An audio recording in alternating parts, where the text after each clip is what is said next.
The Life and Adventures of Robinson Crusoe, by Daniel Defoe. Chapter 1. Start in Life. I was born in the year 1632, in the city of York, of a good family, though not of that country, my father being a foreigner of Bremen, who settled first at Hull. He got a good estate by merchandise, and leaving off his trade, lived afterwards at York, from whence he had married my mother, whose relations were named Robinson, a very good family in that country, and from whom I was called Robinson Kreuznauer. But, by the usual corruption of words in England, we are now called, nay, we call ourselves, and write our name, Crusoe, and so my companions always called me.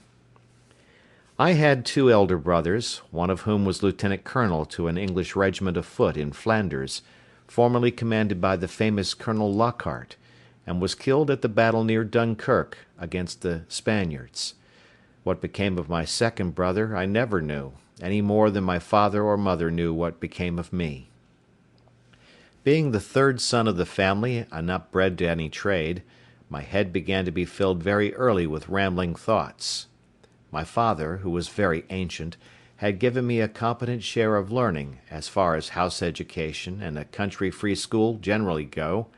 and designed me for the law; but I would be satisfied with nothing but going to sea, and my inclination to this led me so strongly against the will, nay, the commands of my father, and against all the entreaties and persuasions of my mother and other friends, that there seemed to be something fatal in that propensity of nature, tending directly to the life of misery which was to befall me.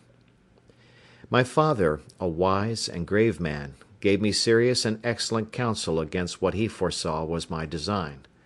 He called me one morning into his chamber, where he was confined by the gout, and expostulated very warmly with me upon this subject. He asked me what reasons, more than a mere wandering inclination, I had for leaving father's house and my native country, where I might be well introduced, and had a prospect of raising my fortune by application and industry, with a life of ease and pleasure. He told me it was men of desperate fortunes on one hand, or of aspiring, superior fortunes on the other, who went abroad upon adventures, to rise by enterprise and make themselves famous in undertakings of a nature out of the common road; that these things were all either too far above me or too far below me; that mine was the middle state, or what might be called the upper station of low life, which he had found, by long experience, was the best state in the world, the most suited to human happiness, not exposed to the miseries and hardships, the labour and sufferings of the mechanic part of mankind, and not embarrassed with the pride, luxury, ambition, and envy of the upper part of mankind. He told me I might judge of the happiness of this state by this one thing, that this was the state of life which all other people envied, that kings have frequently lamented the miserable consequence of being born to great things, and wished they had been placed in the middle of the two extremes, between the mean and the great; that the wise man gave his testimony to this, as the standard of felicity, when he prayed to have neither poverty nor riches. He bade me observe it, and I should always find that the calamities of life were shared among the upper and lower part of mankind, but that the middle station had the fewest disasters, and was not exposed to so many vicissitudes as the higher or lower part of mankind; nay, they were not subjected to so many distempers and uneasinesses, either of body or mind, as those were who, by vicious living, luxury, and extravagances on the one hand, or by hard labour, want of necessaries, and mean or insufficient diet, on the other hand, bring distemper upon themselves by the natural consequences of their way of living; that the middle station of life was calculated for all kind of virtue and all kind of enjoyments; that peace and plenty were the handmaids of a middle fortune; that temperance, moderation, quietness, health, society, all agreeable diversions and all desirable pleasures, were the blessings attending the middle station of life; that this way men went silently and smoothly through the world, and comfortably out of it, not embarrassed with the labours of the hands or of the head, not sold to a life of slavery for daily bread, nor harassed with perplexed circumstances, which rob the soul of peace and the body of rest, nor enraged with the passion of envy, or the secret burning lust of ambition for great things, but in easy circumstances, sliding gently through the world, and sensibly tasting the sweets of living, without the bitter, feeling that they are happy, and learning by every day's experience to know it more sensibly. After this he pressed me earnestly, and in the most affectionate manner, not to play the young man, nor to precipitate myself into miseries which nature and the station of life I was born in seemed to have provided against; that I was under no necessity of seeking my bread; that he would do well for me, and endeavour to enter me fairly into the station of life which he had just been recommending to me; and that if I was not very easy and happy in the world, it must be my mere fate or fault that must hinder it, and that he should have nothing to answer for, having thus discharged his duty in warning me against measures which he knew would be to my hurt. In a word, that as he would do very kind things for me if I would stay and settle at home as he directed, so he would not have so much hand in my misfortunes as to give me any encouragement to go away. And to close all, he told me I had my elder brother for an example, to whom he had used the same earnest persuasions to keep him from going into the Low Country wars, but could not prevail, his young desires prompting him to run into the army, where he was killed. And though he said he would not cease to pray for me, yet he would venture to say to me that if I did take this foolish step, God would not bless me, and I should have leisure hereafter to reflect upon having neglected his counsel when there might be none to assist in my recovery. I observed in this last part of his discourse, which was truly prophetic, though I suppose my father did not know it to be so himself, I observed the tears run down his face very plentifully, especially when he spoke of my brother who was killed; and that when he spoke of my having leisure to repent, and none to assist me, he was so moved that he broke off the discourse, and told me his heart was so full he could say no more to me. I was sincerely affected with this discourse, and indeed, who could be otherwise? And I resolved not to think of going abroad any more, but to settle at home according to my father's desire. But alas! a few days wore it all off, and in short, to prevent any of my father's further importunities, in a few weeks after, I resolved to run quite away from him. However, I did not act quite so hastily as the first heat of my resolution prompted, but I took my mother at a time when I thought her a little more pleasant than ordinary, and told her that my thoughts were so entirely bent upon seeing the world that I should never settle to anything with resolution enough to go through with it, and my father had better give me his consent than force me to go without it; that I was now 18 years old, which was too late to go apprentice to a trade or clerk to an attorney; that I was sure if I did I should never serve out my time, but I should certainly run away from my master before my time was out, and go to sea; and if she would speak to my father to let me go one voyage abroad, if I came home again and did not like it, I would go no more, and I would promise by a double diligence to recover the time that I had lost. This put my mother into a great passion. She told me she knew it would be to no purpose to speak to my father upon any such subject, that he knew too well what was my interest to give his consent to anything so much for my hurt, and that she wondered how I could think of any such thing after the discourse I had had with my father, and such kind and tender expressions as she knew my father had used to me; and that, in short, if I would ruin myself, there was no help for me, but I might depend I should never have their consent to it; that for her part she would not have so much hand in my destruction, and I should never have it to say that my mother was willing when my father was not. Though my mother refused to move it to my father, yet I heard afterwards that she reported all the discourse to him, and that my father, after showing a great concern at it, said to her, with a sigh, "That boy might be happy if he would stay at home, but if he goes abroad, he will be the most miserable wretch that ever was born. I can give no consent to it."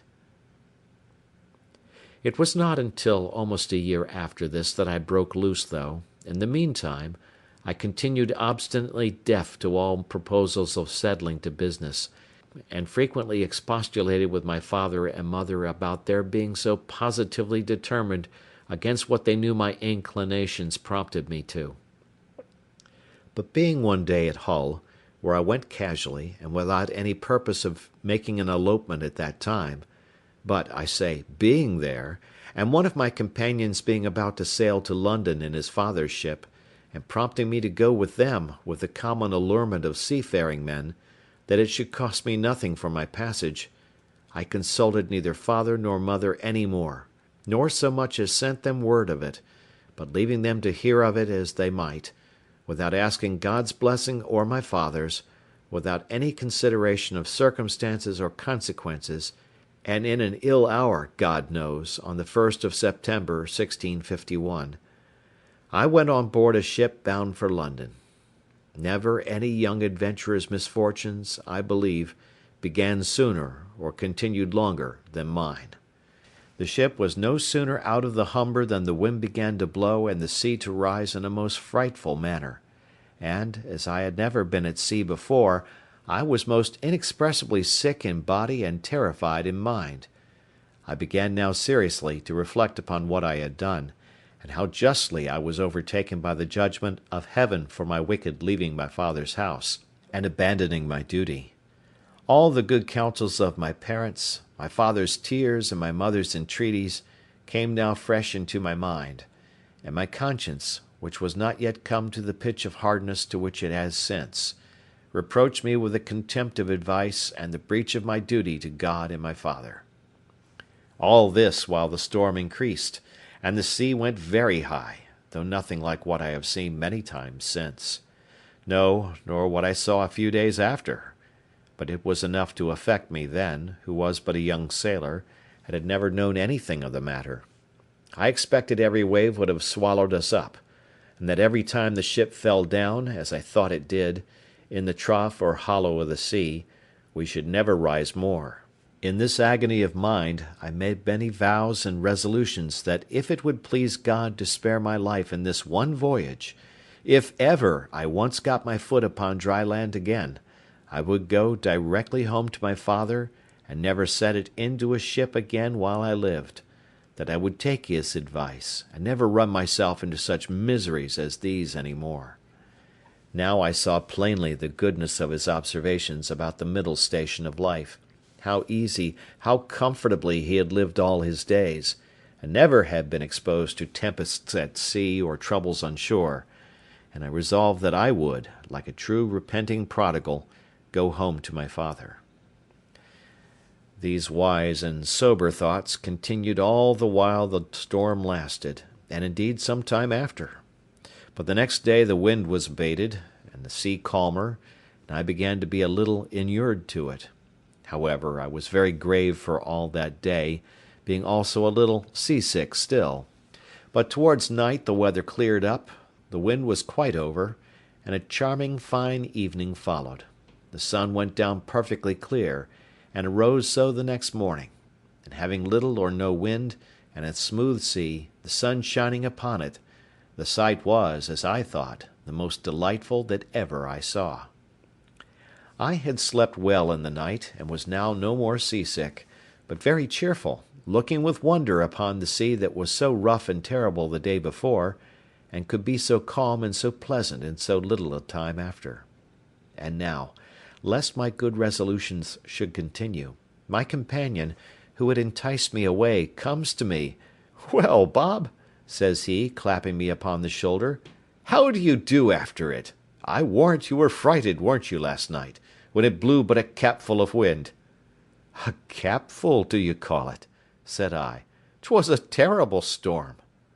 "A storm, you fool you!" replies he. "Do you call that a storm? Ha! Why, it was nothing at all. Give us but a good ship and sea room, and we think nothing of such a squall of wind as that. But you're but a freshwater sailor, Bob. Come, let us make a bowl of punch, and we'll forget all that. Do you see what charming weather 'tis now?" To make short this sad part of my story, we went the way of all sailors. The punch was made, and I was made half drunk with it. And in that one night's wickedness I drowned all my repentance, all my reflections upon my past conduct, all my resolutions for the future. In a word, as the sea was returned to its smoothness of surface and settled calmness by the abasement of that storm, so the hurry of my thoughts being over, my fears and apprehensions of being swallowed up by the sea being forgotten, and the current of my former desires returned, I entirely forgot the vows and promises that I made in my distress. I found, indeed, some intervals of reflection, and the serious thoughts did, as it were, endeavour to return again sometimes. But I shook them off, and roused myself from them as it were from a distemper, and applying myself to drinking and company, soon mastered the return of those fits, for so I called them, and I had in 5 or 6 days got as complete a victory over conscience as any young fellow that resolved not to be troubled with it could desire. But I was to have another trial for it still, and Providence, as in such cases generally it does, resolved to leave me entirely without excuse, for if I would not take this for a deliverance, the next was to be such a one as the worst and most hardened wretch among us would confess both the danger and the mercy of. The 6th day of our being at sea, we came into Yarmouth Roads. The wind having been contrary and the weather calm, we had made but little way since the storm. Here we were obliged to come to an anchor, and here we lay, the wind continuing contrary, that is, at southwest, for 7 or 8 days, during which time a great many ships from Newcastle came into the same roads, as the common harbour where the ships might wait for a wind for the river. We had not, however, rid here so long that we should have tided it up the river, but that the wind blew too fresh, and after we had lain 4 or 5 days, blew very hard. However, the roads being reckoned as good as a harbour, the anchorage good, and our ground tackle very strong, our men were unconcerned, and not in the least apprehensive of danger, but spent the time in rest and mirth, after the manner of the sea. But the 8th day, in the morning, the wind increased, and we had all hands at work to strike our topmasts, and make everything snug and close, that the ship might ride as easy as possible. By noon the sea went very high indeed, and our ship rode forecastle in, shipped several seas, and we thought once or twice our anchor had come home, upon which our master ordered out the sheet anchor, so that we rode with 2 anchors ahead, and the cables veered out to the bitter end. By this time it blew a terrible storm indeed, and now I began to see terror and amazement in the faces even of the seamen themselves. The master, though vigilant in the business of preserving the ship, yet as he went in and out of his cabin by me, I could hear him softly to himself say, several times, "Lord, be merciful to us, we shall be all lost, we shall be all undone," and the like. During these first hurries I was stupid, lying still in my cabin, which was in the steerage, and cannot describe my temper. I could ill resume the first penitence which I had so apparently trampled upon and hardened myself against. I thought the bitterness of death had been past, and that this would be nothing like the first. But when the master himself came by me, as I said just now, and said we should be all lost, I was dreadfully frighted. I got up out of my cabin and looked out, but such a dismal sight I never saw. The sea ran mountains high, and broke upon us every 3 or 4 minutes. When I could look about, I could see nothing but distress round us. 2 ships that rode near us, we found, had cut their masts by the board, being deep laden, and our men cried out that a ship which rode about a mile ahead of us was foundered. 2 more ships, being driven from their anchors, were run out of the roads to sea, at all adventures, and that with not a mast standing. The light ships fared the best, as not so much labouring in the sea, but 2 or 3 of them drove, and came close by us, running away with only their spritsail out before the wind. Towards evening the mate and boatswain begged the master of our ship to let them cut away the foremast, which he was very unwilling to do, but the boatswain protesting to him that if he did not the ship would founder, he consented, and when they had cut away the foremast, the mainmast stood so loose and shook the ship so much they were obliged to cut that away also, and make a clear deck. Any one may judge what a condition I must be in at all this, who was but a young sailor, and who had been in such a fright before at but a little. But if I can express at this distance the thoughts I had about me at that time, I was in tenfold more horror of mind upon account of my former convictions, and the having returned from them to the resolutions I had wickedly taken at first, than I was at death itself; and these, added to the terror of the storm, put me into such a condition that I can by no words describe it. But the worst was not come yet. The storm continued with such fury that the seamen themselves acknowledged they had never seen a worse. We had a good ship, but she was deep laden, and swallowed in the sea, so that the seamen every now and then cried out she would founder. It was my advantage in one respect that I did not know what they meant by founder till I inquired. However, the storm was so violent that I saw, which is not often seen, the master, the boatswain, and some others more sensible than the rest, at their prayers, and expecting every moment when the ship would go to the bottom. In the middle of the night, and under all the rest of our distresses, one of the men that had been down to see cried out we had sprung a leak. Another said there was 4 feet water in the hold. Then all hands were called to the pump. At that word, my heart, as I thought, died within me, and I fell backwards upon the side of my bed where I sat, into the cabin. However, the men roused me, and told me that I, that was able to do nothing before, was as well able to pump as another, at which I stirred up and went to the pump, and worked very heartily.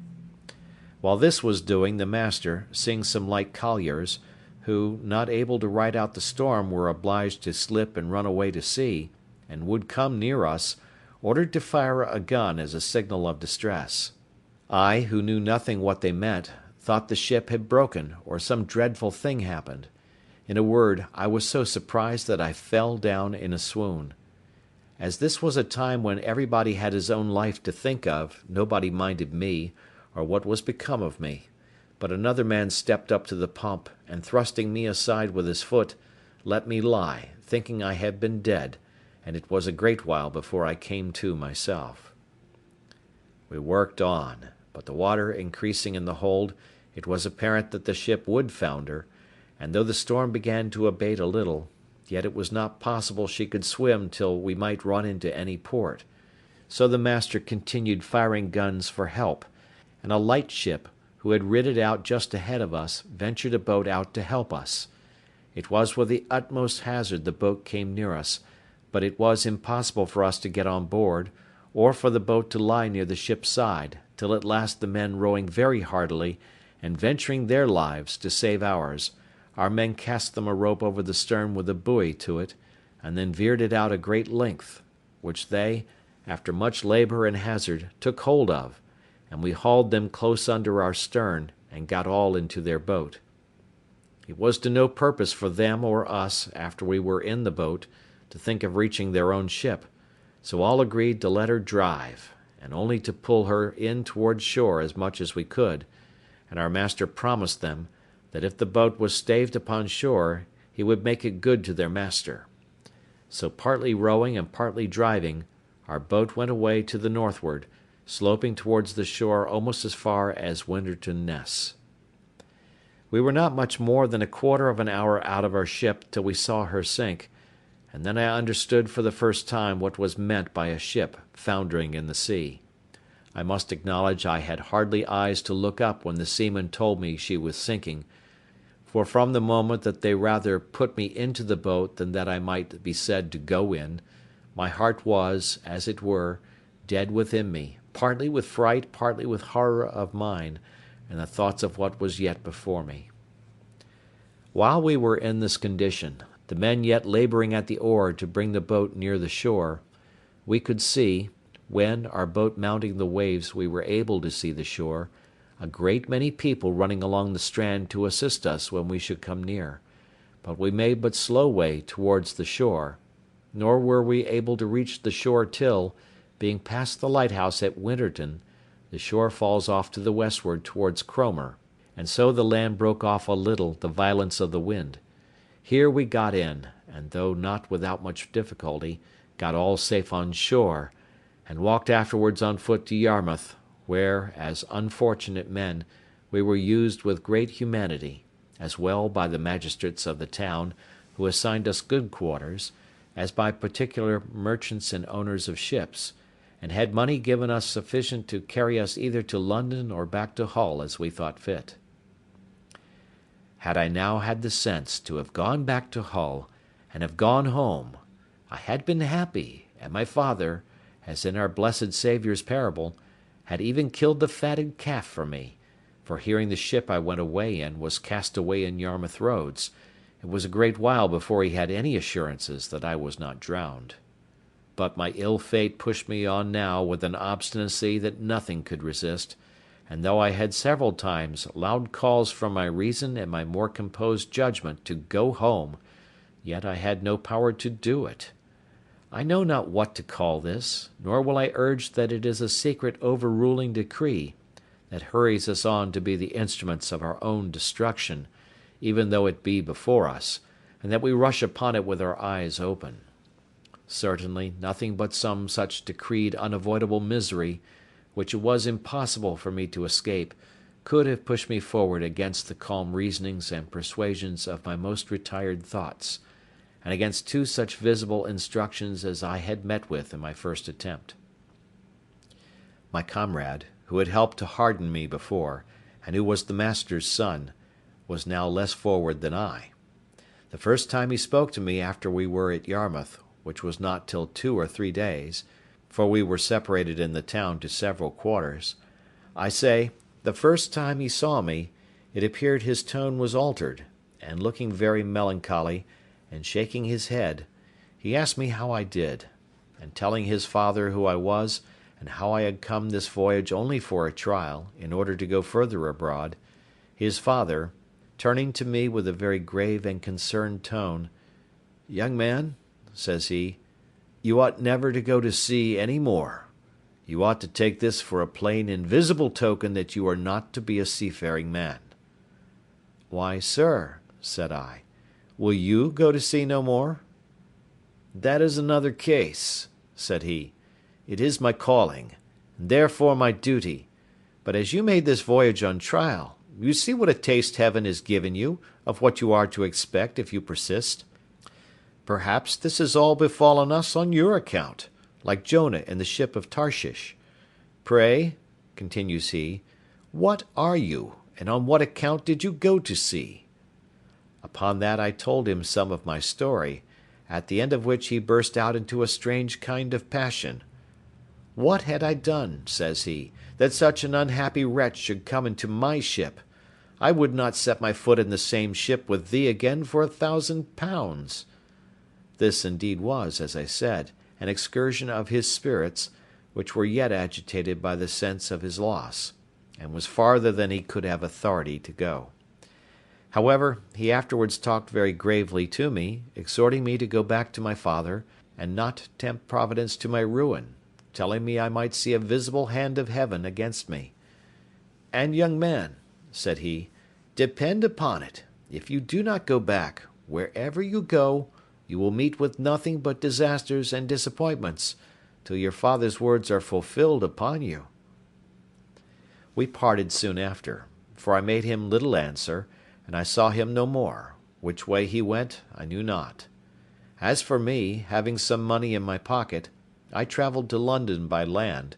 and there, as well as on the road, had many struggles with myself what course of life I should take, and whether I should go home or to sea. As to going home, shame opposed the best motions that offered to my thoughts, and it had immediately occurred to me how I should be laughed at among the neighbours, and should be ashamed to see, not my father and mother only, but even everybody else, from whence I have since often observed how incongruous and irrational the common temper of mankind is, especially of youth, to that reason which ought to guide them in such cases, that is, that they are not ashamed to sin, and yet are ashamed to repent, not ashamed of the action for which they ought justly to be esteemed fools, but are ashamed of the returning, which only can make them be esteemed wise men. In this state of life, however, I remained some time, uncertain what measures to take, and what course of life to lead. An irresistible reluctance continued to going home, and as I stayed away a while, the remembrance of the distress I had been in wore off, and as that abated, the little motion I had in my desires to return wore off with it, till at last I quite laid aside the thoughts of it, and looked out for a voyage. Chapter 2. Slavery and Escape. That evil influence which carried me first away from my father's house, which hurried me into the wild and indigested notion of raising my fortune, and that impressed those conceits so forcibly upon me as to make me deaf to all good advice, and to the entreaties and even the commands of my father, I say, the same influence, whatever it was, presented the most unfortunate of all enterprises to my view, and I went on board a vessel bound to the coast of Africa, or, as our soldiers vulgarly called it, a voyage to Guinea. It was my great misfortune that in all these adventures I did not ship myself as a sailor, when, though I might indeed have worked a little harder than ordinary, yet at the same time I should have learnt the duty and office of a foremast man, and in time might have qualified myself for a mate or lieutenant, if not for a master. But as it was always my fate to choose for the worse, so I did here, for having money in my pocket and good clothes upon my back, I would always go on board in the habit of a gentleman, and so I neither had any business in the ship, nor learned to do any. It was my lot first of all to fall into pretty good company in London, which does not always happen to such loose and misguided young fellows as I then was, the devil generally not omitting to lay some snare for them very early. But it was not so with me. I first got acquainted with the master of a ship who had been on the coast of Guinea, and who, having had very good success there, was resolved to go again. This captain taking a fancy to my conversation, which was not at all disagreeable at that time, hearing me say I had a mind to see the world, told me if I would go the voyage with him I should be at no expense. I should be his messmate and his companion, and if I could carry anything with me, I should have all the advantage of it that the trade would admit, and perhaps I might meet with some encouragement. I embraced the offer, and entering into a strict friendship with this captain, who was an honest, plain-dealing man, I went the voyage with him, and carried a small adventure with me, which, by the disinterested honesty of my friend the captain, I increased very considerably, for I carried about £40 in such toys and trifles as the captain directed me to buy. These £40 I had mustered together by the assistance of some of my relations whom I corresponded with, and who, I believe, got my father, or at least my mother, to contribute so much as that to my first adventure. This was the only voyage which I may say was successful in all my adventures, which I owe to the integrity and honesty of my friend the captain, under whom also I got a competent knowledge of the mathematics and the rules of navigation, learned how to keep an account of the ship's course, take an observation, and, in short, to understand some things that were needful to be understood by a sailor; for as he took delight to instruct me, I took delight to learn; and, in a word, this voyage made me both a sailor and a merchant, for I brought home 5 pounds 9 ounces of gold dust for my adventure, which yielded me in London, at my return, almost £300, and this filled me with those aspiring thoughts which have since so completed my ruin.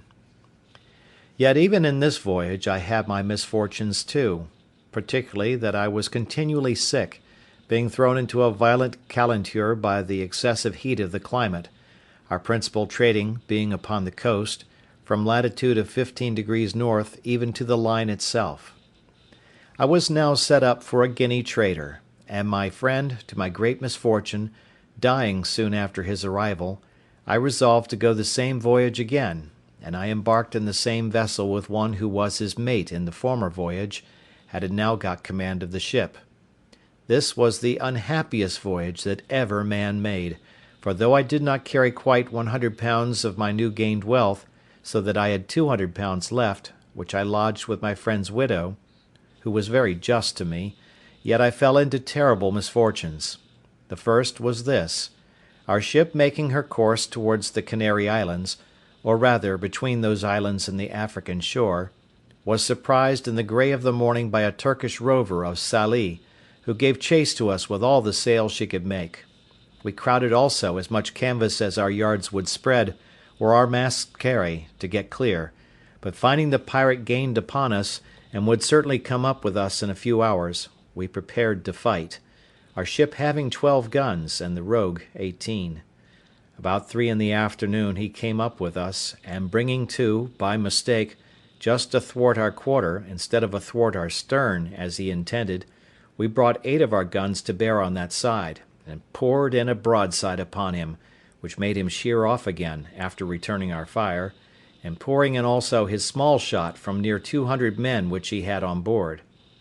However, we had not a man touched, all our men keeping close. He prepared to attack us again, and we to defend ourselves. But laying us on board the next time upon our other quarter, he entered 60 men upon our decks, who immediately fell to cutting and hacking the sails and rigging. We plied them with small shot, half-pikes, powder chests, and such like, and cleared our deck of them twice. However, to cut short this melancholy part of our story, our ship being disabled, and 3 of our men killed and 8 wounded, we were obliged to yield, and were carried all prisoners into Sallee, a port belonging to the Moors. The usage I had there was not so dreadful as at first I apprehended, nor was I carried up the country to the Emperor's court, as the rest of our men were, but was kept by the captain of the rover as his proper prize, and made his slave, being young and nimble, and fit for his business. At this surprising change of my circumstances, from a merchant to a miserable slave, I was perfectly overwhelmed, and now I looked back upon my father's prophetic discourse to me, that I should be miserable and have none to relieve me, which I thought was now so effectually brought to pass that I could not be worse. For now the hand of heaven had overtaken me, and I was undone without redemption. But, alas, this was but a taste of the misery I was to go through, as will appear in the sequel of this story. As my new patron, or master, had taken me home to his house, so I was in hopes that he would take me with him when he went to sea again, believing that it would some time or other be his fate to be taken by a Spanish or Portugal man of war, and that then I should be set at liberty. But this hope of mine was soon taken away, for when he went to sea, he left me on shore to look after his little garden, and do the common drudgery of slaves about his house; and when he came home again from his cruise, he ordered me to lie in the cabin to look after the ship. Here I meditated nothing but my escape, and what method I might take to effect it, but found no way that had the least probability in it, nothing presented to make the supposition of it rational, for I had nobody to communicate it to that would embark with me, no fellow slave, no Englishman, Irishman, or Scotchman there but myself, so that for 2 years, though I often pleased myself with the imagination, yet I never had the least encouraging prospect of putting it in practice.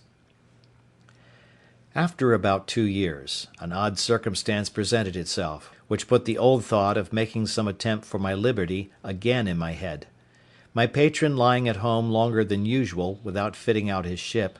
which, as I heard, was for want of money, he used constantly, once or twice a week, sometimes oftener if the weather was fair, to take the ship's pinnace and go out into the road a-fishing, and as he always took me and young Moresco with him to row the boat, we made him very merry, and I proved very dexterous in catching fish, insomuch that sometimes he would send me with a Moor, one of his kinsmen, and the youth, the Moresco, as they called him, to catch a dish of fish for him. It happened one time, that going a-fishing in a calm morning, a fog rose so thick that, though we were not half a league from the shore, we lost sight of it, and rowing we knew not whither or which way, we laboured all day, and all the next night, and when the morning came we found we had pulled off to sea instead of pulling in for the shore, and that we were at least 2 leagues from the shore. However, we got well in again, though with a great deal of labour and some danger, for the wind began to blow pretty fresh in the morning, but we were all very hungry. But our patron, warned by this disaster, resolved to take more care of himself for the future, and having lying by him the longboat of our English ship that he had taken, he resolved he would not go a-fishing any more without a compass and some provision, so he ordered the carpenter of his ship, who was also an English slave, to build a little state-room or cabin in the middle of the longboat, like that of a barge, with a place to stand behind it to steer, and haul home the main-sheet, the room before for a hand or two to stand and work the sails. She sailed with what we call a shoulder-of-mutton sail, and the boom jibed over the top of the cabin, which lay very snug and low, and had in it room for him to lie, with a slave or two, and a table to eat on, with some small lockers to put in some bottles of such liquor as he thought fit to drink, and his bread, rice, and coffee. We went frequently out with this boat a-fishing, and as I was most dexterous to catch fish for him, he never went without me. It happened that he had appointed to go out in this boat, either for pleasure or for fish, with 2 or 3 Moors of some distinction in that place, and for whom he had provided extraordinarily, and had, therefore, sent on board the boat overnight a larger store of provisions than ordinary, and had ordered me to get ready 3 fusees with powder and shot, which were on board his ship, so that they designed some sport of fowling as well as fishing. I got all things ready as he had directed, and waited the next morning with the boat washed clean, her ancient and pendants out, and everything to accommodate his guests, when by and by my patron came on board alone, and told me his guests had put off going from some business that fell out,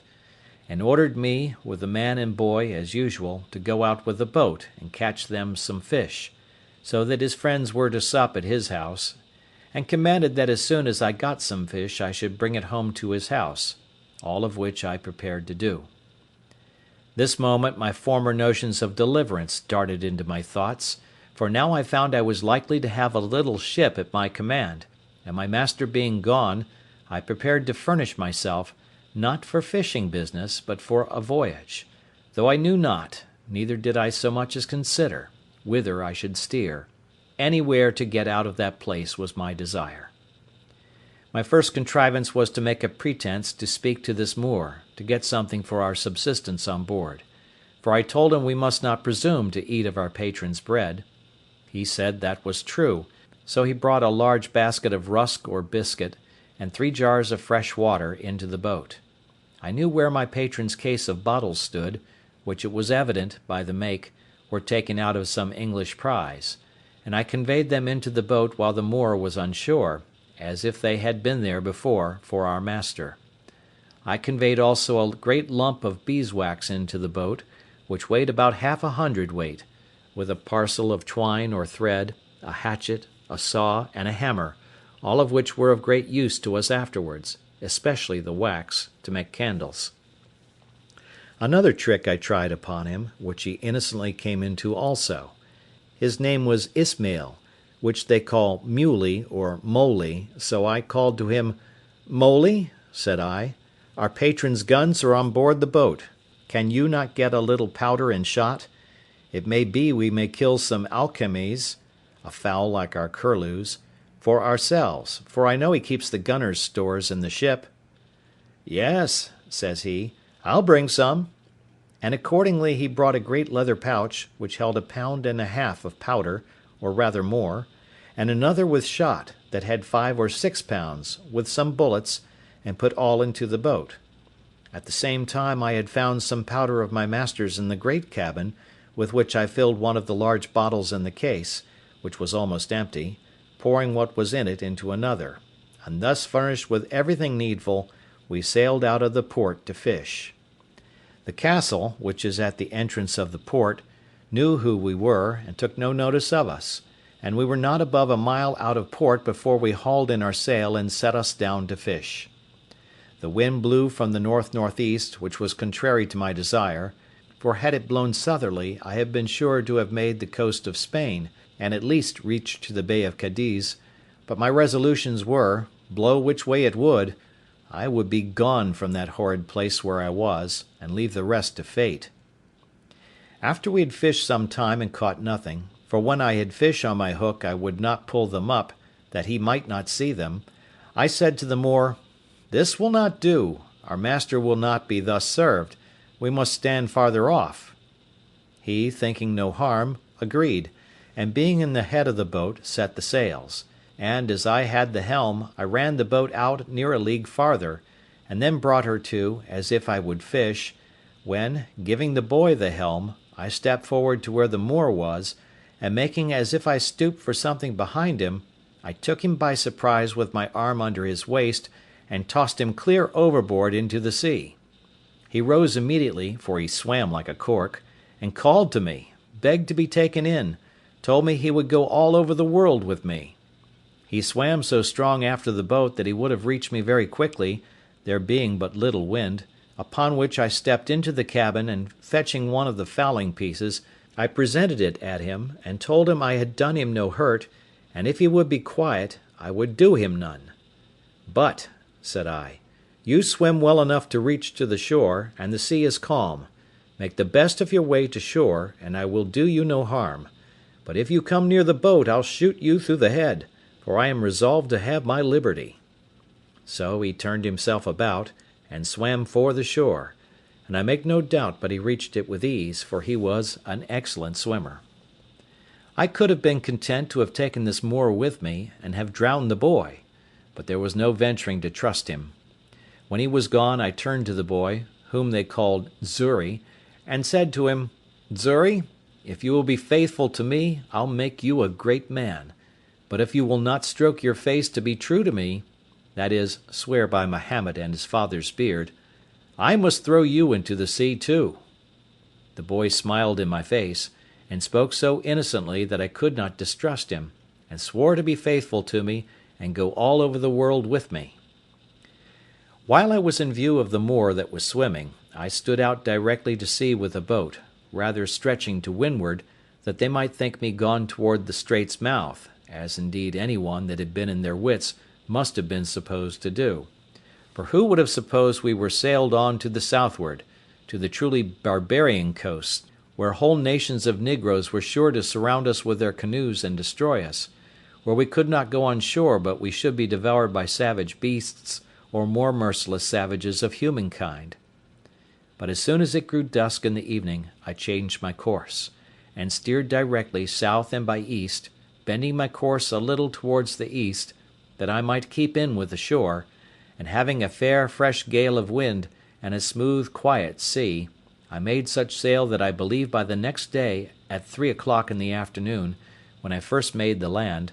I could not be less than 150 miles south of Sallee, quite beyond the Emperor of Morocco's dominions, or indeed of any other king thereabouts, for we saw no people.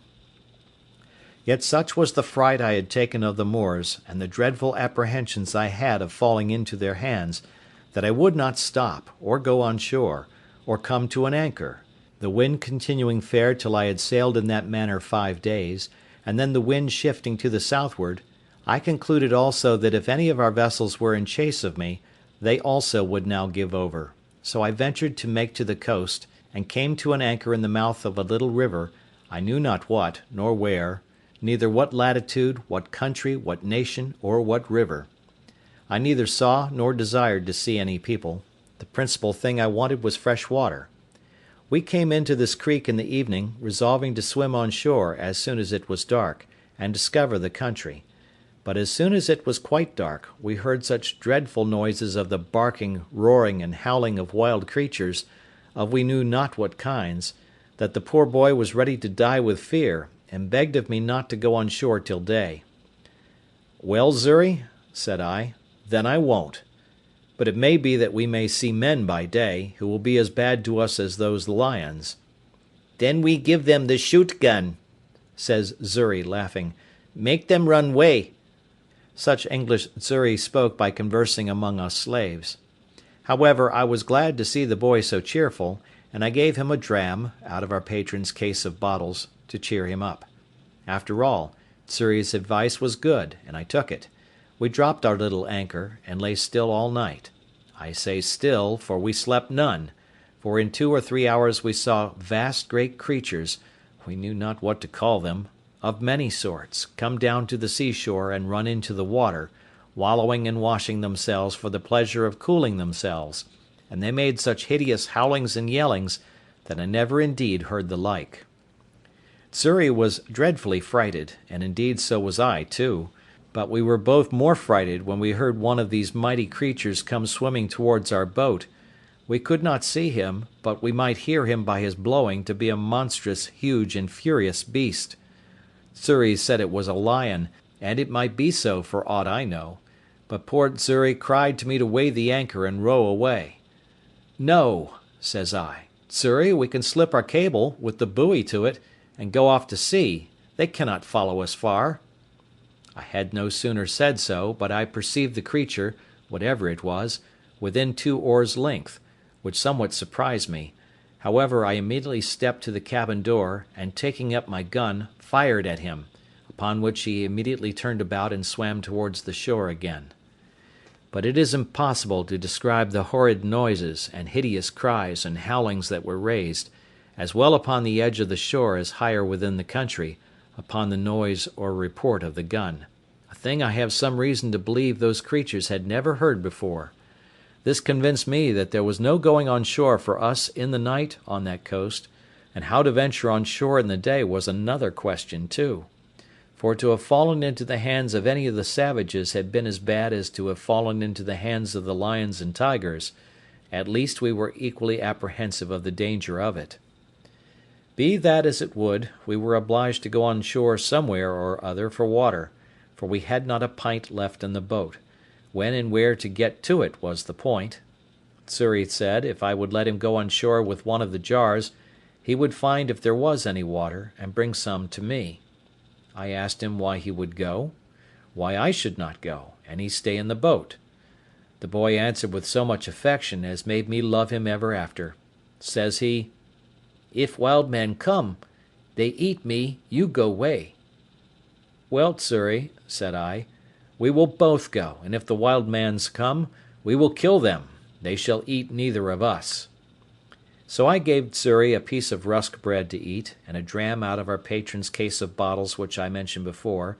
and we hauled the boat in as near the shore as we thought was proper, and so waded on shore, carrying nothing but our arms and 2 jars for water. I did not care to go out of sight of the boat, fearing the coming of canoes with savages down the river, but the boy seeing a low place about a mile up the country, rambled to it, and by I saw him come running towards me. I thought he was pursued by some savage, or frighted with some wild beast, and I ran forward towards him to help him, but when I came nearer to him I saw something hanging over his shoulders, which was a creature that he had shot, like a hare, but different in colour, and longer legs. However, we were very glad of it, and it was very good meat, but the great joy that poor Xury came with was to tell me he had found good water and seen no wild mans. But we found afterwards that we need not take such pains for water, for a little higher up the creek where we were we found the water fresh when the tide was out, which flowed but a little way up. So we filled our jars, and feasted on the hare he had killed, and prepared to go on our way, having seen no footsteps of any human creature in that part of the country. As I had been one voyage to this coast before, I knew very well that the islands of the Canaries, and the Cape de Verde islands also, lay not far off from the coast; but as I had no instruments to take an observation to know what latitude we were in, and not exactly knowing, or at least remembering, what latitude they were in, I knew not where to look for them, or when to stand off to sea towards them. Otherwise I might now easily have found some of these islands. But my hope was, that if I stood along this coast till I came to that part where the English traded, I should find some of their vessels upon their usual design of trade, that would relieve and take us in.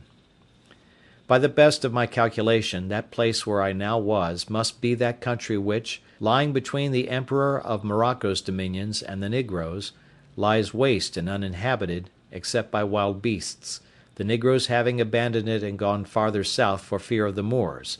and the Moors not thinking it worth inhabiting by reason of its barrenness,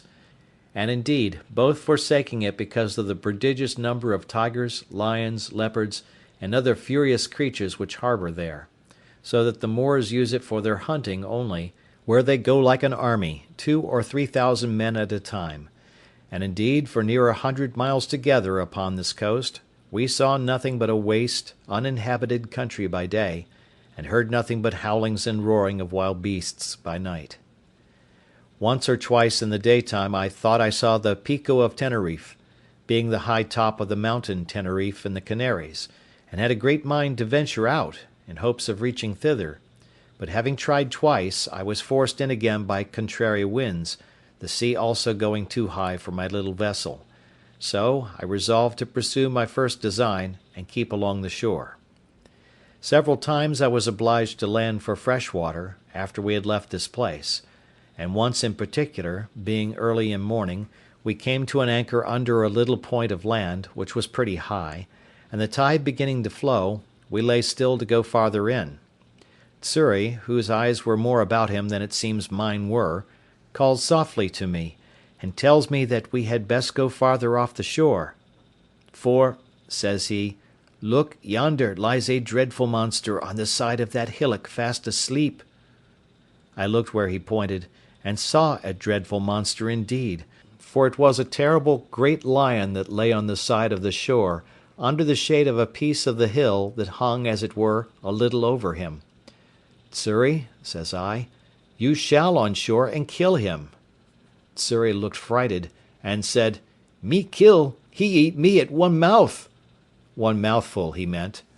However, I said no more to the boy, but bade him lie still, and I took our biggest gun, which was almost musket bore, and loaded it with a good charge of powder and with 2 slugs, and laid it down. Then I loaded another gun with 2 bullets, and the third, for we had 3 pieces, I loaded with 5 smaller bullets. I took the best aim I could with the first piece to have shot him in the head, but he lay so with his leg raised a little above his nose, that the slugs hit his leg about the knee and broke the bone. He started up, growling at first, but finding his leg broken, fell down again, and then got upon 3 legs, and gave the most hideous roar that ever I heard. I was a little surprised that I had not hit him on the head; however, I took up the second piece immediately, and though he began to move off, fired again, and shot him in the head, and had the pleasure to see him drop and make but little noise, but lie struggling for life. Then Xury took heart, and would have me let him go on shore. "Well, go," said I. So the boy jumped into the water, and taking a little gun in one hand, swam to the shore with the other hand, and coming close to the creature, put the muzzle of the piece to his ear, and shot him in the head again, which dispatched him quite. This was game indeed to us, but this was no food, and I was very sorry to lose 3 charges of powder and shot upon a creature that was good for nothing to us. However, Xury said he would have some of him, so he comes on board and asked me to give him the hatchet. "For what, Xury?" said I. "Me cut off his head," said he.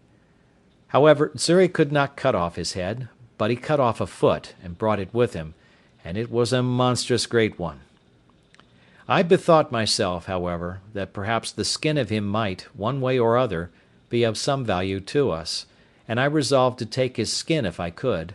So Xury and I went to work with him, but Xury was much the better workman at it, for I knew very ill how to do it. Indeed, it took us both up the whole day, but at last we got off the hide of him, and spreading it on top of our cabin, the sun effectually dried it in 2 days' time, and it afterwards served me to lie upon. Chapter 3. Wrecked on a Desert Island. After this stop we made on to the southward continually for 10 or 12 days, living very sparingly on our provisions, which began to abate very much, and going no oftener to the shore than we were obliged to for fresh water. My design in this was to make the river Gambia or Senegal, that is to say, anywhere about the Cape de Verde, where I was in hopes to meet with some European ship, and if I did not, I knew not what course I had to take, but to seek for the islands or perish there among the negroes. I knew that all the ships from Europe, which sailed either to the coast of Guinea or to Brazil, or to the East Indies, made this cape, or those islands, and in a word, I put the whole of my fortune upon this single point, either that I must meet with some ship or must perish. When I had pursued this resolution about 10 days longer, as I have said, I began to see that the land was inhabited, and in 2 or 3 places, as we sailed by, we saw people stand upon the shore to look at us. We could also perceive they were quite black and naked. I was once inclined to have gone on shore to them, but Xury was my better counsellor, and said to me, "No go, no go." However, I hauled in nearer the shore that I might talk to them, and I found they ran along the shore by me a good way. I observed they had no weapons in their hand, except one who had a long slender stick, which Xury said was a lance, and that they could throw them a great way with good aim. So I kept at a distance, but talked with them by signs as well as I could, and particularly made signs for something to eat. They beckoned to me to stop my boat, and they would fetch me some meat. Upon this I lowered the top of my sail and lay by, and 2 of them ran up into the country, and in less than half an hour came back, and brought with them 2 pieces of dried flesh and some corn, such as is the produce of their country, but we neither knew what the one or the other was. However, we were willing to accept it, but how to come at it was our next dispute, for I would not venture on shore to them, and they were as much afraid of us. But they took a safe way for us all, for they brought it to the shore and laid it down, and went and stood a great way off till we fetched it on board, and then came close to us again. We made signs of thanks to them, for we had nothing to make them amends, but an opportunity offered that very instant to oblige them wonderfully, for while we were lying by the shore came 2 mighty creatures, one pursuing the other, as we took it, with great fury from the mountains towards the sea. Whether it was the male pursuing the female, or whether they were in sport or in rage, we could not tell, any more than we could tell whether it was usual or strange; but I believe it was the latter, because, in the first place, those ravenous creatures seldom appear but in the night, and in the second place, we found the people terribly frighted, especially the women. The man that had the lance or dart did not fly from them, but the rest did. However, as the 2 creatures ran directly into the water, they did not offer to fall upon any of the negroes, but plunged themselves into the sea, and swam about as if they had come for their diversion. At last one of them began to come nearer our boat than at first I expected, but I lay ready for him, for I had loaded my gun with all possible expedition, and bade Xury load both the others. As soon as he came fairly within my reach, I fired, and shot him directly in the head. Immediately he sank down into the water, but rose instantly, and plunged up and down as if he were struggling for life, and so indeed he was. He immediately made to the shore, but between the wound, which was his mortal hurt, and the strangling of the water, he died just before he reached the shore. It is impossible to express the astonishment of these poor creatures at the noise and fire of my gun. Some of them were even ready to die for fear, and fell down as dead with the very terror; but when they saw the creature dead, and sunk in the water, and that I made signs to them to come to the shore, they took heart and came, and began to search for the creature. I found him by his blood staining the water, and by the help of a rope, which I slung round him, and gave the negroes to haul, they dragged him on shore, and found that it was a most curious leopard, spotted, and fine to an admirable degree, and the negroes held up their hands with admiration, to think what it was I had killed him with. The other creature, frighted with the flash of fire and the noise of the gun, swam on shore, and ran up directly to the mountains from whence they came; nor could I, at that distance, know what it was. I found quickly the negroes wished to eat the flesh of this creature, so I was willing to have them take it as a favour from me, which, when I made signs to them that they might take him, they were very thankful for. Immediately they fell to work with him, and though they had no knife, yet with a sharpened piece of wood they took off his skin as readily, and much more readily, than we could have done with a knife. They offered me some of the flesh, which I declined, pointing out that I would give it them, but made signs for the skin, which they gave me very freely, and brought me a great deal more of their provisions, which, though I did not understand, yet I accepted. I then made signs to them for some water, and held out one of my jars to them, turning it bottom upward, to show that it was empty, and that I wanted to have it filled. They called immediately to some of their friends, and there came 2 women, and brought a great vessel made of earth, and burnt, as I supposed, in the sun. This they set down to me as before, and I sent Xury on shore with my jars, and filled them all three. The women were as naked as the men. I was now furnished with roots and corn, such as it was, and water, and leaving my friendly negroes, I made forward for about 11 days more, without offering to go near the shore, till I saw the land run out a great length into the sea, at about the distance of 4 or 5 leagues before me, and the sea being very calm, I kept a large offing to make this point. At length, doubling the point, at about 2 leagues from the land, I saw plainly land on the other side to seaward. Then I concluded, as it was most certain indeed, that this was the Cape de Verde, and those the islands called, from thence, Cape de Verde Islands. However, they were at a great distance, and I could not well tell what I had best to do, for if I should be taken with a fresh of wind, I might neither reach one or other. In this dilemma, as I was very pensive, I stepped into the cabin and sat down, Xury having the helm, when, on a sudden, the boy cried out, "Master, master, a ship with a sail!" And the foolish boy was frighted out of his wits, thinking it must needs be some of his master's ships sent to pursue us, but I knew we were far enough out of their reach. I jumped out of the cabin, and immediately saw, not only the ship, but that it was a Portuguese ship, and, as I thought, was bound to the coast of Guinea, for negroes. But when I observed the course she steered, I was soon convinced they were bound some other way, and did not design to come any nearer to the shore, upon which I stretched out to sea as much as I could, resolving to speak with them, if possible. With all the sail I could make, I found I should not be able to come in their way, but that they would be gone by before I could make any signal to them. But after I had crowded to the utmost, and began to despair, they, it seems, saw by the help of their glasses that it was some European boat, which they supposed must belong to some ship that was lost, so they shortened sail to let me come up. I was encouraged with this, and as I had my patron's ancient on board, I made a waft of it to them, for a signal of distress, and fired a gun, both which they saw, for they told me they saw the smoke, though they did not hear the gun. Upon these signals they very kindly brought to, and lay by for me, and in about 3 hours' time I came up with them.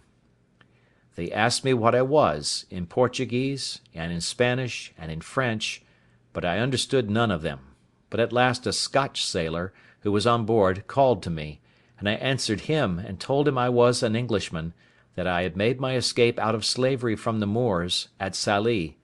They then bade me come on board, and very kindly took me in, and all my goods. It was an inexpressible joy to me, which any one will believe, that I was thus delivered, as I esteemed it, from such a miserable and almost hopeless condition as I was in, and I immediately offered all I had to the captain of the ship as a return for my deliverance, but he generously told me he would take nothing from me, but that all I had should be delivered safe to me when I came to the Brazils.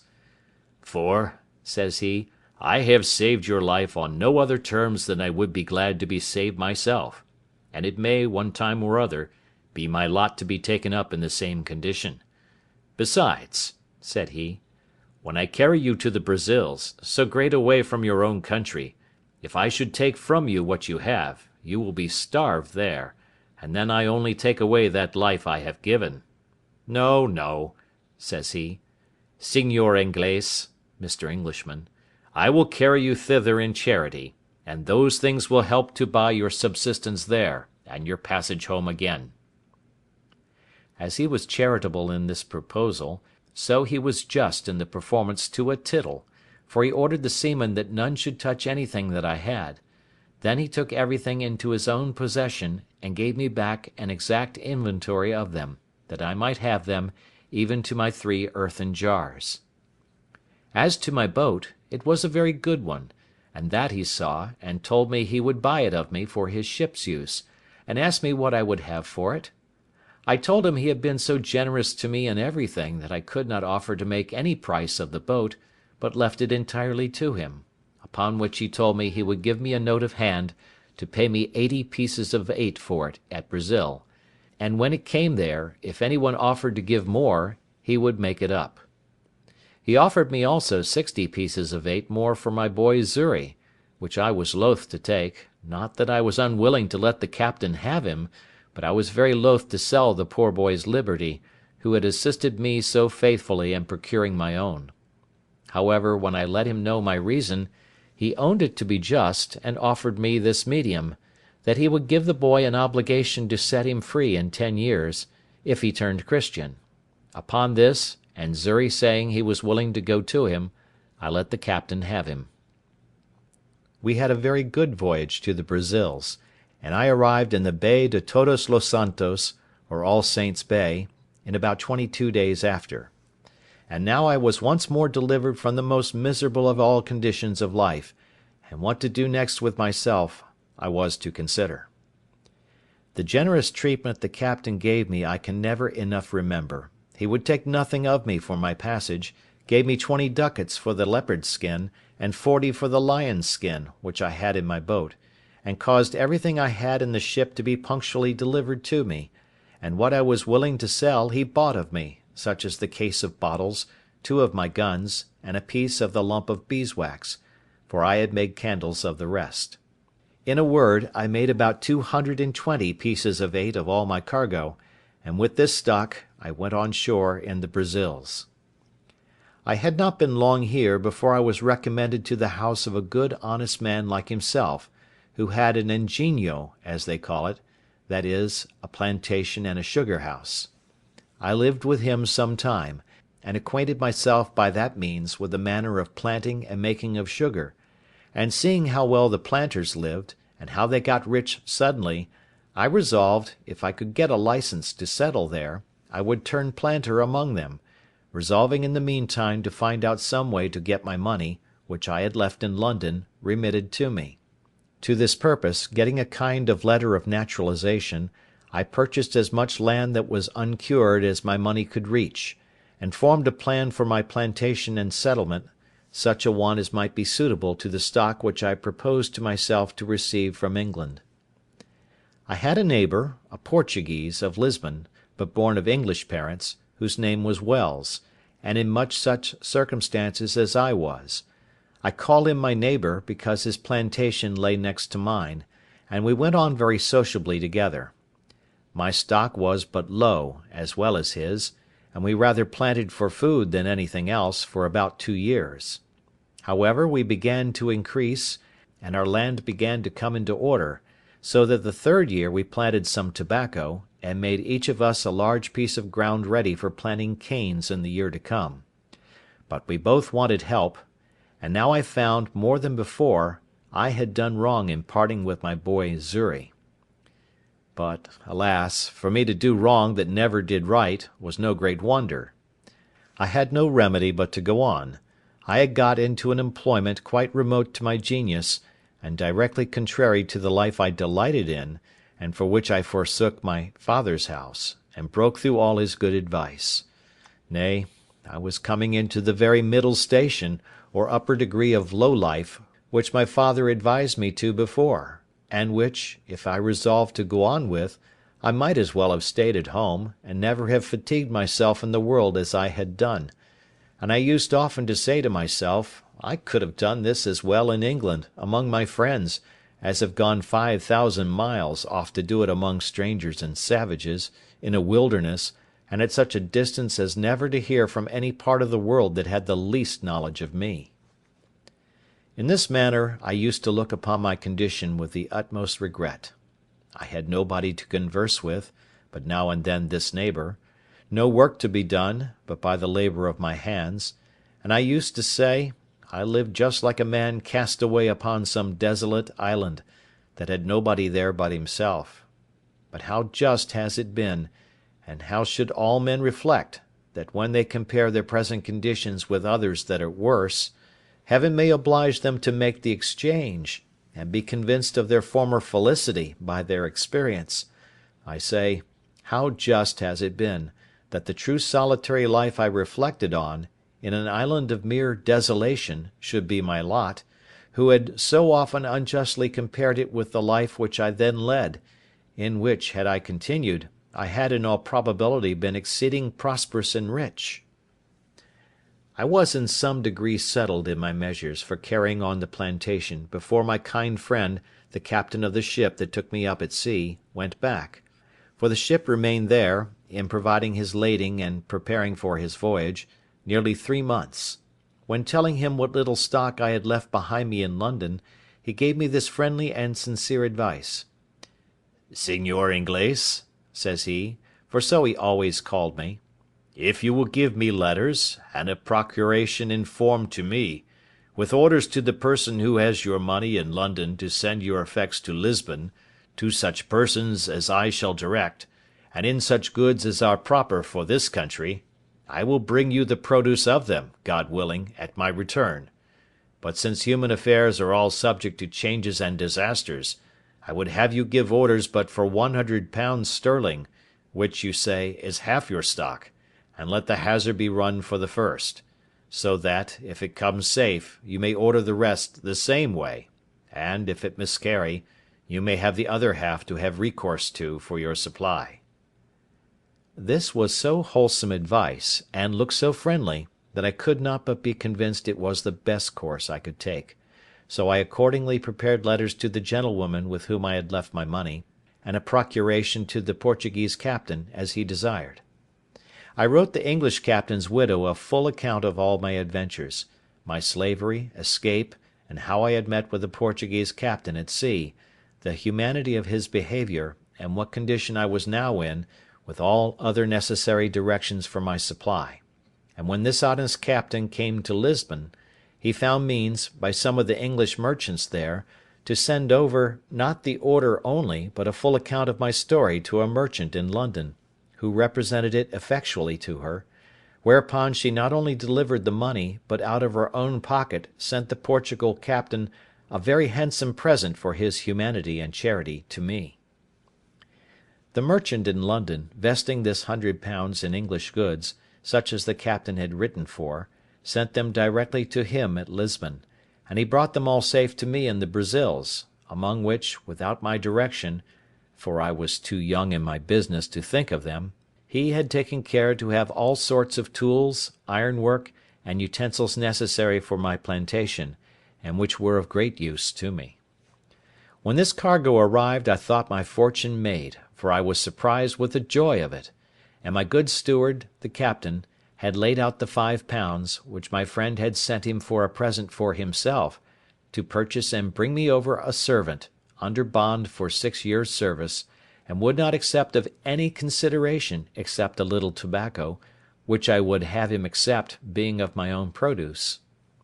Neither was this all; for my goods being all English manufacture, such as cloths, stuffs, baize, and things particularly valuable and desirable in the country, I found means to sell them to a very great advantage, so that I might say I had more than 4 times the value of my first cargo, and was now infinitely beyond my poor neighbour, I mean in the advancement of my plantation; for the first thing I did, I bought me a negro slave, and a European servant also; I mean another besides that which the captain brought me from Lisbon. But as abused prosperity is oftentimes made the very means of our greatest adversity, so it was with me. I went on the next year with great success in my plantation. I raised 50 great rolls of tobacco on my own ground, more than I had disposed of for necessaries among my neighbours; and these 50 rolls, being each of above 100 weight, were well cured, and laid by against the return of the fleet from Lisbon;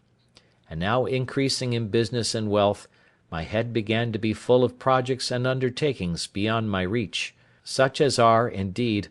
often the ruin of the best heads in business. Had I continued in the station I was now in, I had room for all the happy things to have yet befallen me for which my father so earnestly recommended a quiet retired life,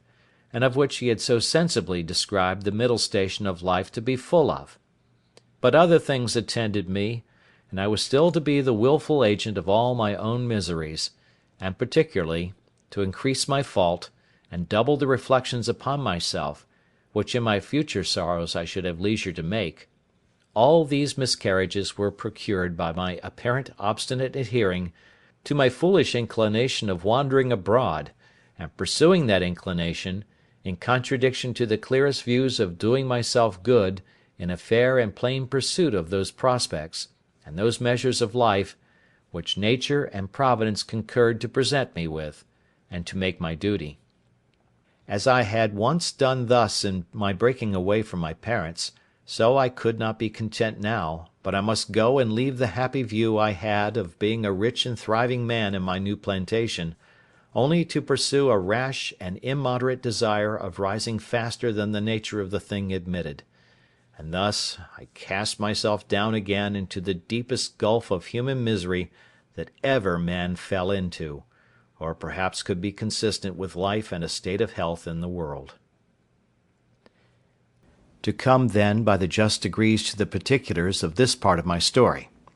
You may suppose that having now lived almost 4 years in the Brazils, and beginning to thrive and prosper very well upon my plantation, I had not only learned the language, but had contracted acquaintance and friendship among my fellow planters, as well as among the merchants at San Salvador, which was our port; and that, in my discourses among them, I had frequently given them an account of my 2 voyages to the coast of Guinea, the manner of trading with the negroes there, and how easy it was to purchase upon the coast for trifles, such as beads, toys, knives, scissors, hatchets, bits of glass, and the like, not only gold dust, guinea grains, elephants' teeth, etc., but negroes, for the service of the Brazils, in great numbers. They listened always very attentively to my discourses on these heads, but especially to that part which related to the buying of negroes, which was a trade at that time, not only far entered into, but, as far as it was, had been carried on by asientos, or permission of the kings of Spain and Portugal, and engrossed in the public stock, so that few negroes were bought, and these excessively dear. It happened, being in company with some merchants and planters of my acquaintance, and talking of those things very earnestly, 3 of them came to me next morning, and told me they had been musing very much upon what I had discoursed with them of the last night, and they came to make a secret proposal to me; and, after enjoining me to secrecy, they told me that they had a mind to fit out a ship to go to Guinea, that they had all plantations as well as I, and were straitened for nothing so much as servants;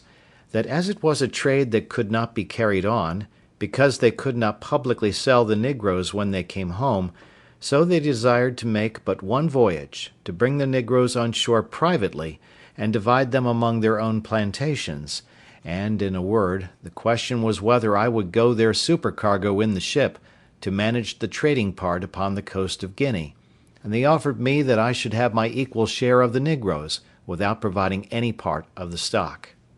This was a fair proposal, it must be confessed, had it been made to any one that had not had a settlement and a plantation of his own to look after, which was in a fair way of coming to be very considerable, and with a good stock upon it; but for me, that was thus entered and established, and had nothing to do but to go on as I had begun, for 3 or 4 years more, and to have sent for the other £100 from England,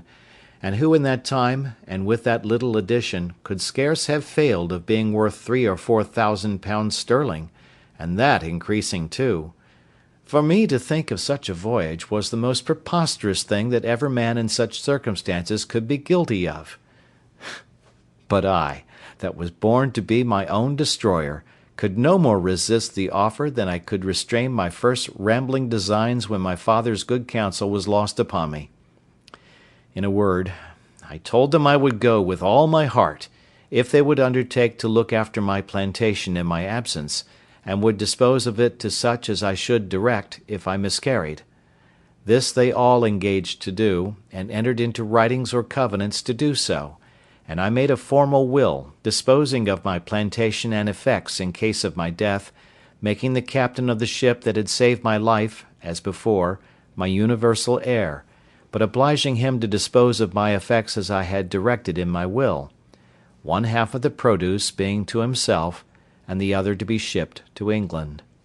In short, I took all possible caution to preserve my effects and to keep up my plantation. Had I used half as much prudence to have looked into my own interest, and have made a judgment of what I ought to have done and not to have done, I had certainly never gone away from so prosperous an undertaking, leaving all the probable views of a thriving circumstance, and gone upon a voyage to sea, attended with all its common hazards, to say nothing of the reasons I had to expect particular misfortunes to myself. But I was hurried on, and obeyed blindly the dictates of my fancy rather than my reason, and, accordingly, the ship being fitted out, and the cargo furnished, and all things done, as by agreement, by my partners in the voyage, I went on board in an evil hour, the 1st of September, 1659, being the same day 8 years that I went from my father and mother at Hull, in order to act the rebel to their authority, and the fool to my own interests. Our ship was about 120 tons burden, carried 6 guns and 14 men, besides the master, his boy, and myself. We had on board no large cargo of goods, except of such toys as were fit for our trade with the negroes, such as beads, bits of glass, shells, and other trifles, especially little looking-glasses, knives, scissors, hatchets, and the like. The same day I went on board we set sail, standing away to the northward upon our own coast, with design to stretch over for the African coast when we came about 10 or 12 degrees of northern latitude, which, it seems, was the manner of course in those days. We had very good weather, only excessively hot, all the way upon our own coast, till we came to the height of Cape San Augustino, from whence, keeping further out at sea, we lost sight of land, and steered as if we were bound for the Isle Fernando de Noronha, holding our course northeast by north, and leaving those isles on the east. In this course we passed the line in about 12 days' time, and were, by our last observation, in 7 degrees 22 minutes northern latitude, when a violent tornado, or hurricane, took us quite out of our knowledge. It began from the southeast, came about to the northwest, and then settled in the northeast, from whence it blew in such a terrible manner, that for 12 days together we could do nothing but drive, and scudding away before it, let it carry us whither fate and the fury of the winds directed; and during those 12 days, I need not say that I expected every day to be swallowed up, nor, indeed, did any in the ship expect to save their lives. In this distress we had, besides the terror of the storm, one of our men die of the calenture, and one man and the boy washed overboard. About the 12th day, the weather abating a little, the master made an observation as well as he could, and found that he was in about 11 degrees north latitude, but that he was 22 degrees of longitude difference west from Cape San Augustino, so that he found he was upon the coast of Guiana, or the north part of Brazil, beyond the river Amazon, toward that of the river Orinoco, commonly called the Great River,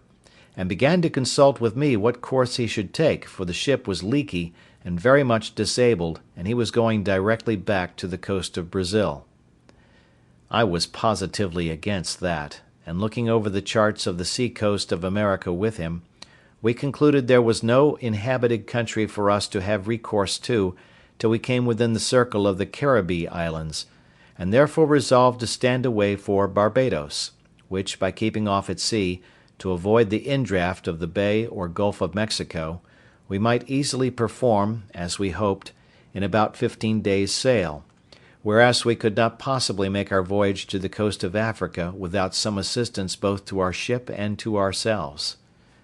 With this design we changed our course, and steered away northwest by north, in order to reach some of our English islands, where I hoped for relief. But our voyage was otherwise determined, for being in the latitude of 12 degrees 18 minutes, a second storm came upon us, which carried us away with the same impetuosity westward, and drove us so out of the way of all human commerce, that, had our lives been saved as to the sea, we were rather in danger of being devoured by savages than ever returning to our own country.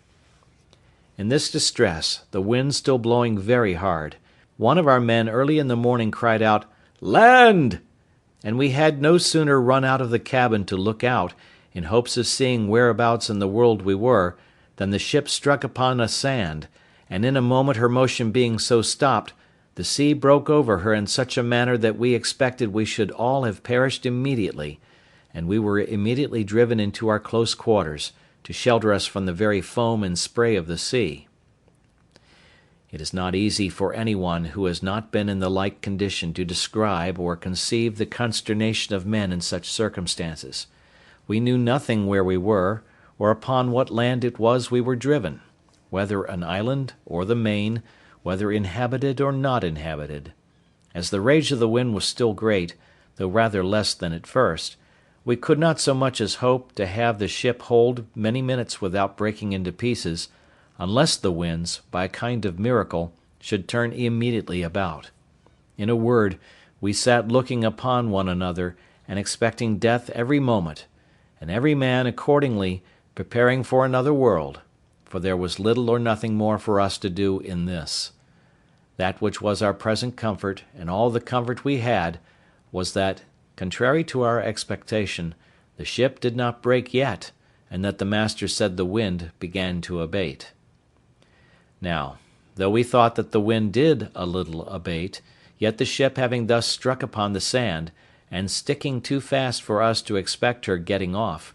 we were in a dreadful condition indeed, and had nothing to do but to think of saving our lives as well as we could.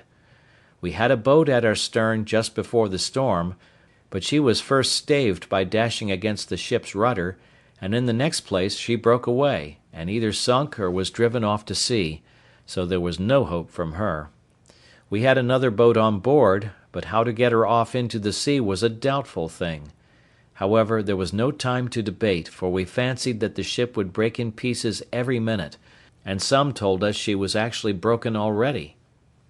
In this distress the mate of our vessel laid hold of the boat, and with the help of the rest of the men got her slung over the ship's side,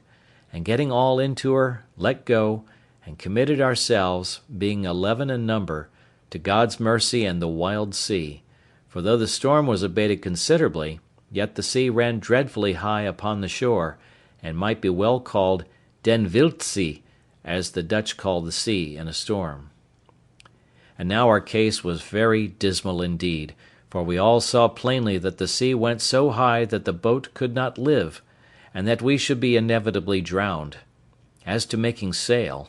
we had none, nor if we had could we have done anything with it, so we worked at the oar towards the land, though with heavy hearts, like men going to execution, for we all knew that when the boat came near the shore she would be dashed in 1,000 pieces by the breach of the sea. However, we committed our souls to God in the most earnest manner, and the wind driving us towards the shore, we hastened our destruction with our own hands, putting as well as we could towards land. What the shore was, whether rock or sand, whether steep or shoal, we knew not. The only hope that could rationally give us the least shadow of expectation was, if we might find some bay or gulf, or the mouth of some river, where by great chance we might have run our boat in, or got under the lee of the land, and perhaps made smooth water. But there was nothing like this appeared. But, as we made nearer and nearer the shore, the land looked more frightful than the sea. After we had rowed, or rather driven about 1.5 leagues, as we reckoned it, a raging wave, mountain-like, came rolling astern of us, and plainly bade us expect the coup de grace. It took us with such a fury that it overset the boat at once, and separating us as well from the boat as from one another, gave us no time to say, "O God!" for we were all swallowed up in a moment. Nothing can describe the confusion of thought which I felt when I sank into the water, for though I swam very well, yet I could not deliver myself from the wave so as to draw breath, till that wave having driven me, or rather carried me, a vast way on towards the shore, and having spent itself, went back, and left me upon the land almost dry, but half dead with the water I took in. I had so much presence of mind, as well as breath left, that seeing myself nearer the mainland than I expected, I got upon my feet, and endeavoured to make on towards the land as fast as I could, before another wave should return and take me up again. But I soon found it was impossible to avoid it, for I saw the sea come after me as high as a great hill, and as furious as an enemy, which I had no means or strength to contend with. My business was to hold my breath, and raise myself upon the water if I could, and so, by swimming, to preserve my breathing, and pilot myself towards the shore, if possible, my greatest concern now being that the sea, as it would carry me a great way towards the shore when it came on, might not carry me back again with it when it gave back towards the sea. The wave that came upon me again buried me at once 20 or 30 feet deep in its own body, and I could feel myself carried with a mighty force and swiftness towards the shore, a very great way, but I held my breath, and assisted myself to swim still forward with all my might. I was ready to burst with holding my breath, but, as I felt myself rising up, so to my immediate relief I found my head and hands shoot out above the surface of the water,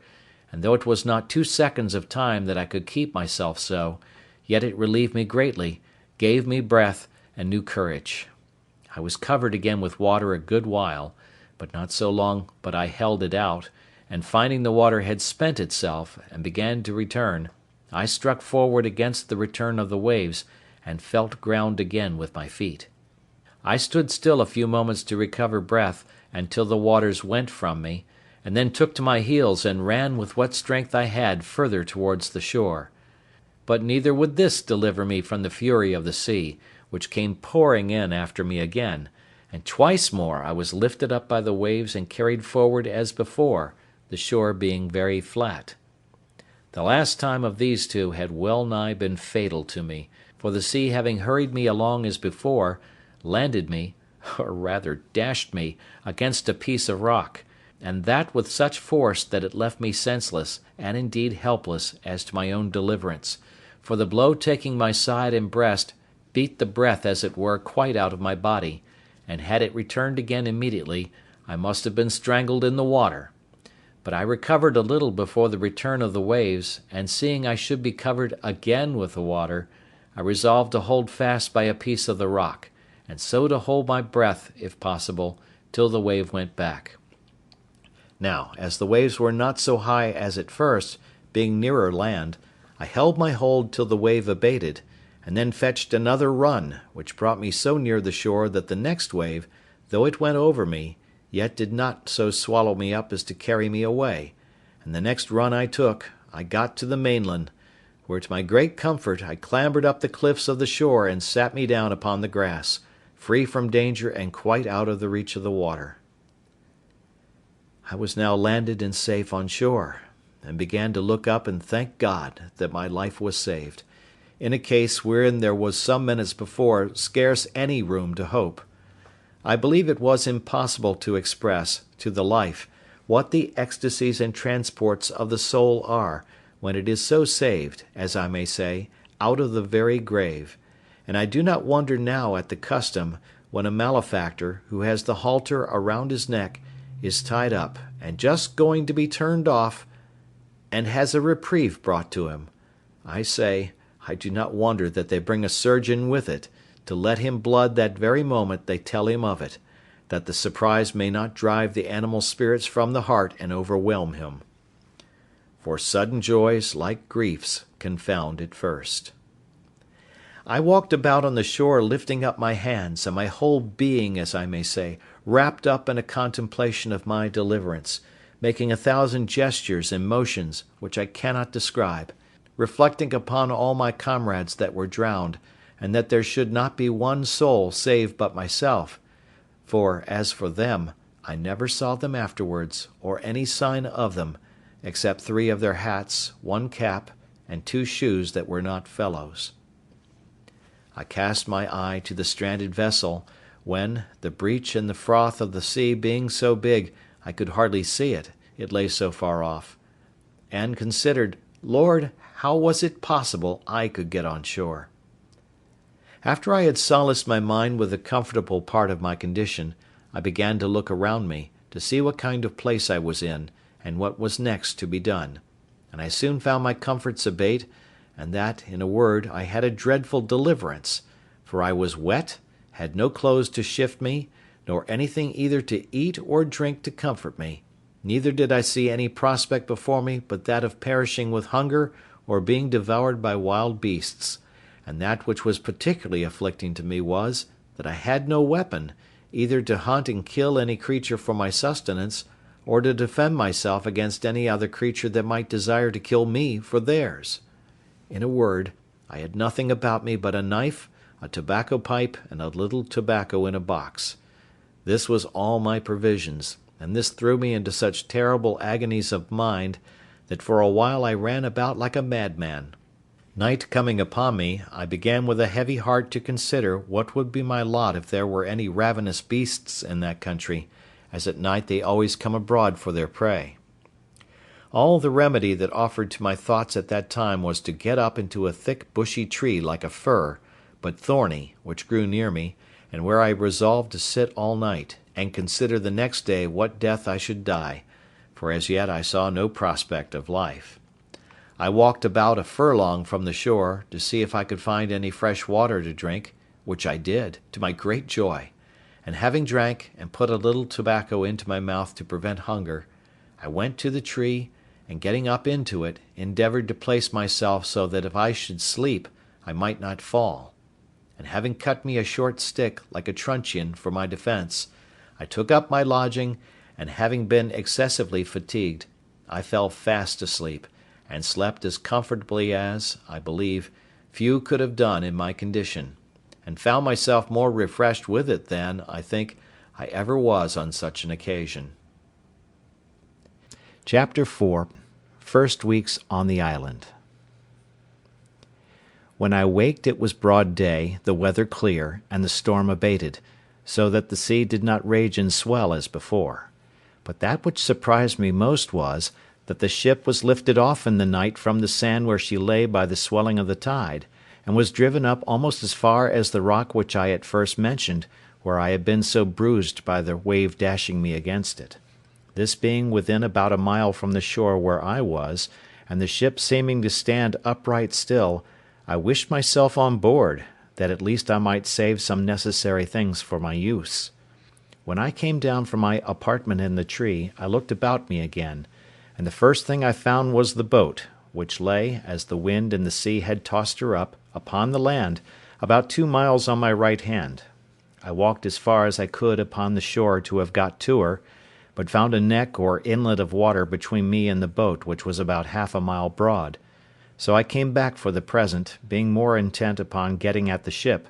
where I hoped to find something for my present subsistence.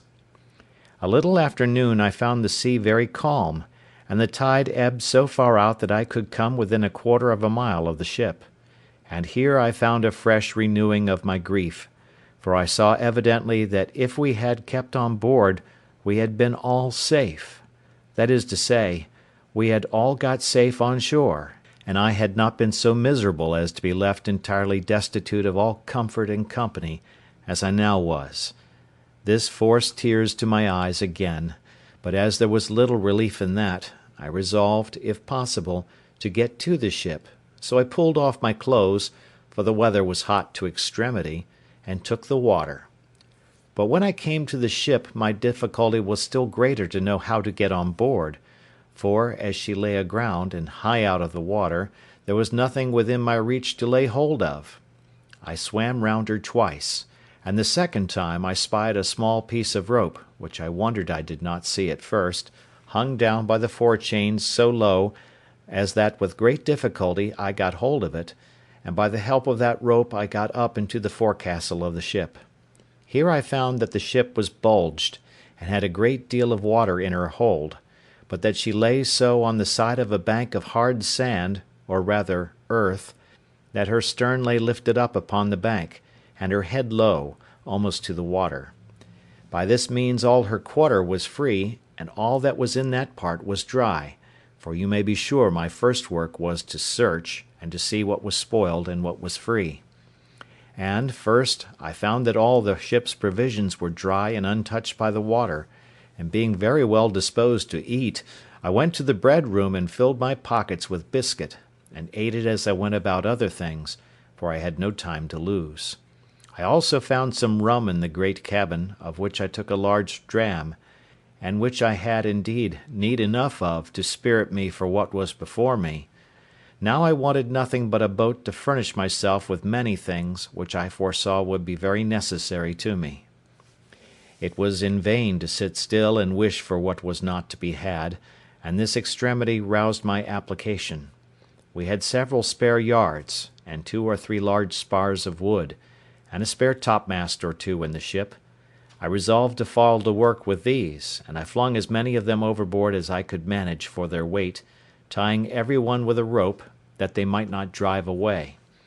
When this was done, I went down the ship's side, and pulling them to me, I tied 4 of them together at both ends as well as I could, in the form of a raft, and laying 2 or 3 short pieces of plank upon them crossways, I found I could walk upon it very well, but that it was not able to bear any great weight, the pieces being too light. So I went to work, and with a carpenter's saw I cut a spare topmast into 3 lengths, and added them to my raft, with a great deal of labour and pains. But the hope of furnishing myself with necessaries encouraged me to go beyond what I should have been able to have done upon another occasion.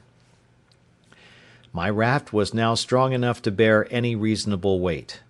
My next care was what to load it with, and how to preserve what I laid upon it from the surf of the sea. But I was not long considering this. I first laid all the planks or boards upon it that I could get, and having considered well what I most wanted, I got 3 of the seamen's chests, which I had broken open and emptied, and lowered them down upon my raft. The first of these I filled with provisions, such as bread, rice, 3 Dutch cheeses, 5 pieces of dry goat's flesh, which we lived much upon, and a little remainder of European corn, which had been laid by for some fowls which we brought to sea with us, but the fowls were killed.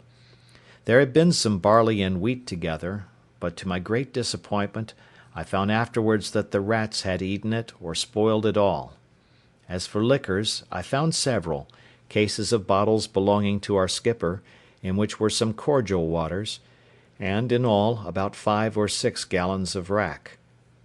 These I stowed by themselves, there being no need to put them into the chest, nor any room for them. While I was doing this, I found the tide begin to flow, though very calm, and I had the mortification to see my coat, shirt, and waistcoat, which I had left on the shore, upon the sand, swim away.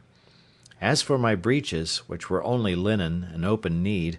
I swam on board in them and my stockings. However, this set me on rummaging for clothes, of which I found enough, but took no more than I wanted for present use, for I had other things which my eye was more upon, as, first, tools to work with on shore; and it was after long searching that I found out the carpenter's chest, which was indeed a very useful prize to me, and much more valuable than a shipload of gold would have been at that time. I got it down to my raft, whole as it was, without losing time to look into it, for I knew in general what it contained. My next care was for some ammunition and arms. There were 2 very good fowling pieces in the great cabin, and 2 pistols. These I secured first, with some powder horns and a small bag of shot, and 2 old rusty swords. I knew there were 3 barrels of powder in the ship, but knew not where our gunner had stowed them, but with much search I found them, 2 of them dry and good, the 3rd had taken water. Those 2 I got to my raft with the arms. And now I thought myself pretty well freighted, and began to think how I should get to shore with them, having neither sail, oar, nor rudder, and the least capful of wind would have overset all my navigation. I had 3 encouragements: first, a smooth calm sea; secondly, the tide rising and setting in to the shore;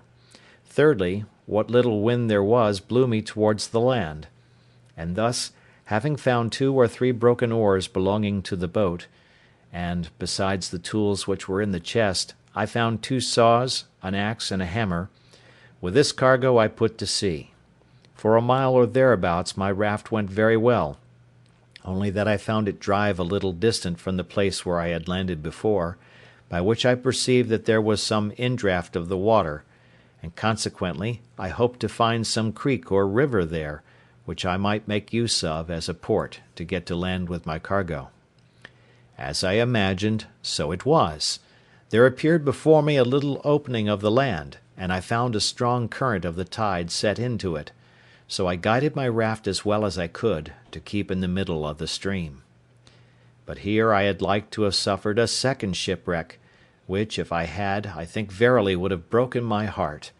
For knowing nothing of the coast, my raft ran aground at one end of it upon a shoal, and not being aground at the other end, it wanted but a little that all my cargo had slipped off towards the end that was afloat, and to fallen into the water. I did my utmost, by setting my back against the chests, to keep them in their places, but could not thrust off the raft with all my strength, neither durst I stir from the posture I was in, but holding up the chests with all my might, I stood in that manner near half an hour, in which time the rising of the water brought me a little more upon a level, and a little after, the water still rising, my raft floated again, and I thrust her off with the oar I had into the channel, and then driving up higher, I at length found myself in the mouth of a little river, with land on both sides and a strong current of tide running up. I looked on both sides for a proper place to get to shore, for I was not willing to be driven too high up the river, hoping in time to see some ships at sea, and therefore resolved to place myself as near the coast as I could.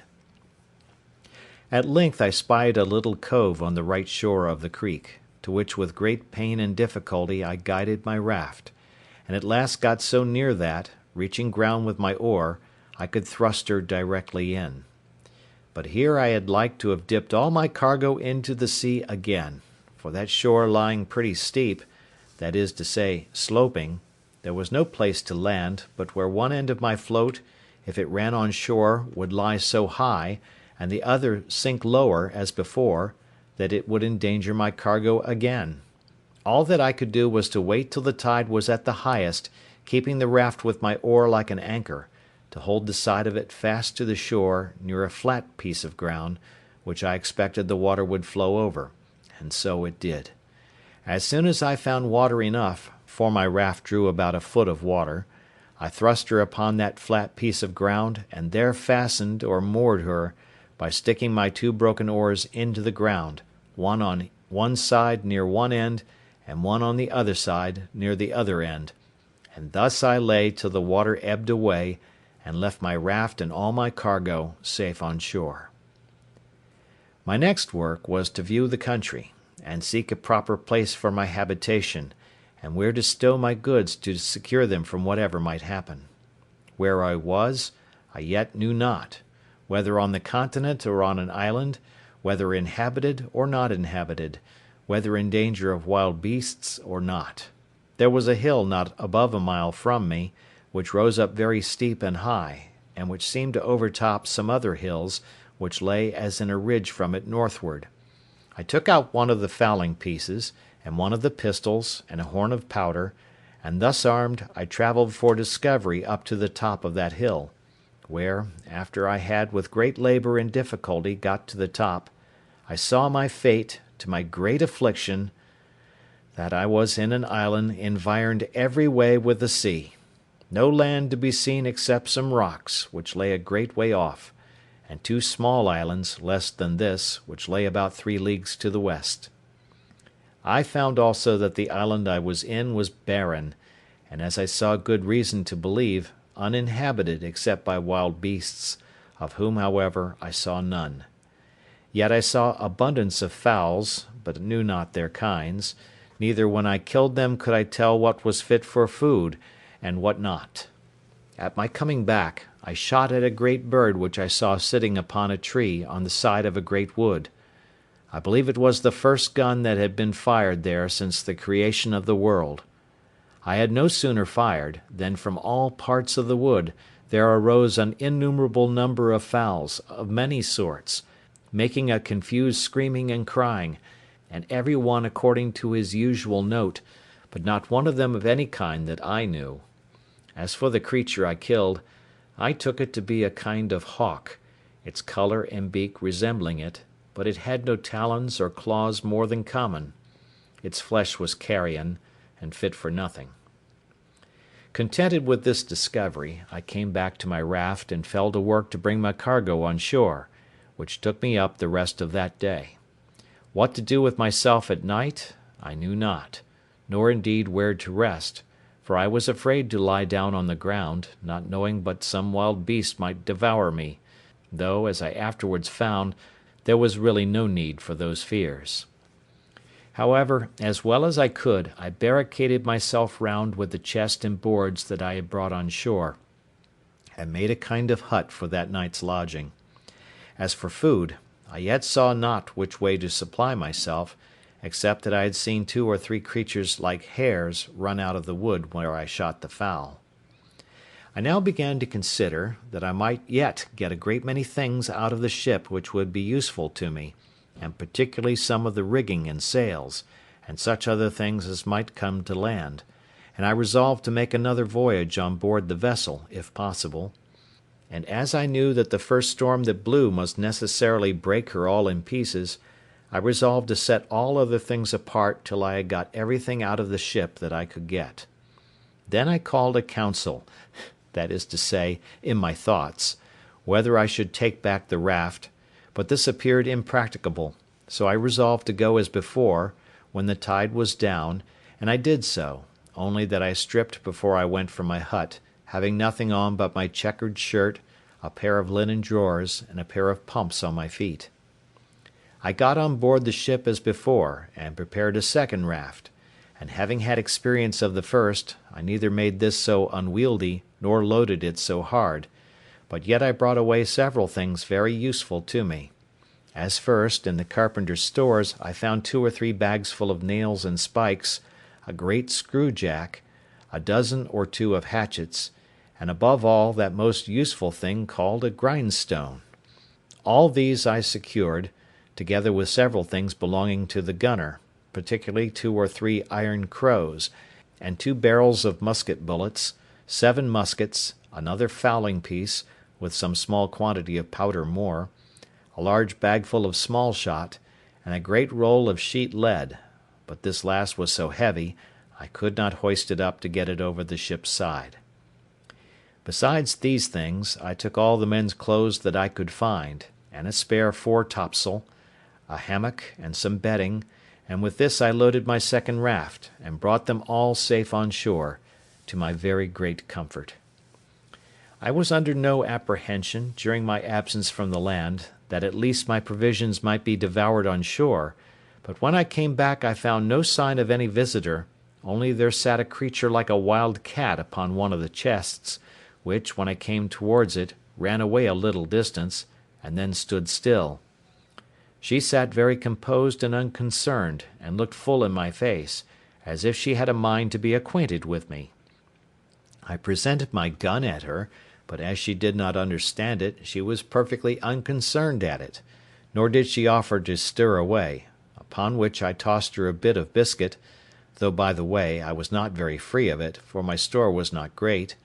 However, I spared her a bit, I say, and she went to it, smelled at it, and ate it, and looked as if pleased for more, but I thanked her, and could spare no more, so she marched off. Having got my second cargo on shore, though I was fain to open the barrels of powder and bring them by parcels, for they were too heavy, being large casks, I went to work to make me a little tent with a sail, and some poles which I cut for that purpose, and into this tent I brought everything that I knew would spoil either with rain or sun,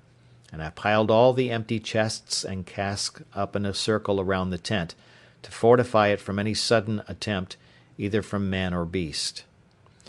When I had done this, I blocked up the door of the tent with some boards within, and an empty chest set up on end without, and spreading one of the beds upon the ground, laying my 2 pistols just at my head, and my gun at length by me, I went to bed for the first time, and slept very quietly all night, for I was very weary and heavy.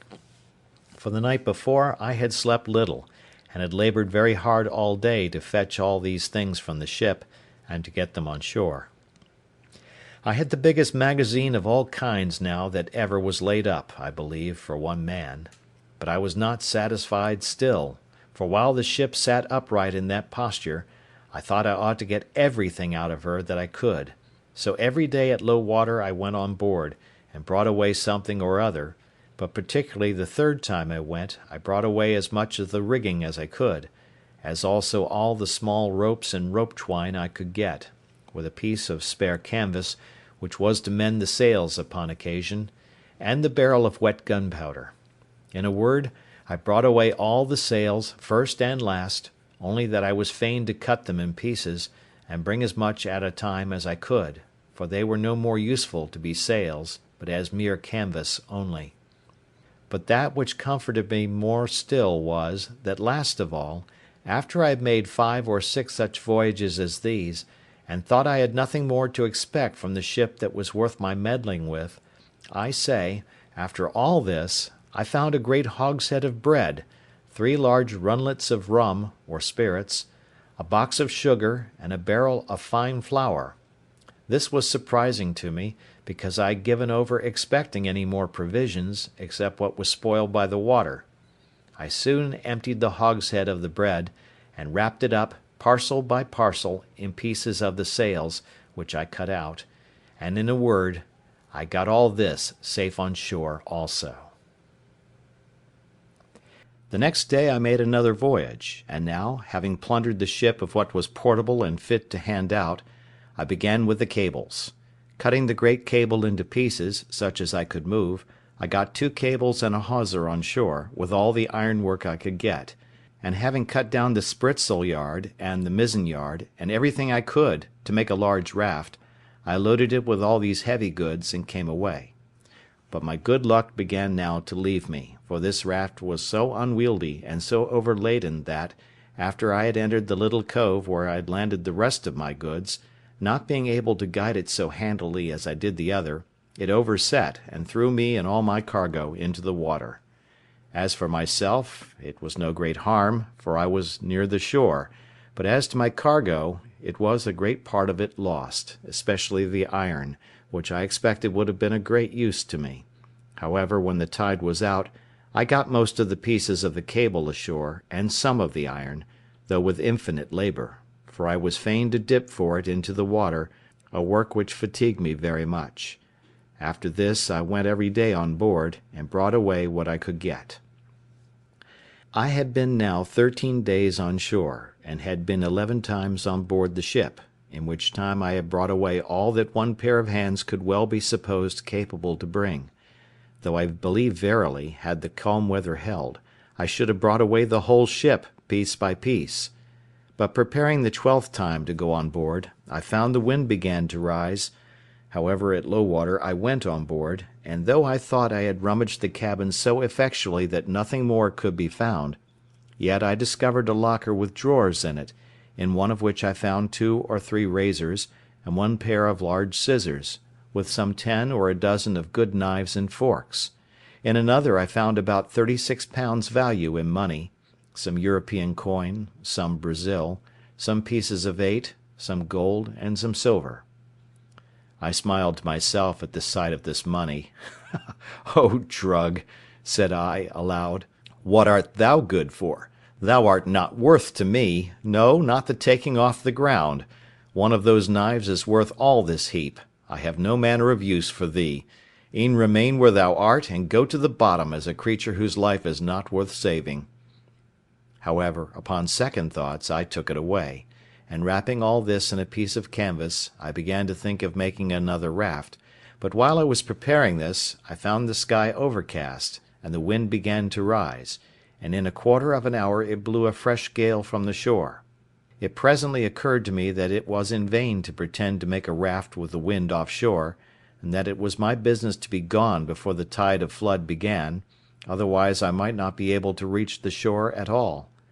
Accordingly I let myself down into the water, and swam across the channel, which lay between the ship and the sands; and even that with difficulty enough, partly with the weight of the things I had about me, and partly the roughness of the water, for the wind rose very hastily, and before it was quite high water it blew a storm. But I had got home to my little tent, where I lay, with all my wealth about me, very secure. It blew very hard all night, and in the morning, when I looked out, behold, no more ship was to be seen.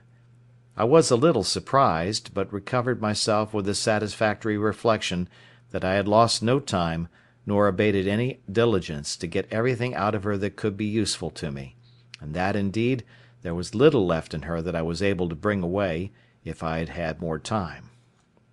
I now gave over any more thoughts of the ship, or of anything out of her, except what might drive on shore from her wreck, as indeed divers piece of her afterwards did, but those things were of small use to me. My thoughts were now wholly employed about securing myself against either savages, if any should appear, or wild beasts, if any were in the island; and I had many thoughts of the method how to do this, and what kind of dwelling to make, whether I should make me a cave in the earth, or a tent upon the earth, and, in short, I resolved upon both, the manner and description of which it may not be improper to give an account of.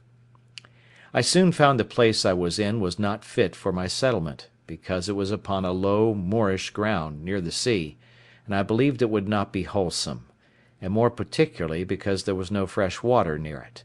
so I resolved to find a more healthy and more convenient spot of ground. I consulted several things in my situation, which I found would be proper for me. First, health and fresh water, I just now mentioned. Secondly, shelter from the heat of the sun. Thirdly, security from ravenous creatures, whether man or beast. Fourthly, a view to the sea, that if God sent any ship in sight, I might not lose any advantage for my deliverance, of which I was not willing to banish all my expectation yet. In search of a place proper for this, I found a little plain on the side of a rising hill, whose front towards this little plain was steep as a house side, so that nothing could come down upon me from the top. On the one side of the rock there was a hollow place, worn a little way in, like the entrance or door of a cave, but there was not really any cave or way into the rock at all. On the flat of the green, just before this hollow place, I resolved to pitch my tent. This plain was not above 100 yards broad, and about twice as long, and lay like a green before my door, and, at the end of it, descended irregularly every way down into the low ground by the seaside. It was on the north-northwest side of the hill, so that it was sheltered from the heat every day, till it came to a west and by south sun, or thereabouts, which in those countries is near the setting. Before I set up my tent I drew a half circle before the hollow place, which took in about 10 yards in its semi-diameter from the rock, and 20 yards in its diameter from its beginning and ending. In this half circle I pitched 2 rows of strong stakes, driving them into the ground till they stood very firm like piles, the biggest end being out of the ground above 5 feet and a half, and sharpened on the top. The 2 rows did not stand above 6 inches from one another. Then I took the pieces of cable which I had cut in the ship, and laid them in rows, one upon another, within the circle, between these 2 rows of stakes, up to the top, placing other stakes in the inside, leaning against them, about 2 feet and a half high, like a spur to a post; and this fence was so strong that neither man nor beast could get into it or over it. This cost me a great deal of time and labour, especially to cut the piles in the woods, bring them to the place, and drive them into the earth. The entrance into this place I made to be, not by a door, but by a short ladder to go over the top,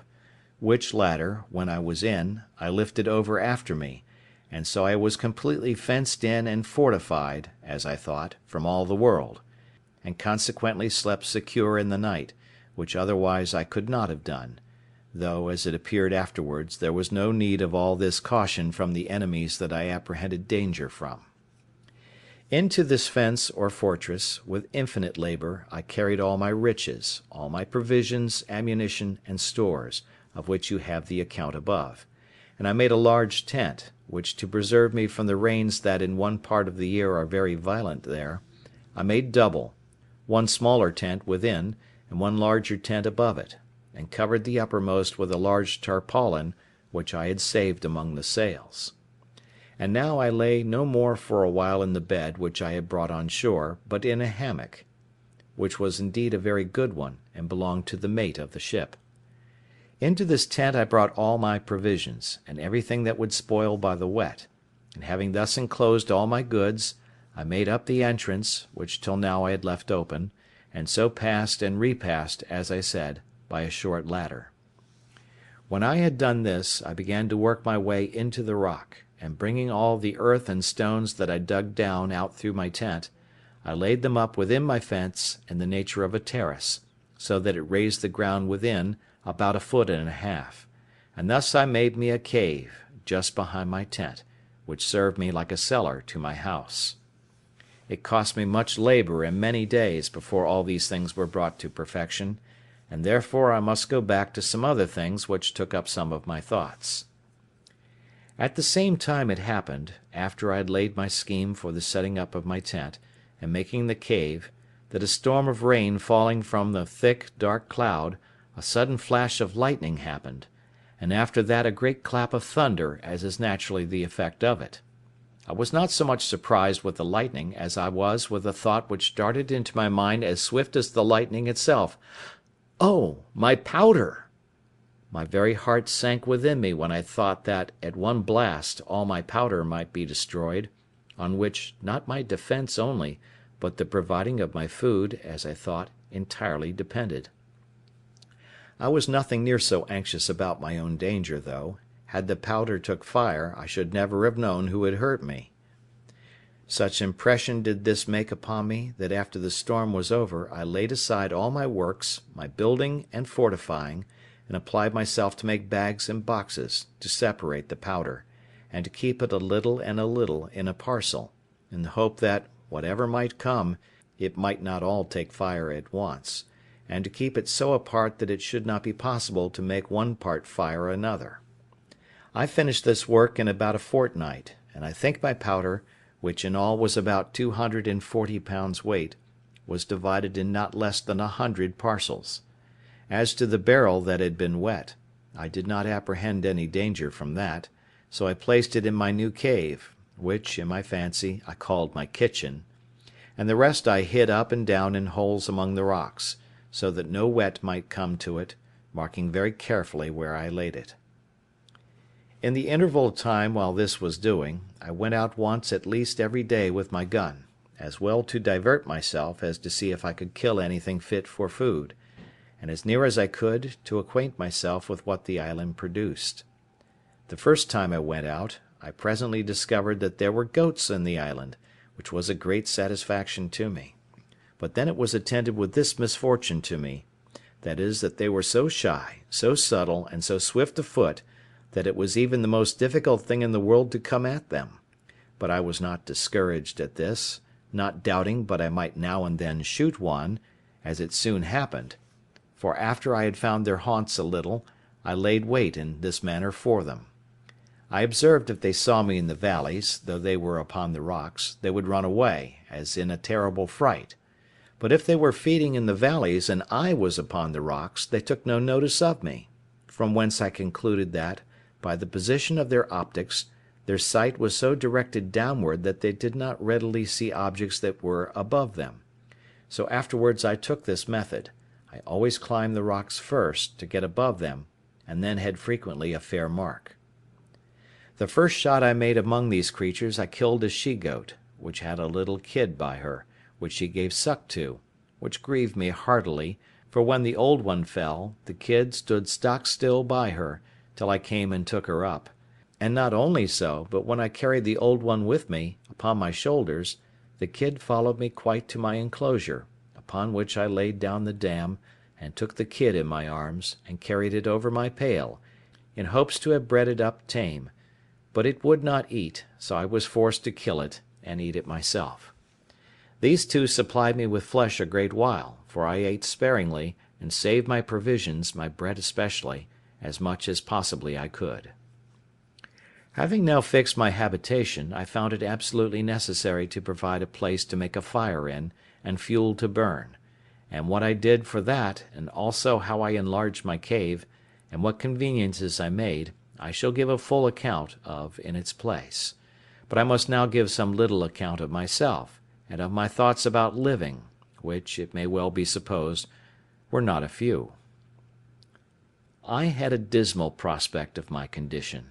for as I was not cast away upon that island without being driven, as is said, by a violent storm, quite out of the course of our intended voyage, and a great way, perhaps some hundreds of leagues, out of the ordinary course of the trade of mankind, I had great reason to consider it as a determination of Heaven that in this desolate place and in this desolate manner I should end my life. The tears would run plentifully down my face when I made these reflections, and sometimes I would expostulate with myself why Providence should thus completely ruin his creatures, and render them so absolutely miserable, so without help, abandoned, so entirely depressed, that it could hardly be rational to be thankful for such a life. But something always returned swift upon me to check these thoughts, and to reprove me; and particularly one day, walking with my gun in my hand by the seaside, I was very pensive upon the subject of my present condition, when reason, as it were, expostulated with me the other way, thus: "Well, you are in a desolate condition, it is true; but, pray remember, where are the rest of you? Did not you come, 11 of you, in the boat? Where are the 10? Why were they not saved, and you lost? Why were you singled out? Is it better to be here or there?" And then I pointed to the sea. All evils are to be considered with the good that is in them, and with what worse attends them. Then it occurred to me again, how well I was furnished for my subsistence, and what would well have been my case if it had not happened, which was 100,000 to 1, that the ship floated from the place where she first struck, and was driven so near the shore that I had time to get all these things out of her. What would have been my case, if I had been forced to have lived in the condition in which I at first came on shore, without necessaries of life, or necessaries to supply and procure them? "Particularly," said I, aloud, though to myself, "what should I have done without a gun, without ammunition, without any tools to make anything, or to work with, without clothes, bedding, a tent, or any manner of covering?" And that now I had all these to sufficient quantity, and was in a fair way to provide myself in such a manner as to live without my gun, when my ammunition was spent, so that I had a tolerable view of subsisting, without any want, as long as I lived; for I considered from the beginning how I would provide for the accidents that might happen, and for the time that was to come, even not only after my ammunition should be spent, but even after my health and strength should decay. I confess I had not entertained any notion of my ammunition being destroyed at one blast; I mean my powder being blown up by lightning; and this made the thoughts of it so surprising to me when it lightened and thundered, as I observed just now. And now being about to enter into a melancholy relation of a scene of silent life, such, perhaps, as was never heard of in the world before, I shall take it from its beginning, and continue it in its order. It was by my account the 30th of September, when, in the manner as above said, I first set foot upon this horrid island; when the sun, being to us in its autumnal equinox, was almost over my head,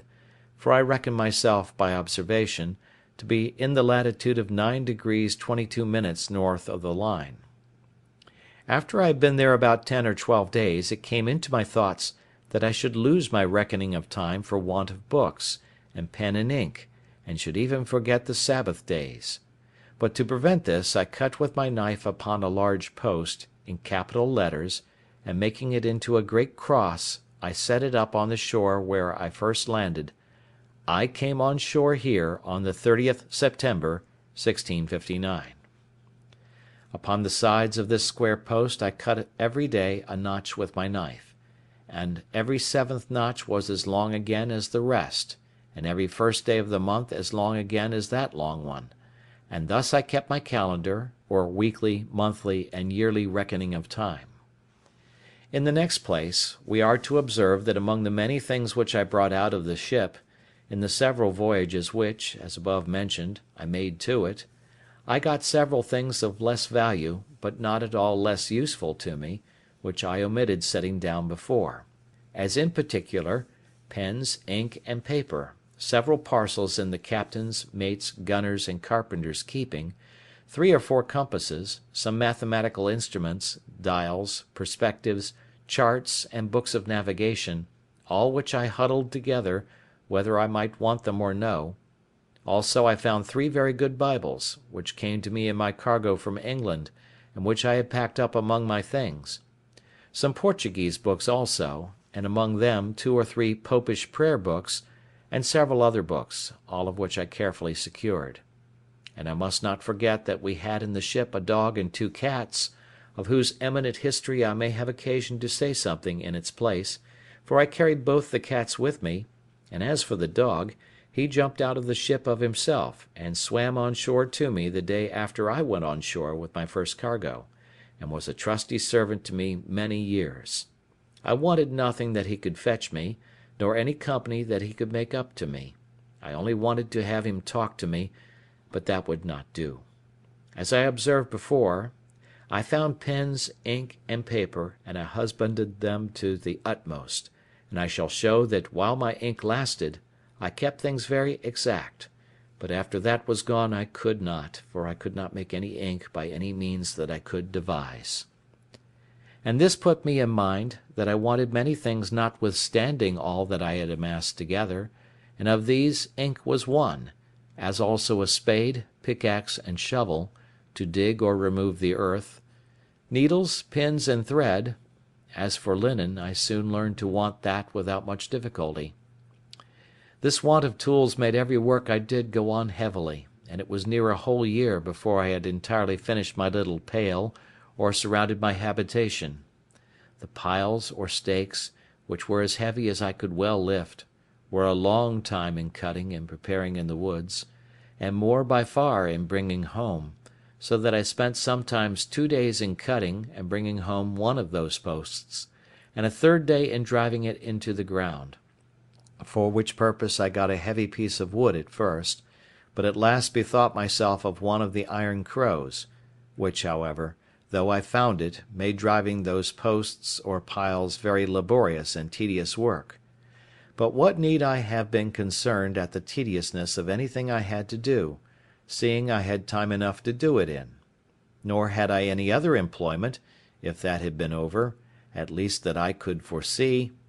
except the ranging the island to seek for food, which I did, more or less, every day.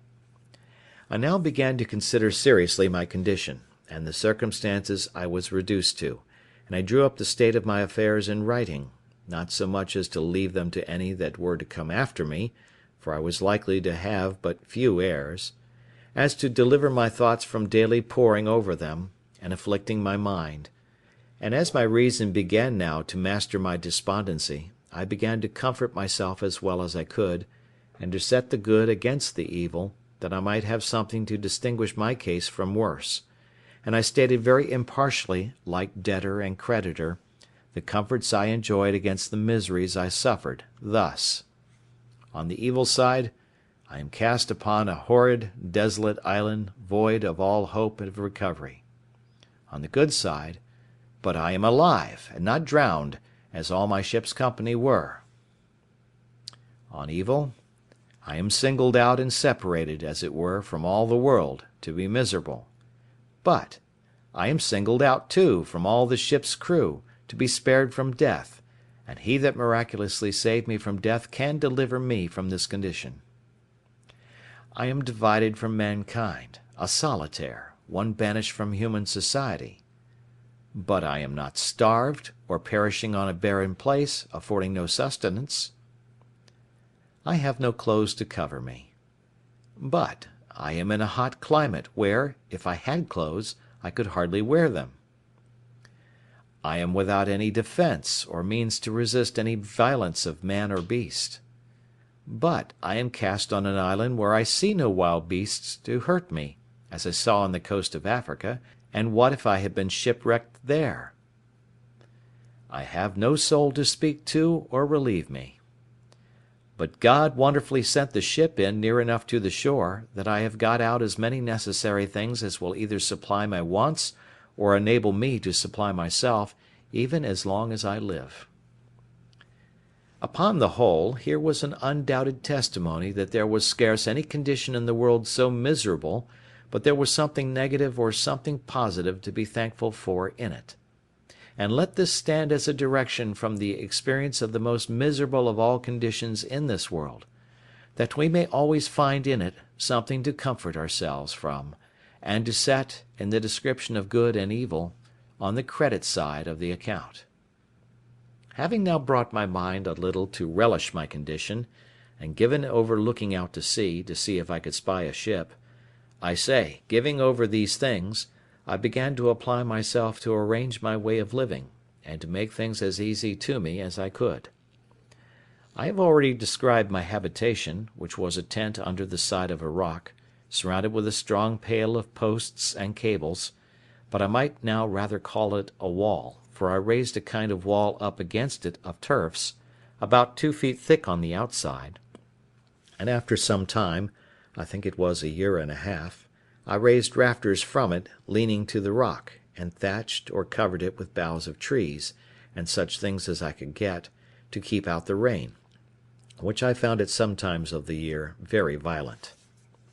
I have already observed how I brought all my goods into this pale, and into the cave which I had made behind me. But I must observe, too, that at first this was a confused heap of goods, which, as they lay in no order, so they took up all my place. I had no room to turn myself, so I set myself to enlarge my cave, and work farther into the earth, for it was a loose sandy rock, which yielded easily to the labour I bestowed on it. And so when I found I was pretty safe as to beasts of prey, I worked sideways, to the right hand, into the rock, and then, turning to the right again, worked quite out, and made me a door to come out on the outside of my pale or fortification. This gave me not only egress and regress, as it was a back way to my tent and to my storehouse, but gave me room to store my goods. And now I began to apply myself to make such necessary things as I found I most wanted, particularly a chair and a table, for without these I was not able to enjoy the few comforts I had in the world. I could not write, or eat, or do several things with so much pleasure without a table, so I went to work. And here I must needs observe, that as reason is the substance and origin of the mathematics, so by stating and squaring everything by reason, and by making the most rational judgment of things, every man may be, in time, master of every mechanic art. I had never handled a tool in my life, and yet, in time, by labour, application, and contrivance, I found at last that I wanted nothing but I could have made it, especially if I had had tools. However, I made abundance of things, even without tools, and some with no more tools than an adze and a hatchet, which perhaps were never made that way before, and that with infinite labour. For example, if I wanted a board, I had no other way but to cut down a tree, set it on an edge before me, and hew it flat on either side with my axe, till I brought it to be thin as a plank, and then dub it smooth with my adze. It is true, by this method I could make but one board out of a whole tree, but this I had no remedy for but patience, any more than I had for the prodigious deal of time and labour which it took me up to make a plank or board, but my time or labour was little worth, and so it was well employed one way as another. However, I made me a table and a chair, as I observed above, in the first place, and this I did out of the short pieces of boards that I brought on my raft from the ship. But when I had wrought out some boards as above, I made large shelves, of the breadth of 1.5 feet, one over another all along one side of my cave, to lay all my tools, nails, and ironwork on, and, in a word, to separate everything at large into their places, that I might come easily at them. I knocked pieces into the walls of the rock to hang my guns and all things that would hang up, so that, had my cave been to be seen, it looked like a general magazine of all necessary things, and had everything so ready at my hand that it was a great pleasure to me to see all my goods in such order, and especially to find my stock of all necessaries so great. And now it was that I began to keep a journal of every day's employment, for indeed, at first I was in too much hurry, and not only hurry as to labour, but in too much discomposure of mind, and my journal would have been full of many dull things. For example, I must have said thus: on the 30th, after I got to shore and escaped drowning, instead of being thankful to God for my deliverance, having first vomited, with the great quantity of salt water which had got into my stomach, and recovering myself a little, I ran about the shore wringing my hands and beating my head and face, exclaiming at my misery, and crying out, I was undone, undone! Till, tired and faint, I was forced to lie down on the ground to repose, but durst not sleep for fear of being devoured.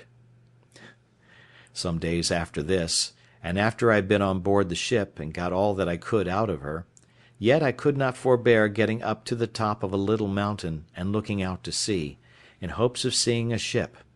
Then fancy at a vast distance I spied a sail, pleased myself with the hope of it, and then after looking steadily, till I was almost blind, lose it quite, and sit down and weep like a child, and thus increase my misery by my folly.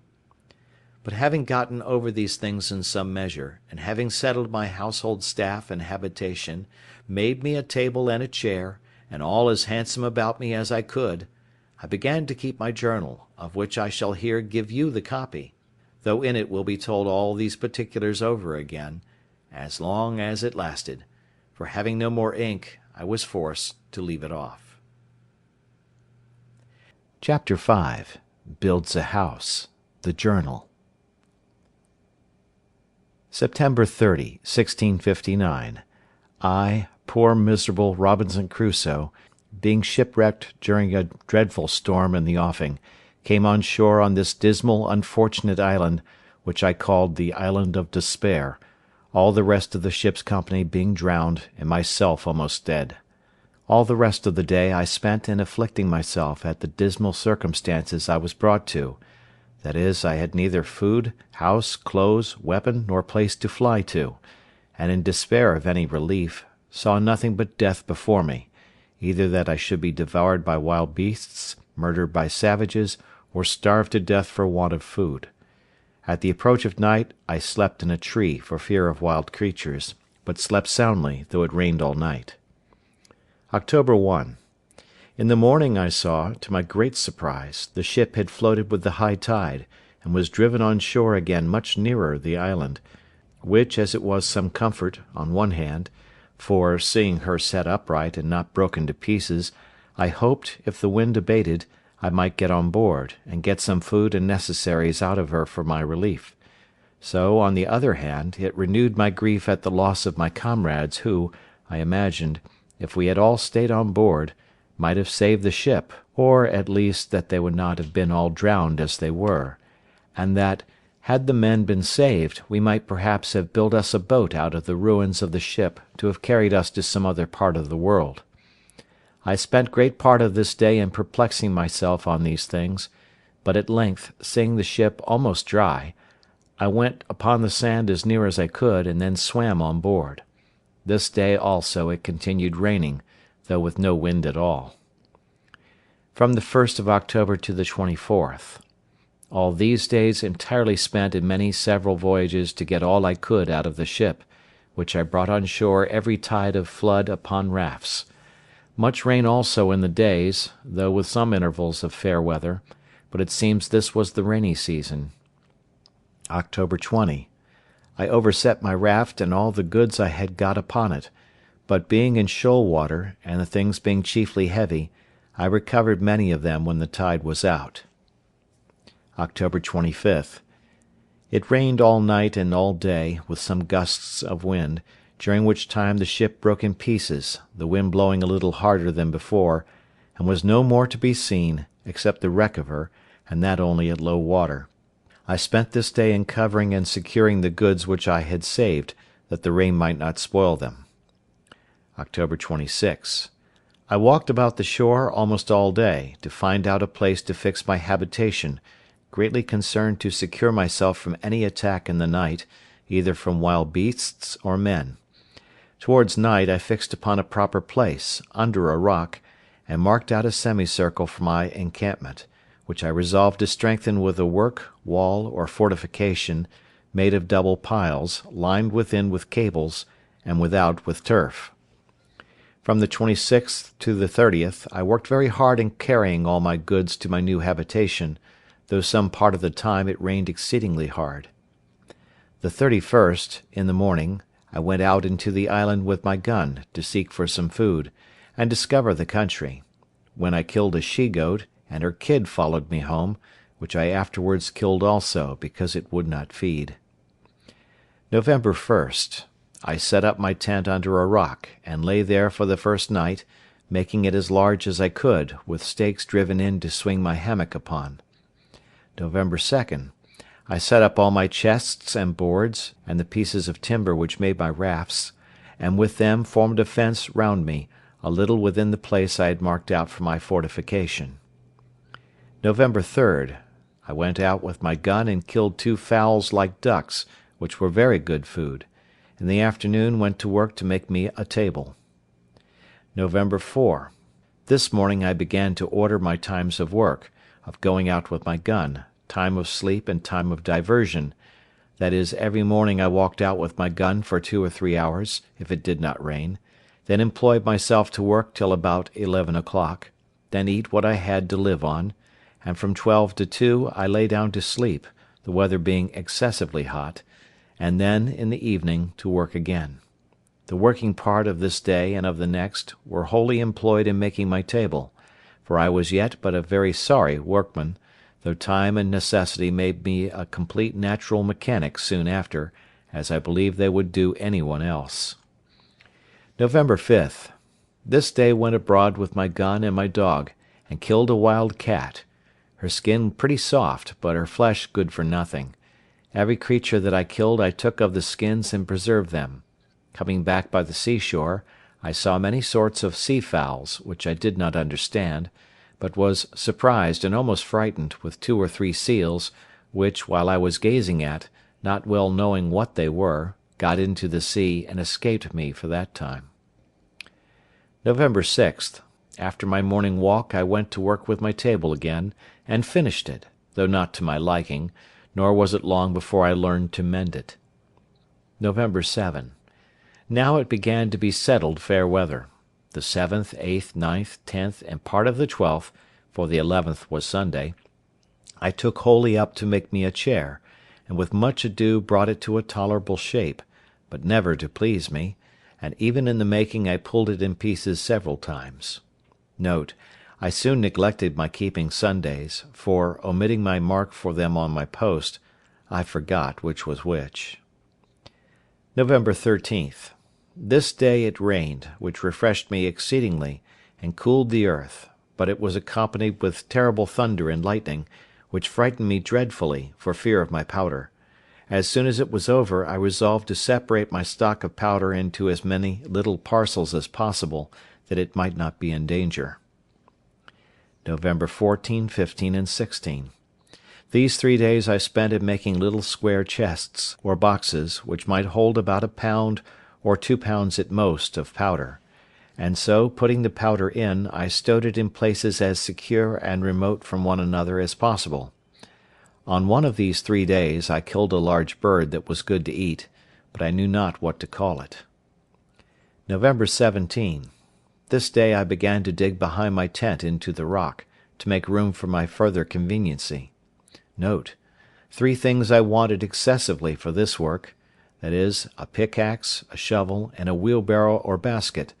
so I desisted from my work and began to consider how to supply that want, and make me some tools. As for the pickaxe, I made use of the iron crows, which were proper enough, though heavy; but the next thing was a shovel or spade. This was so absolutely necessary that, indeed, I could do nothing effectually without it, but what kind of one to make I knew not. November 18. The next day, in searching the woods, I found a tree of that wood, or like it, which in the Brazils they call the iron tree, for its exceeding hardness. Of this, with great labour, and almost spoiling my axe, I cut a piece, and brought it home too with difficulty enough, for it was exceeding heavy. The excessive hardness of the wood, and my having no other way, made me a long while upon this machine, for I worked it effectually by little and little into the form of a shovel or spade, the handle exactly shaped like ours in England, only that the board part having no iron shod upon it at bottom, it would not last me so long. However, it served me well enough for the uses which I had occasion to put it to,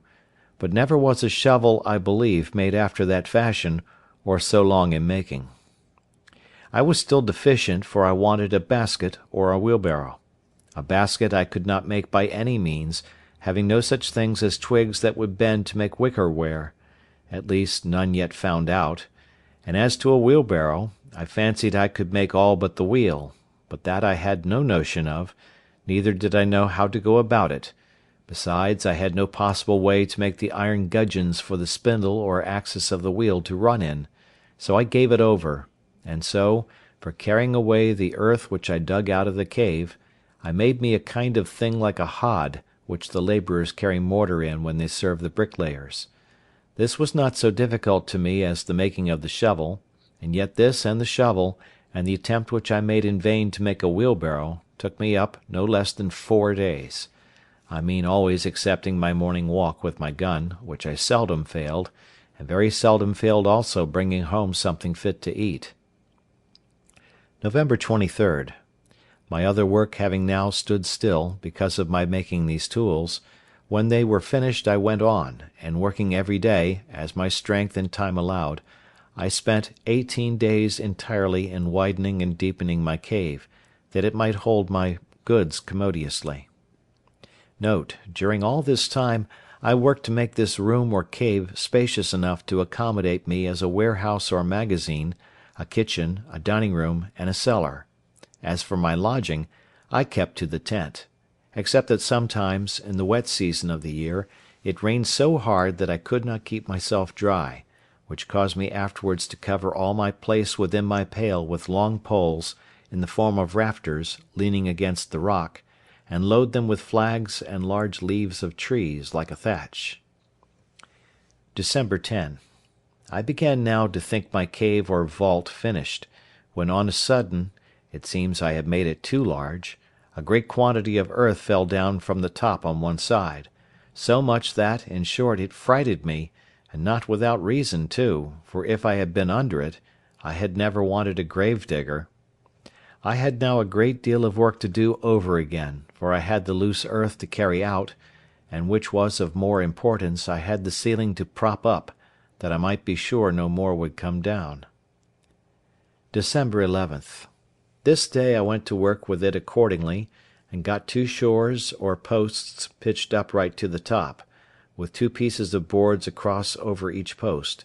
This I finished the next day, and setting more posts up with boards, in about a week more I had the roof secured, and the posts, standing in rows, served me for partitions to part off the house. December 17th. From this day to the 20th I placed shelves, and knocked up nails on the posts, to hang everything up that could be hung up, and now I began to be in some order within doors. December 20. Now I carried everything into the cave, and began to furnish my house, and set up some pieces of boards like a dresser, to order my victuals upon, but boards began to be very scarce with me; also I made me another table. December 24th. Much rain all night and all day, no stirring out. December 25. Rain all day. December 26th. No rain, and the earth much cooler than before, and pleasanter. December 27th. Killed a young goat, and lamed another, so that I caught it and led it home in a string. When I had it at home, I bound and splinted up its leg, which was broke. N.B. I took such care of it that it lived, and the leg grew well and as strong as ever; but, by my nursing it so long, it grew tame, and fed upon the little green at my door, and would not go away. This was the first time that I entertained a thought of breeding up some tame creatures, that I might have food when my powder and shot was all spent. December 28, 29, 30, 31st. Great heats and no breeze, so that there was no stirring abroad, except in the evening, for food. This time I spent in putting all my things in order within doors. January 1. Very hot still, but I went abroad early and late with my gun, and lay still in the middle of the day. This evening, going farther into the valleys which lay towards the centre of the island, I found there were plenty of goats, though exceedingly shy and hard to come at. However, I resolved to try if I could not bring my dog to hunt them down. January 2. Accordingly, the next day I went out with my dog, and set him upon the goats, but I was mistaken, for they all faced about upon the dog, and he knew his danger too well, for he would not come near them. January 3rd. I began my fence or wall, which, being still jealous of my being attacked by somebody, I resolved to make very thick and strong. N.B. This wall being described before, I purposely omit what was said in the journal. It is sufficient to observe that I was no less time than from the 2nd of January to the 14th of April working, finishing, and perfecting this wall, though it was no more than about 24 yards in length, being a half circle from one place in the rock to another place, about 8 yards from it, the door of the cave being in the centre behind it. All this time I worked very hard, the rains hindering me many days, nay, sometimes weeks together, but I thought I should never be perfectly secure till this wall was finished, and it is scarce credible what inexpressible labour everything was done with, especially the bringing piles out of the woods and driving them into the ground, for I made them much bigger than I needed to have done. When this wall was finished, and the outside double fenced, with the turf wall raised close to it, I perceived myself that if any people were to come on shore there, they would not perceive anything like a habitation, and it was very well I did so, as may be observed hereafter, upon a very remarkable occasion. During this time I made my rounds in the woods for game every day when the rain permitted me, and made frequent discoveries in these walks of something or other to my advantage. Particularly I found a kind of wild pigeons, which build, not as wood pigeons in a tree, but rather as house pigeons, in the holes of the rocks; and taking some young ones, I endeavoured to breed them up tame, and did so;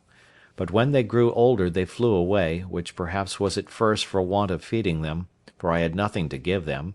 However, I frequently found their nests, and got their young ones, which were very good meat. And now, in the managing my household affairs, I found myself wanting in many things, which I thought at first it was impossible for me to make, as indeed with some of them it was. For instance, I could never make a cask to be hooped. I had a small runlet or two, as I observed before, but I could never arrive at the capacity of making one of them, though I spent many weeks about it. I could neither put in the heads, or join the staves so true to one another as to make them hold water; so I gave that also over. In the next place, I was at a great loss for candles, so that as soon as ever it was dark, which was generally by 7 o'clock, I was obliged to go to bed. I remembered the lump of beeswax with which I made candles in my African adventure, but I had none of that now.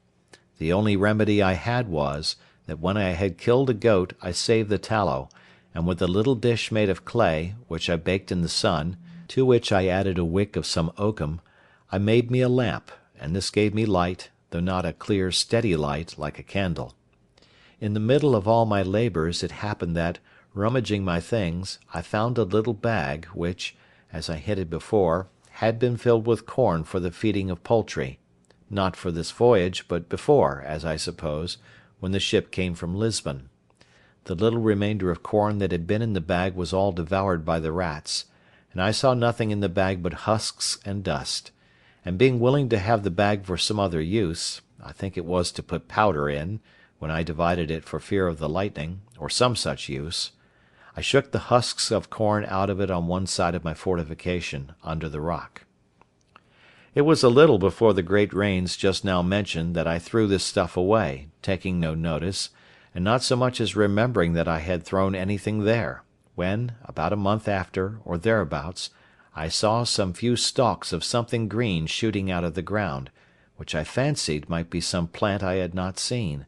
but I was surprised and perfectly astonished when, after a little longer time, I saw about 10 or 12 ears come out, which were perfect green barley, of the same kind as our European, nay, as our English barley. It is impossible to express the astonishment and confusion of my thoughts on this occasion. I had hitherto acted upon no religious foundation at all; indeed, I had very few notions of religion in my head, nor had entertained any sense of anything that had befallen me otherwise than as chance, or, as we lightly say, what pleases God, without so much as inquiring into the end of Providence in these things, or His order in governing events for the world. but after I saw barley grow there, in a climate which I knew was not proper for corn, and especially that I knew not how it came there, it startled me strangely, and I began to suggest that God had miraculously caused his grain to grow without any help of seed sown, and that it was so directed purely for my sustenance on that wild, miserable place. This touched my heart a little, and brought tears out of my eyes, and I began to bless myself that such a prodigy of nature should happen upon my account, and this was the more strange to me because I saw near it still, all along by the side of the rock, some other straggling stalks, which proved to be stalks of rice, and which I knew, because I had seen it grow in Africa when I was ashore there. I not only thought these the pure productions of Providence for my support, but not doubting that there was more in the place, I went all over that part of the island, where I had been before, peering in every corner and under every rock, to see for more of it, but I could not find any. At last it occurred to my thoughts that I shook a bag of chicken's meat out in that place, and then the wonder began to cease, and I must confess my religious thankfulness to God's providence began to abate, too, upon the discovering that all this was nothing but what was common, though I ought to have been as thankful for so strange and unforeseen a providence as if it had been miraculous, for it was really the work of Providence to me, that should order or appoint that 10 or 12 grains of corn should remain unspoiled when the rats had destroyed all the rest, as if it had been dropped from heaven; as also, that I should throw it out in that particular place, where, it being in the shade of a high rock, it sprang up immediately, whereas if I had thrown it anywhere else at that time, it had been burnt up and destroyed. I carefully saved the ears of this corn, you may be sure, in their season, which was about the end of June, and laying up every corn, I resolved to sow them all again, hoping in time to have some quantity sufficient to supply me with bread. But it was not till the 4th year that I could allow myself the least grain of this corn to eat, and even then but sparingly, as I shall say afterwards, in its order, for I lost all that I sowed the first season by not observing the proper time, for I sowed it just before the dry season, so that it never came up at all, at least not as it would have done, of which in its place. Besides this barley, there were, as above, 20 or 30 stalks of rice, which I preserved with the same care and for the same use, or to the same purpose, to make me bread, or rather food, for I found ways to cook it without baking, though I did that also after some time. But, to return to my journal. I worked excessive hard these 3 or 4 months to get my wall done, and the 14th of April I closed it up, contriving to go into it, not by a door, but over the wall, by a ladder, that there might be no sign on the outside of my habitation. April 16th. I finished the ladder, so I went up the ladder to the top, and then pulled it up after me, and let it down in the inside. This was a complete enclosure to me, for within I had room enough, and nothing could come at me from without, unless it could first mount my wall. The very next day after this wall was finished, I had almost all my labour overthrown at once, and myself killed. The case was thus. As I was busy in the inside, behind my tent, just at the entrance into my cave, I was terribly frighted with a most dreadful, surprising thing indeed, for all on a sudden I found the earth come crumbling down from the roof of my cave, and from the edge of the hill over my head, and 2 of the posts I had set up in the cave cracked in a frightful manner. I was heartily scared, but thought nothing of what was really the cause, only thinking that the top of my cave was fallen in, as some of it had done before; and for fear I should be buried in it I ran forward to my ladder, and not thinking myself safe there neither, I got over my wall for fear of the pieces of the hill, which I expected might roll down upon me.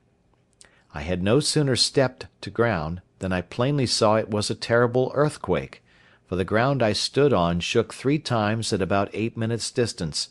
with 3 such shocks as would have overturned the strongest building that could be supposed to have stood on the earth, and a great piece of the top of a rock which stood about half a mile from me, next the sea, fell down with such a terrible noise as I never heard in all my life. I perceived also the very sea was put into violent motion by it, and I believe the shocks were stronger under the water than on the island.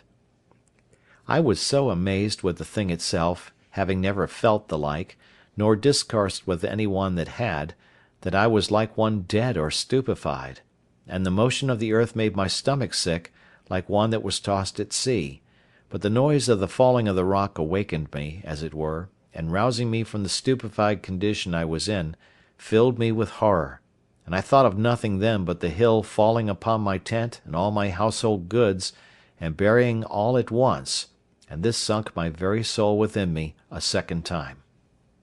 After the third shock was over, and I felt no more for some time,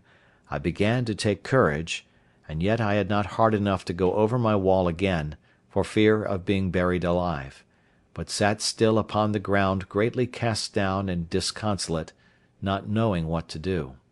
All this while I had not the least serious religious thought, nothing but the common "Lord have mercy upon me," and when it was over, that went away too.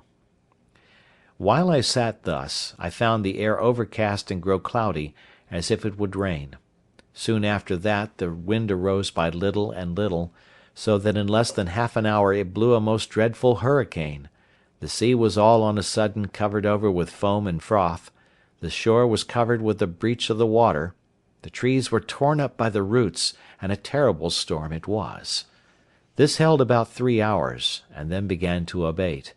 and in 2 hours more it was quite calm, and began to rain very hard. All this while I sat upon the ground, very much terrified and dejected, when on a sudden it came into my thoughts, that these winds and rain being the consequences of the earthquake itself was spent and over, and I might venture into my cave again. With this thought my spirits began to revive, and the rain also helping to persuade me, I went in and sat down in my tent. But the rain was so violent that my tent was ready to be beaten down with it, and I was forced to go into my cave, though very much afraid and uneasy, for fear it should fall on my head. This violent rain forced me to a new work, that is, to cut a hole through my new fortification, like a sink, to let the water go out, which would else have flooded my cave. After I had been in my cave for some time, and found still no more shocks of the earthquake follow, I began to be more composed. And now, to support my spirits, which indeed wanted it very much, I went to my little store, and took a small sup of rum, which, however, I did then and always very sparingly, knowing I could have no more when that was gone. It continued raining all that night and great part of the next day, so that I could not stir abroad, but my mind being more composed, I began to think of what I had best do, concluding that if the island was subject to these earthquakes, there would be no living for me in a cave, but I must consider of building a little hut in an open place, which I might surround with a wall, as I had done here, and so make myself secure from wild beasts or men, for I concluded if I stayed where I was, I should certainly one time or other be buried alive. With these thoughts, I resolved to remove my tent from the place where it stood, which was just under the hanging precipice of the hill, and which, if it should be shaken again, would certainly fall upon my tent; and I spent the next 2 days, being the 19th and 20th of April, in contriving where and how to remove my habitation. The fear of being swallowed up alive made me that I never slept in quiet, and yet the apprehension of lying abroad without any fence was almost equal to it; but still, when I looked about, and saw how everything was put in order, how pleasantly concealed I was, and how safe from danger, it made me very loath to remove. In the meantime, it occurred to me that it would require a vast deal of time for me to do this, and that I must be contented to venture where I was, till I had formed a camp for myself, and had secured it so as to remove to it. So with this resolution I composed myself for a time, and resolved that I would go to work with all speed to build me a wall with piles and cables, etc., in a circle, as before, and set my tent up in it when it was finished, but that I would venture to stay where I was till it was finished, and fit to remove. This was the 21st. April 22nd. The next morning I began to consider of means to put this resolve into execution, but I was at great loss about my tools. I had 3 large axes and abundance of hatchets, for we carried the hatchets for traffic with the Indians, but with much chopping and cutting knotty hardwood they were all full of notches and dull, and though I had a grindstone I could not turn it and grind my tools too. This cost me as much thought as a statesman would have bestowed upon a grand point of politics, or a judge upon the life and death of a man. At length I contrived a wheel with a string, to turn it with my foot, that I might have both my hands at liberty.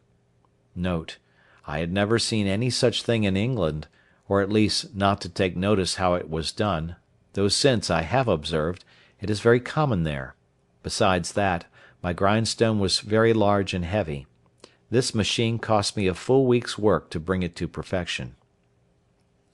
April 28th and 29th. These 2 whole days I took up in grinding my tools, my machine for turning my grindstone performing very well. April 30th. Having perceived my bread had been low a great while, now I took a survey of it, and reduced myself to 1 biscuit cake a day, which made my heart very heavy. May 1st. In the morning, looking towards the seaside, the tide being low, I saw something lie on the shore bigger than ordinary, and it looked like a cask. When I came to it, I found a small barrel, and 2 or 3 pieces of the wreck of the ship, which were driven on shore by the late hurricane, and looking towards the wreck itself, I thought it seemed to lie higher out of the water than it used to do. I examined the barrel which was driven on shore, and soon found it was a barrel of gunpowder, but it had taken water, and the powder was caked as hard as a stone. However, I rolled it farther on shore for the present, and went on upon the sands, as near as I could to the wreck of the ship, to look for more. Chapter 6. Ill and conscience-stricken. When I came down to the ship I found it strangely removed. The forecastle, which lay before buried in sand, was heaved up at least 6 feet, and the stern, which was broke in pieces and parted from the rest by the force of the sea, soon after I had left rummaging her, was tossed as it were up and cast on one side, and the sand was thrown so high on that side next her stern, that whereas there was a great place of water before, so that I could not come within 1/4 of a mile of the wreck without swimming, I could now walk quite up to her when the tide was out. I was surprised with this at first, but soon concluded it must be done by the earthquake. And as by this violence the ship was more broke open than formerly, so many things came daily on shore, which the sea had loosened, and which the winds and water rolled by degrees to the land. This wholly diverted my thoughts from the design of removing my habitation, and I busied myself mightily, that day especially, in searching whether I could make any way into the ship, but I found nothing was to be expected of that kind, for all the inside of the ship was choked up with sand. However, as I had learned not to despair of anything, I resolved to pull everything to pieces that I could of the ship, concluding that everything I could get from her would be of some use or other to me. May 3rd. I began with my saw, and cut a piece of a beam through, which I thought held some of the upper part or quarter-deck together, and when I had cut it through, I cleared away the sand as well as I could from the side which lay highest, but the tide coming in, I was obliged to give over for that time. May 4th. I went a-fishing, but caught not one fish that I durst to eat of, till I was weary of my sport, when, just going to leave off, I caught a young dolphin. I had made me a long line of some rope yarn, but I had no hooks, yet I frequently caught fish enough, as much as I cared to eat, all which I dried in the sun, and ate them dry.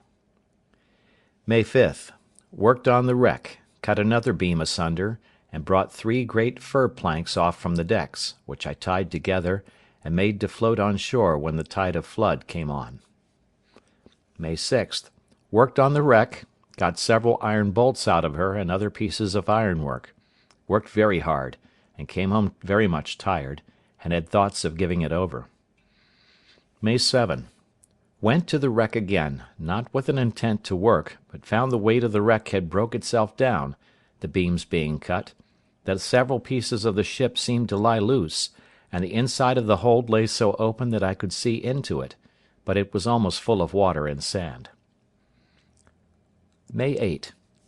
Went to the wreck, and carried an iron crow to wrench up the deck, which lay now quite clear of the water or sand. I wrenched open 2 planks, and brought them on shore also with the tide. I left the iron crow in the wreck for next day. May 9. Went to the wreck, and with the crow made way into the body of the wreck, and felt several casks, and loosened them with the crow, but could not break them up. I felt also a roll of English lead, and could stir it, but it was too heavy to remove. May 10 to 14. Went every day to the wreck, and got a great many pieces of timber and boards or plank, and 200 or 300 hundredweight of iron.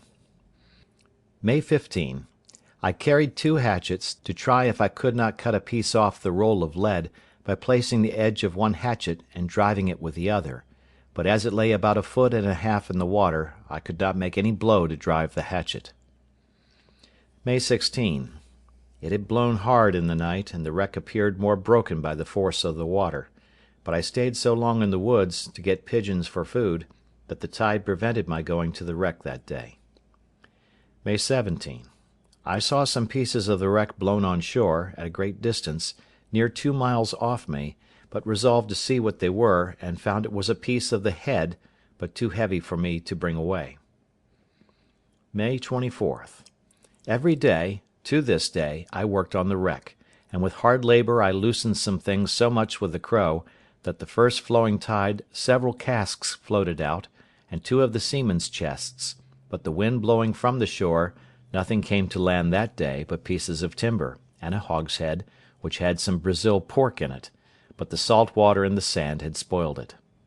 I continued this work every day to the 15th of June, except the time necessary to get food, which I always appointed, during this part of my employment, to be when the tide was up, that I might be ready when it was ebbed out.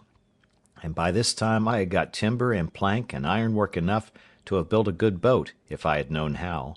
and also I got, at several times and in several pieces, near 100 hundredweight of the sheet lead. June 16.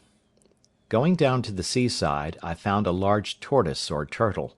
This was the first I had seen, which, it seems, was only my misfortune, not any defect of the place, or scarcity, for had I happened to be on the other side of the island, I might have had hundreds of them every day, as I found afterwards, but perhaps had paid dear enough for them. June 17. I spent in cooking the turtle. I found in her 80 eggs, and her flesh was to me, at that time, the most savoury and pleasant that ever I tasted in my life, having had no flesh, but of goats and fowls, since I landed in this horrid place. June 18. Rained all day, and I stayed within. I thought at this time the rain felt cold, and I was something chilly, which I knew was not usual in that latitude. June 19. Very ill, and shivering, as if the weather had been cold. June 20. No rest all night, violent pains in my head, and feverish. June 21. Very ill, frighted almost to death with the apprehensions of my sad condition, to be sick and no help. Prayed to God, for the first time since the storm off Hull, but scarce knew what I said, or why, my thoughts being all confused. June 22nd. A little better, but under dreadful apprehensions of sickness. June 23rd. Very bad again, cold and shivering, and then a violent headache. June 24. Much better. June 25th. An ague very violent, the fit held me 7 hours, cold fit and hot, with faint sweats after it. June 26. Better, and having no victuals to eat, took my gun, but found myself very weak. However, I killed a she-goat, and with much difficulty got it home, and broiled some of it, and ate. I would fain have stewed it and made some broth, but had no pot. June 27. The ague again so violent that I lay abed all day, and neither ate nor drank. I was ready to perish for thirst, but so weak I had not strength to stand up, or to get myself any water to drink. Prayed to God again, but was light-headed, and when I was not, I was so ignorant that I knew not what to say, only I lay and cried, Lord, look upon me! Lord, pity me! Lord, have mercy upon me! I suppose I did nothing else for 2 or 3 hours, till, the fit wearing off, I fell asleep, and did not wake till far in the night. When I awoke, I found myself much refreshed, but weak and exceedingly thirsty. However, as I had no water in my habitation, I was forced to lie till morning, and went to sleep again. In this second sleep, I had this terrible dream. I thought that I was sitting on the ground, on the outside of my wall, where I sat when the storm blew after the earthquake, and that I saw a man descend from a great black cloud, in a bright flame of fire, and light upon the ground. He was all over as bright as a flame, so that I could but just bear to look towards him. His countenance was most inexpressibly dreadful, impossible for words to describe. When he stepped upon the ground with his feet, I thought the earth trembled, just as it had done before in the earthquake, and all the air looked, to my apprehension, as if it had been filled with flashes of fire. He was no sooner landed upon the earth but he moved forward towards me, with a long spear or weapon in his hand, to kill me. And when he came to a rising ground at some distance, he spoke to me, or I heard a voice so terrible that it is impossible to express the terror of it. All that I can say I understood was this: "Seeing all these things have not brought thee to repentance, now thou shalt die." At which words I thought he lifted up the spear that was in his hand to kill me. No one that shall ever read this account will expect that I should be able to describe the horrors of my soul at this terrible vision. I mean, that even while it was a dream, I even dreamed of those horrors. Nor is it any more possible to describe the impression that remained upon my mind when I awaked, and found it was but a dream. I had, alas, no divine knowledge. What I had received by the good instruction of my father was then worn out by an uninterrupted series, for 8 years, of seafaring wickedness, and a constant conversation with none but such as were, like myself, wicked and profane to the last degree. I do not remember that I had, in all that time, one thought that so much as tended either to looking upwards towards God, or inwards towards a reflection upon my own ways; but a certain stupidity of soul, without desire of good or conscience of evil, had entirely overwhelmed me, and I was all that the most hardened, unthinking, wicked creature among our common sailors can be supposed to be, not having the least sense, either of the fear of God in danger, or of thankfulness to God in deliverance. In the relating what is already past of my story, this will be the more easily believed when I shall add, that through all the variety of miseries that had to this day befallen me, I never had so much as one thought of it being the hand of God, or that it was a just punishment for my sin, my rebellious behaviour against my father, or my present sins, which were great, or so much as a punishment for the general course of my wicked life. When I was on the desperate expedition on the desert shores of Africa, I never had so much as one thought of what it would become of me, or one wish to God to direct me whither I should go, or to keep me from the danger which apparently surrounded me, as well from voracious creatures as cruel savages. But I was merely thoughtless of a God or a Providence, acted like a mere brute, from the principles of nature, and by the dictates of common sense only, and indeed hardly that. When I was delivered and taken up at sea by the Portugal captain, well used, and dealt justly and honourably with, as well as charitably, I had not the least thankfulness in my thoughts. When, again, I was shipwrecked, ruined, and in danger of drowning on this island, I was as far from remorse, or looking on it as a judgment. I only said to myself often that I was an unfortunate dog, and born to be always miserable. It is true, when I got on shore first here, and found all my ship's crew drowned and myself spared, I was surprised with a kind of ecstasy, and some transports of soul, which, had the grace of God assisted, might have come up to true thankfulness; but it ended where it began, in a mere common flight of joy,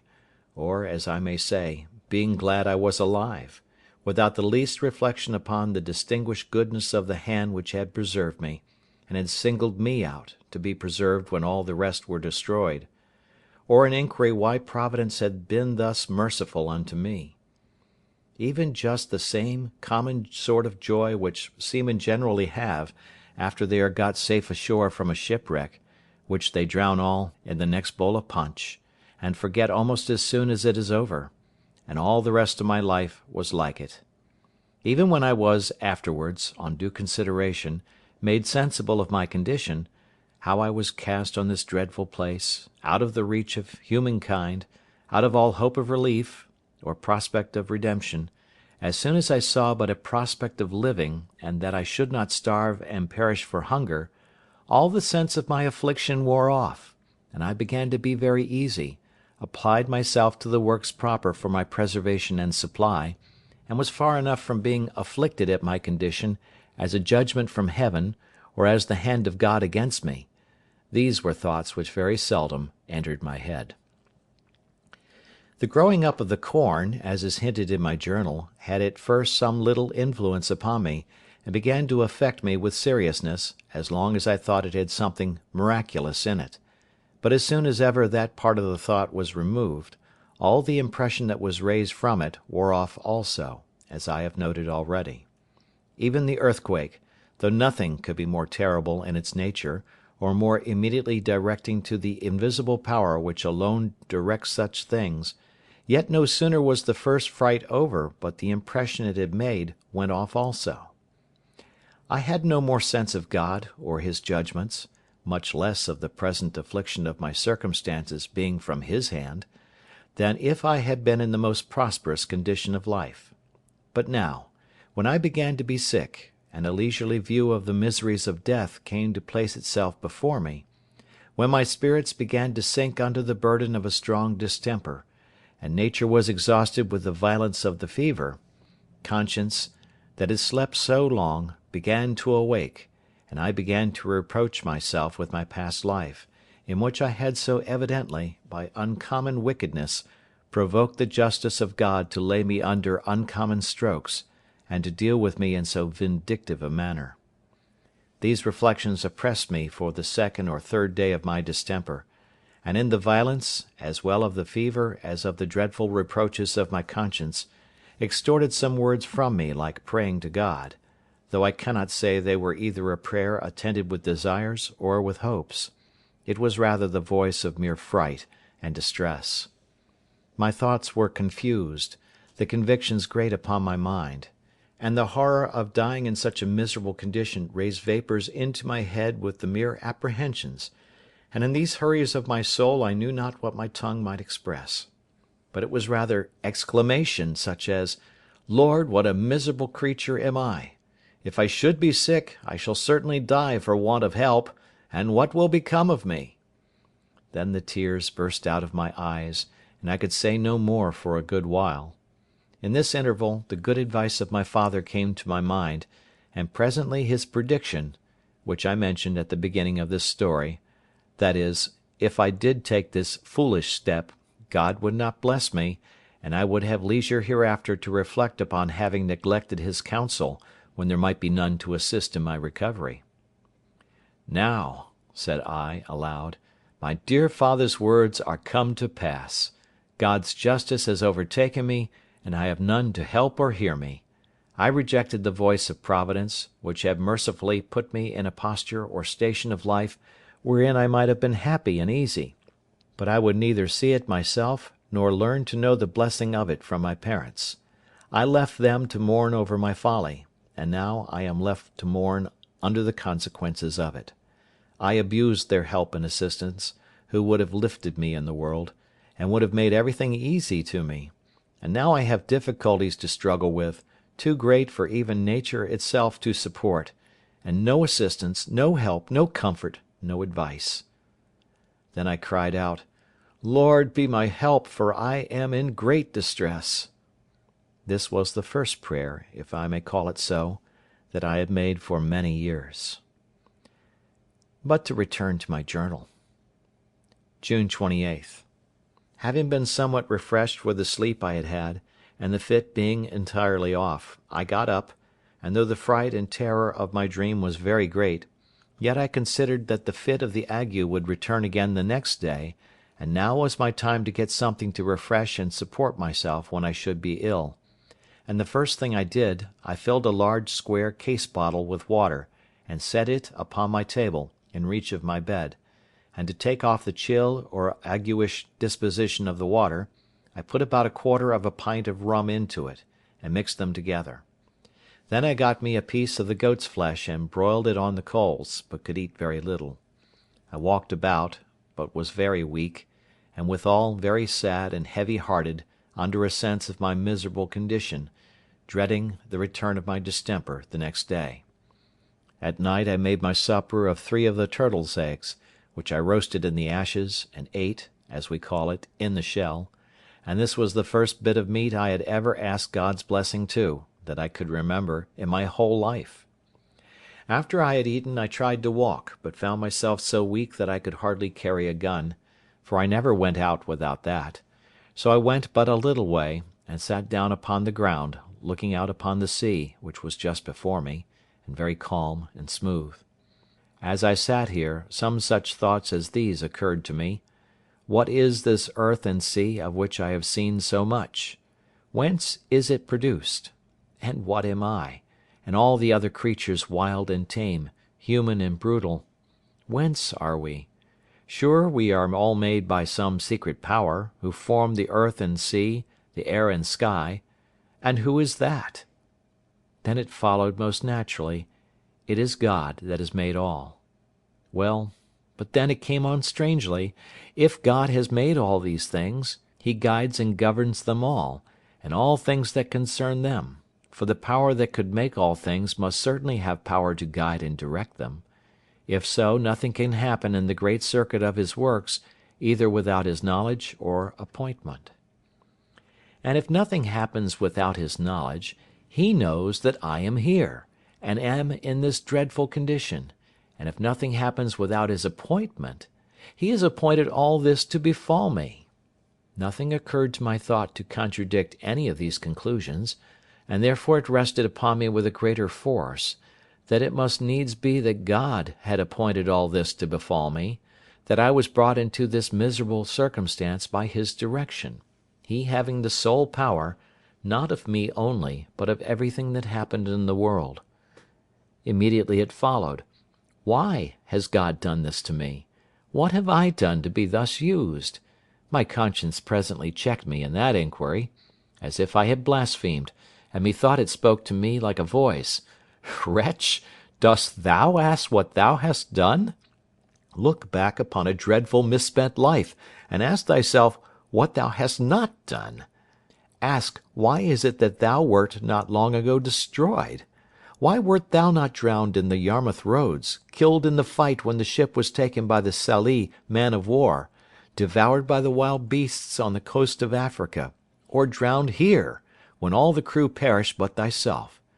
Dost thou ask, what have I done? I was struck dumb with these reflections, as one astonished, and had not a word to say; no, not to answer to myself, but rose up pensive and sad, walked back to my retreat, and went up over my wall, as if I had been going to bed. But my thoughts were sadly disturbed, and I had no inclination to sleep. So I sat down in my chair and lighted my lamp, for it began to be dark. Now, as the apprehension of the return of my distemper terrified me very much,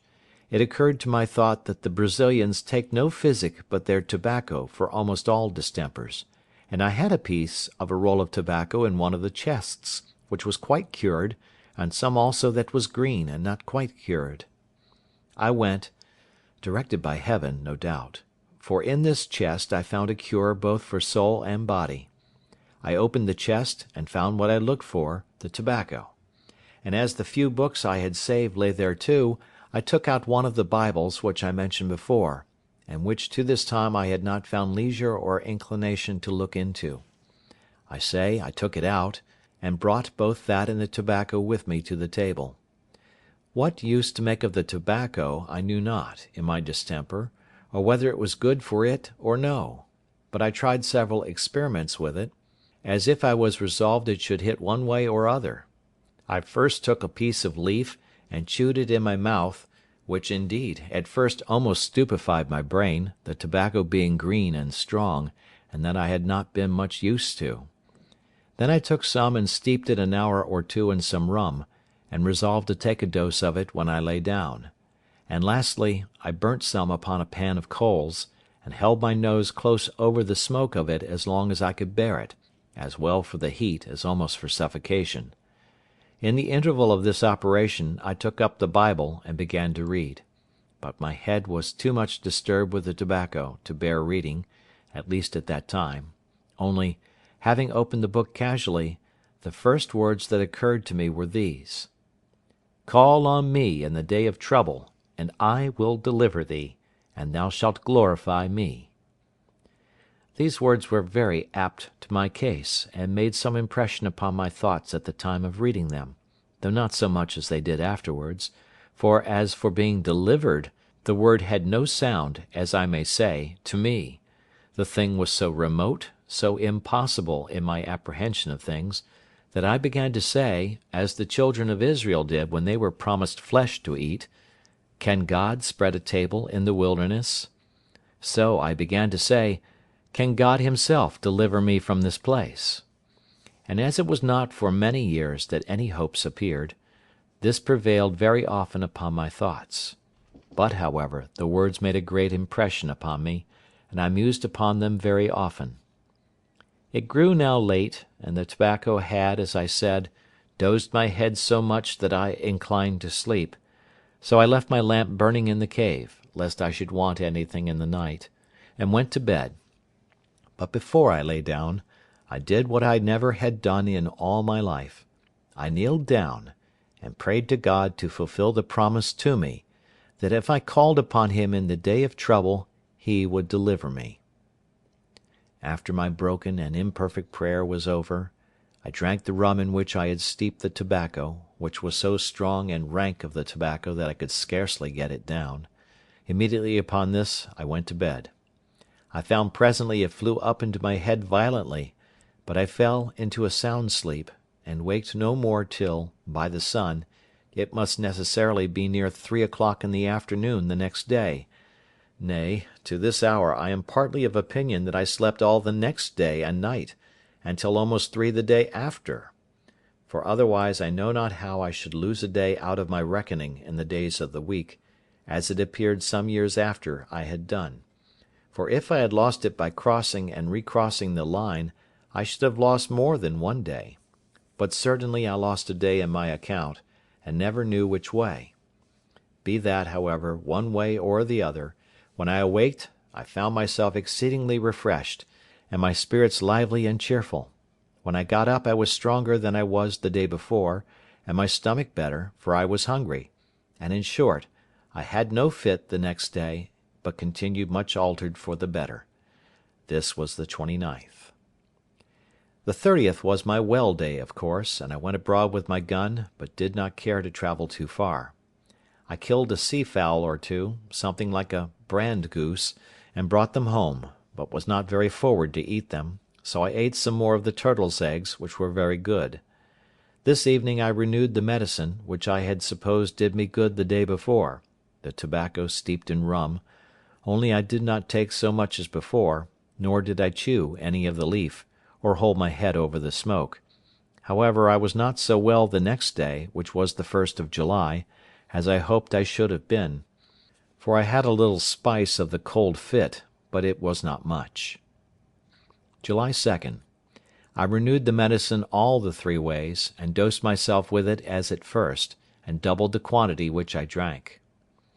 July 3rd. I missed the fit for good and all, though I did not recover my full strength for some weeks after.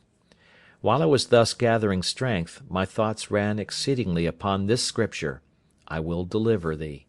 and the impossibility of my deliverance lay much upon my mind, in bar of my ever expecting it;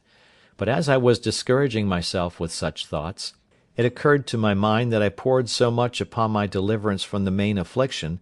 that I disregarded the deliverance I had received; and I was, as it were, made to ask myself such questions as these: Have I not been delivered, and wonderfully too, from sickness, from the most distressed condition that could be, and that was so frightful to me? And what notice had I taken of it? Had I done my part? God had delivered me, but I had not glorified him. That is to say, I had not owned and been thankful for that as a deliverance, and how could I expect greater deliverance? This touched my heart very much, and immediately I knelt down and gave God thanks aloud for my recovery from my sickness. July 4. In the morning I took the Bible, and beginning at the New Testament, I began seriously to read it, and imposed upon myself to read a while every morning and every night, not tying myself to the number of chapters, but long as my thoughts should engage me. It was not long after I set seriously to this work till I found my heart more deeply and sincerely affected with the wickedness of my past life. The impression of my dream revived, and the words, "All these things have not brought thee to repentance," ran seriously through my thoughts. I was earnestly begging of God to give me repentance, when it happened providentially, the very day that, reading the Scripture, I came to these words: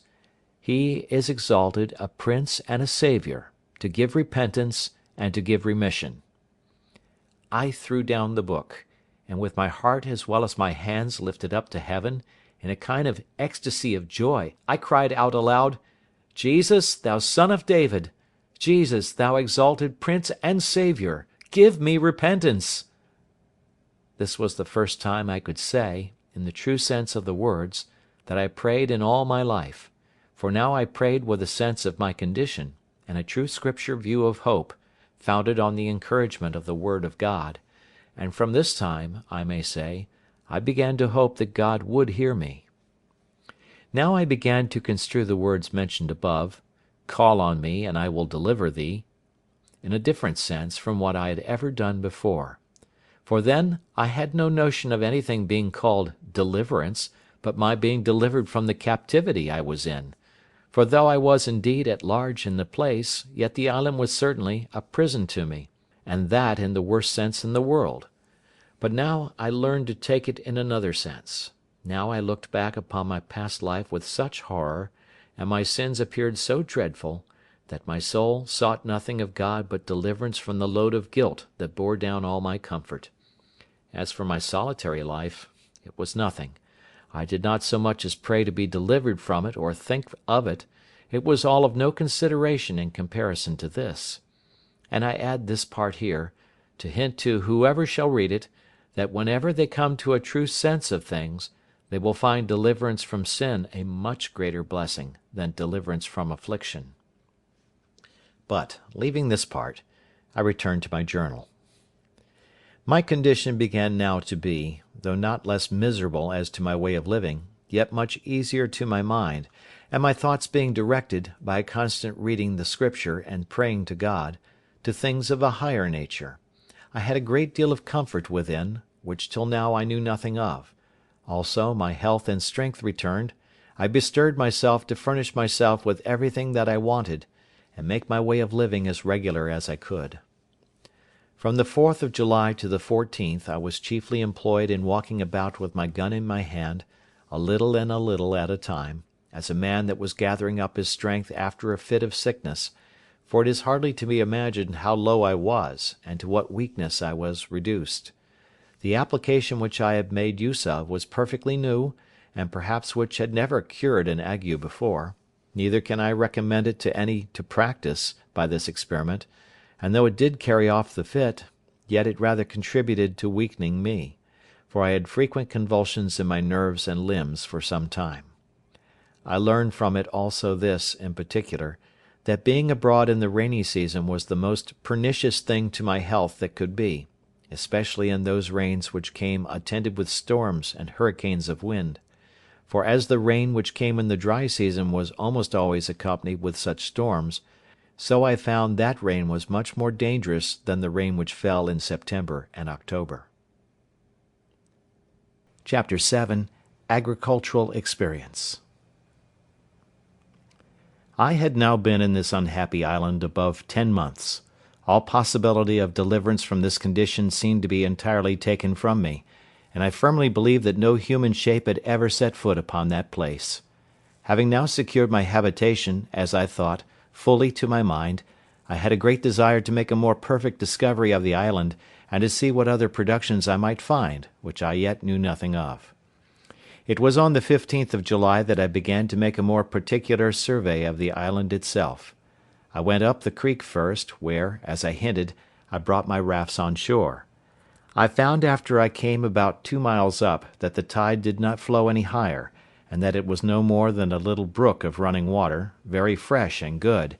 but this being the dry season, there was hardly any water in some parts of it, at least not enough to run in any stream, so as it could be perceived. On the banks of this brook I found many pleasant savannas or meadows, plain, smooth, and covered with grass; and on the rising parts of them, next to the higher grounds, where the water, as might be supposed, never overflowed, I found a great deal of tobacco, green and growing to a great and very strong stalk. There were divers other plants, which I had no notion of or understanding about, that might, perhaps, have virtues of their own, which I could not find out. I searched for the cassava root, which the Indians in all that climate make their bread of, but I could find none. I saw large plants of aloes, but did not understand them. I saw several sugar canes, but wild, and, for want of cultivation, imperfect. I contented myself with these discoveries for this time, and came back, musing with myself what course I might take to know the virtue and goodness of any of the fruits or plants which I should discover, but could bring it to no conclusion; for, in short, I had made so little observation while I was in the Brazils, that I knew little of the plants in the field, at least very little that might serve to any purpose now in my distress. The next day, the 16th, I went up the same way again, and after going something further than I had gone the day before, I found the brook and the savannas cease, and the country become more woody than before. In this part I found different fruits, and particularly I found melons upon the ground in great abundance, and grapes upon the trees. The vines had spread, indeed, over the trees, and the clusters of grapes were just now in their prime, very ripe and rich. This was a surprising discovery, and I was exceeding glad of them, but I was warned by my experience to eat sparingly of them, remembering that when I was ashore in Barbary, the eating of grapes killed several of our Englishmen, who were slaves there, by throwing them into fluxes and fevers. But I found an excellent use for these grapes, and that was, to cure or dry them in the sun, and keep them as dried grapes or raisins are kept, which I thought would be, as indeed they were, wholesome and agreeable to eat when no grapes could be had.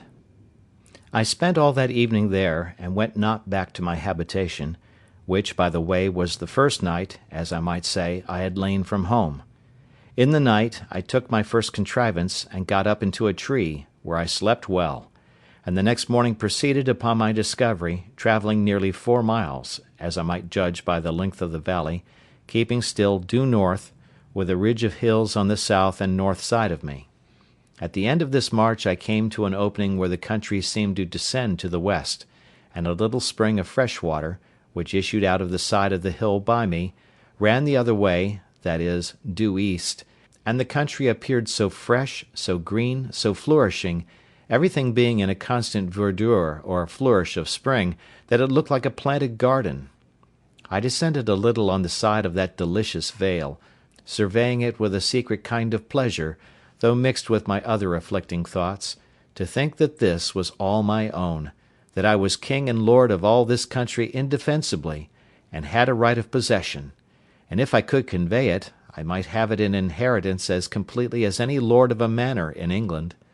I saw here abundance of cocoa trees, orange, and lemon, and citron trees, but all wild, and very few bearing any fruit, at least not then. However, the green limes that I gathered were not only pleasant to eat, but very wholesome, and I mixed their juice afterwards with water, which made it very wholesome, and very cool and refreshing.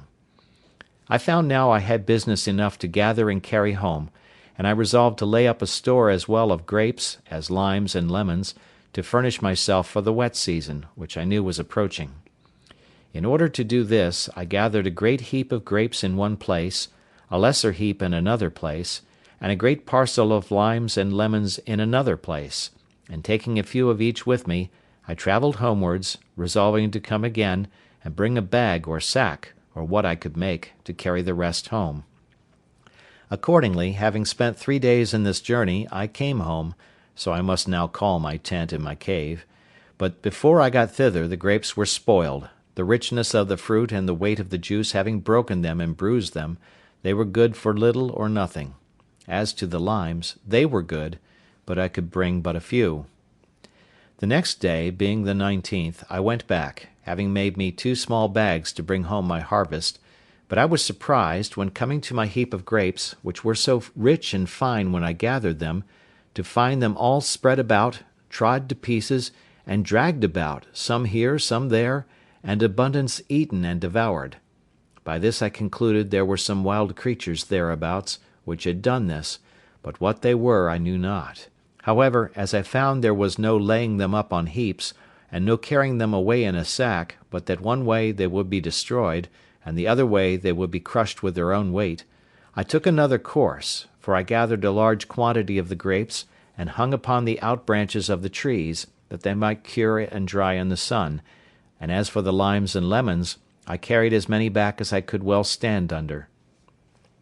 When I came home from this journey, I contemplated with great pleasure the fruitfulness of that valley, and the pleasantness of the situation, the security from storms on that side of the water, and the wood, and concluded that I had pitched upon a place to fix my abode which was by far the worst part of the country. Upon the whole, I began to consider of removing my habitation, and looking out for a place equally safe as where I was now situate, if possible, in that pleasant fruitful part of the island. This thought ran long in my head, and I was exceeding fond of it for some time, the pleasantness of the place tempting me. But when I came to a nearer view of it, I considered that I was now by the seaside, where it was at least possible that something might happen to my advantage, and, by the same ill fate that brought me hither, might bring some other unhappy wretches to the same place; and though it was scarce probable that any such thing should ever happen,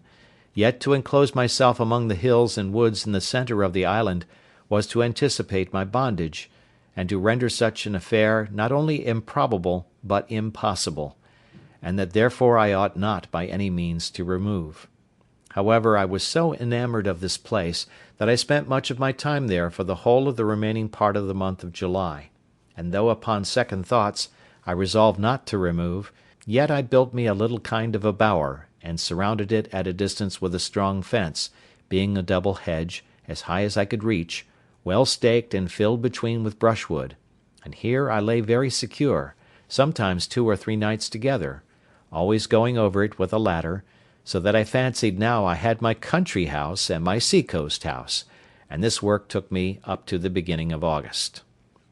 I had but newly finished my fence, and began to enjoy my labour, when the rains came on, and made me stick close to my first habitation; for though I had made me a tent like the other, with a piece of a sail, and spread it very well, yet I had not the shelter of a hill to keep me from storms, nor a cave behind me to retreat into when the rains were extraordinary. About the beginning of August, as I said, I had finished my bower, and began to enjoy myself. The 3rd of August I found the grapes I had hung up perfectly dried, and indeed were excellent good raisins of the sun, so I began to take them down from the trees,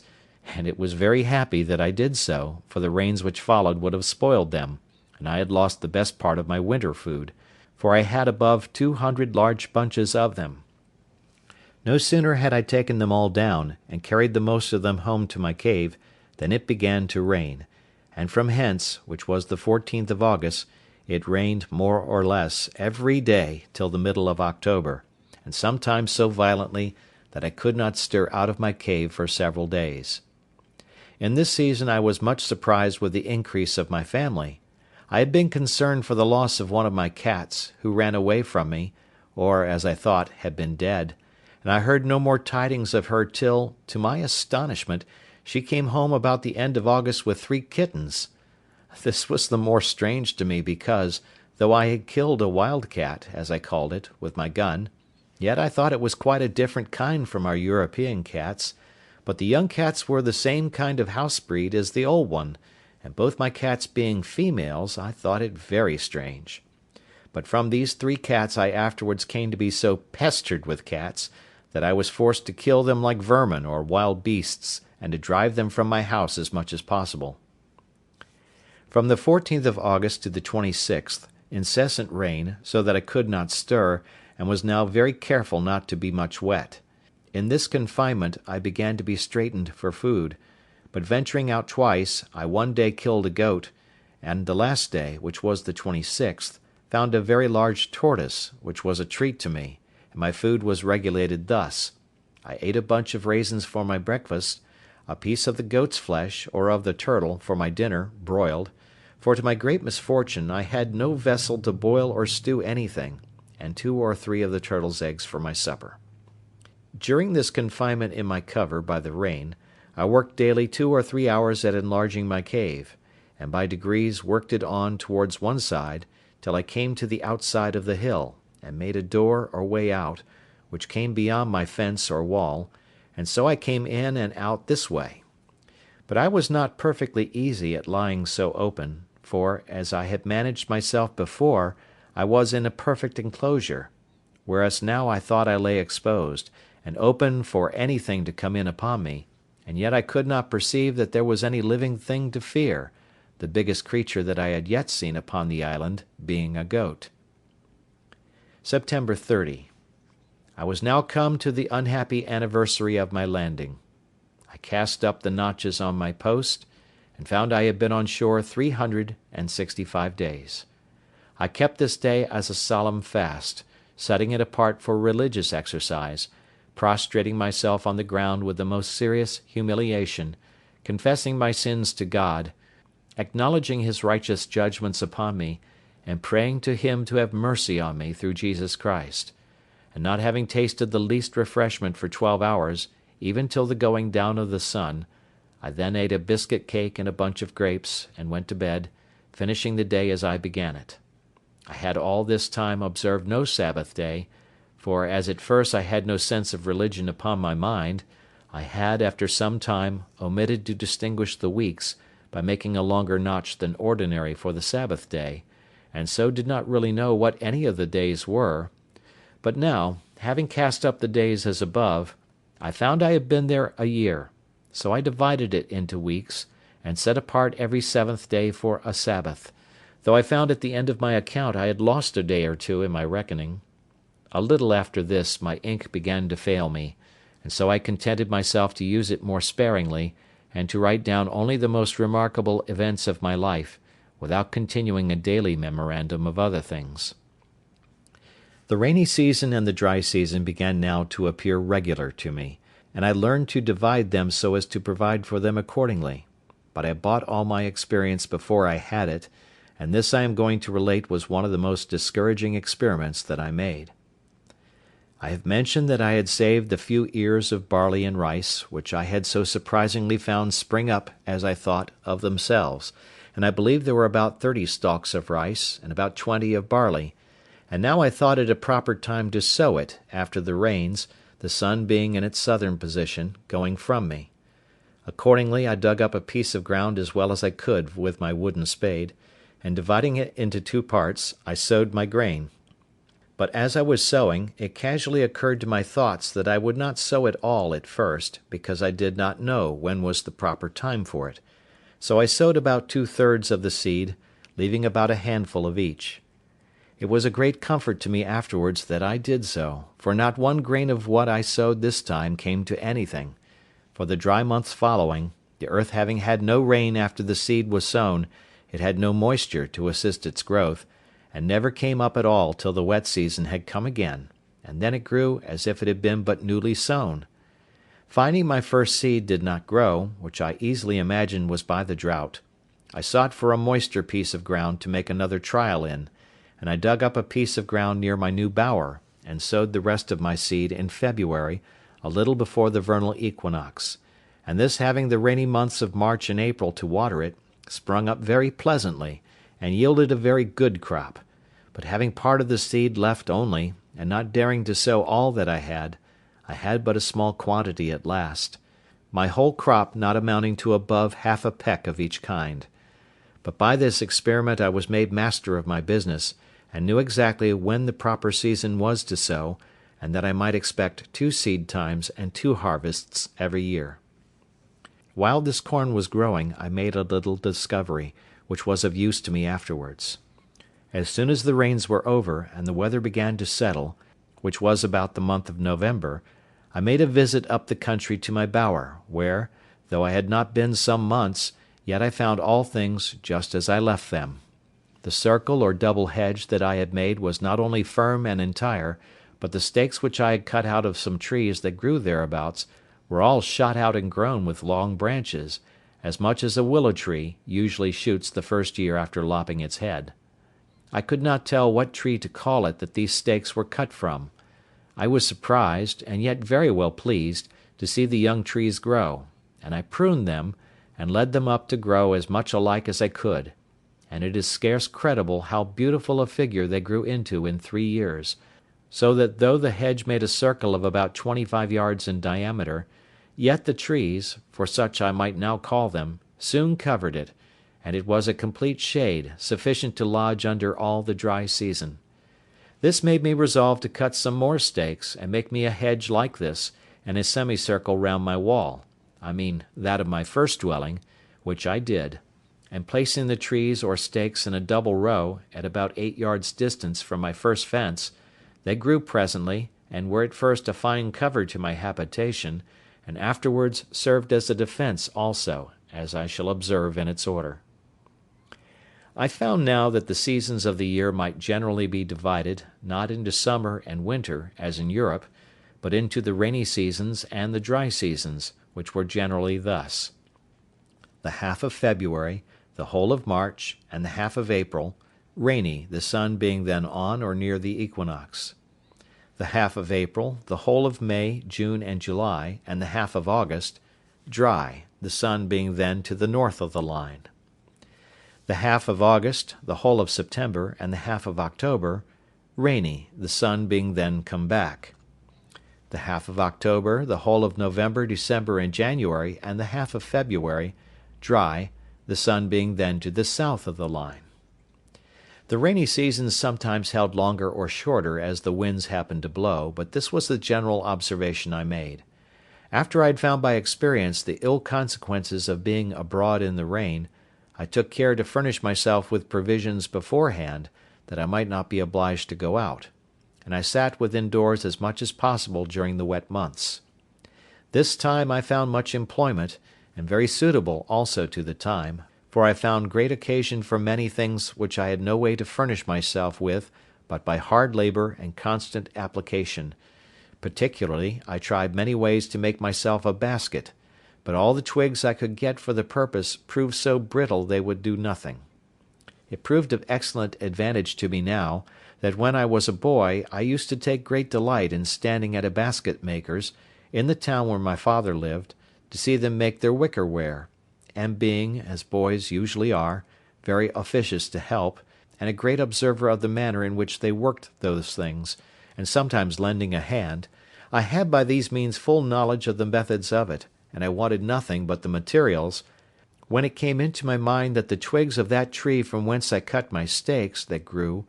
might possibly be as tough as the sallows, willows, and osiers in England, and I resolved to try. Accordingly, the next day I went to my country house, as I called it, and cutting some of the smaller twigs, I found them to my purpose as much as I could desire; whereupon I came the next time prepared with a hatchet to cut down a quantity, which I soon found, for there was great plenty of them. These I set up to dry within my circle or hedge, and when they were fit for use I carried them to my cave, and here, during the next season, I employed myself in making, as well as I could, a great many baskets, both to carry earth, or to carry or lay up anything, as I had occasion; and though I did not finish them very handsomely, yet I made them sufficiently serviceable for my purpose. Thus, afterwards, I took care never to be without them; and as my wicker ware decayed, I made more, especially strong deep baskets to place my corn in, instead of sacks, when I should come to have any quantity of it. Having mastered this difficulty, and employed a world of time about it, I bestirred myself to see, if possible, how to supply two wants. I had no vessels to hold anything that was liquid, except 2 runlets, which were almost full of rum, and some glass bottles, some of the common size, and others which were case bottles, square, for the holding of water, spirits, etc. I had not so much as a pot to boil anything, except a great kettle, which I saved out of the ship, and which was too big for such as I desired it, that is, to make broth, and stew a bit of meat by itself. The second thing I fain would have had was a tobacco pipe, but it was impossible to me to make one. However, I found a contrivance for that, too, at last. I employed myself in planting my second rows of stakes or piles, and in this wicker working all the summer or dry season, when another business took me up more time than it could be imagined I could spare. Chapter 8. Surveys his position. I mentioned before that I had a great mind to see the whole island, and that I had travelled up the brook, and so on to where I built my bower, and where I had an opening quite to the sea on the other side of the island. I now resolved to travel quite across to the seashore on that side, so taking my gun, a hatchet, and my dog, and a larger quantity of powder and shot than usual, with 2 biscuit cakes and a great bunch of raisins in my pouch for my store, I began my journey. When I had passed the vale where my bower stood, as above, I came within view of the sea to the west, and it being a very clear day, I fairly descried land, whether an island or a continent I could not tell, but it lay very high, extending from the west to the west-southwest at a very great distance. By my guess it could not be less than 15 or 20 leagues off. I could not tell what part of the world this might be, otherwise than that I knew it must be part of America, and, as I concluded by all my observations, must be near the Spanish dominions, and perhaps was all inhabited by savages, where, if I had landed, I had been in a worse condition than I was now; and therefore I acquiesced in the dispositions of Providence, which I began now to own and to believe ordered everything for the best. I say I quieted my mind with this, and left off afflicting myself with fruitless wishes of being there.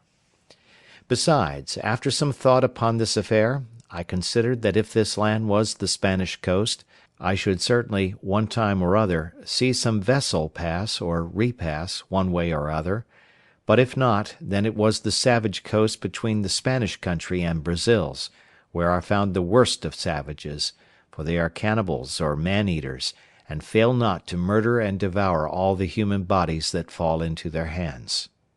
With these considerations I walked very leisurely forward. I found that side of the island where I now was much pleasanter than mine, the open or savannah fields sweet, adorned with flowers and grass, and full of very fine woods. I saw abundance of parrots, and fain I would have caught one, if possible, to have kept it to be tame, and taught it to speak to me. I did, after some painstaking, catch a young parrot, for I knocked it down with a stick, and having recovered it, I brought it home; but it was some years before I could make him speak. However, at last I taught him to call me by name very familiarly; but the accident that followed, though it be a trifle, will be very diverting in its place.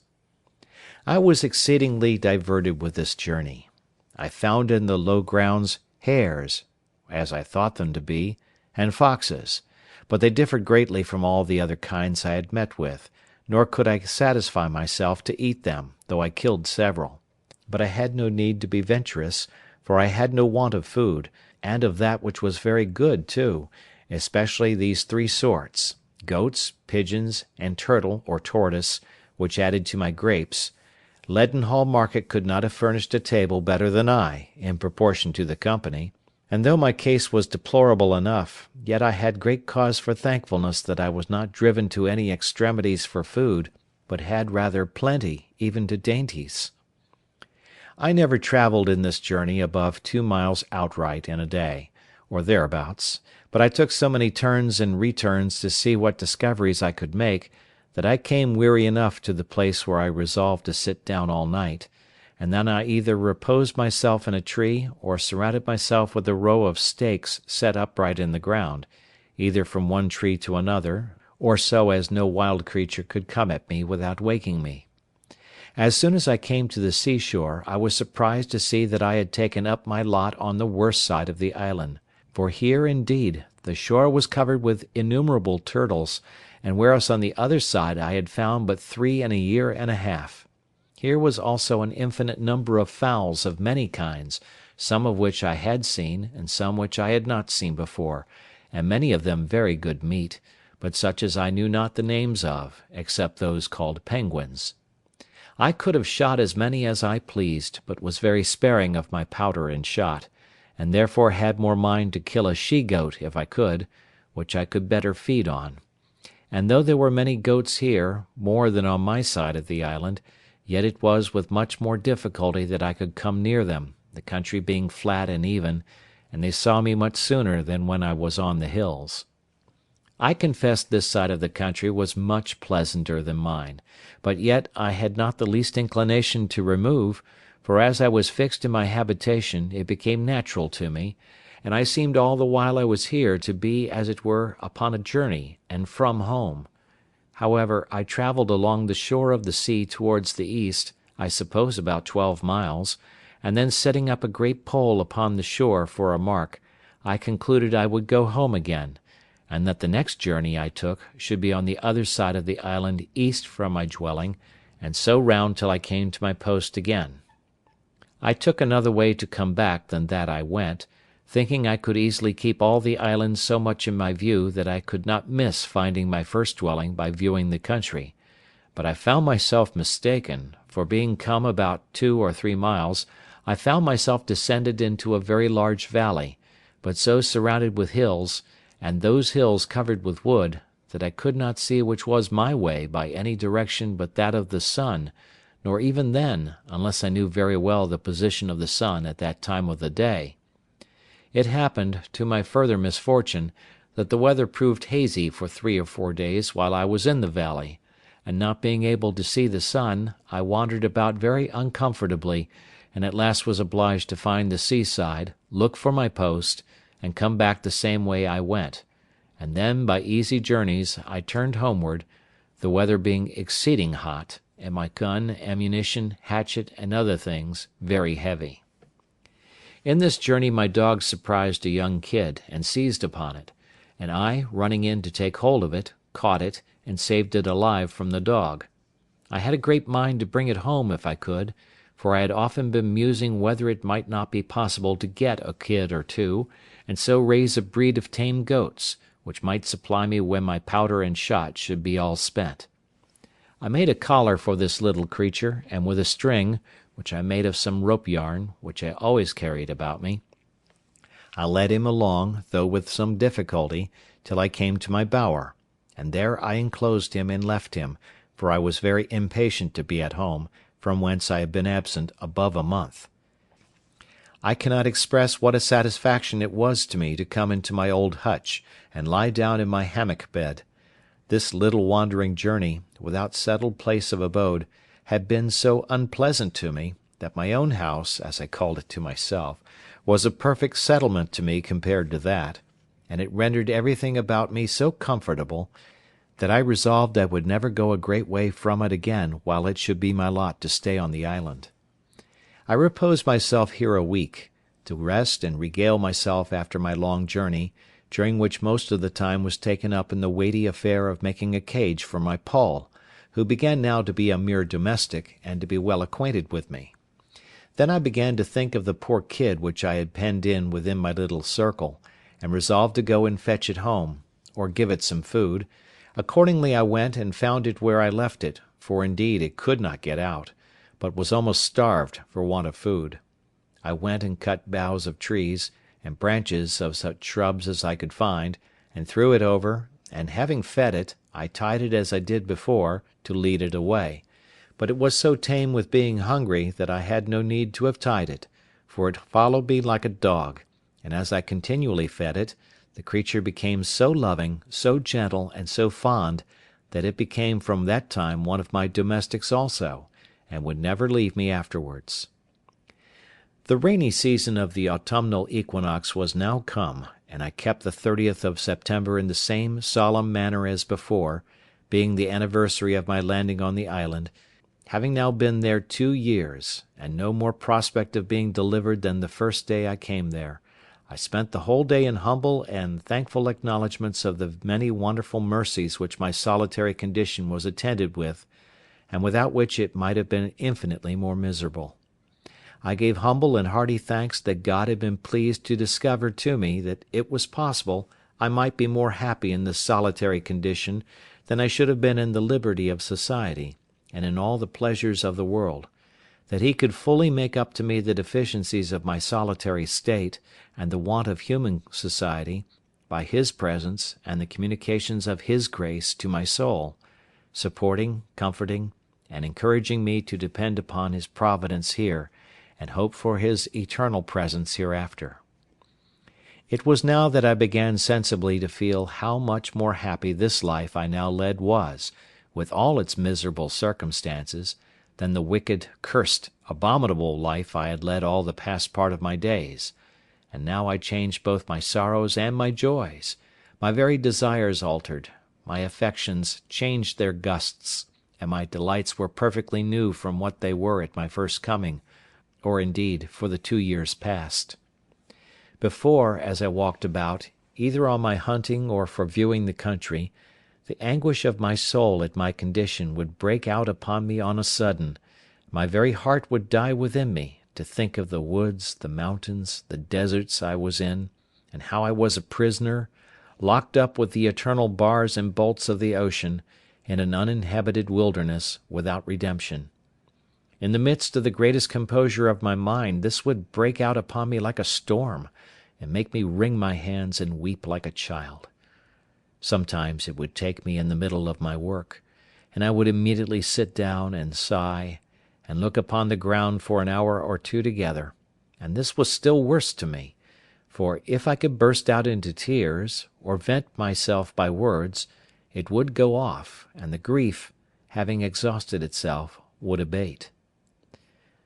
But now I began to exercise myself with new thoughts. I daily read the Word of God, and applied all the comforts of it to my present state. One morning, being very sad, I opened the Bible upon these words: "I will never, never leave thee, nor forsake thee." Immediately it occurred that these words were to me. Why else should they be directed in such a manner, just at the moment when I was mourning over my condition, as one forsaken of God and man? "Well then," said I, "if God does not forsake me, of what ill consequence can it be? Or what matters it, though the world should all forsake me, seeing on the other hand, if I had all the world, and should lose the favour and blessing of God, there would be no comparison in the loss." From this moment I began to conclude in my mind that it was possible for me to be more happy in this forsaken, solitary condition than it was probable I should ever have been in any other particular state in the world;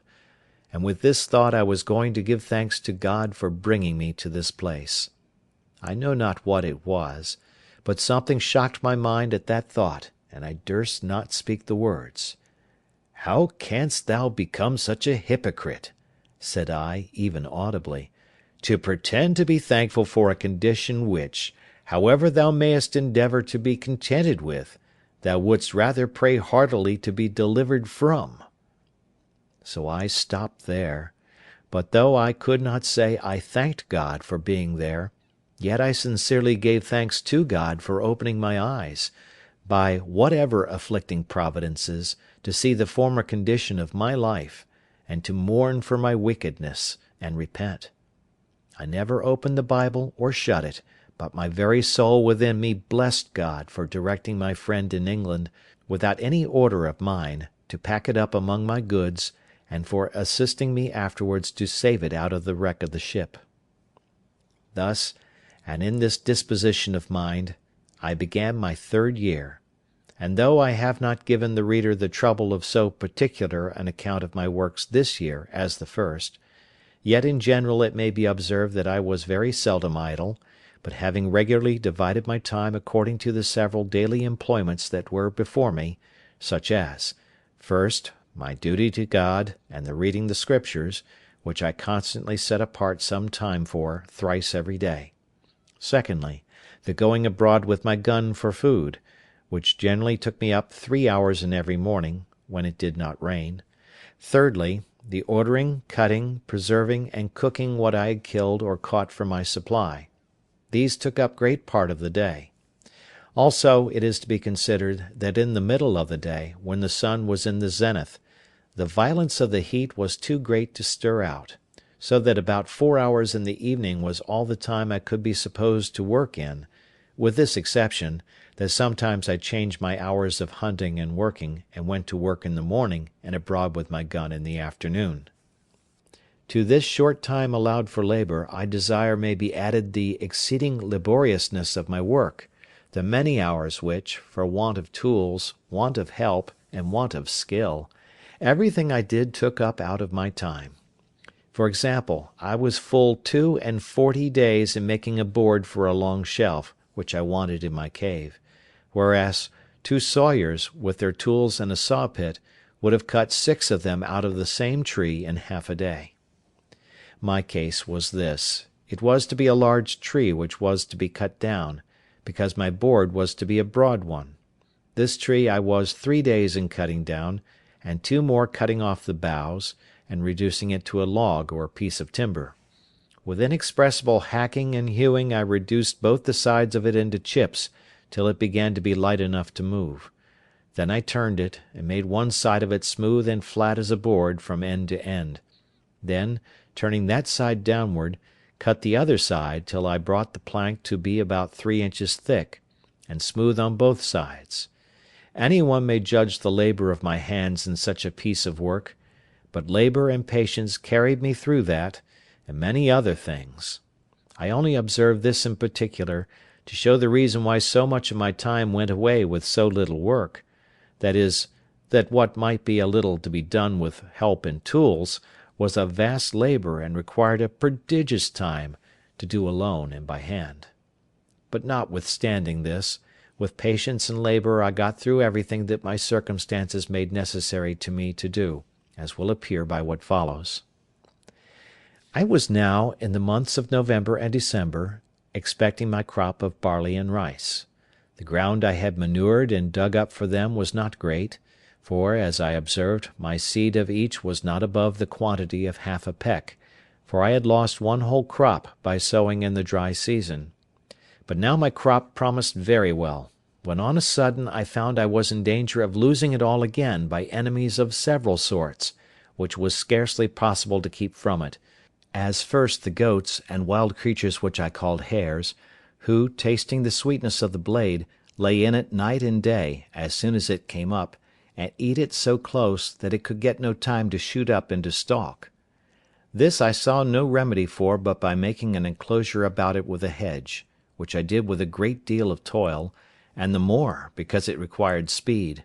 However, as my arable land was but small, suited to my crop, I got it totally well fenced in about 3 weeks' time, and shooting some of the creatures in the daytime, I set my dog to guard it in the night, tying him up to a stake at the gate, where he would stand and bark all night long, so in a little time the enemies forsook the place, and the corn grew very strong and well, and began to ripen apace. But as the beasts ruined me before, while my corn was in the blade, so the birds were as likely to ruin me now, when it was in the ear; for going along by the place to see how it throve, I saw my little crop surrounded with fowls, of I know not how many sorts, who stood, as it were, watching till I should be gone. I immediately let fly among them, for I always have my gun with me. I had no sooner shot, but there rose up a little cloud of fowls, which I had not seen at all, from among the corn itself. This touched me sensibly, for I foresaw that in a few days they would devour all my hopes, that I should be starved, and never be able to raise a crop at all, and what to do I could not tell. However, I resolved not to lose my corn, if possible, though I should watch it night and day. In the first place, I went among it to see what damage was already done, and found they had spoiled a good deal of it, but that as it was yet too green for them, the loss was not so great but that the remainder was likely to be a good crop if it could be saved. I stayed by it to load my gun, and then coming away, I could easily see the thieves sitting upon all the trees about me, as if they only waited till I was gone away, and the event proved it to be so, for as I walked off, as if I was gone, I was no sooner out of their sight than they dropped down one by one into the corn again. I was so provoked that I could not have patience to stay till more came on, knowing that every grain that they ate now was, as it might be said, a peck loaf to me in the consequence, but coming up to the hedge, I fired again, and killed 3 of them. This was what I wished for, so I took them up, and served them as we serve notorious thieves in England, hanged them in chains for a terror to others. It is impossible to imagine that this should have had such an effect as it had, for the fowls would not only come at the corn, but, in short, they forsook all that part of the island, and I could never see a bird near the place as long as my scarecrows hung there. This I was very glad of, you may be sure, and about the latter end of December, which was our second harvest of the year, I reaped my corn. I was sadly put to it for a scythe or sickle to cut it down, and all I could do was to make one, as well as I could, out of one of the broadswords or cutlasses which I saved among the arms out of the ship. However, as my first crop was but small, I had no great difficulty to cut it down. In short, I reaped it in my way, for I cut nothing off but the ears, and carried it away in a great basket which I had made, and so rubbed it out with my hands, and at the end of all my harvesting, I found that out of my half peck of seed I had near 2 bushels of rice, and about 2 bushels and a half of barley; that is to say, by my guess, for I had no measure at the time. However, this was a great encouragement to me, and I foresaw that, in time, it would please God to supply me with bread. And yet here I was perplexed again, for I neither knew how to grind or make meal of my corn, or indeed how to clean it and part it, nor, if made into meal, how to make bread of it, and if how to make it, yet I knew not how to bake it. These things being added to my desire of having a good quantity for store, and to secure a constant supply, I resolved not to taste any of this crop, but to preserve it all for seed against the next season, and in the meantime to employ all my study and hours of working to accomplish this great work of providing myself with corn and bread. It might be truly said that now I worked for my bread. I believe few people have thought much upon the strange multitude of little things necessary in the providing, producing, curing, dressing, making, and finishing this one article of bread. I, that was reduced to a mere state of nature, found this to my daily discouragement, and was made more sensible of it every hour, even after I had got the first handful of seed corn, which, as I have said, came up unexpectedly, and indeed to a surprise. First, I had no plough to turn up the earth, no spade or shovel to dig it. Well, this I conquered by making me a wooden spade, as I observed before, but this did my work but in a wooden manner, and though it cost me a great many days to make it, yet, for want of iron, it not only wore out soon, but made my work the harder, and made it to be performed much worse. However, this I bore with, and was content to work it out with patience, and bear with the badness of the performance. When the corn was sown, I had no harrow, but was forced to go over it myself, and drag a great heavy bough of a tree over it, to scratch it, as it may be called, rather than rake or harrow it. When it was growing and grown, I have observed already how many things I wanted to fence it, secure it, mow or reap it, cure and carry it home, thrash, part it from the chaff, and save it. Then I wanted a mill to grind it, sieves to dress it, yeast and salt to make it into bread, and an oven to bake it. But all these things I did without, as shall be observed, and yet the corn was an inestimable comfort and advantage to me too. All this, as I said, made everything laborious and tedious to me, but that there was no help for. Neither was my time so much lost to me, because, as I had divided it, a certain part of it was every day appointed to these works; and as I had resolved to use none of the corn for bread till I had a greater quantity by me, I had the next 6 months to apply myself wholly, by labour and invention, to furnish myself with utensils proper for the performing all the operations necessary for making the corn, when I had it, fit for my use.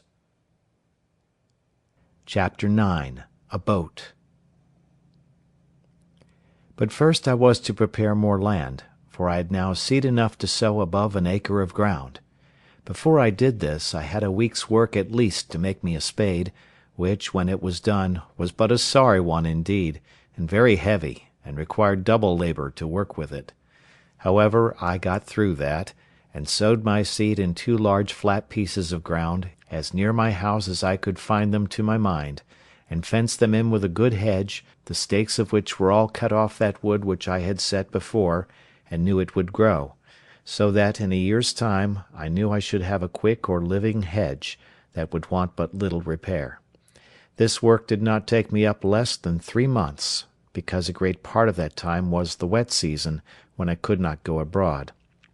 Within doors, that is, when it rained and I could not go out,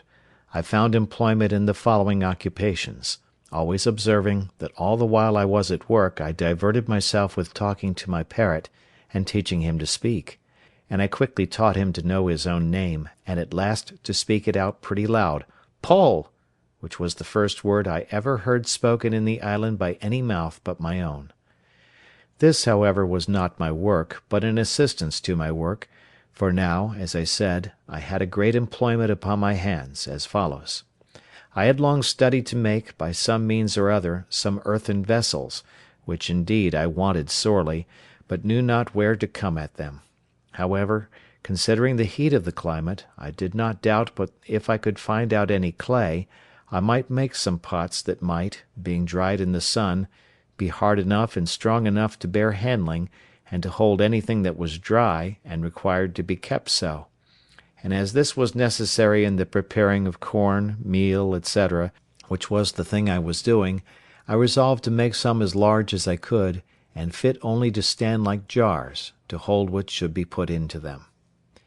It would make the reader pity me, or rather laugh at me, to tell how many awkward ways I took to raise this paste; what odd, misshapen, ugly things I made; how many of them fell in and how many fell out, the clay not being stiff enough to bear its own weight;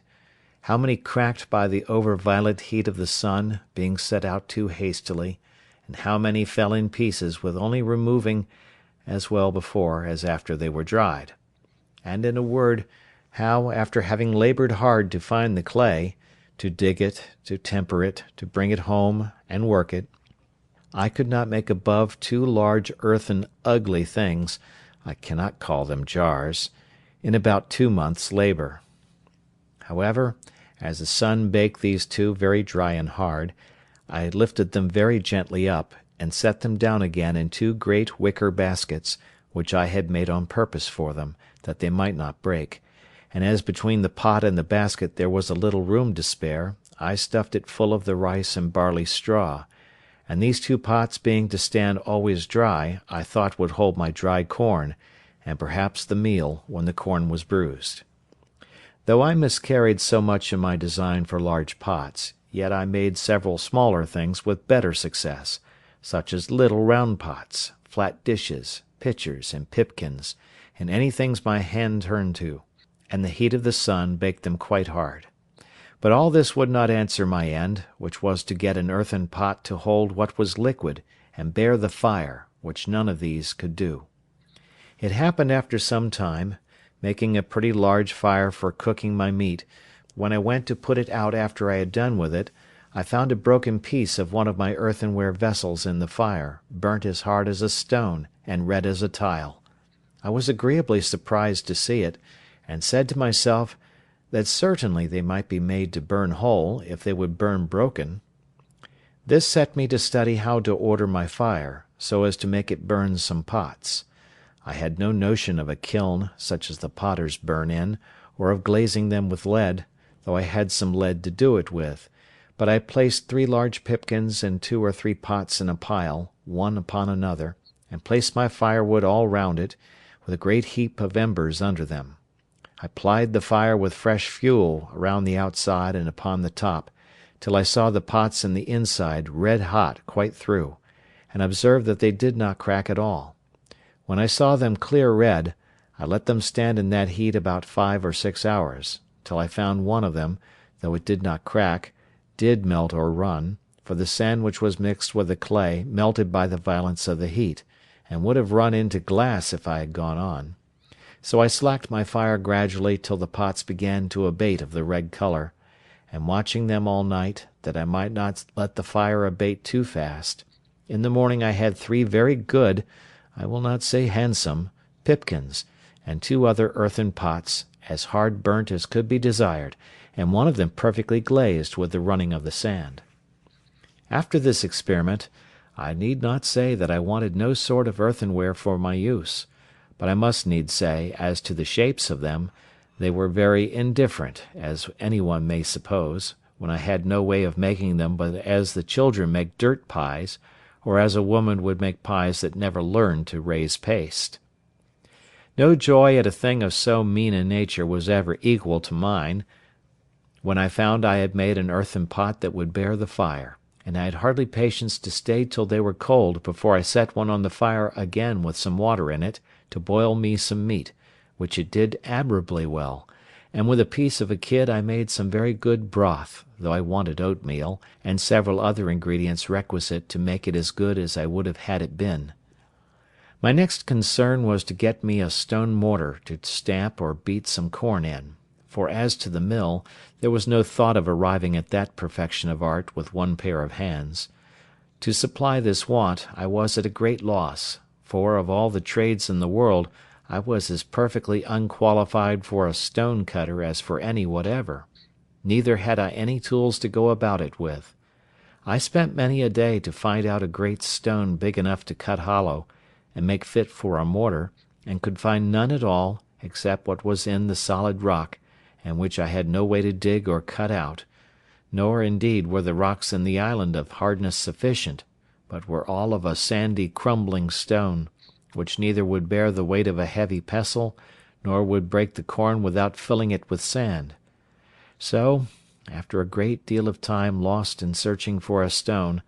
I gave it over, and resolved to look for a great block of hard wood,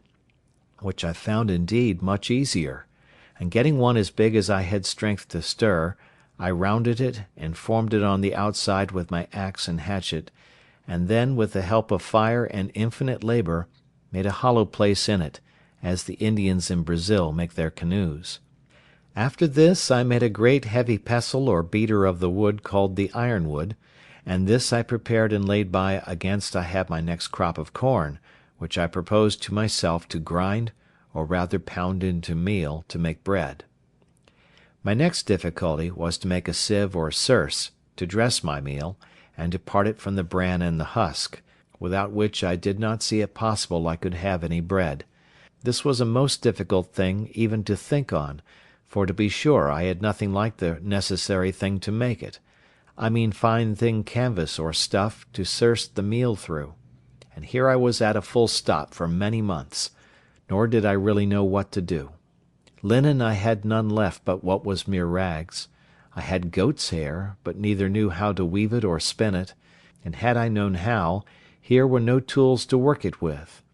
All the remedy that I found for this was, that at last I did remember I had, among the seamen's clothes which were saved out of the ship, some neckcloths of calico or muslin, and with some pieces of these I made 3 small sieves proper enough for the work, and thus I made shift for some years. How I did afterwards I shall show in its place.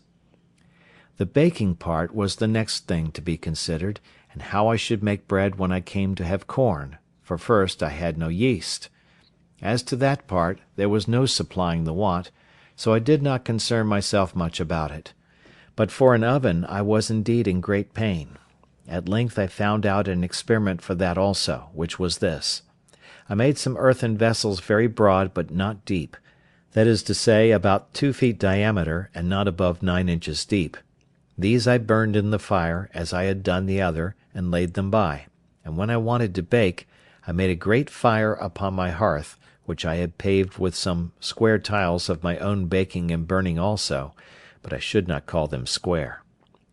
When the firewood was burned pretty much into embers or live coals, I drew them forward onto this hearth, so as to cover it all over, and there I let them lie till the hearth was very hot.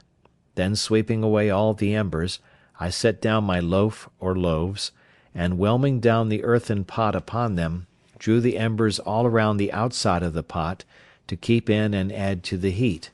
and thus as well as in the best oven in the world I baked my barley loaves, and became in little time a good pastry cook into the bargain, for I made myself several cakes and puddings of the rice,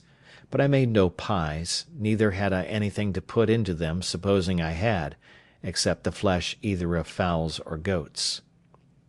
It need not be wondered at if these things took me up most part of the 3rd year of my abode here, for it is to be observed that in the intervals of these things I had my new harvest and husbandry to manage, for I reaped my corn in its season, and carried it home as well as I could, and laid it up in the ear in my large baskets, till I had time to rub it out, for I had no floor to thrash it on, or instrument to thrash it with.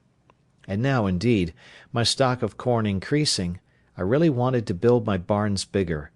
I wanted a place to lay it up in, for the increase of the corn now yielded me so much, that I had of the barley about 20 bushels, and of the rice as much or more, insomuch that now I resolved to begin to use it freely, for my bread had been quite gone a great while.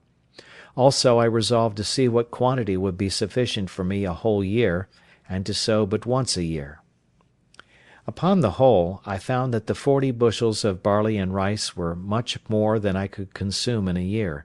so I resolved to sow just the same quantity every year that I sowed the last, in hopes that such a quantity would fully provide me with bread, etc. All the while these things were doing, you may be sure my thoughts ran many times upon the prospect of land which I had seen from the other side of the island, and I was not without secret wishes that I were on shore there, fancying that, seeing the mainland, and an inhabited country, I might find some way or other to convey myself further, and perhaps at last find some means of escape. But all this while I made no allowance for the dangers of such an undertaking, and how I might fall into the hands of savages, and perhaps such as I might have reason to think far worse than the lions and tigers of Africa, that if I once came in their power, I should run a hazard of more than 1,000 to 1 of being killed, and perhaps of being eaten, for I had heard that the people of the Caribbean coast were cannibals or man-eaters, and I knew by the latitude that I could not be far from that shore. Then, supposing they were not cannibals, yet they might kill me, as many Europeans who had fallen into their hands had been served, even when they had been 10 or 20 together; much more I, that was but one, and could make little or no defence. All these things, I say, which I ought to have considered well, and did come into my thoughts afterwards, yet gave me no apprehensions at first, and my head ran mightily upon the thought of getting over to the shore. Now I wished for my boy Xury, and the longboat with shoulder of mutton sail, with which I sailed above 1,000 miles on the coast of Africa, but this was in vain. Then I thought I would go and look at our ship's boat, which, as I have said, was blown up upon the shore a great way, in the storm, when we were first cast away. She lay almost where she did at first, but not quite, and was turned, by the force of the waves and the winds, almost bottom upward, against a high ridge of beachy, rough sand, but no water about her. If I had had hands to have refitted her, and to have launched her into the water, the boat would have done well enough, and I might have gone back into the Brazils with her easily enough; but I might have foreseen that I could no more turn her and set her upright upon her bottom than I could remove the island.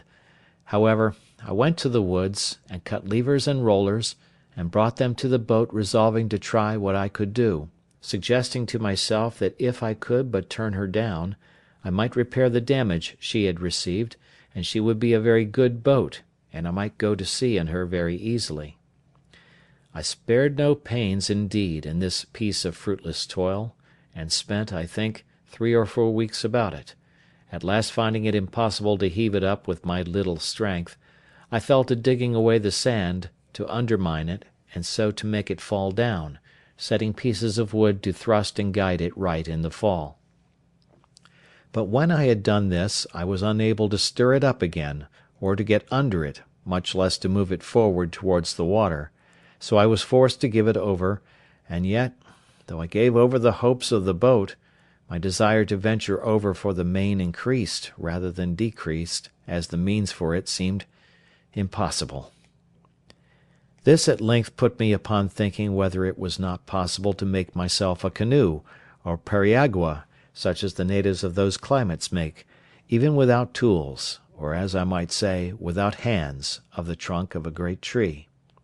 This I not only thought possible, but easy, and pleased myself extremely with the thoughts of making it, and with my having much more convenience for it than any of the negroes or Indians, but not at all considering the particular inconveniences which I lay under more than the Indians did, viz., want of hands to move it when it was made into the water, a difficulty much harder for me to surmount than all the consequences of want of tools could be to them.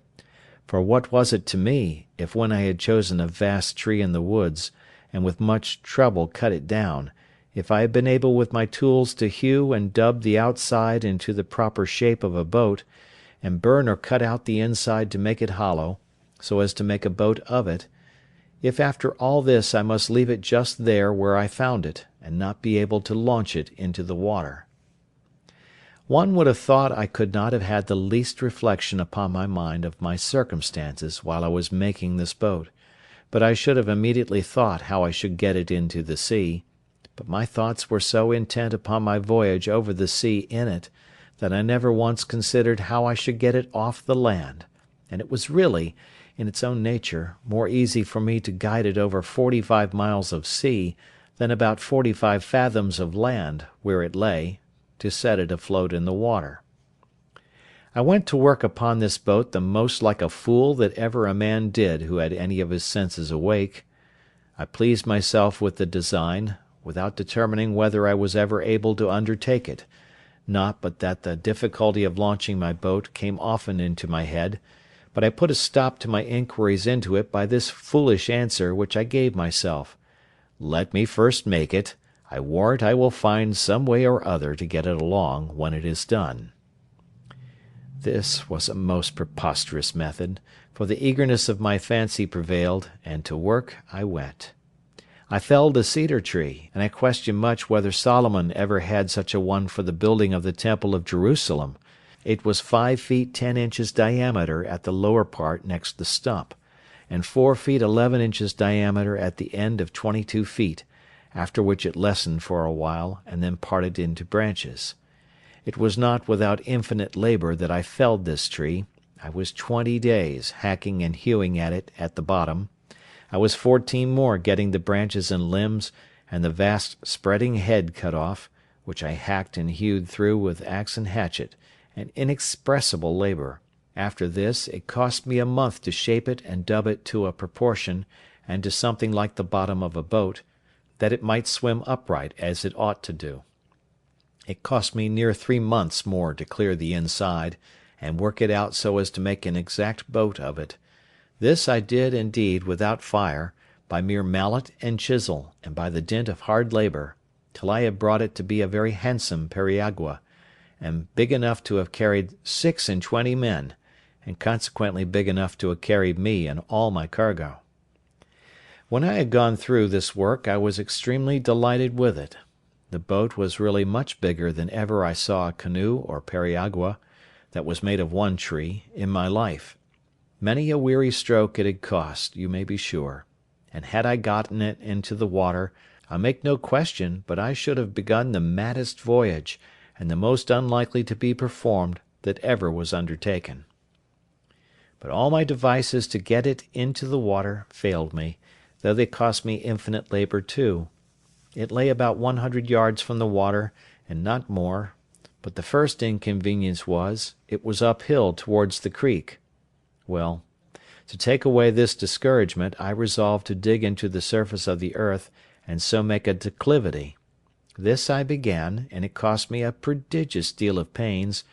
but who grudges pains who have their deliverance in view? But when this was worked through, and this difficulty managed, it was still much the same, for I could no more stir the canoe than I could the other boat. Then I measured the distance of ground, and resolved to cut a dock or canal, to bring the water up to the canoe, seeing I could not bring the canoe down to the water. Well, I began this work, and when I began to enter upon it, and calculate how deep it was to be dug, how broad, how the stuff was to be thrown out, I found that, by the number of hands I had, being none but my own, it must have been 10 or 12 years before I could have gone through with it, for the shore lay so high that at the upper end it must have been at least 20 feet deep. So at length, though with great reluctancy, I gave this attempt over also. This grieved me heartily, and now I saw, though too late, the folly of beginning a work before we count the cost, and before we judge rightly of our own strength to go through with it.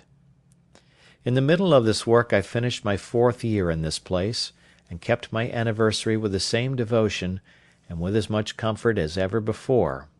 for, by a constant study and serious application to the Word of God, and by the assistance of His grace, I gained a different knowledge from what I had before.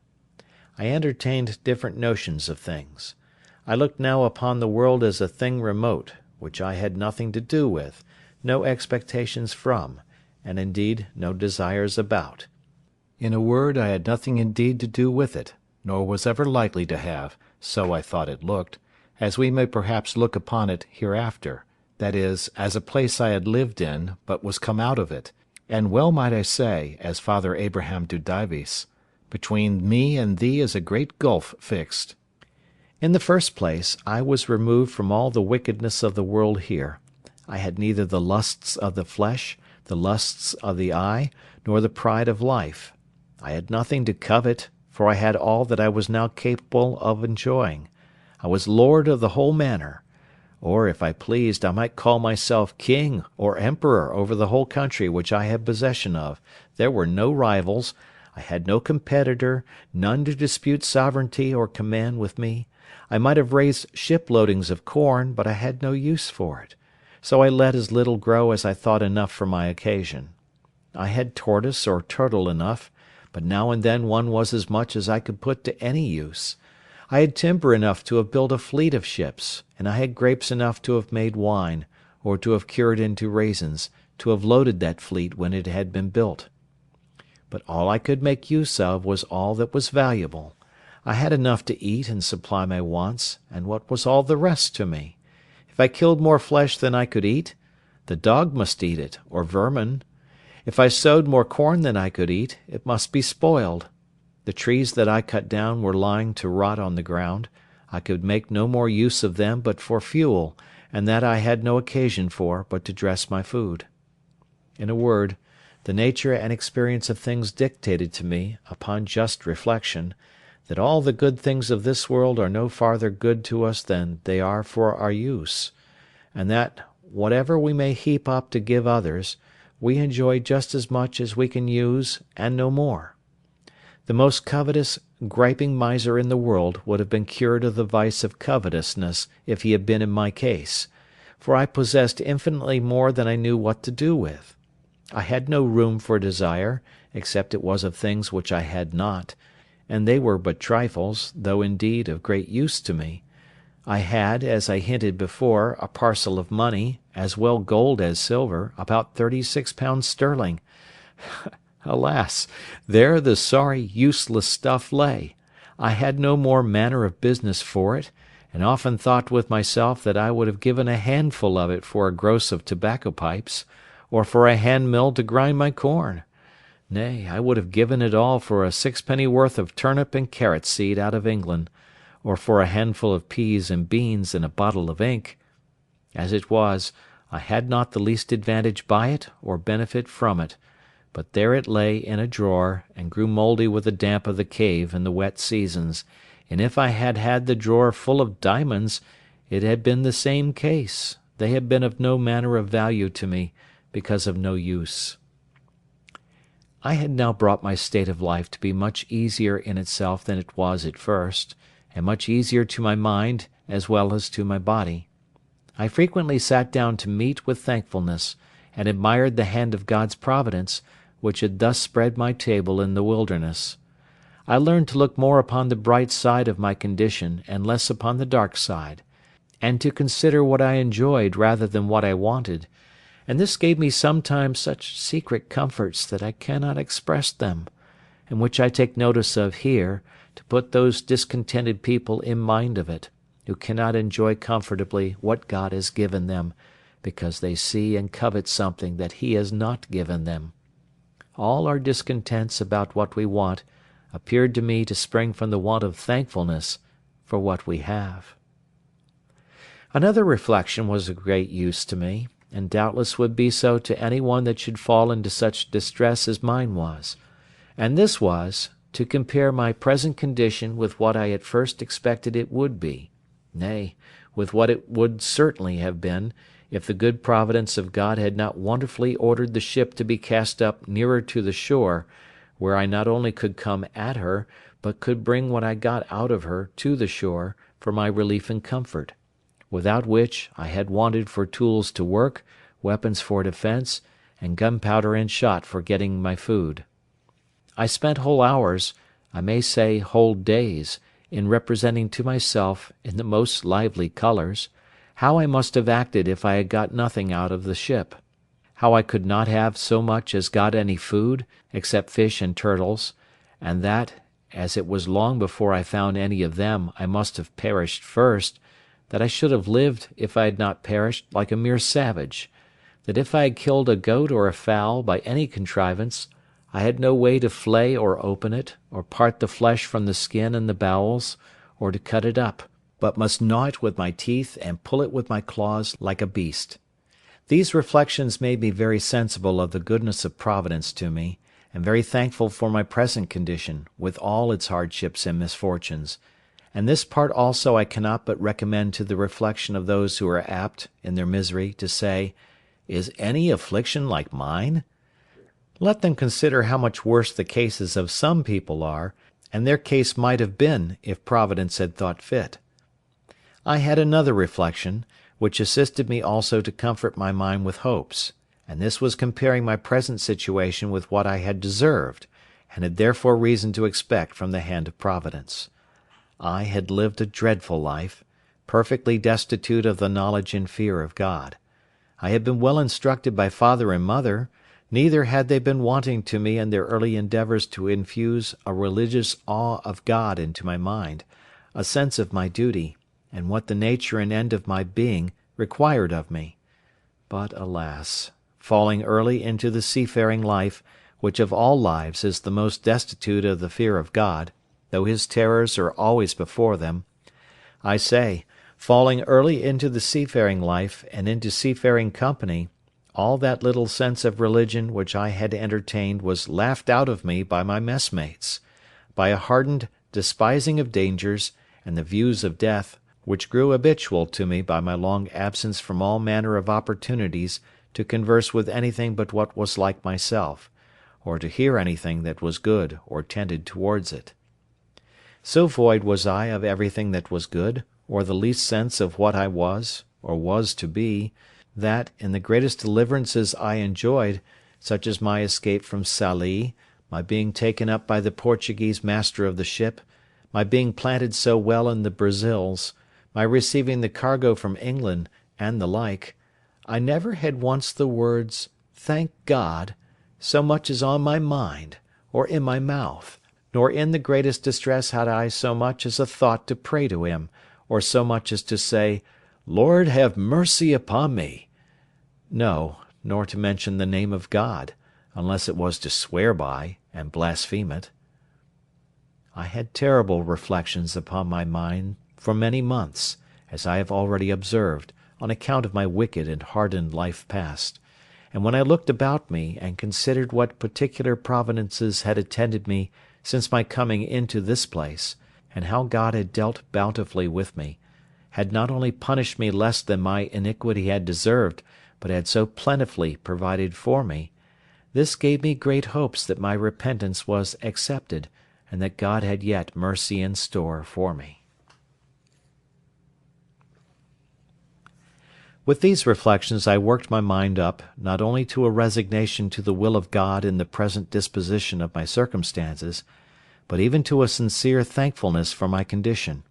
and that I, who was yet a living man, ought not to complain, seeing I had not the due punishment of my sins, that I enjoyed so many mercies which I had no reason to have expected in that place, that I ought never more to repine at my condition, but to rejoice, and to give daily thanks for that daily bread, which nothing but a crowd of wonders could have brought; that I ought to consider I had been fed even by a miracle, even as great as that of feeding Elijah by ravens, nay, by a long series of miracles, and that I could hardly have named a place in the uninhabitable part of the world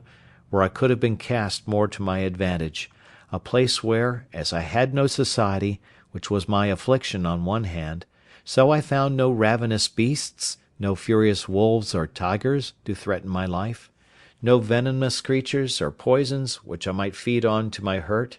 no savages to murder and devour me. In a word, as my life was a life of sorrow one way, so it was a life of mercy another, and I wanted nothing to make it a life of comfort but to be able to make my sense of God's goodness to me and care over me in this condition be my daily consolation. And after I did make a just improvement on these things, I went away and was no more sad. I had now been here so long that many things which I had brought on shore for my help were either quite gone, or very much wasted and near spent. My ink, as I observed, had been gone some time, all but a very little, which I eked out with water, a little and a little, till it was so pale, it scarce left any appearance of black upon the paper. As long as it lasted I made use of it to minute down the days of the month on which any remarkable thing happened to me, and first, by casting up times past, I remembered that there was a strange concurrence of days in the various providences which befell me, and which, if I had been superstitiously inclined to observe days as fatal or fortunate, I might have had reason to have looked upon with a great deal of curiosity. First, I had observed that the same day that I broke away from my father and friends and ran away to Hull in order to go to sea, the same day afterwards I was taken by the Sallee man of war and made a slave. The same day of the year that I escaped out of the wreck of that ship in Yarmouth Roads, that same day year afterwards I made my escape from Sallee in a boat. The same day of the year I was born on, that is the 30th of September, that same day I had my life so miraculously saved 26 years after, when I was cast on shore in this island, so that my wicked life and my solitary life began both on a day.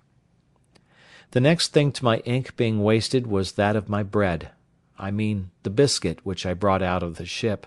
This I had husbanded to the last degree, allowing myself but one cake of bread a day for above a year, and yet I was quite without bread for near a year before I got any corn of my own, and great reason I had to be thankful that I had any at all, the getting of it being, as has been already observed, next to miraculous.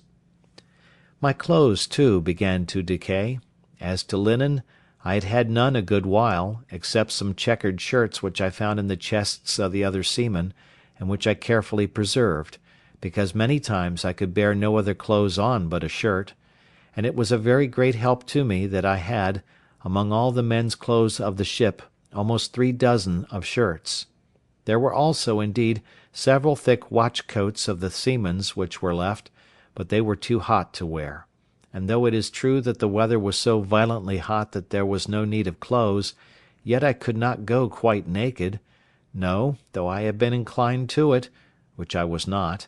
nor could I abide the thought of it, though I was alone. The reason why I could not go naked was, I could not bear the heat of the sun so well when quite naked as with some clothes on; nay, the very heat frequently blistered my skin; whereas, with a shirt on, the air itself made some motion, and whistling under the shirt was twofold cooler than without it. No more could I ever bring myself to go out in the heat of the sun without a cap or a hat; the heat of the sun, beating with such violence as it does in that place, would give me the headache presently, by darting so directly on my head, without a cap or hat on, so that I could not bear it, whereas if I put on my hat it would presently go away. Upon these views I began to consider about putting the few rags I had, which I called clothes, into some order. I had worn out all the waistcoats I had, and my business was now to try if I could not make jackets out of the great watchcoats which I had by me, and with such other materials as I had, so I set to work tailoring, or rather, indeed, botching, for I made most piteous work of it. However, I made shift to make 2 or 3 new waistcoats, which I hoped would serve me a great while. As for breeches or drawers, I made but a very sorry shift indeed till afterwards. I have mentioned that I saved the skins of all the creatures that I killed, I mean 4-footed ones, and I had them hung up, stretched out with sticks in the sun, by which means some of them were so dry and hard that they were fit for little, but others were very useful. The first thing I made of these was a great cap for my head, with the hair on the outside, to shoot off the rain, and this I performed so well, that after I made me a suit of clothes wholly of these skins, that is to say, a waistcoat, and breeches open at the knees, and both loose, for they were rather wanting to keep me cool than to keep me warm.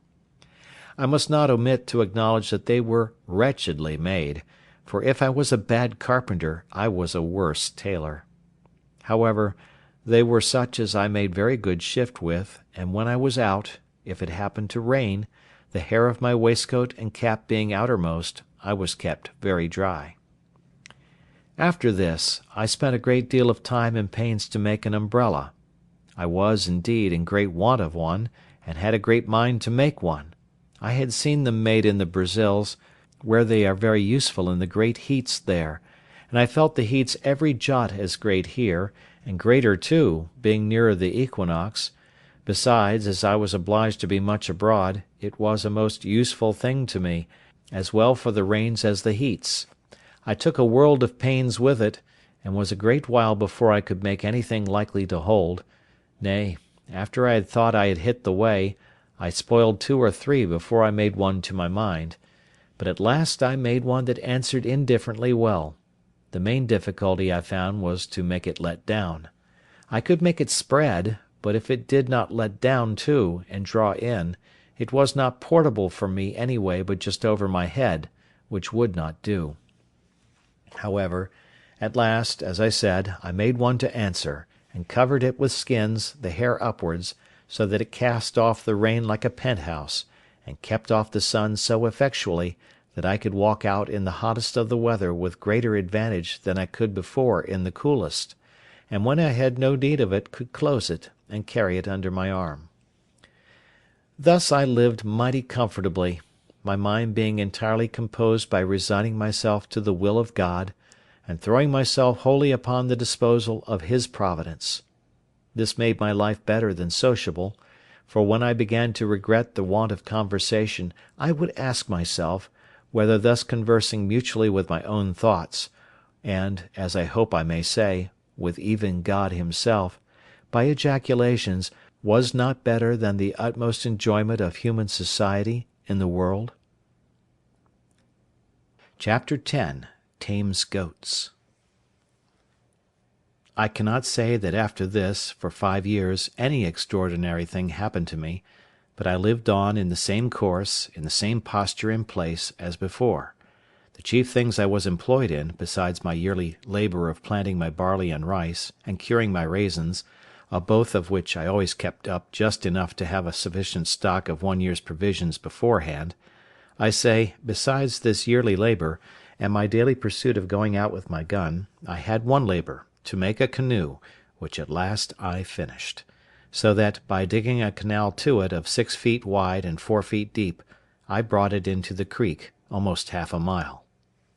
As for the first, which was so vastly big, for I made it without considering beforehand, as I ought to have done, how I should be able to launch it; so, never being able to bring it into the water, or bring the water to it, I was obliged to let it lie where it was, as a memorandum to teach me to be wiser the next time. Indeed, the next time, though I could not get a tree proper for it, and was in a place where I could not get the water to it at any less distance than, as I have said, near half a mile, yet, as I saw it was practicable at last, I never gave it over, and though I was near 2 years about it, yet I never grudged my labour, in hopes of having a boat to go off to sea at last. However, though my little periagua was finished, yet the size of it was not at all answerable to the design which I had in view when I made the first; I mean, of venturing over to the terra firma, where it was above 40 miles broad.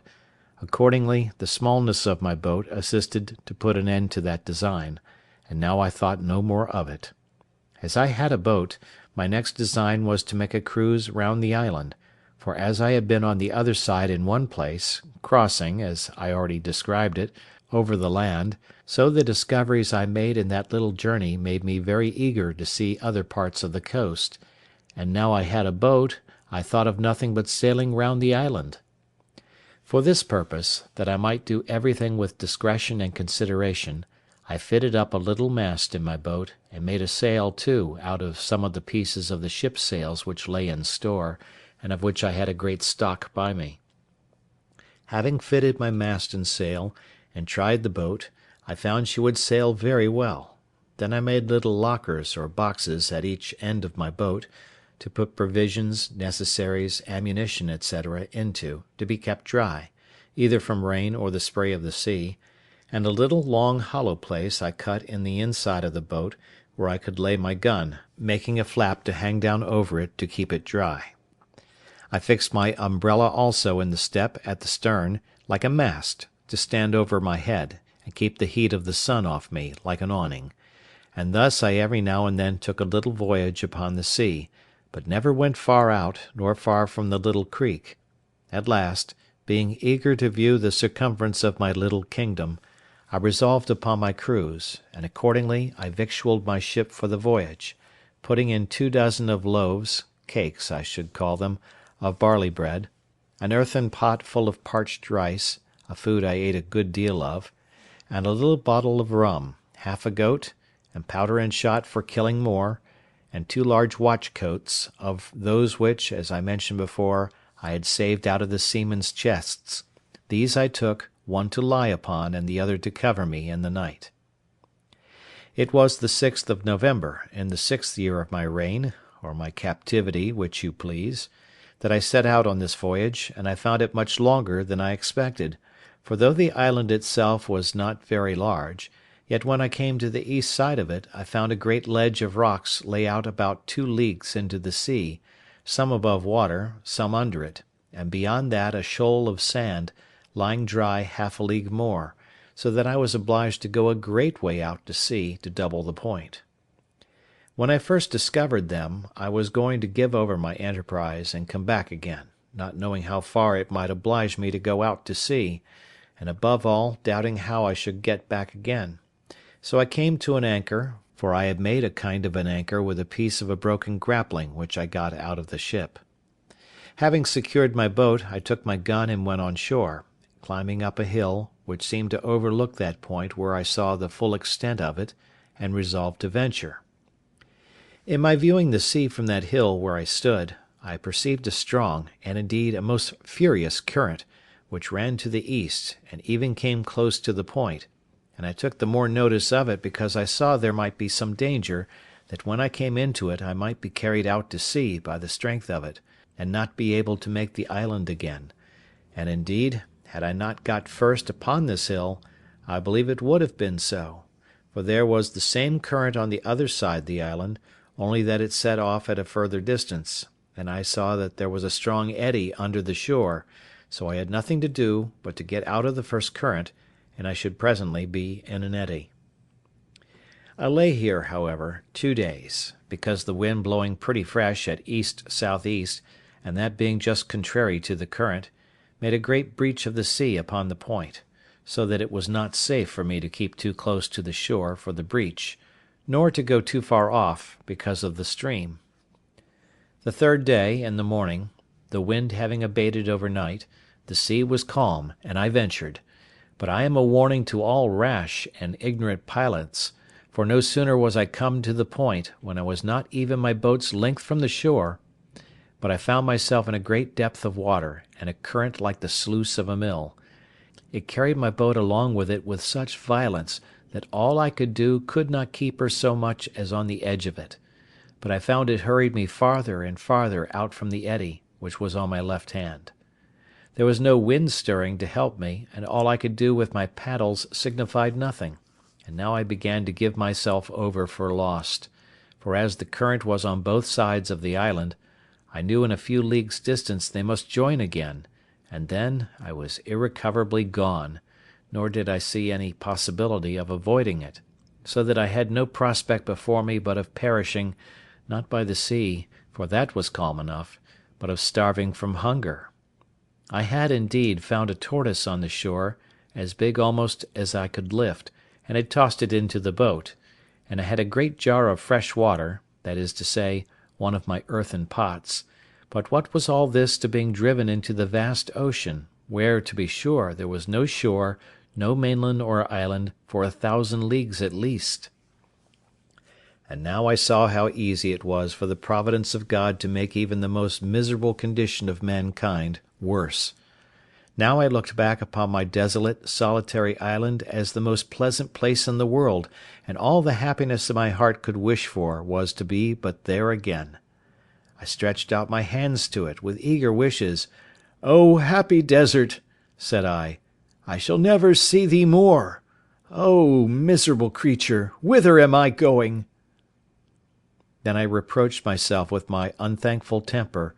and that I had repined at my solitary condition, and now what would I give to be on shore there again? Thus we never see the true state of our condition till it is illustrated to us by its contraries, nor know how to value what we enjoy but by the want of it. It is scarcely possible to imagine the consternation I was now in, being driven from my beloved island, for so it appeared to me now to be, into the wide ocean, almost 2 leagues, and in the utmost despair of ever recovering it again. However, I worked hard till, indeed, my strength was almost exhausted, and kept my boat as much to the northward, that is, towards the side of the current which the eddy lay on, as possibly I could, when about noon, as the sun passed the meridian, I thought I felt a little breeze of wind in my face, springing up from south-southeast. This cheered my heart a little, and especially when, in about half an hour more, it blew a pretty gentle gale. By this time I had got at a frightful distance from the island, and had the least cloudy or hazy weather intervene, I had been undone another way too, for I had no compass on board, and should never have known how to have steered toward the island, if I had but once lost sight of it; but the weather continuing clear, I applied myself to get up my mast again, and spread my sail, standing away to the north as much as possible, to get out of the current. Just as I had set my mast and sail, and the boat began to stretch away, I saw even by the clearness of the water some alteration of the current was near, for where the current was so strong the water was foul; but perceiving the water clear, I found the current abate, and presently I found to the east, at about half a mile, a breach of the sea upon some rocks. These rocks I found caused the current to part again, and as the main stress of it ran away more southerly, leaving the rocks to the northeast, so the other returned by the repulse of the rocks, and made a strong eddy, which ran back again to the northwest with a very sharp stream. They who know what it is to have a reprieve brought to them upon the ladder, or to be rescued from thieves just going to murder them, or who have been in such extremities, may guess what my present surprise of joy was, and how gladly I put my boat into the stream of this eddy; and the wind also freshening, how gladly I spread my sail to it, running cheerfully before the wind, and with a strong tide or eddy underfoot. This eddy carried me about a league on my way back again, directly towards the island, but about 2 leagues more to the northward than the current which carried me away at first, so that when I came near the island, I found myself open to the northern shore of it, that is to say, the other end of the island, opposite to that which I went out from. When I had made something more than a league of way by the help of this current or eddy, I found it was spent, and served me no further. However, I found that being between 2 great currents, that is, that on the south side, which had hurried me away, and that on the north, which lay about a league on the other side, I say, between these two, in the wake of the island, I found the water at least still, and running no way, and having still a breeze of wind fair for me, I kept on steering directly for the island, though not making such fresh way as I did before. About 4 o'clock in the evening, being then within a league of the island, I found the point of the rocks which occasioned this disaster stretching out, as is described before, to the southward, and casting off the current more southerly, had, of course, made another eddy to the north, and this I found very strong, but not directly setting the way my course lay, which was due west, but almost full north. However, having a fresh gale, I stretched across this eddy, slanting northwest, and in about an hour came within about a mile of the shore, where, it being smooth water, I soon got to land. When I was on shore, I fell on my knees and gave God thanks for my deliverance, resolving to lay aside all thoughts of my deliverance by my boat, and refreshing myself with such things as I had, I brought my boat close to the shore, in a little cove that I had spied under some trees, and laid me down to sleep, being quite spent with the labour and fatigue of the voyage. I was now at a great loss which way to get home with my boat. I had run so much hazard, and knew too much of the case, to think of attempting it by the way I went out, and what might be at the other side, I mean the west side, I knew not, nor had I any mind to run any more ventures, so I resolved on the next morning to make my way westward along the shore, and to see if there was no creek where I might lay up my frigate in safety, so as to have her again if I wanted her. In about 3 miles or thereabouts, coasting the shore, I came to a very good inlet or bay, about a mile over, which narrowed till it came to a very little rivulet or brook, where I found a very convenient harbour for my boat, and where she lay as if she had been in a little dock made on purpose for her. Here I put in, and having stowed my boat very safe, I went on shore to look about me and see where I was. I soon found I had but a little passed by the place where I had been before, when I travelled on foot to that shore, so taking nothing out of my boat but my gun and umbrella, for it was exceedingly hot, I began my march. The way was comfortable enough after such a voyage as I had been upon, and I reached my old bower in the evening, where I found everything standing as I left it, for I always kept it in good order, being, as I said before, my country house. I got over the fence, and laid me down in the shade to rest my limbs, for I was very weary, and fell asleep. But, judge you, if you can, that read my story, what a surprise I must be in when I was awaked out of my sleep by a voice calling me by my name several times. "Robin, Robin, Robin Crusoe! Poor Robin Crusoe! Where are you, Robin Crusoe? Where are you? Where have you been?" I was so dead asleep at first, being fatigued with rowing for part of the day, and with walking the latter part, that I did not wake thoroughly, but dozing thought I dreamed that somebody spoke to me; but as the voice continued to repeat, "Robin Crusoe, Robin Crusoe," at last I began to wake more perfectly, and was at first dreadfully frightened, and started up in the utmost consternation;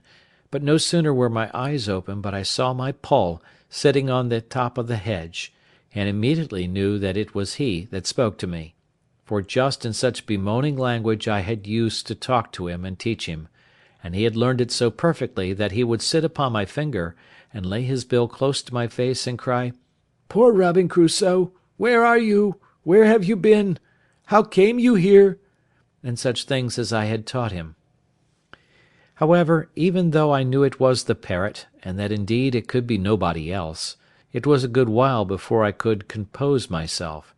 First, I was amazed how the creature got thither, and then, how he should just keep about the place and nowhere else; but as I was well satisfied it could be nobody but honest Poll, I got over it, and holding out my hand, and calling him by his name, "Poll," the sociable creature came to me, and sat upon my thumb, as he used to do, and continued talking to me. "Poor Robin Crusoe! And how did I come here? And where had I been?" just as if he had been overjoyed to see me again, and so I carried him home along with me. I had now had enough of rambling to sea for some time, and had enough to do for many days to sit still and reflect upon the danger I had been in. I would have been very glad to have had my boat again on my side of the island, but I knew not how it was practicable to get it about. As to the east side of the island, which I had gone round, I knew well enough there was no venturing that way. My very heart would shrink, and my very blood run chill but to think of it. And as to the other side of the island, I did not know how it might be there, but supposing the current ran with the same force against the shore at the east as it passed by it on the other, I might run the same risk of being driven down the stream and carried by the island, as I had been before of being carried away from it.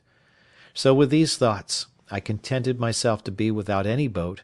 though it had been the product of so many months' labour to make it, and of so many more to get it into the sea.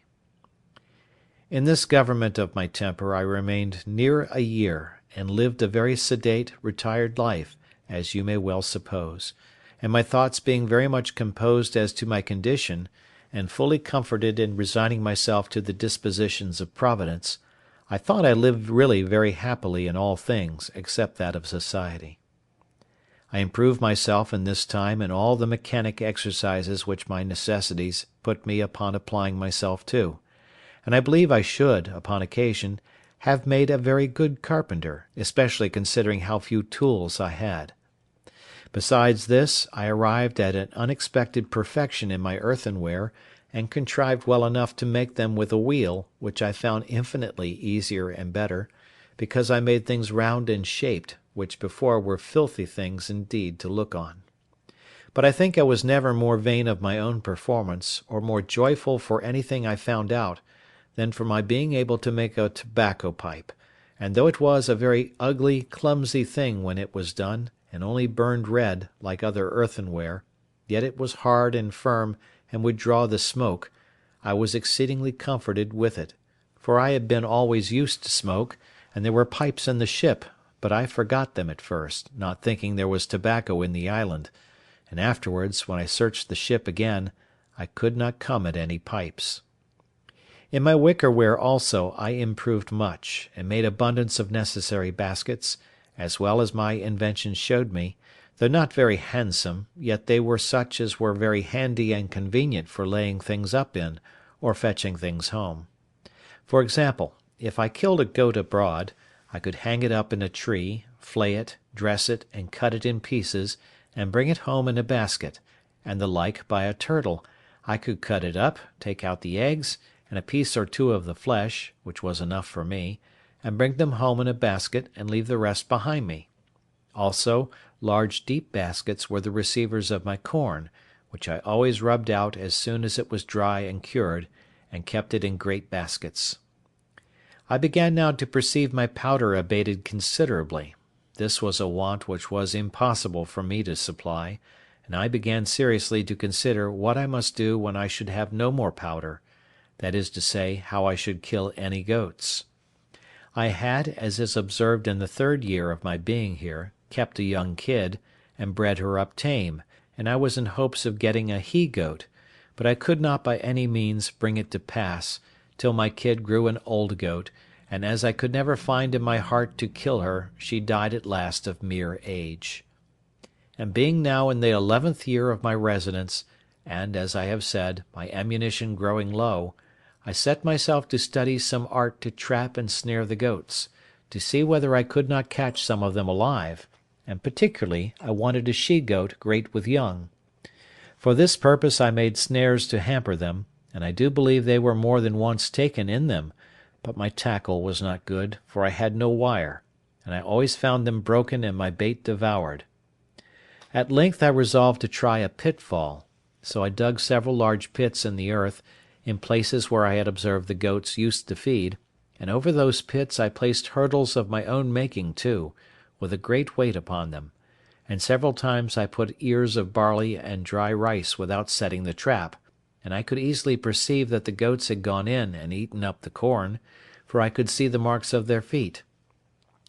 At length I set 3 traps in one night, and going the next morning I found them, all standing, and yet the bait eaten and gone. This was very discouraging. However, I altered my traps, and not to trouble you with particulars, going one morning to see my traps, I found in one of them a large old he-goat, and in one of the others 3 kids, a male and 2 females. As to the old one, I knew not what to do with him. He was so fierce I durst not go into the pit to him, that is to say, to bring him away alive, which was what I wanted. I could have killed him, but that was not my business, nor would it answer my end, so I even let him out, and he ran away as if he had been frightened out of his wits. But I did not then know what I afterwards learned, that hunger will tame a lion. If I had let him stay 3 or 4 days without food, and then have carried him some water to drink and then a little corn, he would have been as tame as one of the kids, for they are mighty sagacious, tractable creatures where they are well used. However, for the present I let him go, knowing no better at that time. Then I went to the 3 kids, and taking them one by one, I tied them with strings together, and with some difficulty brought them all home. It was a good while before they would feed, but throwing them some sweet corn, it tempted them, and they began to be tame. And now I found that if I expected to supply myself with goat's flesh when I had no powder or shot left, breeding some up tame was my only way, when perhaps I might have them about my house like a flock of sheep. But then it occurred to me that I must keep the tame from the wild, or else they would always run wild when they grew up, and the only way for this was to have some enclosed piece of ground, well fenced either with hedge or pale, to keep them in so effectually that those within might not break out, or those without break in. This was a great undertaking for one pair of hands, yet, as I saw there was an absolute necessity for doing it, my first work was to find out a proper piece of ground, where there was likely to be herbage for them to eat, water for them to drink, and cover to keep them from the sun. Those who understand such enclosures will think I had very little contrivance when I pitched upon a place very proper for all these, being a plain open piece of meadow land, or savanna, as our people call it in the western colonies, which had 2 or 3 little drills of fresh water in it, and at one end it was very woody. I say they will smile at my forecast, when I shall tell them I began by enclosing this piece of ground in such a manner that my hedge or pale must have been at least 2 miles about. Nor was the madness of it so great as to the compass, for if it was 10 miles about, I was like to have time enough to do it in, but I did not consider that my goats would be as wild in so much compass as if they had had the whole island, and I should have so much room to chase them in that I should never catch them. My hedge was begun and carried on, I believe, about 50 yards when this thought occurred to me, so I presently stopped short, and for the beginning I resolved to enclose a piece of about 150 yards in length, and 100 yards in breadth, which, as it would maintain as many as I should have in any reasonable time, so, as my stock increased, I could add more ground to my enclosure. This was acting with some prudence, and I went to work with courage. I was about 3 months hedging in the first piece, and till I had done it, I tethered the 3 kids in the best part of it, and used them to feed as near me as possible, to make them familiar; and very often I would go and carry them some ears of barley, or a handful of rice, and feed them out of my hand, so that after my enclosure was finished and I let them loose, they would follow me up and down, bleating after me for a handful of corn. This answered my end, and in about a year and a half I had a flock of about 12 goats, kids and all, and in 2 years more I had 43, besides several that I took and killed for my food. After that, I enclosed 5 several pieces of ground to feed them in, with little pens to drive them to take them as I wanted, and gates out of one piece of ground into another. But this was not all, for now I not only had goat's flesh to feed on when I pleased, but milk too, a thing which, indeed, in the beginning I did not so much as think of, and which, when it came into my thoughts, was really an agreeable surprise, for now I set up my dairy, and had sometimes a gallon or 2 of milk in a day. And as nature, who gives supplies of food to every creature, dictates even naturally how to make use of it, so I, that had never milked a cow, much less a goat, or seen butter or cheese made only when I was a boy, after a great many essays and miscarriages, made both butter and cheese at last, also salt, though I found it partly made to my hand by the heat of the sun upon some of the rocks of the sea, and never wanted it afterwards. How mercifully can our Creator treat his creatures, even in those conditions in which they are seen to be overwhelmed in destruction! How can he sweeten the bitterest providences, and give us cause to praise him for dungeons and prisons!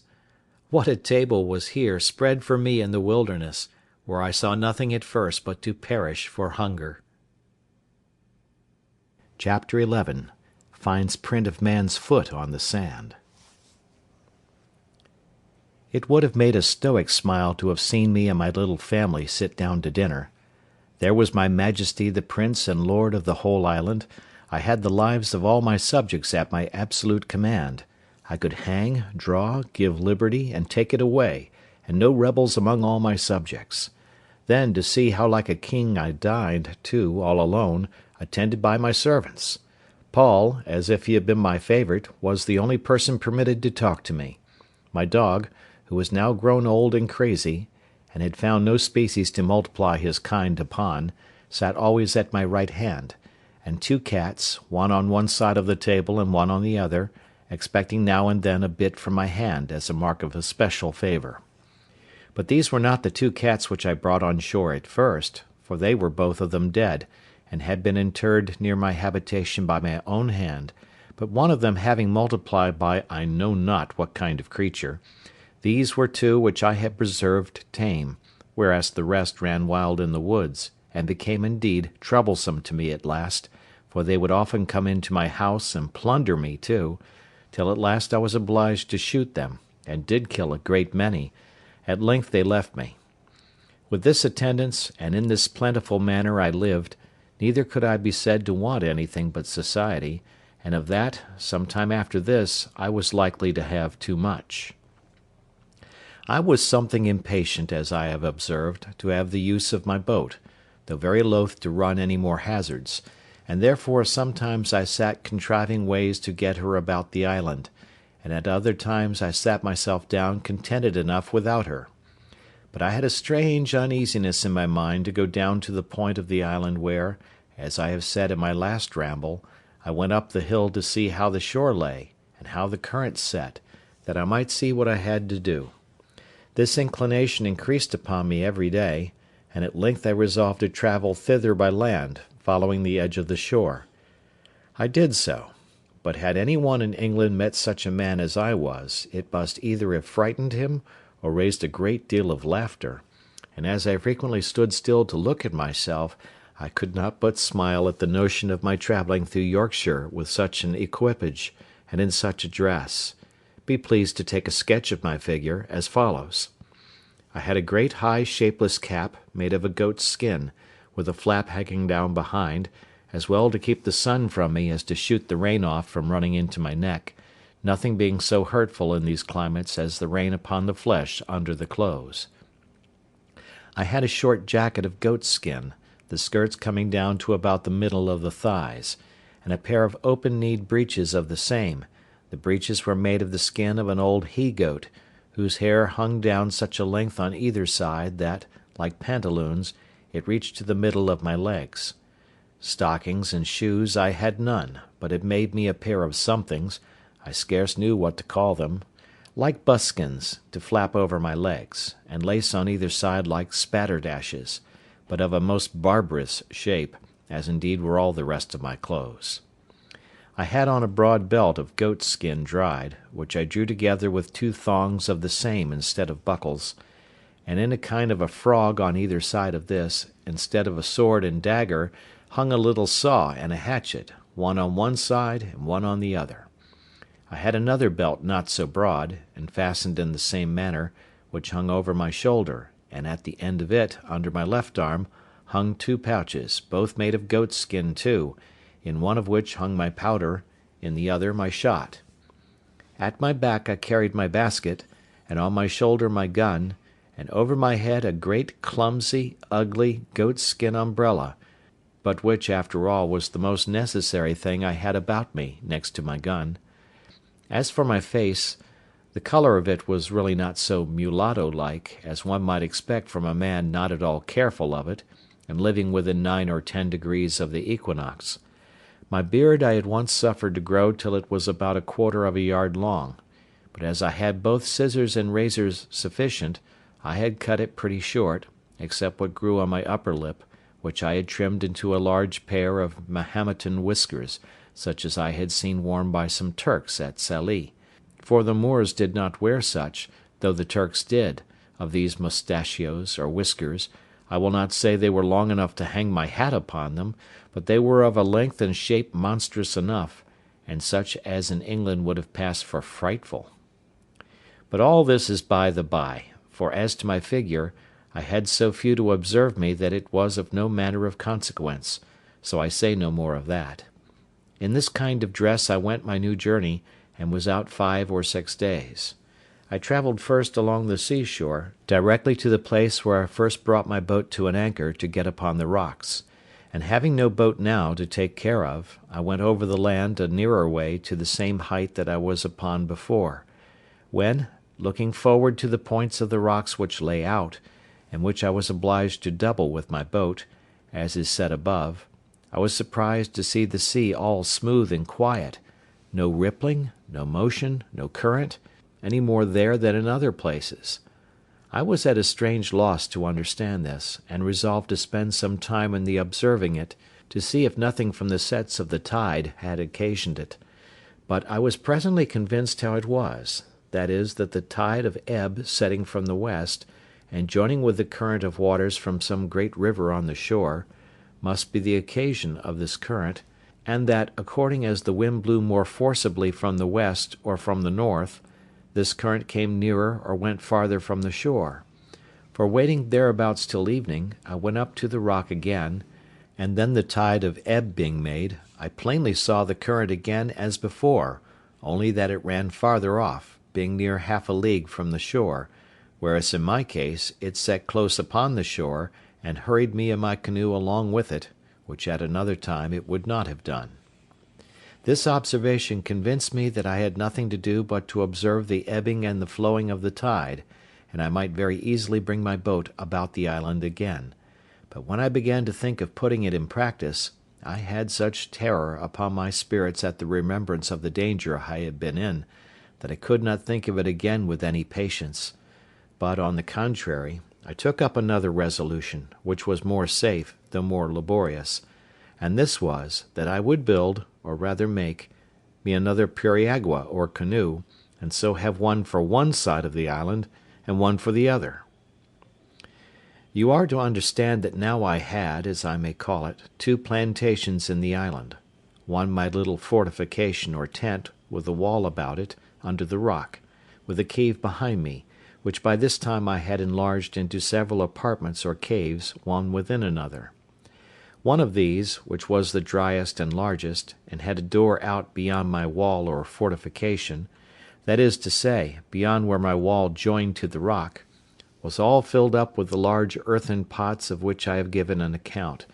and with 14 or 15 great baskets, which would hold 5 or 6 bushels each, where I laid up my stores of provisions, especially my corn, some in the ear, cut off short from the straw, and the other rubbed out with my hand. As for my wall, made as before, with long stakes or piles, those piles grew all like trees, and were by this time grown so big, and spread so very much, that there was not the least appearance to any one's view of any habitation behind them.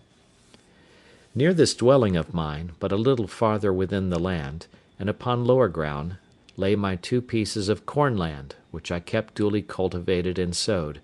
and which duly yielded me their harvest in its season; and whenever I had occasion for more corn, I had more land adjoining as fit as that. Besides this, I had my country seat, and I had now a tolerable plantation there also; for first, I had my little bower, as I called it, which I kept in repair; that is to say, I kept the hedge which encircled it in constantly fitted up to its usual height, the ladder standing always in the inside. I kept the trees, which at first were no more than stakes, but were now grown very firm and tall, always cut, so that they might spread and grow thick and wild, and make the more agreeable shade, which they did effectually, to my mind, In the middle of this I had my tent always standing, being a piece of a sail spread over poles, set up for that purpose, and which never wanted any repair or renewing, and under this I had made me a squab or couch with the skins of the creatures I had killed, and with other soft things, and a blanket laid on them, such as belonged to our sea bedding, which I had saved, and a great watchcoat to cover me. And here, whenever I had occasion to be absent from my chief seat, I took up my country habitation. Adjoining to this I had my enclosures for my cattle, that is to say, my goats, and I had taken an inconceivable deal of pains to fence and enclose this ground. I was so anxious to see it kept entire, lest the goats should break through, that I never left off till, with infinite labour, I had stuck the outside of the hedge so full of small stakes, and so near to one another, that it was rather a pale than a hedge, and there was scarce room to put a hand through between them, which afterwards, when those stakes grew, as they all did in the next rainy season, made the enclosure strong like a wall, indeed stronger than any wall. This will testify for me that I was not idle, and that I spared no pains to bring to pass whatever appeared necessary for my comfortable support; for I considered the keeping up a breed of tame creatures thus at my hand would be a living magazine of flesh, milk, butter, and cheese for me as long as I lived in the place, if it were to be 40 years, and that keeping them in my reach depended entirely upon my perfecting my enclosures to such a degree that I might be sure of keeping them together; which by this method, indeed, I so effectually secured, that when these little stakes began to grow, I had planted them so very thick that I was forced to pull some of them up again. In this place also I had my grapes growing, which I principally depended on for my winter store of raisins, and which I never failed to preserve very carefully, as the best and most agreeable dainty of my whole diet; and indeed they were not only agreeable, but medicinal, wholesome, nourishing, and refreshing to the last degree. As this was also about halfway between my other habitation and the place where I had laid up my boat, I generally stayed and lay here in my way thither, for I used frequently to visit my boat, and I kept all things about or belonging to her in very good order. Sometimes I went out in her to divert myself, but no more hazardous voyages would I go, scarcely ever above a stone's cast or two from the shore, I was so apprehensive of being hurried out of my knowledge again by the currents or winds, or any other accident. But now I come to a new scene of my life. It happened one day, about noon, going towards my boat, I was exceedingly surprised with the print of a man's naked foot on the shore, which was very plain to be seen on the sand. I stood like one thunderstruck, or as if I had seen an apparition. I listened, I looked round me, but I could hear nothing, nor see anything. I went up to a rising ground to look farther. I went up the shore and down the shore, but it was all one. I could see no other impression but that one. I went to it again to see if there were any more, and to observe if it might not be my fancy, but there was no room for that, for there was exactly the print of a foot, toes, heel, and every part of a foot. How it came thither I knew not, nor could I in the least imagine; but after innumerable fluttering thoughts, like a man perfectly confused and out of myself,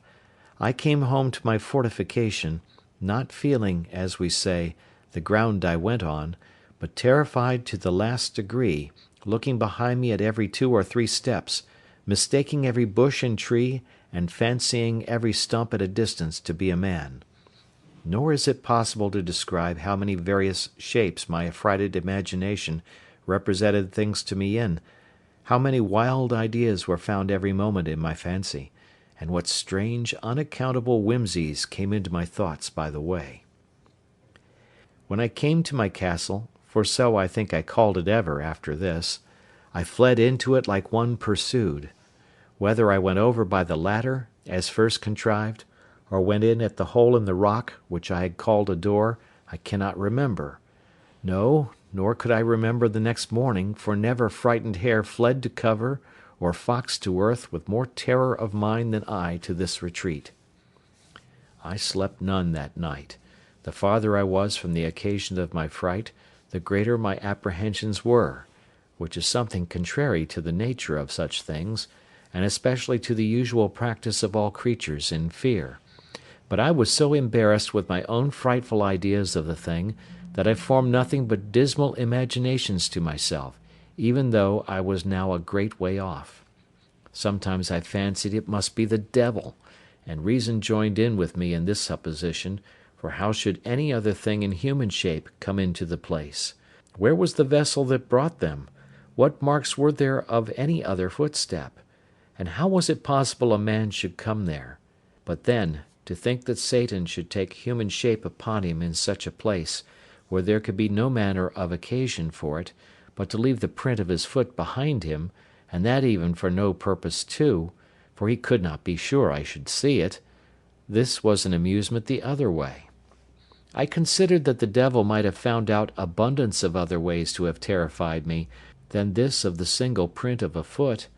that as I lived quite on the other side of the island, he would never have been so simple as to leave a mark in a place where it was 10,000 to 1 whether I should ever see it or not, and in the sand too, which the first surge of the sea upon a high wind would have defaced entirely. All this seemed inconsistent with the thing itself, and with all the notions we usually entertain of the subtlety of the devil. Abundance of such things as these assisted to argue me out of all apprehensions of its being the devil, and I presently concluded then that it must be some more dangerous creature, that is, that it must be some of the savages of the mainland opposite who had wandered out to sea in their canoes, and either driven by the currents or by contrary winds had made the island and had been on shore, but were gone away again to sea, being as loath perhaps to have stayed in this desolate island as I would have been to have had them. While these reflections were rolling in my mind, I was very thankful in my thoughts that I was so happy as not to be thereabouts at that time, or that they did not see my boat, by which they would have concluded that some inhabitants had been in the place, and perhaps have searched farther for me. Then terrible thoughts racked my imagination about their having found out my boat, and that there were people here, and that, if so, I should certainly have them come again in greater numbers and devour me, that if it should happen that they should not find me, yet they would find my enclosure, destroy all my corn, and carry away all my flock of tame goats, and I should perish at last for mere want. Thus my fear banished all my religious hope, all that former confidence in God, which was founded upon such wonderful experience as I had had of his goodness, as if he that had fed me by miracle hitherto could not preserve by his power the provision which he had made for me by his goodness. I reproached myself with my laziness, that would not sow any more corn one year than would just serve me till the next season, as if no accident could intervene to prevent my enjoying the crop that was upon the ground; and this I thought so just a reproof, that I resolved for the future to have 2 or 3 years' corn beforehand, so that, whatever might come, I might not perish for want of bread. How strange a chequer work of Providence is the life of man!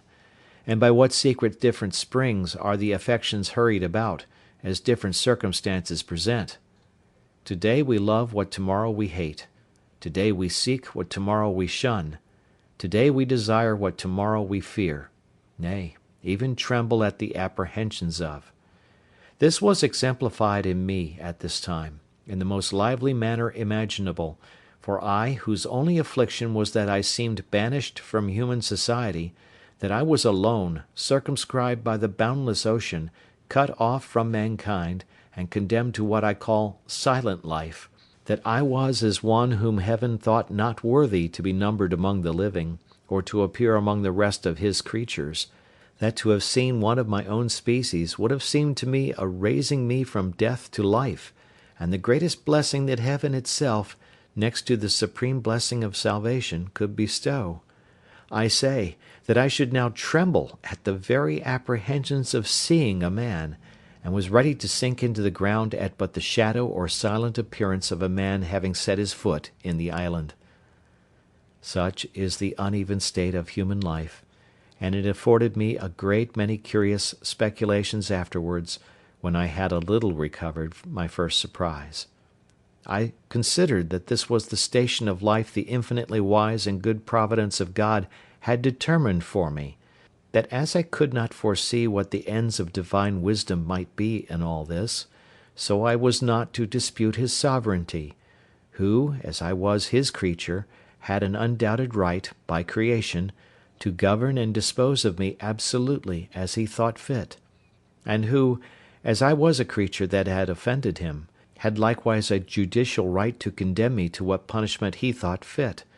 and that it was my part to submit to bear his indignation, because I had sinned against him.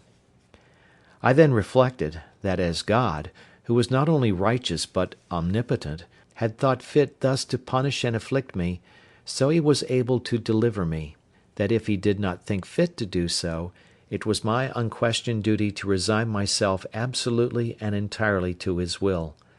and, on the other hand, it was my duty also to hope in him, pray to him, and quietly to attend to the dictates and directions of his daily providence. These thoughts took me up many hours, days, nay, I may say weeks and months, and one particular effect of my cogitations on this occasion I cannot omit. One morning early, lying in my bed, and filled with thoughts about my danger from the appearances of savages, I found it discomposed me very much, upon which these words of the Scripture came into my thoughts: "Call upon me in the day of trouble, and I will deliver thee, and thou shalt glorify me." Upon this, rising cheerfully out of my bed, my heart was not only comforted, but I was guided and encouraged to pray earnestly to God for deliverance. When I had done praying, I took up my Bible, and opening it to read, the first words that presented to me were, "Wait on the Lord, and be of good cheer, and he shall strengthen thy heart. Wait, I say, on the Lord." It is impossible to express the comfort this gave me. In answer, I thankfully laid down the book, and was no more sad, at least on that occasion. In the middle of these cogitations, apprehensions, and reflections, it came into my thoughts one day that all this might be a mere chimera of my own, and that this foot might be the print of my own foot when I came on shore from my boat.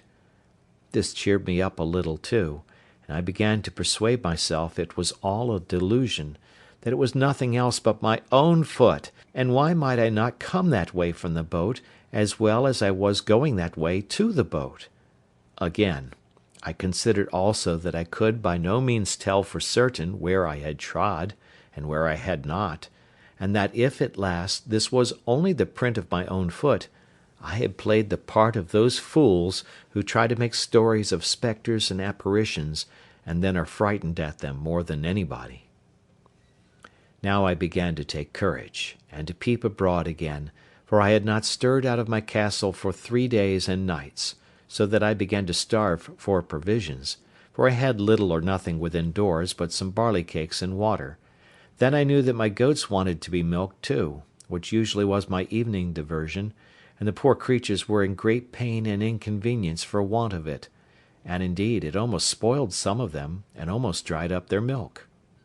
Encouraging myself, therefore, with the belief that this was nothing but the print of one of my own feet, and that I might be truly said to start at my own shadow, I began to go abroad again, and went to my country house to milk my flock, but to see with what fear I went forward, how often I looked behind me, how I was ready every now and then to lay down my basket and run for my life, it would have made any one have thought I was haunted with an evil conscience, or that I had been lately most terribly frightened, and so indeed I had. However, I went down thus 2 or 3 days, and having seen nothing, I began to be a little bolder, and to think there was really nothing in it but my own imagination;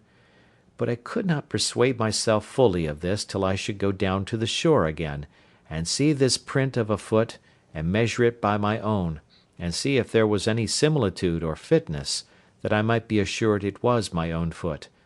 But when I came to the place, first, it appeared evidently to me that when I laid up my boat I could not possibly be on shore anywhere thereabouts; Secondly, when I came to measure the mark with my own foot, I found my foot not so large by a great deal. Both these things filled my head with new imaginations, and gave me the vapours again to the highest degree, so that I shook with cold like one in an ague,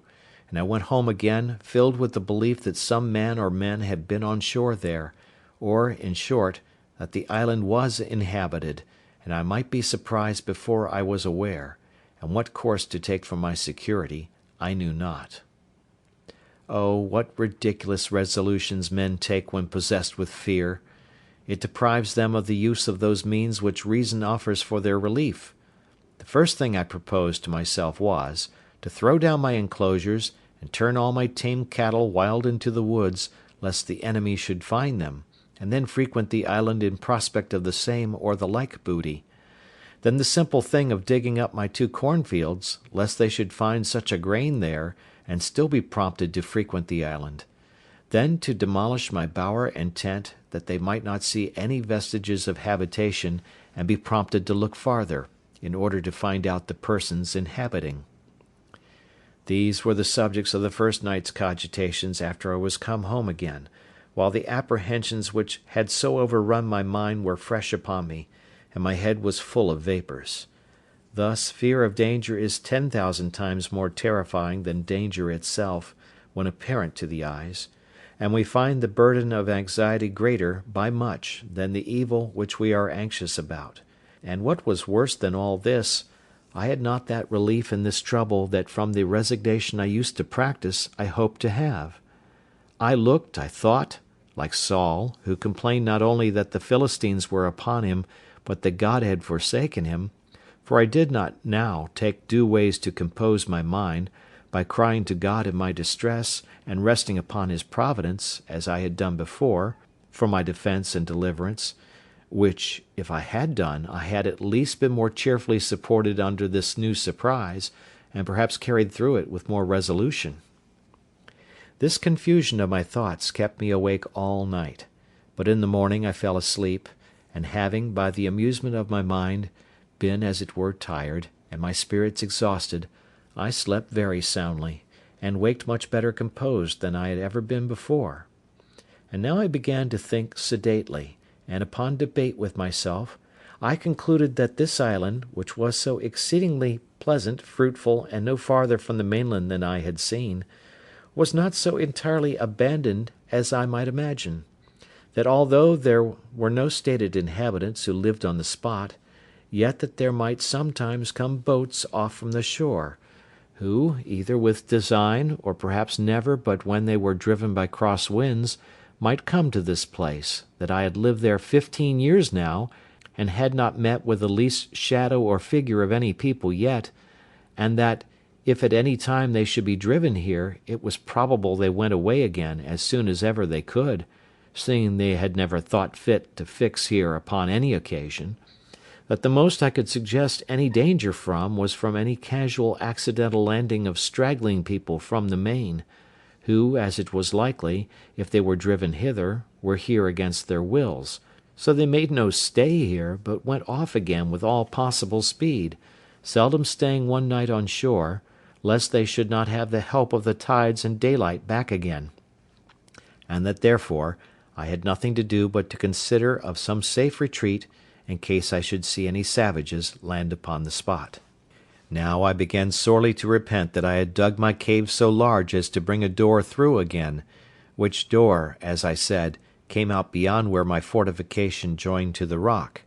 Upon maturely considering this, therefore, I resolved to draw me a second fortification, in the manner of a semicircle, at a distance from my wall, just where I had planted a double row of trees about 12 years before, of which I made mention; these trees having been planted so thick before, they wanted but few piles to be driven between them, that they might be thicker and stronger, and my wall would be soon finished. So that I had now a double wall, and my outer wall was thickened with pieces of timber, old cables, and everything I could think of to make it strong, having in it 7 little holes, about as big as I might put my arm out at. In the inside of this I thickened my wall to about 10 feet thick, with continually bringing earth out of my cave, and laying it at the foot of the wall, and walking upon it, and through the 7 holes I contrived to plant the muskets, of which I took notice that I had got 7 on shore, out of the ship. These I planted like my cannon, and fitted them into frames, that held them like a carriage, so that I could fire all the 7 guns in 2 minutes' time. This wall I was many a weary month in finishing, and yet never thought myself safe till it was done. When this was done, I stuck all the ground without my wall, for a great length every way, as full with stakes or sticks of the osier-like wood, which I found so apt to grow, as they could well stand, insomuch that I believe I might set in near 20,000 of them, leaving a pretty large space between them and my wall, that I might have room to see an enemy, and that they might have no shelter from the young trees, if they attempted to approach my outer wall. Thus in 2 years' time I had a thick grove, and in 5 or 6 years' time I had a wood before my dwelling, growing so monstrously thick and strong that it was indeed perfectly impassable, and no men, of what kind soever, could ever imagine that there was anything beyond it, much less a habitation. As to the way which I proposed to myself to go in and out, for I left no avenue, it was by setting 2 ladders, one to a part of the rock which was low, and then broke in, and left room to place another ladder upon that, so when the 2 ladders were taken down no man living could come down to me without doing himself mischief, and if they had come down they were still on the outside of my outer wall. Thus I took all the measures human prudence could suggest for my own preservation, and it will be seen at length that they were not altogether without just reason, though I foresaw nothing at that time more than my mere fear suggested to me. Chapter 12. A Cave Retreat. While this was doing, I was not altogether careless of my other affairs, for I had a great concern upon me for my little herd of goats. They were not only a ready supply to me on every occasion, and began to be sufficient for me, without the expense of powder and shot, but also without the fatigue of hunting after the wild ones, and I was loath to lose the advantage of them, and to have them all to nurse up over again. For this purpose, after long consideration, I could think of but 2 ways to preserve them. One was, to find another convenient place to dig a cave underground, and to drive them into it every night; and the other was to enclose 2 or 3 little bits of land, remote from one another, and as much concealed as I could, where I might keep about 6 young goats in each place, so that if any disaster happened to the flock in general, I might be able to raise them again with little trouble in time; and this, though it would require a good deal of time and labour, I thought was the most rational design. Accordingly, I spent some time to find out the most retired parts of the island, and I pitched upon one, which was as private indeed as my heart could wish. It was a little damp piece of ground in the middle of the hollow and thick woods, where, as is observed, I almost lost myself once before, endeavouring to come back that way from the eastern part of the island. Here I found a clear piece of land, nearly 3 acres, so surrounded with woods that it was almost an enclosure by nature; at least it did not want near so much labour to make it so as the other piece of ground I had worked so hard at. I immediately went to work with this piece of ground, and in less than a month's time I had so fenced it round that my flock, or herd, call it which you please, which were not so wild now as at first they might be supposed to be, were well enough secured in it. So, without any further delay, I removed 10 young she-goats and 2 he-goats to this piece, and when they were there I continued to perfect the fence till I had made it as secure as the other, which, however, I did at more leisure, and it took me up more time by a great deal. All this labour I was at the expense of, purely from my apprehensions on account of the print of a man's foot, for as yet I had never seen any human creature come near the island, and I had now lived 2 years under this uneasiness, which, indeed, made my life much less comfortable than it was before, as may be well imagined by any who know what it is to live in the constant snare of the fear of man. And this I must observe, with grief too, that the discomposure of my mind had great impression also upon the religious part of my thoughts; for the dread and terror of falling into the hands of savages and cannibals lay so upon my spirits, that I seldom found myself in a due temper for application to my Maker; at least, not with the sedate calmness and resignation of soul which I was wont to do. I rather prayed to God as under great affliction and pressure of mind, surrounded with danger, and in expectation every night of being murdered and devoured before morning; and I must testify, from my experience, that a temper of peace, thankfulness, love, and affection is much the more proper frame for prayer than that of terror and discomposure, and that under the dread of mischief impending, a man is no more fit for a comforting performance of the duty of praying to God than he is for a repentance on a sick bed; for these discomposures affect the mind as the others do the body, and the discomposure of the mind must necessarily be as great a disability as that of the body, and much greater; praying to God being properly an act of the mind, not of the body. But to go on. After I had thus secured one part of my little living stock, I went about the whole island searching for another private place to make such another deposit,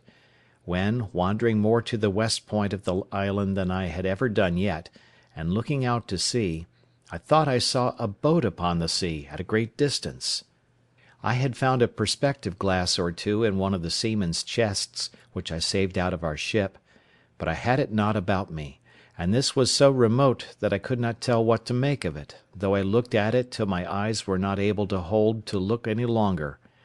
Whether it was a boat or not I do not know, but as I descended from the hill I could see no more of it, so I gave it over; only I resolved to go no more out without a perspective glass in my pocket. When I was come down the hill to the end of the island, where indeed I had never been before, I was presently convinced that the seeing the print of the man's foot was not such a strange thing in the island as I imagined,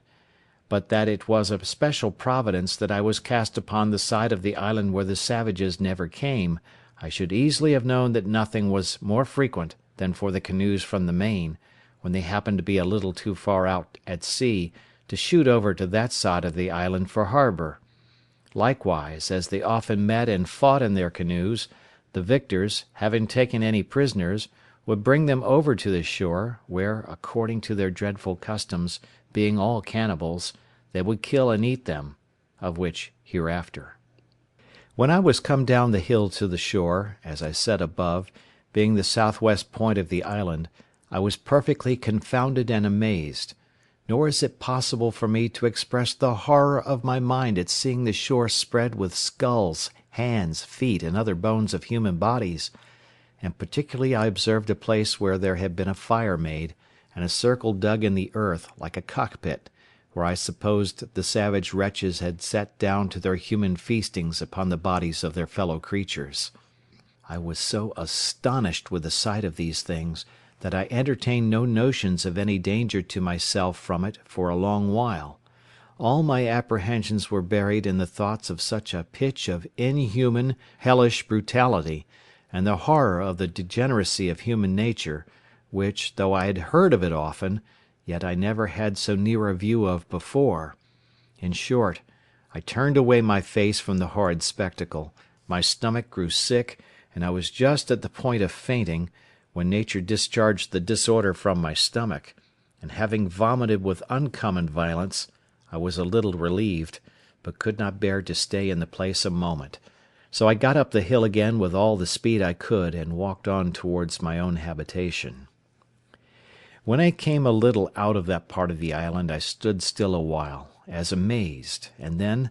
recovering myself, I looked up with the utmost affection of my soul, and with a flood of tears in my eyes gave God thanks, that had cast my first lot in a part of the world where I was distinguished from such dreadful creatures as these, and that, though I had esteemed my present condition very miserable, had yet given me so many comforts in it, that I had still more to give thanks for than to complain of; and this, above all, that I had, even in this miserable condition, been comforted with the knowledge of Himself, and the hope of His blessing, which was a felicity more than sufficiently equivalent to all the misery which I had suffered or could suffer. In this frame of thankfulness I went home to my castle, and began to be much easier now, as to the safety of my circumstances, than ever I was before; for I observed that these wretches never came to this island in search of what they could get, perhaps not seeking, not wanting, or not expecting anything here, and having often, no doubt, been up the covered, woody part of it without finding anything to their purpose. I knew I had been here now almost 18 years, and never saw the least footsteps of human creature there before; and I might be 18 years more as entirely concealed as I was now, if I did not discover myself to them, which I had no manner of occasion to do, it being my only business to keep myself entirely concealed where I was, unless I found a better sort of creatures than cannibals to make myself known to. Yet I entertained such an abhorrence of the savage wretches that I have been speaking of, and of the wretched, inhuman custom of their devouring and eating one another up, that I continued pensive and sad, and kept close within my own circle for almost 2 years after this. When I say my own circle, I mean by it my 3 plantations, that is, my castle, my country seat, which I called my bower, and my enclosure in the woods; nor did I look after this for any other use than an enclosure for my goats, for the aversion which nature gave me to these hellish wretches was such, that I was as fearful of seeing them as of seeing the devil himself. I did not so much as go to look after my boat all this time, but began rather to think of making another, for I could not think of ever making any more attempts to bring the other boat round the island to me, lest I should meet with some of these creatures at sea, in which case, if I had happened to have fallen into their hands, I knew what would have been my lot. Time, however, and the satisfaction I had that I was in no danger of being discovered by these people, began to wear off my uneasiness about them, and I began to live just in the same composed manner as before, only with this difference, that I used more caution, and kept my eyes more about me than I did before, lest I should happen to be seen by any of them; and particularly I was more cautious of firing my gun, lest any of them, being on the island, should happen to hear it. It was, therefore, a very good providence to me that I had furnished myself with a tame breed of goats, and that I had no need to hunt any more about the woods, or shoot at them; and if I did catch any of them after this, it was by traps and snares, as I had done before; so that for 2 years after this, I believe I never fired my gun once off, though I never went out without it; and what was more, as I saved 3 pistols out of the ship, I always carried them out with me, or at least 2 of them, sticking them in my goatskin belt. I also furbished up one of the great cutlasses that I had out of the ship, and made me a belt to hang it on also, so that I was now a most formidable fellow to look at when I went abroad, if you add to the former description of myself the particular of 2 pistols and a broadsword hanging at my side in a belt, but without a scabbard. Things going on thus, as I have said, for some time, I seemed, excepting these cautions, to be reduced to my former calm, sedate way of living.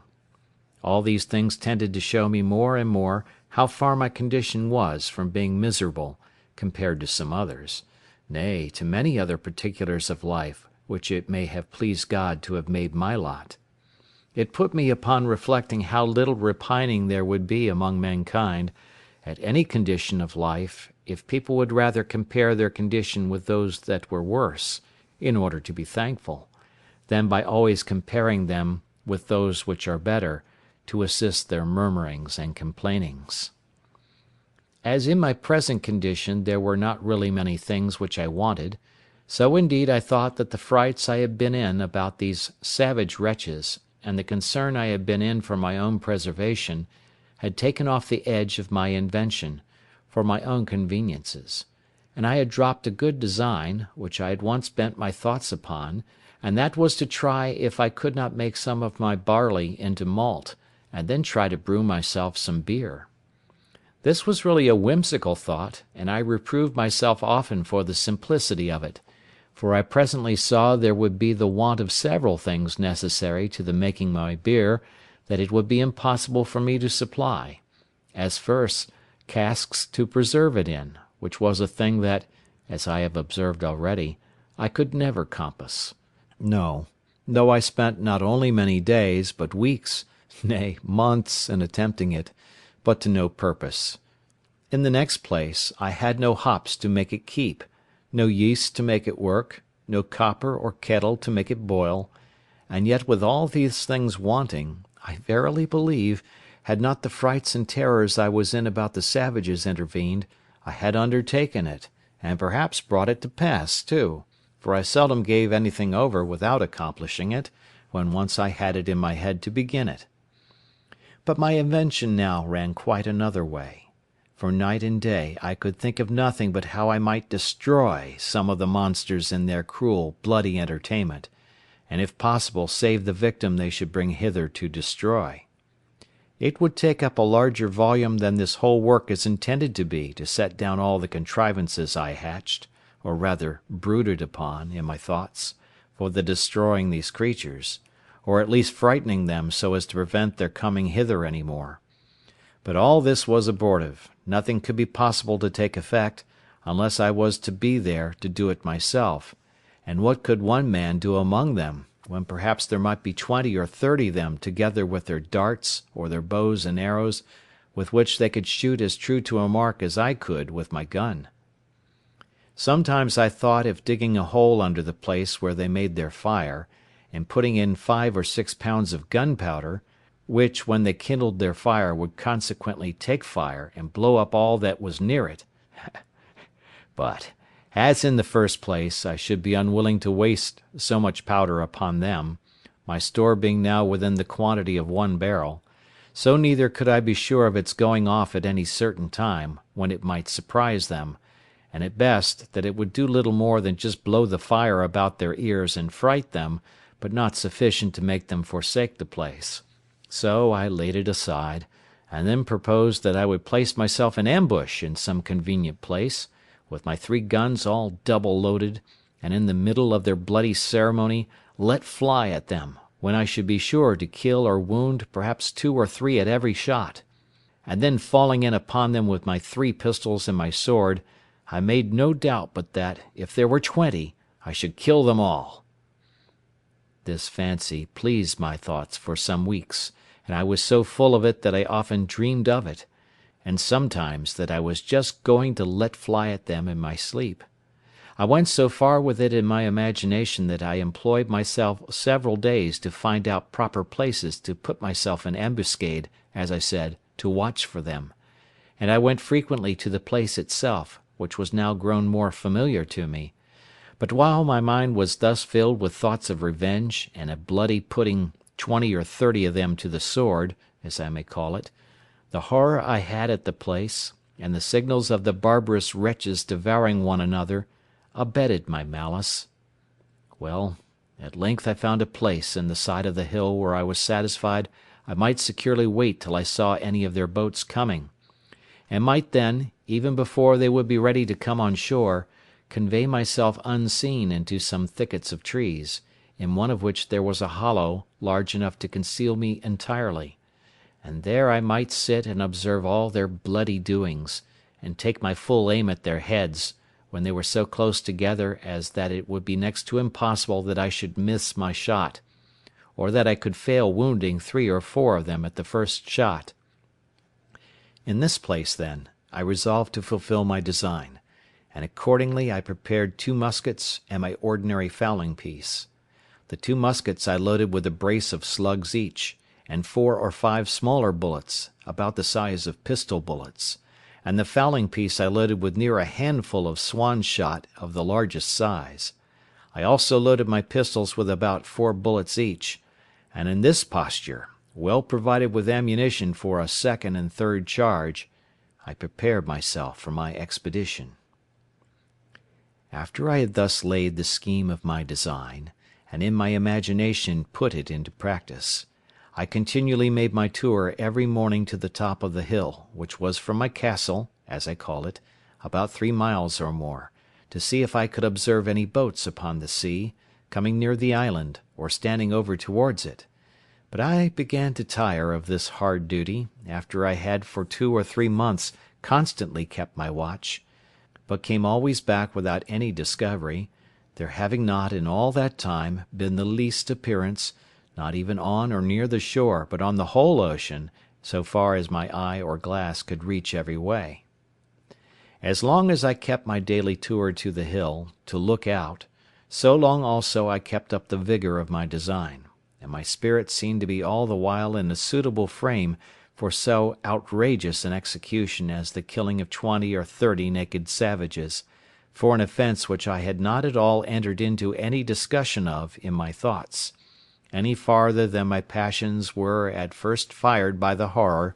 I conceived at the unnatural custom of the people of that country, who, it seems, had been suffered by Providence, in his wise disposition of the world, to have no other guide than that of their own abominable and vitiated passions, and consequently were left, and perhaps had been so for some ages, to act such horrid things, and receive such dreadful customs, as nothing but nature, entirely abandoned by heaven, and actuated by some hellish degeneracy, which could have run them into. But now, when, as I have said, I began to be weary of the fruitless excursion which I made so long and so far every morning in vain, so my opinion of the action itself began to alter, and I began, with cooler and calmer thoughts, to consider what I was going to engage in, what authority or call I had to pretend to be judge and executioner upon these men as criminals, whom Heaven had thought fit for so many ages to suffer unpunished to go on, and to be, as it were, the executioners of his judgments one upon another; how far these people were offenders against me, and what right I had to engage in the quarrel of that blood which they shed promiscuously upon one another. I debated this very often with myself thus: how do I know what God himself judges in this particular case? It is certain these people do not commit this as a crime. It is not against their own consciences reproving, or their light reproaching them. They do not know it to be an offence, and then commit it in defiance of divine justice, as we do in almost all the sins we commit. They think it no more a crime to kill a captive taken in war than we do to kill an ox, or to eat human flesh than we do to eat mutton. When I considered this a little, it followed necessarily that I was certainly in the wrong, that these people were not murderers, in the sense that I had before condemned them in my thoughts, any more than those Christians were murderers who often put to death the prisoners taken in battle, or more frequently, upon many occasions, put whole troops of men to the sword, without giving quarter, though they threw down their arms and submitted. In the next place, it occurred to me that although the usage they gave one another was thus brutish and inhuman, yet it was really nothing to me. These people had done me no injury; that if they attempted, or I saw it necessary, for my own immediate preservation, to fall upon them, something might be said for it; but that I was yet out of their power, and they really had no knowledge of me, and consequently no design upon me, and therefore it could not be just for me to fall upon them; that this would justify the conduct of the Spaniards in all their barbarities practised in America, where they destroyed millions of these people, who, however they were idolaters and barbarians, and had several bloody and barbarous rites in their customs, such as sacrificing human bodies to their idols, were yet, as to the Spaniards, very innocent people; and that the rooting them out of the country is spoken of with the utmost abhorrence and detestation by even the Spaniards themselves at this time, and by all other Christian nations of Europe, as a mere butchery, a bloody and unnatural piece of cruelty unjustifiable either to God or man, and for which the very name of a Spaniard is reckoned to be frightful and terrible to all people of humanity or of Christian compassion; as if the kingdom of Spain were particularly eminent for the produce of a race of men who were without principles of tenderness, or the common bowels of pity to the miserable, which is reckoned to be a mark of generous temper in the mind. These considerations really put me to a pause, and to a kind of a full stop, and I began by little and little to be off my design, and to conclude I had taken wrong measures in my resolution to attack the savages, and that it was not my business to meddle with them unless they first attacked me, and this it was my business, if possible, to prevent; but that, if I were discovered and attacked by them, I knew my duty. On the other hand, I argued with myself that this really was the way not to deliver myself, but entirely to ruin and destroy myself; for unless I was sure to kill every one that not only should be on shore at that time, but that should ever come on shore afterwards, if but one of them escaped to tell their country people what had happened, they would come over again by thousands to revenge the death of their fellows, and I should only bring upon myself a certain destruction, which at present I had no manner of occasion for. Upon the whole, I concluded that I ought, neither in principle nor in policy, one way or other, to concern myself in this affair; that my business was, by all means possible, to conceal myself from them, and not to leave the least sign for them to guess by that there were any living creatures upon the island, I mean of human shape. Religion joined in with this prudential resolution, and I was convinced now, many ways, that I was perfectly out of my duty when I was laying all my bloody schemes for the destruction of innocent creatures, I mean innocent as to me. As to the crimes they were guilty of towards one another, I had nothing to do with them; they were national, and I ought to leave them to the justice of God, who is the governor of nations, and knows how, by national punishments, to make a just retribution for national offences, and to bring public judgments upon those who offend in a public manner, by such ways as best please him. This appeared so clear to me now, that nothing was a greater satisfaction to me than that I had not been suffered to do a thing which I now saw so much reason to believe would have been no less a sin than that of wilful murder, if I had committed it; and I gave most humble thanks on my knees to God, that he had thus delivered me from blood guiltiness, beseeching him to grant me the protection of his providence, that I might not fall into the hands of the barbarians, or that I might not lay my hands upon them, unless I had a more clear call from heaven to do it, in defence of my own life. In this disposition I continued for near a year after this, and so far was I from desiring an occasion for falling upon these wretches, that in all that time I never once went up the hill to see whether there were any of them in sight, or to know whether any of them had been on shore there or not, that I might not be tempted to renew any of my contrivances against them, or be provoked by any advantage that might present itself to fall upon them. Only this I did: I went and removed my boat, which I had on the other side of the island, and carried it down to the east end of the whole island, where I ran it into a little cove, which I found under some high rocks, and where I knew, by reason of the currents, the savages durst not, at least would not, come with their boats upon any account whatever. With my boat I carried away everything that I had left there belonging to her, though not necessary for the bear going thither, viz., a mast and sail which I had made for her, and a thing like an anchor, but which, indeed, could not be called either anchor or grapnel; however, it was the best I could make of its kind. All these I removed, that there might not be the least shadow for discovery, or appearance of any boat or of any human habitation upon the island. Besides this, I kept myself, as I said, more retired than ever, and seldom went from my cell except upon my constant employment to milk my she-goats and manage my little flock in the wood, which, as it was quite on the other part of the island, was out of danger, for certain. It was these savage people, who sometimes haunted this island, never came with any thoughts of finding anything here, and consequently never wandered off from the coast, and I doubt not but they might have been several times on shore after my apprehensions of them had made me cautious, as well as before. Indeed, I looked back with some horror upon the thoughts of what my condition would have been if I had chopped upon them and been discovered before that, when, naked and unarmed except with one gun, and that loaded often only with small shot, I walked everywhere, peeping and peering about the island to see what I could get.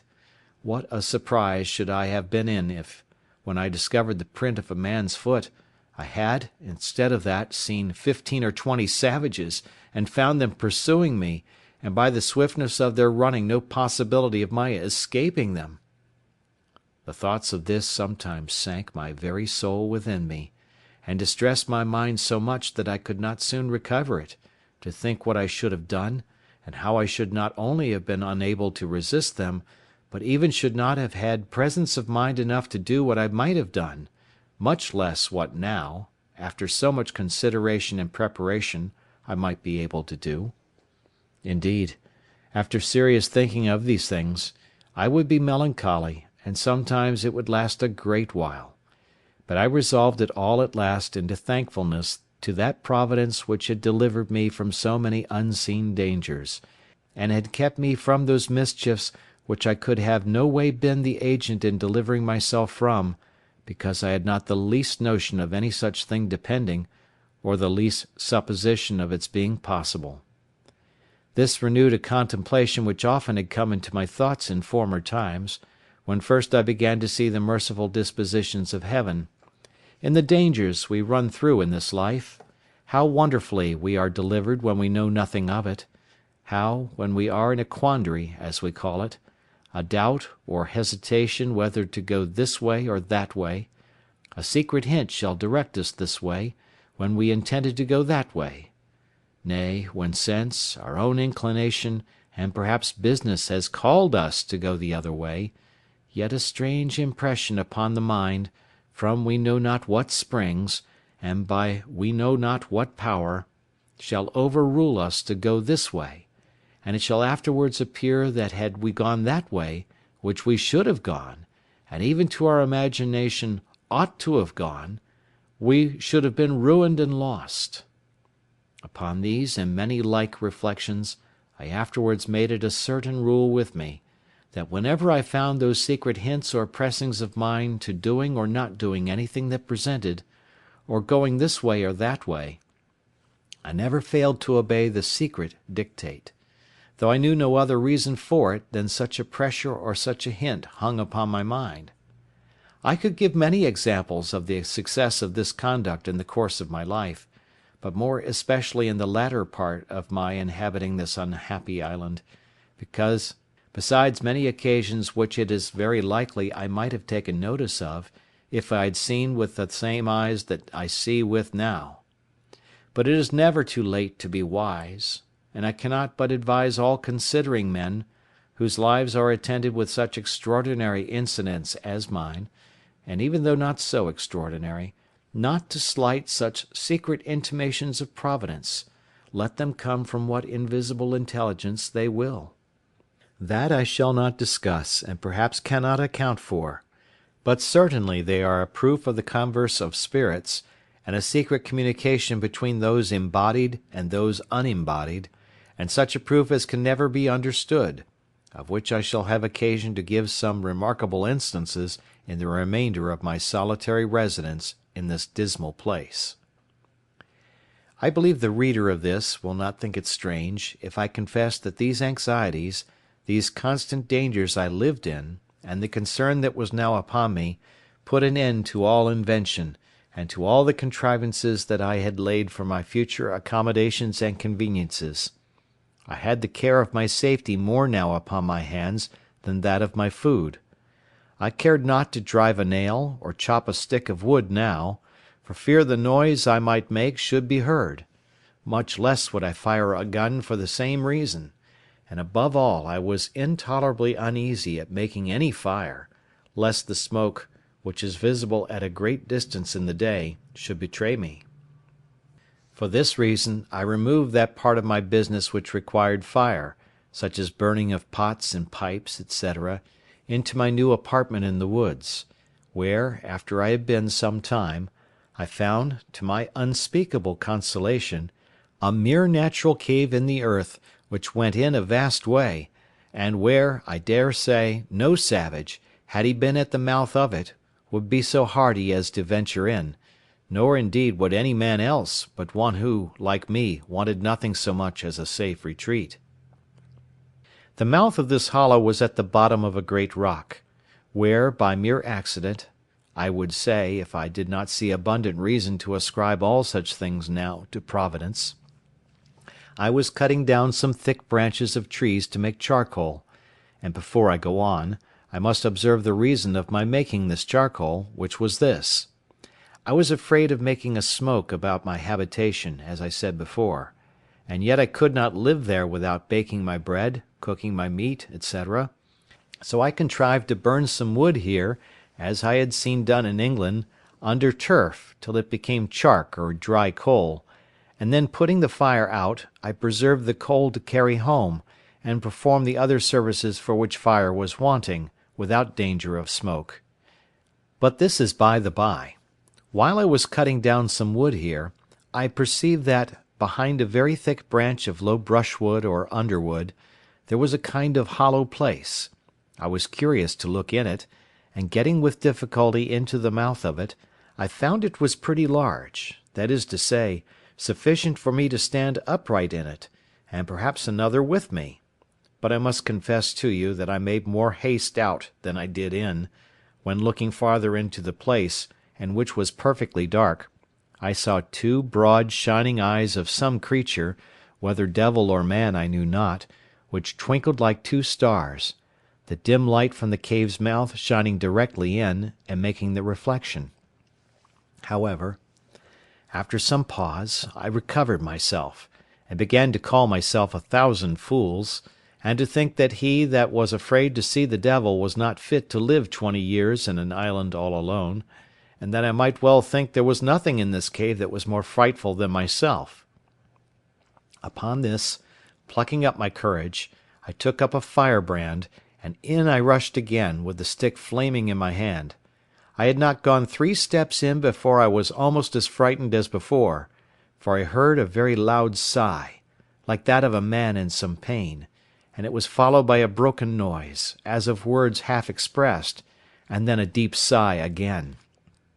I stepped back, and was indeed struck with such a surprise that it put me into a cold sweat, and if I had had a hat on my head, I will not answer for it that my hair might not have lifted it off. But still plucking up my spirits as well as I could, and encouraging myself a little with considering that the power and presence of God was everywhere, and was able to protect me, I stepped forward again, and by the light of the firebrand, holding it up a little over my head, I saw lying on the ground a monstrous, frightful old he-goat, just making his will, as we say, and gasping for life, and dying indeed of mere old age. I stirred him a little to see if I could get him out, and he essayed to get up, but was not able to raise himself, and I thought with myself he might even lie there, for if he had frightened me, so he would certainly fright any of the savages, if any of them should be so hardy as to come in there while he had any life in him. I was now recovered from my surprise, and began to look round me, when I found the cave was but very small; that is to say, it might be about 12 feet over, but in no manner of shape, neither round nor square, no hands having ever been employed in making it but those of mere nature. I observed also that there was a place at the farther side of it that went in further, but was so low that it required me to creep upon my hands and knees to go into it, and whither it went I knew not. So, having no candle, I gave it over for that time, but resolved to go again the next day provided with candles and a tinder box, which I had made of the lock of one of the muskets, with some wildfire in the pan. Accordingly, the next day I came provided with 6 large candles of my own making, for I made very good candles now of goat's tallow, but was hard set for candle wick, using sometimes rags or rope yarn, and sometimes the dried rind of a weed like nettles.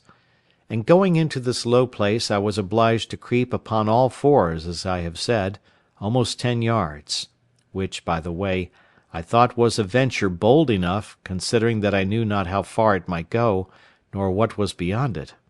When I had got through the strait, I found the roof rose higher up, I believe near 20 feet, but never was such a glorious sight seen in the island, I dare say, as it was to look round the sides and roof of this vault, or cave. The wall reflected 100,000 lights to me from my 2 candles. What it was in the rock, whether diamonds or any other precious stones, or gold which I rather supposed it to be, I knew not. The place I was in was a most delightful cavity or grotto, though perfectly dark. The floor was dry and level, and had a sort of a small loose gravel upon it, so that there was no nauseous or venomous creature to be seen, neither was there any damp or wet on the sides or roof. The only difficulty in it was the entrance, which, however, as it was a place of security, and such a retreat as I wanted, I thought was a convenience, so that I really rejoiced at the discovery, and resolved, without any delay, to bring some of those things which I was most anxious about to this place. Particularly, I resolved to bring hither my magazine of powder and all my spare arms, that is 2 fowling pieces, for I had 3 in all, and 3 muskets, for of them I had 8 in all. So I kept in my castle only 5, which stood ready mounted like pieces of cannon on my outmost fence, and were ready also to take out upon any expedition. Upon this occasion of removing my ammunition, I happened to open the barrel of powder which I took up out of the sea, and which had been wet, and I found that the water had penetrated about 3 or 4 inches into the powder on every side, which, caking and growing hard, had preserved the inside like a kernel in the shell, so that I had near 60 pounds of very good powder in the centre of the cask. This was a very agreeable discovery to me at that time, so I carried all away thither, never keeping above 2 or 3 pounds of powder with me in my castle, for fear of a surprise of any kind. I also carried thither all the lead I had left for bullets. I fancied myself now like one of the ancient giants who were said to live in caves and holes in the rocks, where none could come at them, for I persuaded myself, while I was here, that if 500 savages were to hunt me, they could never find me out, or if they did, they would not venture to attack me here. The old goat whom I found expiring died in the mouth of the cave the next day after I made this discovery, and I found it much easier to dig a great hole there, and throw him in and cover him with earth, than to drag him out. So I interred him there, to prevent offence to my nose.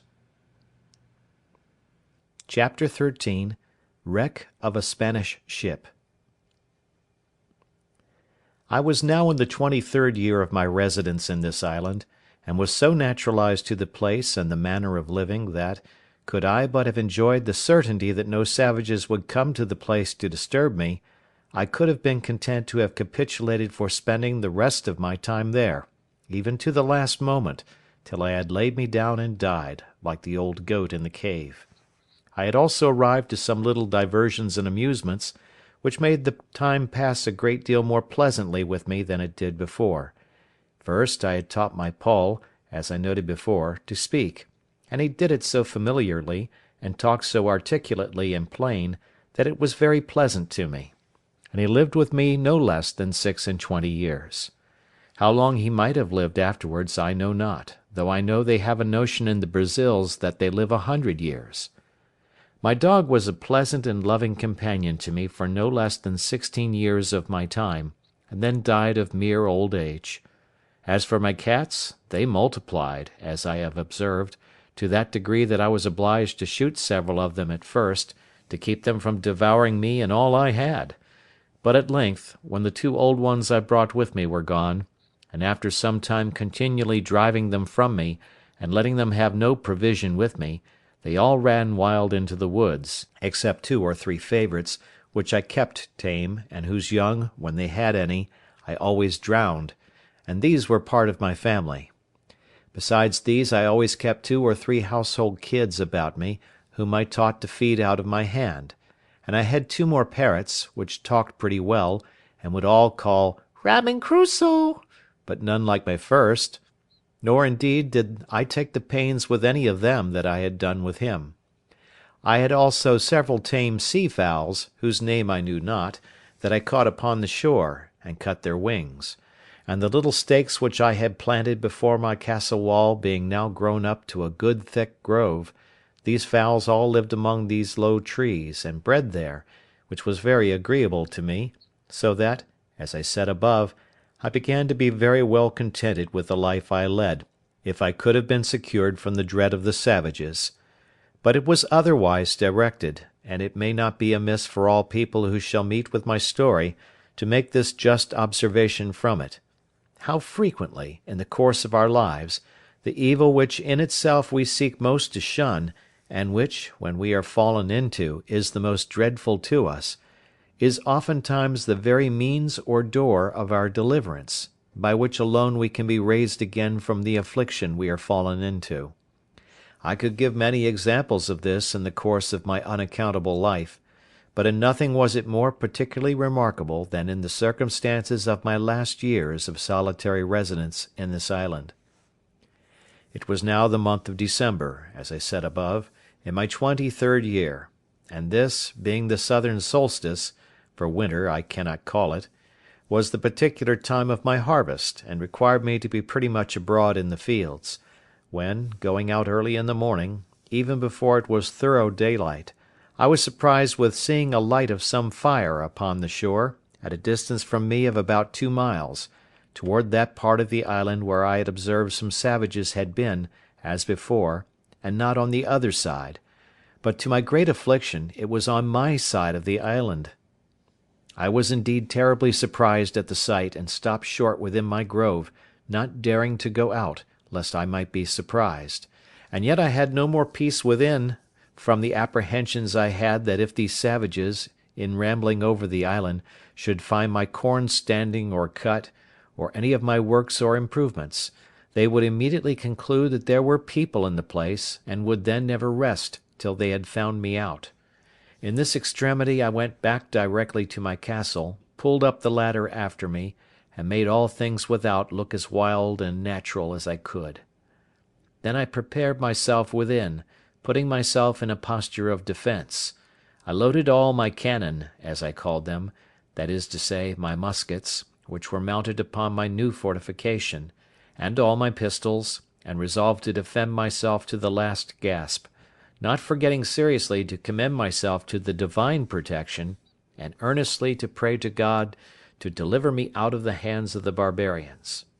I continued in this posture about 2 hours, and began to be impatient for intelligence abroad, for I had no spies to send out. After sitting a while longer, and musing what I should do in this case, I was not able to bear sitting in ignorance longer; so setting up my ladder to the side of the hill, where there was a flat place, as I observed before, and then pulling the ladder after me, I set it up again and mounted the top of the hill, and pulling out my perspective glass, which I had taken on purpose, I laid me down flat on my belly on the ground, and began to look for the place. I presently found there were no less than 9 naked savages sitting round a small fire they had made, not to warm them, for they had no need of that, the weather being extremely hot, but, as I supposed, to dress some of their barbarous diet of human flesh which they had brought with them, whether alive or dead I could not tell. They had 2 canoes with them, which they had hauled up on to the shore, and as it was then ebb of tide, they seemed to me to wait for the return of the flood to go away again. It is not easy to imagine what confusion this sight put me into, especially seeing them come on my side of the island, and so near to me; but when I considered their coming must be always with the current of the ebb, I began afterwards to be more sedate in my mind, being satisfied that I might go abroad with safety all the time of the flood of tide, if they were not on shore before; and having made this observation, I went abroad about my harvest work with the more composure. As I expected, so it proved; for as soon as the tide made to the westward I saw them all take boat and row, or paddle as we call it, away. I should have observed, that for an hour or more before they went off they were dancing, and I could easily discern their postures and gestures by my glass. I could not perceive, by my nicest observation, but that they were stark naked, and had not the least covering upon them, but whether they were men or women I could not distinguish. As soon as I saw them shipped and gone, I took 2 guns upon my shoulders and 2 pistols in my girdle, and my great sword by my side without a scabbard, and with all the speed I was able to make went away to the hill where I had discovered the first appearance of all. And as soon as I get thither, which was not in less than 2 hours, for I could not go quickly, being so loaded with arms as I was, I perceived there had been 3 canoes more of the savages at that place; and looking out farther, I saw they were all at sea together, making over for the main. This was a dreadful sight to me, especially as, going down to the shore, I could see the marks of horror which the dismal work they had been about had left behind it, that is, the blood, the bones, and part of the flesh of human bodies eaten and devoured by those wretches with merriment and sport. I was so filled with indignation at the sight, that I now began to premeditate the destruction of the next that I saw there, let them be whom or how many soever. It seemed evident to me that the visits which they made thus to this island were not very frequent, for it was above 15 months before any more of them came on shore there again; that is to say, I never saw them or any footsteps or signals of them in all that time; for as to the rainy seasons, then they are sure not to come abroad, at least not so far. Yet all this while I lived uncomfortably, by reason of the constant apprehensions of their coming upon me by surprise; from whence I observe, that the expectation of evil is more bitter than the suffering, especially if there is no room to shake off that expectation or those apprehensions. During all this time I was in a murdering humour, and spent most of my hours, which should have been better employed, in contriving how to circumvent and fall upon them the very next time I should see them, especially if they should be divided, as they were the last time, into 2 parties; nor did I consider at all that if I killed one party, suppose 10 or a dozen, I was still the next day, or week, or month, to kill another, and so another, even ad infinitum, till I should be, at length, no less a murderer than they were in being man-eaters, and perhaps much more so. I spent my days now in great perplexity and anxiety of mind, expecting that I should one day or other fall into the hands of these merciless creatures, and if I did at any time venture abroad, it was not without looking around me with the greatest care and caution imaginable. And now I found, to my great comfort, how happy it was that I had provided a tame flock or herd of goats, for I durst not upon any account fire my gun, especially near that side of the island where they usually came, lest I should alarm the savages; and if they had fled from me now, I was sure to have them come again with perhaps 200 or 300 canoes with them in a few days, and then I knew what to expect. However, I wore out a year and 3 months more before I ever saw any more of the savages, and then I found them again, as I shall soon observe. It is true they might have been there once or twice, but either they made no stay, or at least I did not see them; but in the month of May, as near as I could calculate, and in my 24th year, I had a very strange encounter with them, of which in its place. The perturbation of my mind during this 15 or 16 months' interval was very great. I slept unquietly, dreamed always frightful dreams, and often started out of my sleep in the night. In the day great troubles overwhelmed my mind, and in the night I dreamed often of killing the savages, and of the reasons why I might justify doing it. But to waive all this for a while. It was in the middle of May, on the 16th day, I think, as well as my poor wooden calendar would reckon, for I marked all upon the post still. I say, it was on the 16th of May that it blew a very great storm of wind all day, with a great deal of lightning and thunder, and a very foul night it was after it. I knew not what was the particular occasion of it, but as I was reading in the Bible, and taken up with very serious thoughts about my present condition, I was surprised with the noise of a gun, as I thought, fired at sea. This was, to be sure, a surprise quite of a different nature from any I had met with before, for the notions this put into my thoughts were quite of another kind. I started up in the greatest haste imaginable, and in a trice clapped my ladder to the middle place of the rock, and pulled it up after me, and mounting it the second time, got to the top of the hill the very moment that a flash of fire, bid me listen for a second gun, which accordingly, in about half a minute, I heard, and by the sound, I knew that it was from that part of the sea where I was driven down the current in my boat. I immediately considered that this must be some ship in distress, and that they had some comrade, or some other ship in company, and fired these for signals of distress, and to obtain help. I had the presence of mind at that minute to think, that though I could not help them, it might be that they might help me, so I brought together all the dry wood I could get at hand, and making a good handsome pile, I set it on fire upon the hill. The wood was dry, and blazed freely, and though the wind blew very hard, yet it burned fairly out, so that I was certain, if there was any such thing as a ship, they must needs see it.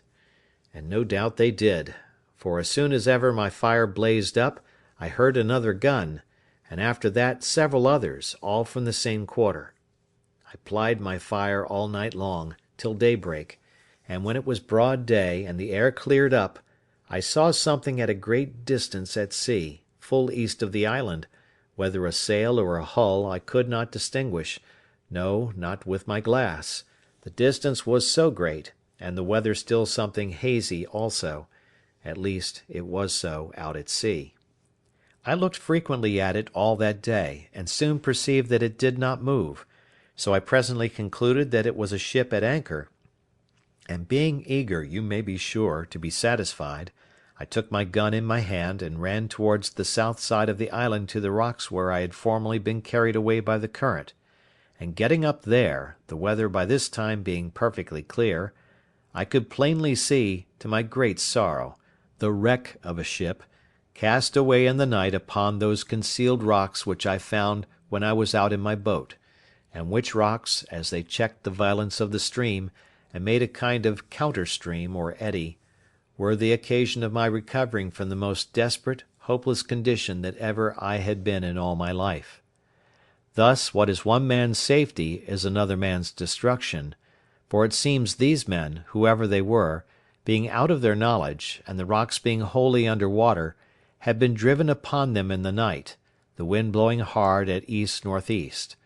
Had they seen the island, as I must necessarily suppose they did not, they must, as I thought, have endeavoured to have saved themselves on shore by the help of their boat; but their firing off guns for help, especially when they saw, as I imagined, my fire, filled me with many thoughts. First, I imagined that upon seeing my light they might have put themselves into their boat,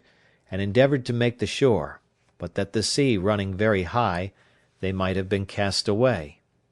Other times I imagined that they might have lost their boat before, as might be the case many ways, particularly by the breaking of the sea upon their ship, which many times obliged men to stave, or take in pieces, their boat, and sometimes to throw it overboard with their own hands. Other times I imagined they had some other ship or ships in company, who, upon the signals of distress they made, had taken them up and carried them off. Other times I fancied they were all gone off to sea in their boat, and being hurried away by the current that I had been formerly in, were carried out into the great ocean, where there was nothing but misery and perishing, and that, perhaps, they might by this time think of starving, and of being in a condition to eat one another. As all these were but conjectures at best, so, in the condition I was in, I could do no more than look upon the misery of the poor men and pity them, which had still this good effect upon my side, that it gave me more and more cause to give thanks to God, who had so happily and comfortably provided for me in my desolate condition, and that of two ships' companies, who were now cast away upon this part of the world, not one life should be spared but mine. I learned here again to observe, that it is very rare that the providence of God casts us into any condition so low, or any misery so great, but we may see something or other to be thankful for, and may see others in worse circumstances than our own. Such certainly was the case of these men, of whom I could not so much as see room to suppose any were saved. Nothing could make it rational so much as to wish or expect that they did not all perish there, except the possibility only of their being taken up by another ship in company. and that this was but mere possibility indeed, for I saw not the least sign or appearance of any such thing. I cannot explain, by any possible energy of words, what a strange longing I felt in my soul upon this sight, breaking out sometimes thus: "Oh, that there had been but one or two, nay,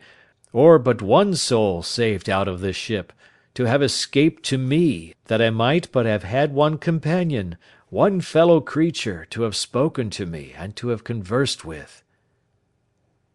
In all the time of my solitary life I never felt so earnest, so strong a desire after the society of my fellow creatures,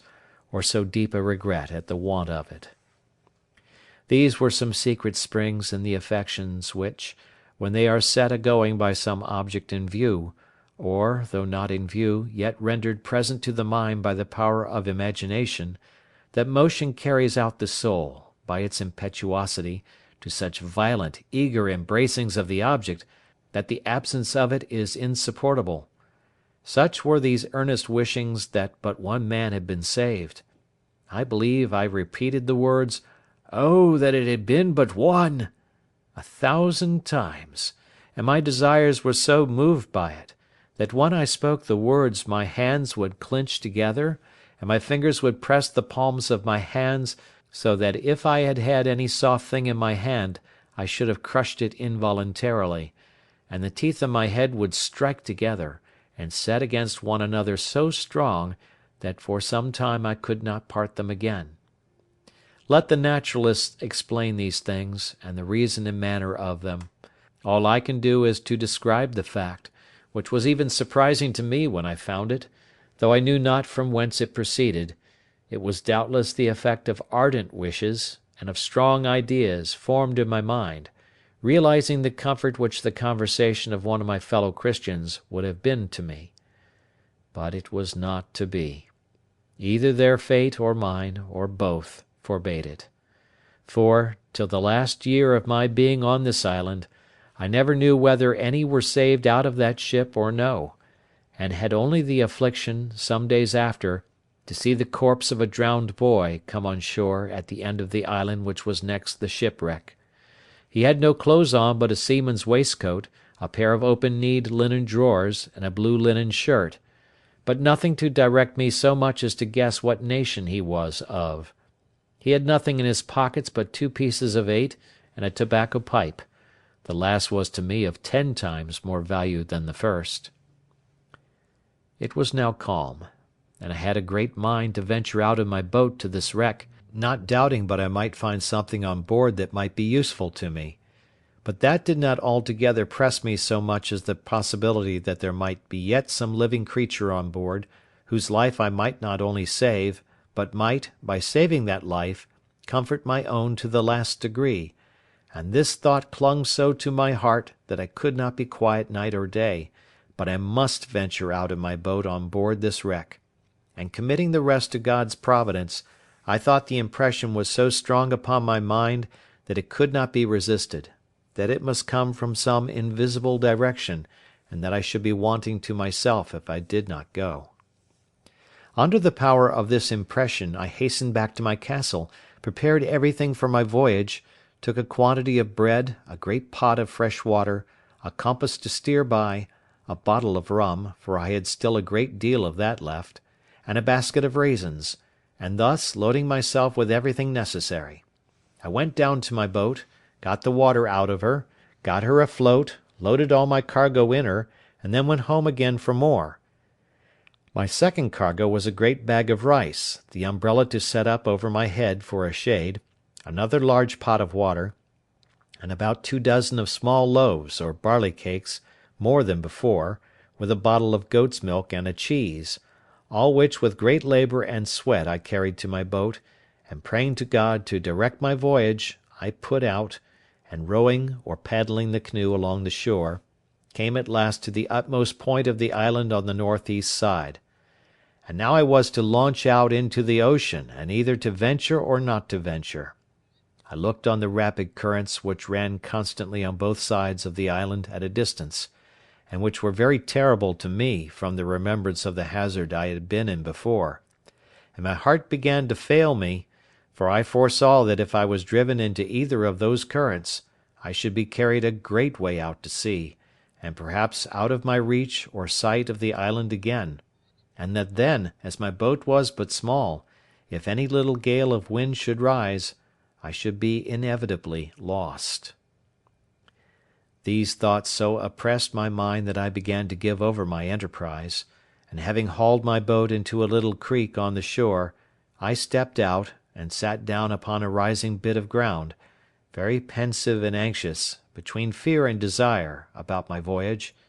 when, as I was musing, I could perceive that the tide was turned and the flood come on, upon which my going was impracticable for so many hours. Upon this, presently it occurred to me that I should go up to the highest piece of ground I could find, and observe, if I could, how the sets of the tide or currents lay when the flood came in, that I might judge whether, if I was driven one way out, I might not expect to be driven another way home, with the same rapidity of the currents. This thought was no sooner in my head than I cast my eye upon a little hill which sufficiently overlooked the sea both ways, and from whence I had a clear view of the currents or sets of the tide, and which way I was to guide myself in my return. Here I found that, as the current of ebb set out close by the south point of the island, so the current of the flood set in close by the shore of the north side, and that I had nothing to do but to keep to the north side of the island in my return, and I should do well enough. Encouraged by this observation, I resolved the next morning to set out with the first of the tide, and reposing myself for the night in my canoe, under the watch-coat I mentioned, I launched out. I first made a little out to sea, full north, till I began to feel the benefit of the current, which set eastward, and which carried me at a great rate, and yet did not so hurry me as the current on the south side had done before, so as to take from me all government of the boat, but having a strong steerage with my paddle, I went at a great rate directly for the wreck, and in less than 2 hours I came up to it. It was a dismal sight to look at. The ship, which by its building was Spanish, stuck fast, jammed in between two rocks. All the stern and quarter of her were beaten to pieces by the sea, and as her forecastle, which stuck in the rocks, had run on with great violence, her mainmast and foremast were brought by the board, that is to say, broken short off, but her bowsprit was sound, and the head and bow appeared firm. When I came close to her, a dog appeared upon her, who, seeing me coming, yelped and cried, and as soon as I called him, jumped into the sea to come to me. I took him into the boat, but found him almost dead with hunger and thirst. I gave him a cake of my bread, and he devoured it like a ravenous wolf that had been starving a fortnight in the snow. I then gave the poor creature some fresh water, with which, if I would have let him, he would have burst himself. After this I went on board, but the first sight I met with was 2 men drowned in the cook-room or forecastle of the ship, with their arms fast about one another. I concluded, as is indeed probable, that when the ship struck, it being in a storm, the sea broke so high and so continually over her, that the men were not able to bear it, and were strangled with the constant rushing in of the water, as much as if they had been under water. Besides the dog, there was nothing left in the ship that had life, nor any goods that I could see, but what were spoiled by the water. There were some casks of liquor, whether wine or brandy I knew not, which lay lower in the hold, and which, the water being ebbed out, I could see, but they were too big to meddle with. I saw several chests, which I believe belonged to some of the seamen, and I got 2 of them into the boat, without examining what was in them. Had the stern of the ship been fixed, and the forepart broken off, I am persuaded I might have made a good voyage, for by what I found in those 2 chests I had room to suppose the ship had a great deal of wealth on board,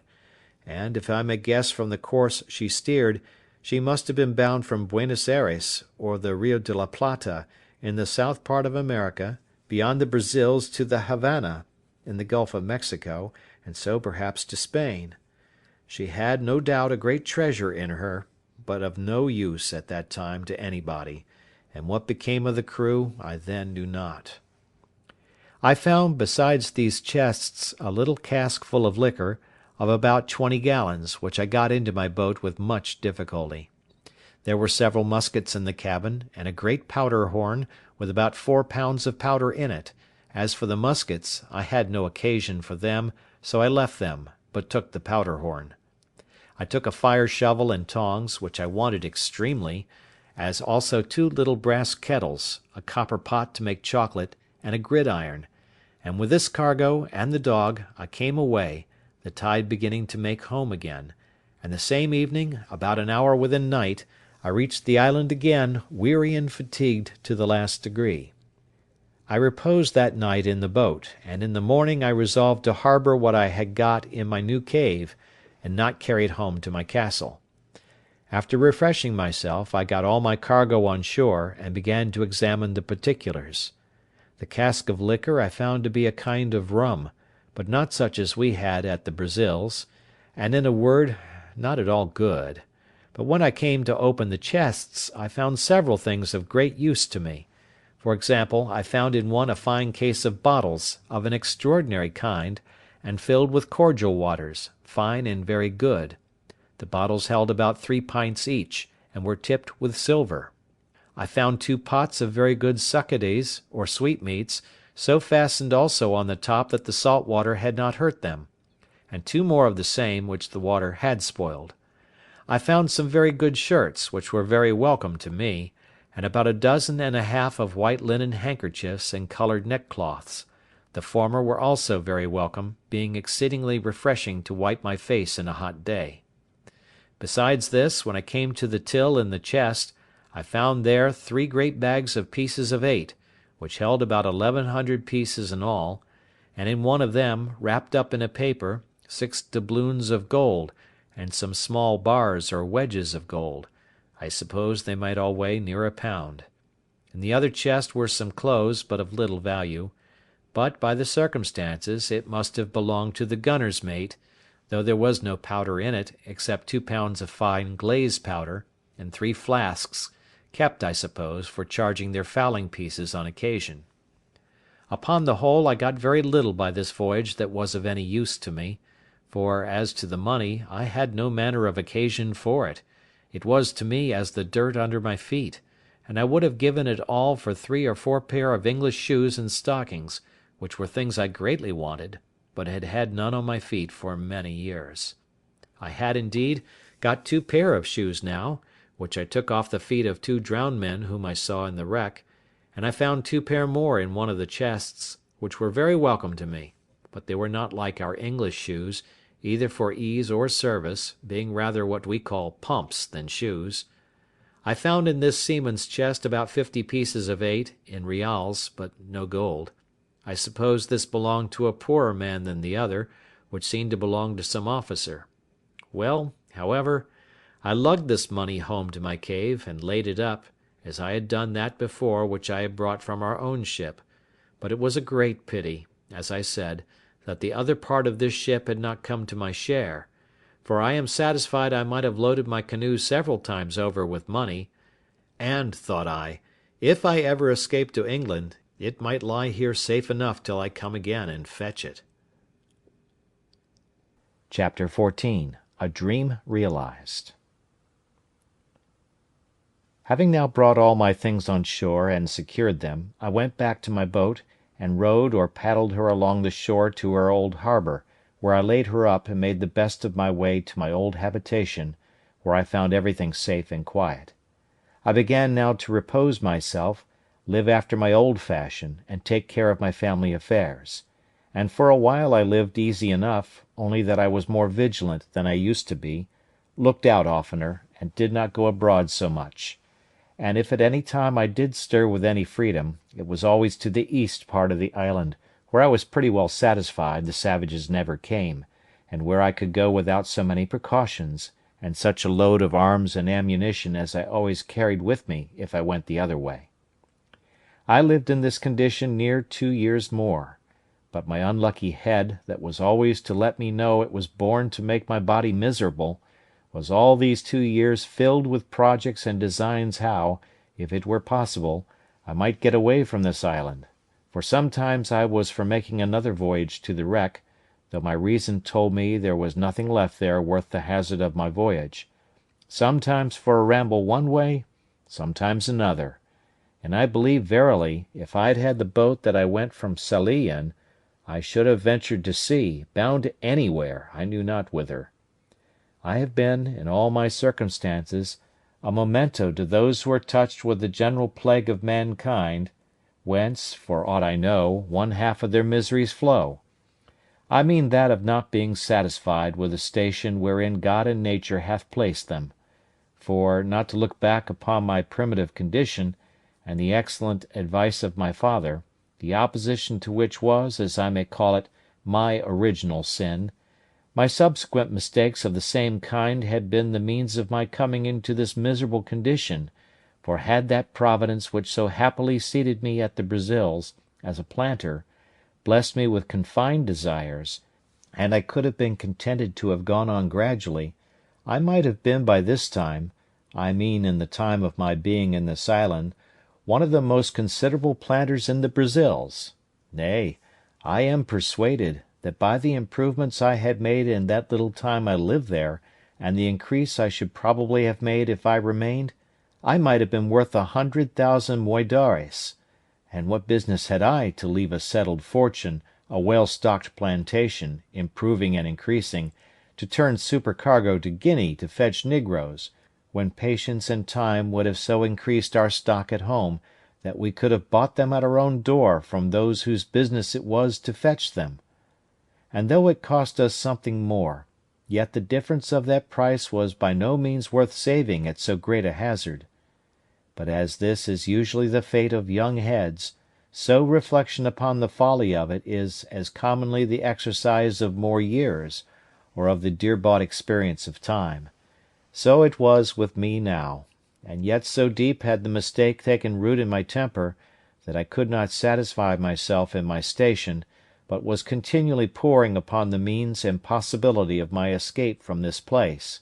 and that I may, with greater pleasure to the reader, bring on the remaining part of my story, it may not be improper to give some account of my first conceptions on the subject of this foolish scheme for my escape, and how, and upon what foundation, I acted. I am now to be supposed retired into my castle, after my late voyage to the wreck, my frigate laid up and secured under water as usual, and my condition restored to what it was before. I had more wealth, indeed, than I had before, but was not at all the richer, for I had no more use for it than the Indians of Peru had before the Spaniards came there. It was one of the nights in the rainy season in March, the 24th year of my first setting foot in this island of solitude. I was lying in my bed or hammock, awake, very well in health, had no pain, no distemper, no uneasiness of body, nor any uneasiness of mind more than ordinary, but could by no means close my eyes, that is, so as to sleep, no, not a wink all night long, otherwise than as follows. It is impossible to set down the innumerable crowd of thoughts that whirled through that great thoroughfare of the brain, the memory, in this night's time. I ran over the whole history of my life in miniature, or by abridgment, as I may call it, to my coming to this island, and also of that part of my life since I came to this island.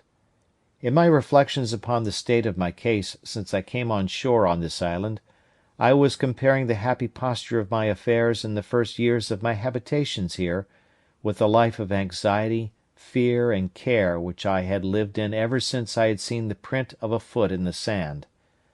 Not that I did not believe the savages had frequented the island even all the while, and might have been several hundreds of them at times on shore there, but I had never known it, and was incapable of any apprehensions about it. My satisfaction was perfect, though my danger was the same, and I was as happy in not knowing my danger as if I had never really been exposed to it. This furnished my thoughts with very many profitable reflections, and particularly this one: how infinitely good that Providence is, which has provided, in its government of mankind, such narrow bounds to his sight and knowledge of things, and though he walks in the midst of so many thousand dangers, the sight of which, if discovered to him, would distract his mind and sink his spirits, he is kept serene and calm by having the events of things hid from his eyes, and knowing nothing of the dangers which surround him. After these thoughts had for some time entertained me, I came to reflect seriously upon the real danger I had been in for so many years in this very island, and how I had walked about in the greatest security and with all possible tranquillity, even when perhaps nothing but the brow of a hill, a great tree, or the casual approach of night had been between me and the worst kind of destruction, that is, that of falling into the hands of cannibals and savages, who would have seized on me with the same view as I would on a goat or turtle, and would have thought it no more crime to kill and devour me than I did of a pigeon or a curlew. I would unjustly slander myself if I should say I was not sincerely thankful to my great preserver, to whose singular protection I acknowledged, with great humanity, all these unknown deliverances were due, and without which I must inevitably have fallen into their merciless hands. When these thoughts were over, my head was for some time taken up in considering the nature of these wretched creatures, I mean the savages, and how it came to pass in the world that the wise Governor of all things should give up any of his creatures to such inhumanity, nay, to something so much below even brutality itself, as to devour its own kind. But as this ended in some, at that time, fruitless speculations, it occurred to me to inquire what part of the world these wretches lived in, how far off the coast was from whence they came, what they ventured over so far from home for, what kind of boats they had, and why I might not order myself and my business so that I might be able to go over thither as they were to come to me. I never so much as troubled myself to consider what I should do with myself when I went thither, what would become of me if I fell into the hands of these savages, or how I should escape them if they attacked me. No, nor so much as how it was possible for me to reach the coast, and not to be attacked by some or other of them, without any possibility of delivering myself; and if I should not fall into their hands, what I should do for provision, or whither I should bend my course. None of these thoughts, I say, so much as came in my way, but my mind was wholly bent upon the notion of my passing over in my boat to the mainland. I looked upon my present condition as the most miserable that could possibly be, that I was not able to throw myself into anything but death that could be called worse, and if I reached the shore of the main I might perhaps meet with relief, or I might coast along as I did on the African shore, till I came to some inhabited country, and where I might find some relief, and after all, perhaps I might fall in with some Christian ship that might take me in; and if the worst came to the worst, I could but die, which would put an end to all these miseries at once. Pray note, all this was the fruit of a disturbed mind and impatient temper, made desperate, as it were, by the long continuance of my troubles, and the disappointments I had met in the wreck I had been on board of, and where I had been so near obtaining what I so earnestly longed for, somebody to speak to, and to learn some knowledge from them of the place where I was, and of the probable means of my deliverance. I was agitated wholly by these thoughts; all my calm of mind, in my resignation to Providence, and waiting the issue of the dispositions of Heaven, seemed to be suspended, and I had, as it were, no power to turn my thoughts to anything but to the project of a voyage to the main, which came upon me with such force, and such an impetuosity of desire, that it was not to be resisted. When this had agitated my thoughts for 2 hours or more, with such violence that it set my very blood into a ferment, and my pulse beat as if I had been in a fever, merely with the extraordinary fervour of my mind about it, nature, as if I had been fatigued and exhausted with the very thoughts of it, threw me into a sound sleep. One would have thought I should have dreamed of it, but I did not, nor of anything relating to it; but I dreamed that as I was going out in the morning as usual from my castle, I saw upon the shore 2 canoes and 11 savages coming to land, and that they brought with them another savage whom they were going to kill in order to eat him, when on a sudden the savage that they were going to kill jumped away and ran for his life, and I thought in my sleep that he came running into my little thick grove before my fortification to hide himself, and that I, seeing him alone, and not perceiving that the others sought him that way, showed myself to him, and smiling upon him, encouraged him, that he kneeled down to me, seeming to pray me to assist him, upon which I showed him my ladder, made him go up, and carried him into my cave, and he became my servant, and that as soon as I had got this man, I said to myself, now I may certainly venture to the mainland, for this fellow will serve me as a pilot, and will tell me what to do, and whither to go for provisions, and whither not to go for fear of being devoured, what places to venture into, and what to shun. I waked with this thought, and was under such inexpressible impressions of joy at the prospect of my escape in my dream, that the disappointments which I felt upon coming to myself, and finding that it was no more than a dream, were equally extravagant the other way, and threw me into a very great dejection of spirits. Upon this, however, I made this conclusion, that my only way to go about to attempt an escape was, to endeavour to get a savage into my possession, and if possible it should be one of their prisoners, whom they had condemned to be eaten, and should bring hither to kill. But these thoughts still were attended with this difficulty, that it was impossible to effect this without attacking a whole caravan of them, and killing them all,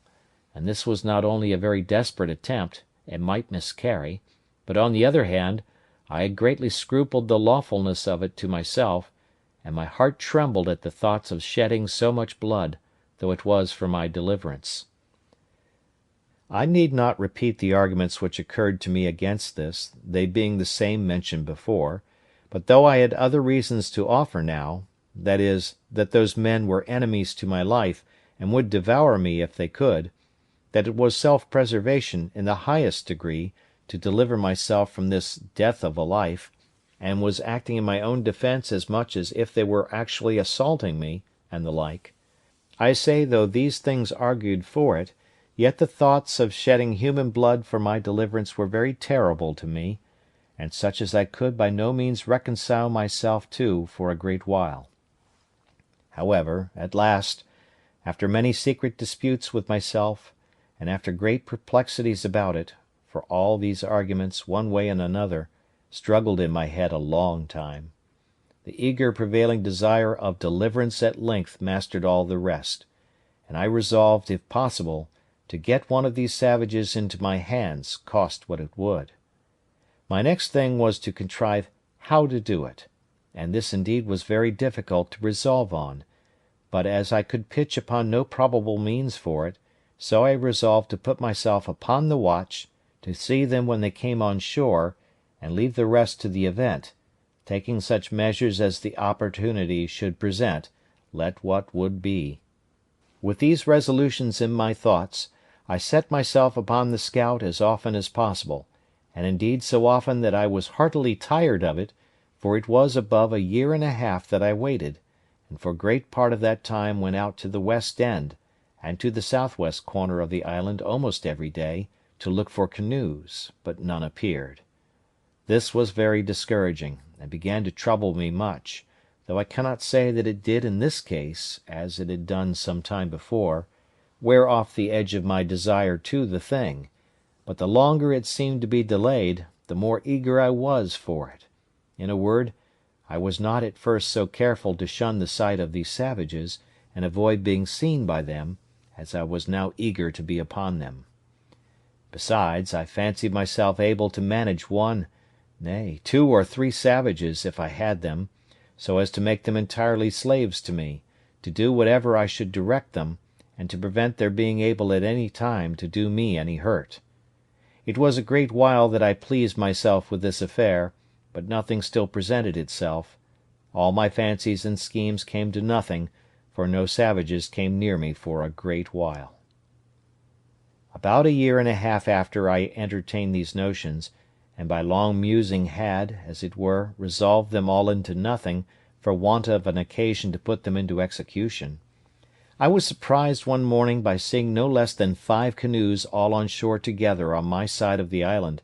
and the people who belonged to them all landed and out of my sight.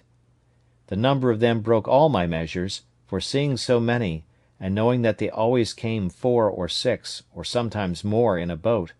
I could not tell what to think of it, or how to take my measures to attack 20 or 30 men single-handed, so lay still in my castle, perplexed and discomforted. However, I put myself into the same position for an attack that I had formerly provided, and was just ready for action, if anything had presented. Having waited a good while, listening to hear if they made any noise, at length, being very impatient, I set my guns at the foot of my ladder, and clambered up to the top of the hill, by my 2 stages, as usual; standing so, however, that my head did not appear above the hill, so they could not perceive me by any means. Here I observed, by the help of my perspective glass, that they were no less than 30 in number, that they had a fire kindled, and that they had meat dressed. How they had cooked it I knew not, or what it was, but they were all dancing, in I know not how many barbarous gestures and figures, their own way, round the fire. While I was thus looking on them, I perceived, by my perspective, 2 miserable wretches dragged from the boats, where it seems they were laid by, and were now brought out for the slaughter. I perceived one of them immediately fall, being knocked down, I suppose, with a club or wooden sword, for that was their way, and 2 or 3 others were at work immediately, cutting him open for their cookery, while the other victim was left standing by himself, till they should be ready for him. In that very moment this poor wretch, seeing himself a little at liberty and unbound, nature inspired him with hopes of life, and he started away from them, and ran with incredible swiftness along the sands, directly towards me, I mean towards that part of the coast where my habitation was. I was dreadfully frightened, I must acknowledge, when I perceived him run my way, and especially when, as I thought, I saw him pursued by the whole body, and now I expected that part of my dream was coming to pass, and that he would certainly take shelter in my grove; but I could not depend, by any means, upon my dream, that the other savages would not pursue him thither and find him there. However, I kept my station, and my spirits began to recover when I found that there was not above 3 men that followed him, and still more was I encouraged when I found that he outstripped them exceedingly in running, and gained ground on them, so that, if he could but hold out for half an hour, I saw easily he would fairly get away from them all. There was between them and my castle the creek, which I mentioned often in the first part of my story, where I landed my cargoes out of the ship, and this I saw plainly he must necessarily swim over, or the poor wretch would be taken there; but when the savage escaping came thither, he made nothing of it, though the tide was then up, but plunging in, swam through in about 30 strokes, or thereabouts, landed, and ran with exceeding strength and swiftness. When the 3 persons came to the creek, I found that 2 of them could swim, but the third could not, and that, standing on the other side, he looked at the others, but went no farther, and soon after went softly back again, which, as it happened, was very well for him in the end. I observed that the 2 who swam were yet more than twice as strong swimming over the creek as the fellow was that fled from them. It came very warmly upon my thoughts, and indeed irresistibly, that now was the time to get me a servant, and perhaps a companion or assistant, and that I was plainly called by Providence to save this poor creature's life. I immediately ran down the ladders with all possible expedition, fetched my 2 guns, for they were both at the foot of the ladders, as I observed before, and getting up again with the same haste to the top of the hill, I crossed towards the sea, and having a very short cut, and all downhill, placed myself in the way between the pursuers and the pursued, hallooing aloud to him that fled, who, looking back, was at first perhaps as much frightened at me as at them, but I beckoned with my hand to him to come back, and in the meantime I slowly advanced towards the 2 that followed, then rushing at once upon the foremost, I knocked him down with the stock of my piece. I was loath to fire, because I would not have the rest hear, though at that distance it would not have been easily heard, and being out of sight of the smoke too, they would not have known what to make of it. Having knocked this fellow down, the other who pursued him stopped, as if he had been frightened, and I advanced towards him, but as I came nearer, I perceived presently he had a bow and arrow, and was fitting it to shoot at me. So I was then obliged to shoot at him first, which I did, and killed him at the first shot. The poor savage who fled, but had stopped, though he saw both his enemies fallen and killed, as he thought, yet was so frightened with the fire and noise of my piece that he stood stock still, and neither came forward nor went backward, though he seemed rather inclined to fly than to come on. I hallooed again to him, and made signs to come forward, which he easily understood, and came a little way, then stopped again, and then a little farther, and stopped again, and I could then perceive that he stood trembling, as if he had been taken prisoner, and had just been to be killed, as his two enemies were. I beckoned to him again to come to me, and gave him all the signs of encouragement that I could think of, and he came nearer and nearer, kneeling down every 10 or 12 steps, in token of acknowledgment for saving his life. I smiled at him, and looked pleasantly, and beckoned to him to come still nearer. At length he came close to me, and then he kneeled down again, kissed the ground, and laid his head upon the ground, and taking me by the foot, set my foot upon his head. This, it seems, was in token of swearing to be my slave for ever.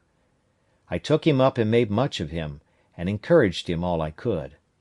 But there was more work to do yet, for I perceived the savage whom I had knocked down was not killed, but stunned with the blow, and began to come to himself. So I pointed to him, and showed him the savage, that he was not dead. Upon this he spoke some words to me, and though I could not understand them, yet I thought they were pleasant to hear, for they were the first sound of a man's voice that I had heard, my own excepted, for above 25 years. But there was no time for such reflections now. The savage who was knocked down recovered himself so far as to sit up upon the ground, and I perceived that my savage began to be afraid. But when I saw that, I presented my other piece at the man, as if I would shoot him. Upon this my savage, for so I call him now, made a motion to me to lend him my sword, which hung naked in a belt by my side, which I did.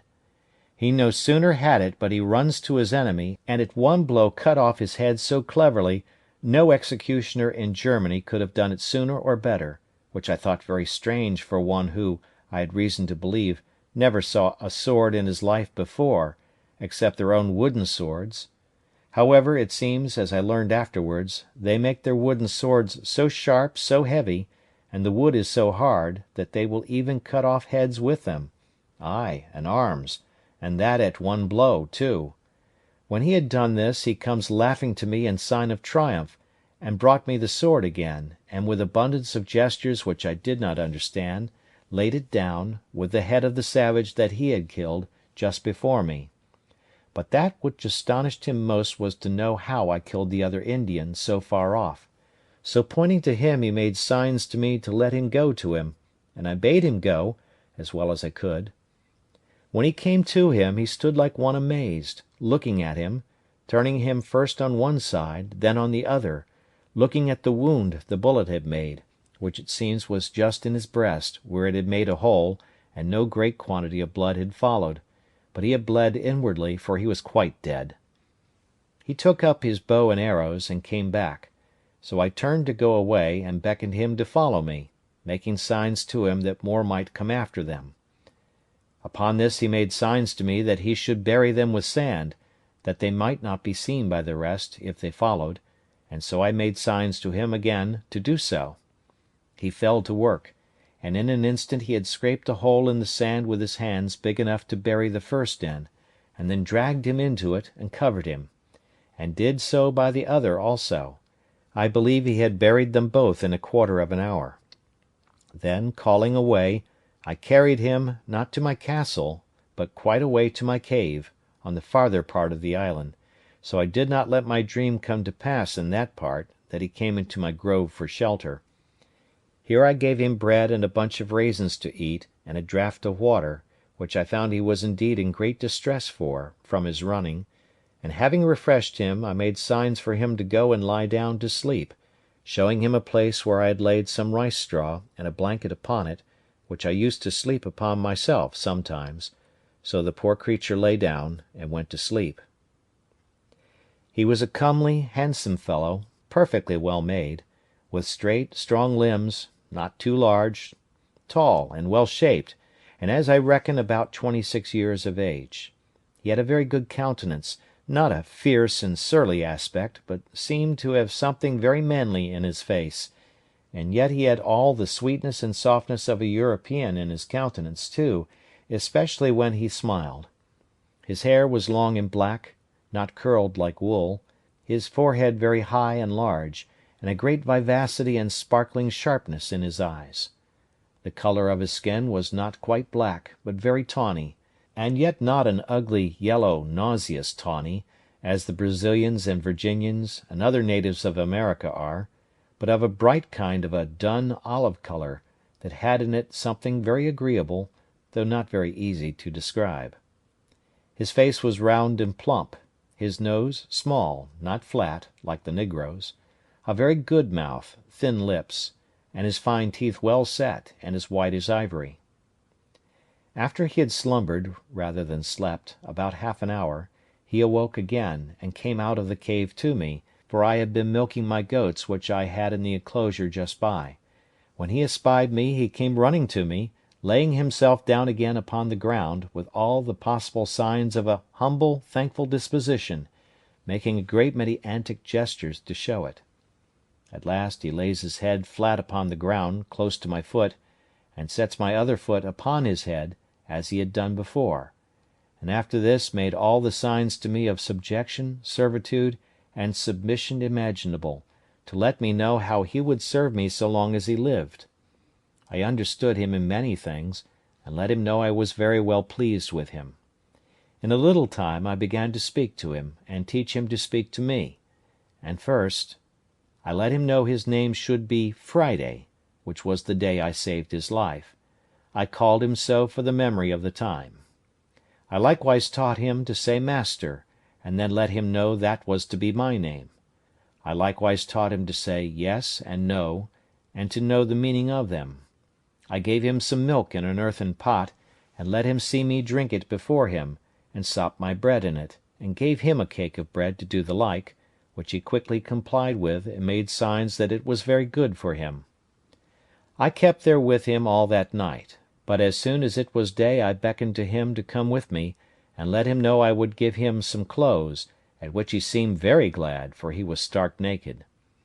As we went by the place where he had buried the two men, he pointed exactly to the place, and showed me the marks that he had made to find them again, making signs to me that we should dig them up again and eat them.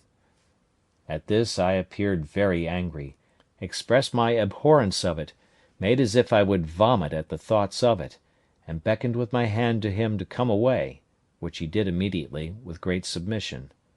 I then led him up to the top of the hill to see if his enemies were gone, and pulling out my glass I looked, and saw plainly the place where they had been, but no appearance of them or their canoes; so it was plain they were gone, and had left their two comrades behind them, without any search after them. But I was not content with this discovery, but having now more courage, and consequently more curiosity, I took my man Friday with me, giving him the sword in his hand, with the bow and arrows at his back, which I found he could use very dexterously, making him carry one gun for me, and I two for myself, and away we marched to the place where these creatures had been, for I had a mind now to get some further intelligence of them. When I came to the place my very blood ran chill in my veins, and my heart sunk within me, at the horror of the spectacle. Indeed, it was a dreadful sight, at least it was so to me, though Friday made nothing of it. The place was covered with human bones, the ground dyed with their blood, and great pieces of flesh left here and there, half eaten, mangled and scorched, and in short all the tokens of the triumphant feast they had been making there, after a victory over their enemies. I saw 3 skulls, 5 hands, and the bones of 3 or 4 legs and feet, and abundance of other parts of the bodies; and Friday, by his signs, made me understand that they brought over 4 prisoners to feast upon, that 3 of them were eaten up, and that he, pointing to himself, was the 4th, that there had been a great battle between them and their next king, of whose subjects, it seems, he had been one, and that they had taken a great number of prisoners, all which were carried to several places by those who had taken them in the fight, in order to feast upon them, as was done here by these wretches upon those they brought hither. I caused Friday to gather all the skulls, bone, flesh, and whatever remained, and lay them together in a heap, and make a great fire upon it, and burn them all to ashes. I found Friday had still a hankering stomach after some of the flesh, and was still a cannibal in his nature, but I showed so much abhorrence at the very thoughts of it, and at the least appearance of it, that he durst not discover it, for I had by some means let him know that I would kill him if he offered it. When he had done this, we came back to our castle, and there I fell to work for my man Friday, and first of all I gave him a pair of linen drawers, which I had out of the poor gunner's chest I mentioned, which I found in the wreck, and which with a little alteration fitted him very well. And then I made him a jerkin of goatskin, as well as my skill would allow, for I was now grown a tolerably good tailor, and I gave him a cap which I made of hare's skin, very convenient, and fashionable enough, and thus he was clothed, for the present, tolerably well, and was mighty well pleased to see himself almost as well clothed as his master.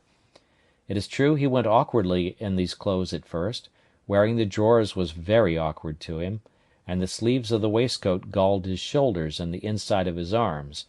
but a little easing them where he complained they hurt him, and using himself to them, he took to them at length very well.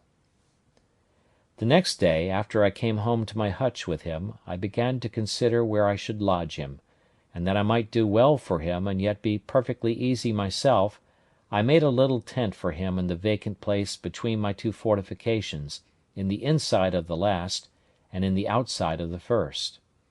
As there was a door or entrance there into my cave, I made a formal framed door case, and a door to it of boards, and set it up in the passage, a little within the entrance, and causing the door to open in the inside, I barred it up in the night, taking in my ladders too, so that Friday could no way come at me in the inside of my innermost wall, without making so much noise in getting over that it must needs awaken me,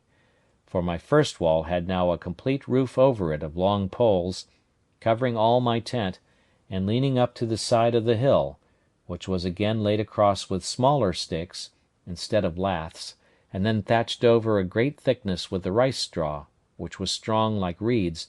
and at the hole or place which was left to go in or out by the ladder I had placed a kind of trap-door,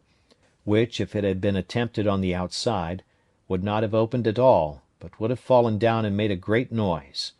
As to weapons, I took them all into my side every night.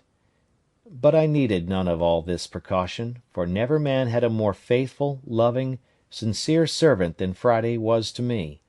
without passions, sullenness, or designs, perfectly obliged and engaged. His very affections were tied to me, like those of a child to a father, and I dare say he would have sacrificed his life to save mine upon any occasion whatsoever. The many testimonies he gave me of this put it out of doubt, and soon convinced me that I needed to use no precautions for my safety on his account. This frequently gave me occasion to observe, and that with wonder, that however it had pleased God in his providence, and in the government of the works of his hands, to take from so great a part of the world of his creatures the best uses to which their faculties and the powers of their souls are adapted, yet that he has bestowed upon them the same powers, the same reason, the same affections, the same sentiments of kindness and obligation, the same passions and resentments of wrongs, the same sense of gratitude, sincerity, fidelity, and all the capacities of doing good and receiving good that he has given to us, and that when he pleases to offer them occasions of exerting these, they are as ready, nay, more ready, to apply them to the right uses for which they were bestowed, than we are. This made me very melancholy sometimes, in reflecting, as the several occasions presented, how mean a use we make of all these, even though we have these powers enlightened by the great lamp of instruction, the Spirit of God, and by the knowledge of his word added to our understanding; and why it has pleased God to hide the like saving knowledge from so many millions of souls, who, if I might judge by this poor savage, would make a much better use of it than we did. From hence I sometimes was led too far, to invade the sovereignty of Providence, and, as it were, arraign the justice of so arbitrary a disposition of things, that should hide that sight from some and reveal it to others, and yet expect a like duty from both. But I shut it up and checked my thoughts with this conclusion: first, that we did not know by what light and law these should be condemned, but that as God was necessarily, and by the nature of his being, infinitely holy and just, so it could not be, but if these creatures were all sentenced to absence from himself, it was on account of sinning against that light which, as the Scripture says, was a law to themselves, and by such rules as their consciences would acknowledge to be just, though the foundation was not discovered to us. And secondly, that still as we are all the clay in the hand of the potter, no vessel could say to him, "Why hast thou formed me thus?" But to return to my new companion. I was greatly delighted with him, and made it my business to teach him everything that was proper to make him useful, handy, and helpful, but especially to make him speak, and understand me when I spoke, and he was the aptest scholar that ever was, and particularly was so merry, so constantly diligent, and so pleased when he could but understand me, or make me understand him, that it was very pleasant for me to talk to him. Now my life began to be so easy that I began to say to myself, that could I but have been safe from more savages, I cared not if I was never to remove from the place where I lived. Chapter 15. Friday's Education. After I had been 2 or 3 days returned to my castle, I thought that, in order to bring Friday off from his horrid way of feeding, and from the relish of a cannibal's stomach, I ought to let him taste other flesh, so I took him out with me one morning to the woods. I went, indeed, intending to kill a kid out of my own flock, and bring it home and dress it, but as I was going I saw a she-goat lying down in the shade, and 2 young kids sitting by her. I catched hold of Friday. "Hold," said I, "stand still," and made signs to him not to stir. Immediately I presented my piece, shot, and killed one of the kids. The poor creature, who at a distance indeed seen me kill the savage, his enemy, but did not know, nor could imagine how it was done, was sensibly surprised, trembled and shook, and looked so amazed that I thought he would have sunk down. He did not see the kid I shot at, or perceive I had killed it, but ripped up his waistcoat to feel whether he was not wounded, and as I found presently, thought I was resolved to kill him, for he came and kneeled down to me, and embracing my knees, said a great many things I did not understand, but I could easily see the meaning was to pray me not to kill him. I soon found a way to convince him that I would do him no harm, and taking him up by the hand, laughed at him, and pointing to the kid which I had killed, beckoned to him to run and fetch it, which he did, and while he was wondering, and looking to see how the creature was killed, I loaded my gun again. By and by I saw a great fowl like a hawk, sitting upon a tree within shot, so, to let Friday understand a little what I would do, I called him to me again, pointed at the fowl, which was indeed a parrot, though I thought it had been a hawk. I say, pointing to the parrot, and to my gun, and to the ground under the parrot, to let him see I would make it fall, I made him understand that I would shoot and kill that bird. Accordingly I fired, and bade him look, and immediately he saw the parrot fall. He stood like one frightened again, notwithstanding all I had said to him, and I found he was the more amazed, because he did not see me put anything into the gun, but thought that there must be some wonderful fund of death and destruction in that thing, able to kill man, beast, bird, or anything near or far off. And the astonishment this created in him was such as could not wear off for a long time, and I believe, if I would have let him, he would have worshipped me and my gun. As for the gun itself, he would not so much as touch it for several days after, but he would speak to it and talk to it, as if it had answered him when he was by himself, which, as I afterwards learned of him, was to desire it not to kill him. Well, after his astonishment was a little over at this, I pointed to him to run and fetch the bird I had shot, which he did, but stayed some time, for the parrot, not being quite dead, had fluttered away a good distance from the place where she fell. However, he found her, took her up, and brought her to me, and as I had perceived his ignorance about the gun before, I took this advantage to charge the gun again, and not to let him see me do it, that I might be ready for any other mark that might present, but nothing more offered at that time. So I brought home the kid, and the same evening I took the skin off, and cut it out as well as I could, and having a pot fit for that purpose, I boiled or stewed some of the flesh, and made some very good broth. After I had begun to eat some, I gave some to my man, who seemed very glad of it, and liked it very well, but that which was strangest to him was to see me eat salt with it. He made a sign to me that the salt was not good to eat, and putting a little into his own mouth, he seemed to nauseate it, and would spit and sputter at it, washing his mouth with fresh water after it. On the other hand, I took some meat into my mouth without salt, and I pretended to spit and sputter for want of salt,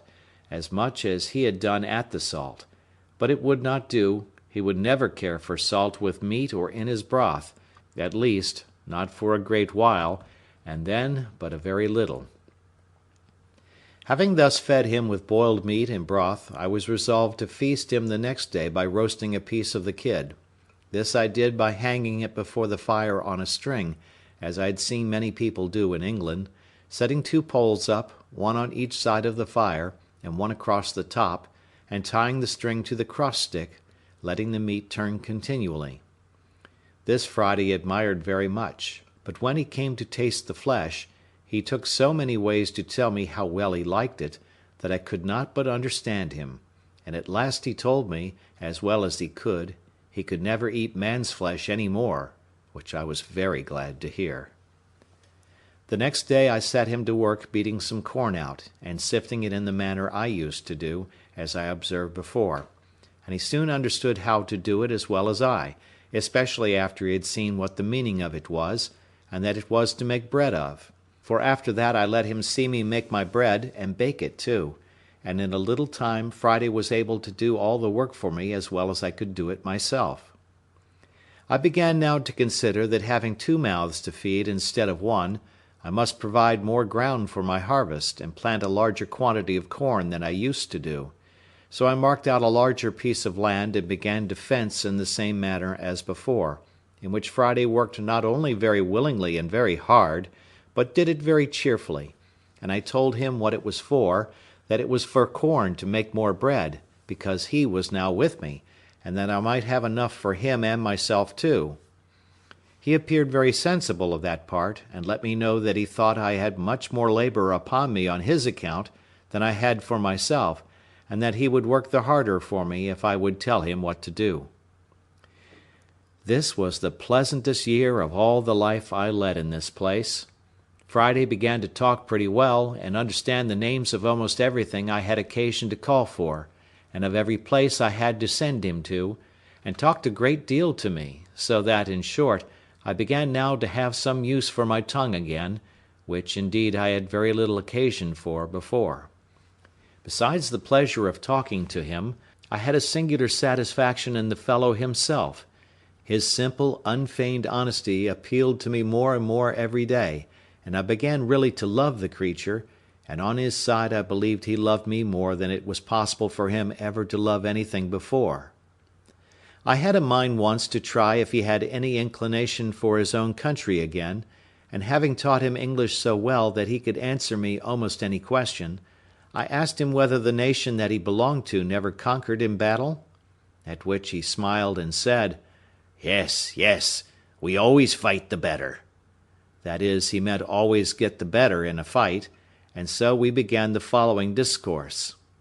Master: You always fight the better? How came you to be taken prisoner then, Friday? Friday: My nation beat much for all that. Master: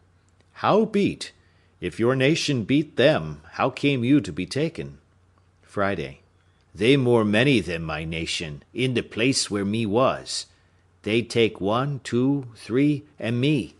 My nation overbeat them in the yonder place, where me no was. There my nation take 1, 2, great thousand. Master: But why did not your side recover you from the hands of your enemies then? Friday. They run 1, 2, 3, and me, and make go in the canoe. My nation have no canoe that time. Master. Well, Friday, and what does your nation do with the men they take? Do they carry them away and eat them, as these did? Friday. Yes, my nation eats mans too, eat all up. Master. Where do they carry them? Friday. Go to other place, where they think. Master. Do they come hither? Friday. Yes, yes, they come hither, come other else place. Master. Have you been here with them? Friday. Yes, I have been here. Points to the northwest side of the island, which it seems was their side. By this I understood that my man Friday had formerly been among the savages who used to come on shore on the farther part of the island. On the same man-eating occasions he was now brought for, and some time after, when I took the courage to carry him to that side, being the same I formerly mentioned, he presently knew the place, and told me he was there once, when they ate up 20 men, 2 women, and 1 child. He could not tell 20 in English, but he numbered them by laying so many stones in a row, and pointing to me to tell them over. I have told this passage because it introduces what follows: that after this discourse I had with him, I asked him how far it was from our island to the shore, and whether the canoes were not often lost. He told me there was no danger, no canoes ever lost, but that after a little way out to sea there was a current and wind, always one side in the morning, and the other in the afternoon. This I understood to be no more than the sets of the tide, as going out or coming in, but I afterwards understood it was occasioned by the great draught and reflux of the mighty river Orinoco, in the mouth or gulf of which river, as I found afterwards, our island lay, and that this land, which I perceived to be west and northwest, was the great island Trinidad, on the north point of the mouth of the river. I asked Friday 1,000 questions about the country, the inhabitants, the sea, the coast, and what nations were near. He told me all he knew with the greatest openness imaginable. I asked him the names of the several nations of his sort of people, but could get no other name than Caribs, from whence I easily understood that these were the Caribbees, which our maps place on the part of America which reaches from the mouth of the river Orinoco to Guiana, and onwards to St. Martha. He told me that up a great way beyond the moon, that was beyond the setting of the moon, which must be west from their country, there dwelt white bearded men like me, and pointed to my great whiskers, which I mentioned before, and that they had killed much mans, that was his word, by all which I understood he meant the Spaniards, whose cruelties in America had been spread over the whole country, and were remembered by all the nations from father to son. I inquired if he could tell me how I might go from this island, and get among those white men. He told me, "Yes, yes, you may go in 2 canoe." I could not understand what he meant, or make him describe to me what he meant by 2 canoe, till at last, with great difficulty, I found he meant it must be in a large boat, as big as 2 canoes. This part of Friday's intercourse I began to relish very well, and from this time I entertained some hopes that, one time or other, I might find an opportunity to make my escape from this place, and that this poor savage might be a means to help me. During the long time that Friday had now been with me, and that he began to speak to me and understand me, I was not wanting to lay a foundation of religious knowledge in his mind. Particularly, I asked him one time, who made him?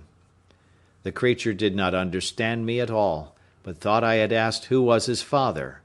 But I took it up by another handle, and asked him who made the sea, the ground we walked on, and the hills and woods. He told me, "It was one Benamuckee, that lived beyond all." He could describe nothing of this great person but that he was very old, "much older," he said, "than the sea or land, than the moon or the stars." I asked him then, if this old person had made all things, why did not all things worship him? He looked very grave, and with a perfect look of innocence said,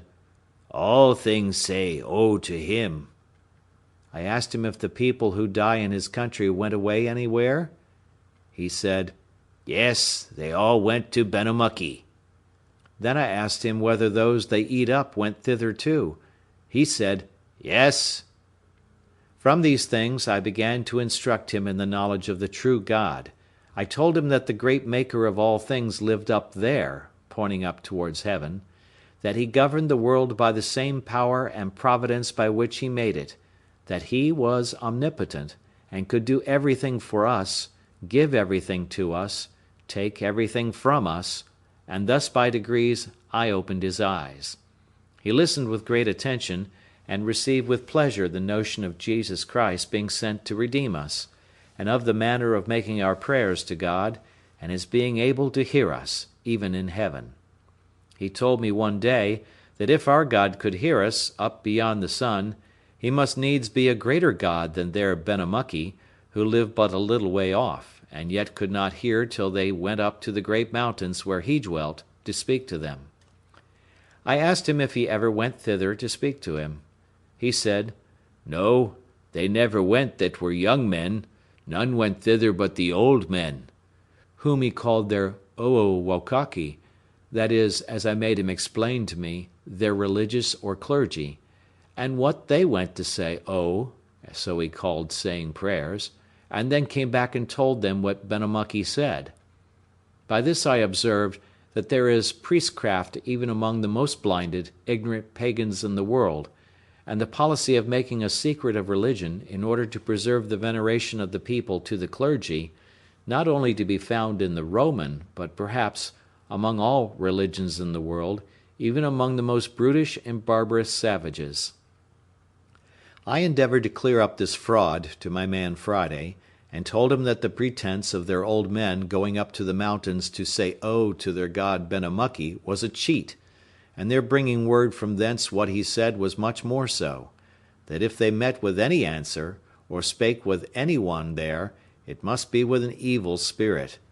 And then I entered into a long discourse with him about the devil, the origin of him, his rebellion against God, his enmity to man, the reason of it, his setting himself up in the dark parts of the world to be worshipped instead of God and as God, and the many stratagems he made use of to delude mankind to their ruin, how he had a secret access to our passions and to our affections, and to adapt his snares to our inclinations, so as to cause us even to be our own tempters, and run upon our destruction by our own choice. I found it was not so easy to imprint right notions in his mind about the devil as it was about the being of a god. Nature assisted all my arguments to evidence to him even the necessity of a great first cause, an overruling governing power, a secret directing providence, and of the equity and justice of paying homage to him that made us, and the like. But there appeared nothing of this kind in the notion of an evil spirit, of his origin, his being, his nature, and above all, of his inclination to do evil, and to draw us to do so too, and the poor creature puzzled me once in such a manner by a question merely natural and innocent, that I scarce knew what to say to him. I had been talking a great deal to him of the power of God, his omnipotence, his aversion to sin, his being a consuming fire to the workers of iniquity, how, as he had made us all, he could destroy us and all the world in a moment, and he listened with great seriousness to me all the while. After this I had been telling him how the devil was God's enemy in the hearts of men, and used all his malice and skill to defeat the good designs of Providence, and to ruin the kingdom of Christ in the world, and the like. "Well," says Friday, "but you say God is so strong, so great. Is he not much strong, much might as the devil?" "Yes, yes," says I. "Friday, God is stronger than the devil. God is above the devil, and therefore we pray to God to tread him down under our feet, and enable us to resist his temptations and quench his fiery darts." "But," says he again, "if God much stronger, much might as the wicked devil, why God no kill the devil, so make him no more do wicked?" I was strangely surprised at this question, and after all, though I was now an old man, yet I was but a young doctor, and ill qualified for a casuist or a solver of difficulties, and at first I could not tell what to say, so I pretended not to hear him, and asked him what he said,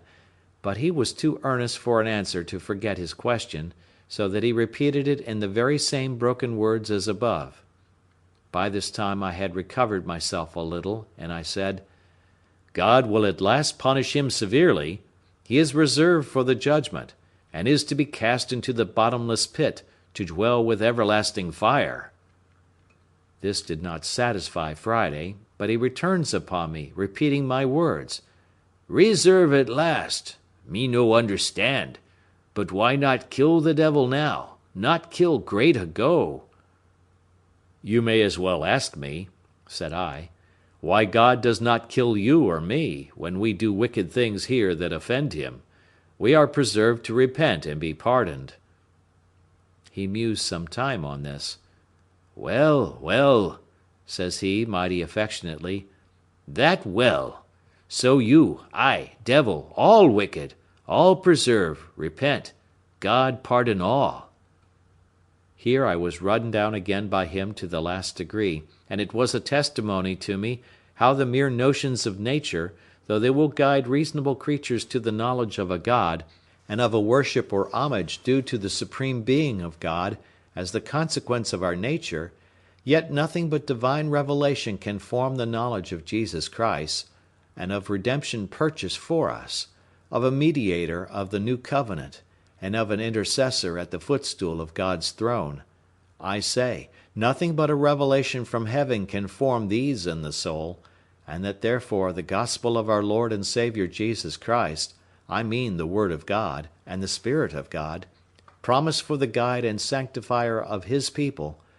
are the absolutely necessary instructors of the souls of men in the saving knowledge of God and the means of salvation. I therefore diverted the present discourse between me and my man, rising up hastily, as upon some sudden occasion of going out, then sending him for something a good way off, I seriously prayed to God that he would enable me to instruct savingly this poor savage, assisting, by his Spirit, the heart of the poor ignorant creature to receive the light of the knowledge of God in Christ, reconciling him to himself, and would guide me so to speak to him from the Word of God, that his conscience might be convinced, his eyes opened, and his soul saved. When he came again to me, I entered into a long discourse with him upon the subject of the redemption of man by the Saviour of the world, and of the doctrine of the gospel preached from heaven, that is, of repentance towards God, and faith in our blessed Lord Jesus. I then explained to him as well as I could why our blessed Redeemer took not on him the nature of angels, but the seed of Abraham, and how, for that reason, the fallen angels had no share in the redemption, that he came only to the lost sheep of the house of Israel, and the like. I had, God knows, more sincerity than knowledge in all the methods I took for this poor creature's instruction, and must acknowledge, what I believe all that act upon the same principle will find, that in laying things open to him, I really informed and instructed myself in many things that either I did not know, or had not fully considered before, but which occurred naturally to my mind upon searching into them,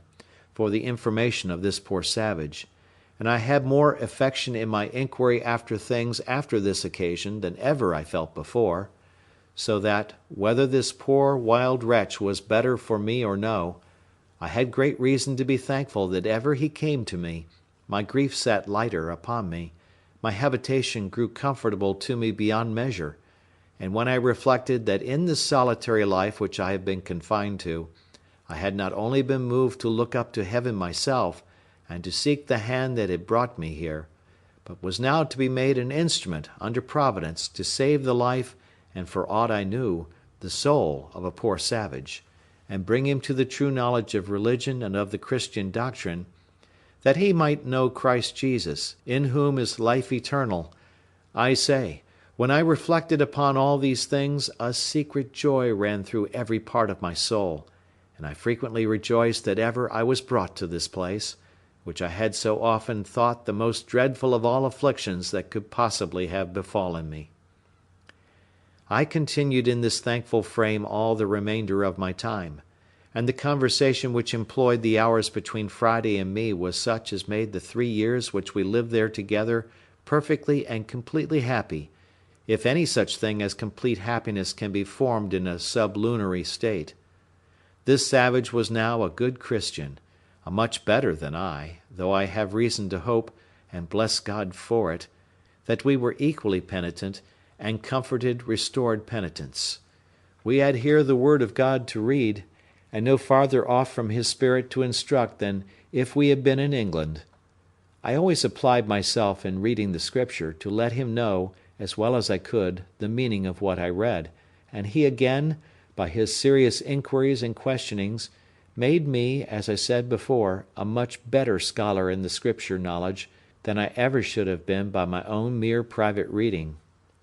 Another thing I cannot refrain from observing here also, from experience in this retired part of my life, that is, how infinite and inexpressible a blessing it is that the knowledge of God,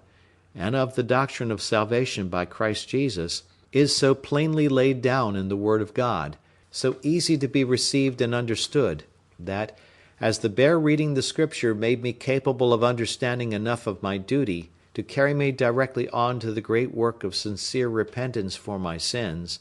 and laying hold of a Saviour for life and salvation, to a stated reformation in practice, and obedience to all God's commands, and this without any teacher or instructor, I mean human. So the same plain instruction sufficiently served to the enlightening the savage creature, and bringing him to be such a Christian as I have known few equal to him in my life. As to all the disputes, wrangling, strife, and contention which have happened in the world about religion, whether niceties in doctrines or schemes of church government, they were all perfectly useless to us, and for aught I can yet see, they have been so to the rest of the world. We had the sure guide to heaven, that is, the Word of God, and we had, blessed be God, comfortable views of the Spirit of God teaching and instructing by His Word, leading us into all truth, and making us both willing and obedient to the instruction of His Word. And I cannot see the least use that the greatest knowledge of the disputed points of religion, which have made such confusion in the world, would have been to us, if we could have obtained it. But I must go on with the historical part of things, and take every part in its order. After Friday and I became more intimately acquainted, and that he could understand almost all I said to him, and speak pretty fluently, though in broken English, to me, I acquainted him with my own history, or at least so much of it as related to my coming to this place, how I had lived there, and how long. I led him into the mystery, for such it was to him, of gunpowder and bullet, and taught him how to shoot. I gave him a knife, which he was wonderfully delighted with, and I made him a belt, with a frog hanging to it, such as in England we wear hangers in, and in the frog, instead of a hanger, I gave him a hatchet, which was not only as good a weapon in some cases, but much more useful upon other occasions. I described to him the country of Europe, particularly England, which I came from, how we lived, how we worshipped God, how we behaved to one another, and how we traded in ships to all parts of the world. I gave him an account of the wreck which I had been on board of, and showed him, as near as I could, the place where she lay, but she was all beaten in pieces before, and gone. I showed him the ruins of our boat, which we lost when we escaped, and which I could not stir with my whole strength then, but was now fallen almost all to pieces. Upon seeing this boat, Friday stood, musing a great while, and said nothing. I asked him what it was he studied upon. At last says he, "Me see such boat like come to place at my nation." I did not understand him a good while, but at last, when I had examined further into it, I understood by him that a boat, such as that had been, came on shore upon the country where he lived; that is, as he explained it, was driven thither by stress of weather. I presently imagined that some European ship must have been cast away upon their coast, and the boat might get loose and drive ashore, but was so dull that I never once thought of men making their escape from a wreck thither, much less whence they might come, so I only inquired after a description of the boat. Friday described the boat to me well enough, but brought me better to understand him when he added with some warmth, "We saved the white mans from drown." Then I presently asked if there were any white mans, as he called them, in the boat. "Yes," he said, "the boat full of white mans." I asked him how many. He told upon his fingers 17. I asked him then what became of them. He told me, they dwell at my nation." This put new thoughts into my head, for I presently imagined that these might be the men belonging to the ship that was cast away in the sight of my island, as I now called it, and who, after the ship was struck on the rock, and they saw her inevitably lost, had saved themselves and their boat, and were landed upon that wild shore among the savages. Upon this I inquired of him more critically what was become of them. He assured me they lived still there, that they had been there about 4 years, that the savages left them alone, and gave them victuals to live on. I asked him how it came to pass they did not kill and eat them. He said, "No, they make brother with them." That is, as I understood him, a truce. And then he added, "They no eat mans but when make the war fight." That is to say, they never eat any men but such as come to fight with them and are taken in battle. It was after this some considerable time, that being upon the top of the hill at the east side of the island, from whence, as I have said, I had in a clear day discovered the main or continent of America, Friday, the weather being very serene, looks very earnestly towards the mainland, and in a kind of surprise falls a jumping and dancing, and calls out to me, for I was at some distance from him. I asked him what was the matter. "Oh, joy!" says he. "Oh, glad! There see my country, there my nation." I observed an extraordinary sense of pleasure appeared in his face, and his eyes sparkled, and his countenance discovered a strange eagerness, as if he had a mind to be in his own country again. This observation of mine put a great many thoughts into me, which made me at first not so easy about my new man Friday as I was before, and I made no doubt but that, if Friday could get back to his own nation again, he would not only forget all his religion but all his obligation to me, and would be forward enough to give his countrymen an account of me, and come back, perhaps with 100 or 2 of them, and make a feast upon me, at which he might be as merry as he used to be with those of his enemies when they were taken in war. But I wronged the poor honest creature very much, for which I was very sorry afterwards. However, as my jealousy increased, and held some weeks, I was a little more circumspect, and not so familiar and kind to him as before, in which I was certainly wrong too, the honest grateful creature having no thought about it but what consisted with the best principles, both as a religious Christian and as a grateful friend, as appeared afterwards to my full satisfaction. While my jealousy of him lasted, you may be sure I was every day pumping him to see if he would discover any of the new thoughts which I suspected were in him, but I found everything he said was so honest and so innocent that I could find nothing to nourish my suspicion, and in spite of all my uneasiness, he made me at last entirely his own again, nor did he in the least perceive that I was uneasy, and therefore I could not suspect him of deceit. One day, walking up the same hill, but the weather being hazy at sea, so that we could not see the continents, I called to him and said, "Friday, do you not wish yourself in your own country, your own nation?" "Yes," he said, "I be much glad to be at my own nation." "What would you do there?" said I. "Would you turn wild again, eat men's flesh again, and be a savage as you were before?" He looked full of concern, and shaking his head said,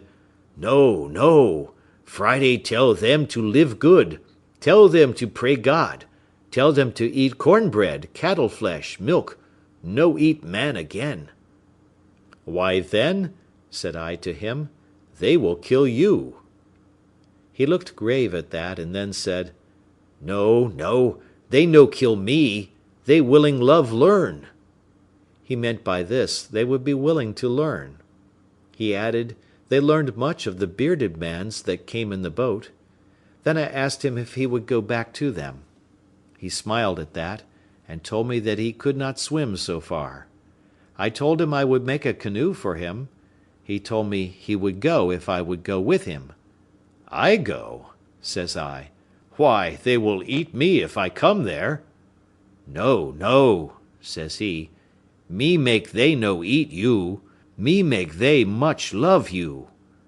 He meant he would tell them how I had killed his enemies and saved his life, and so he would make them love me. Then he told me, as well as he could, how kind they were to 17 white men, or bearded men, as they called them, who came on shore there in distress. From this time, I confess, I had a mind to venture over, and see if I could possibly join with those bearded men, who I made no doubt were Spaniards and Portuguese, not doubting but, if I could, we might find some method to escape from thence, being upon the continent, and a good company together, better than I could from an island 40 miles off the shore, alone and without help. So, after some days, I took Friday to work again by way of discourse, and told him I would give him a boat to go back to his own nation, and accordingly I carried him to my frigate, which lay on the other side of the island, and having cleared it of water, for I always kept it sunk in water, I brought it out, showed it him, and we both went into it.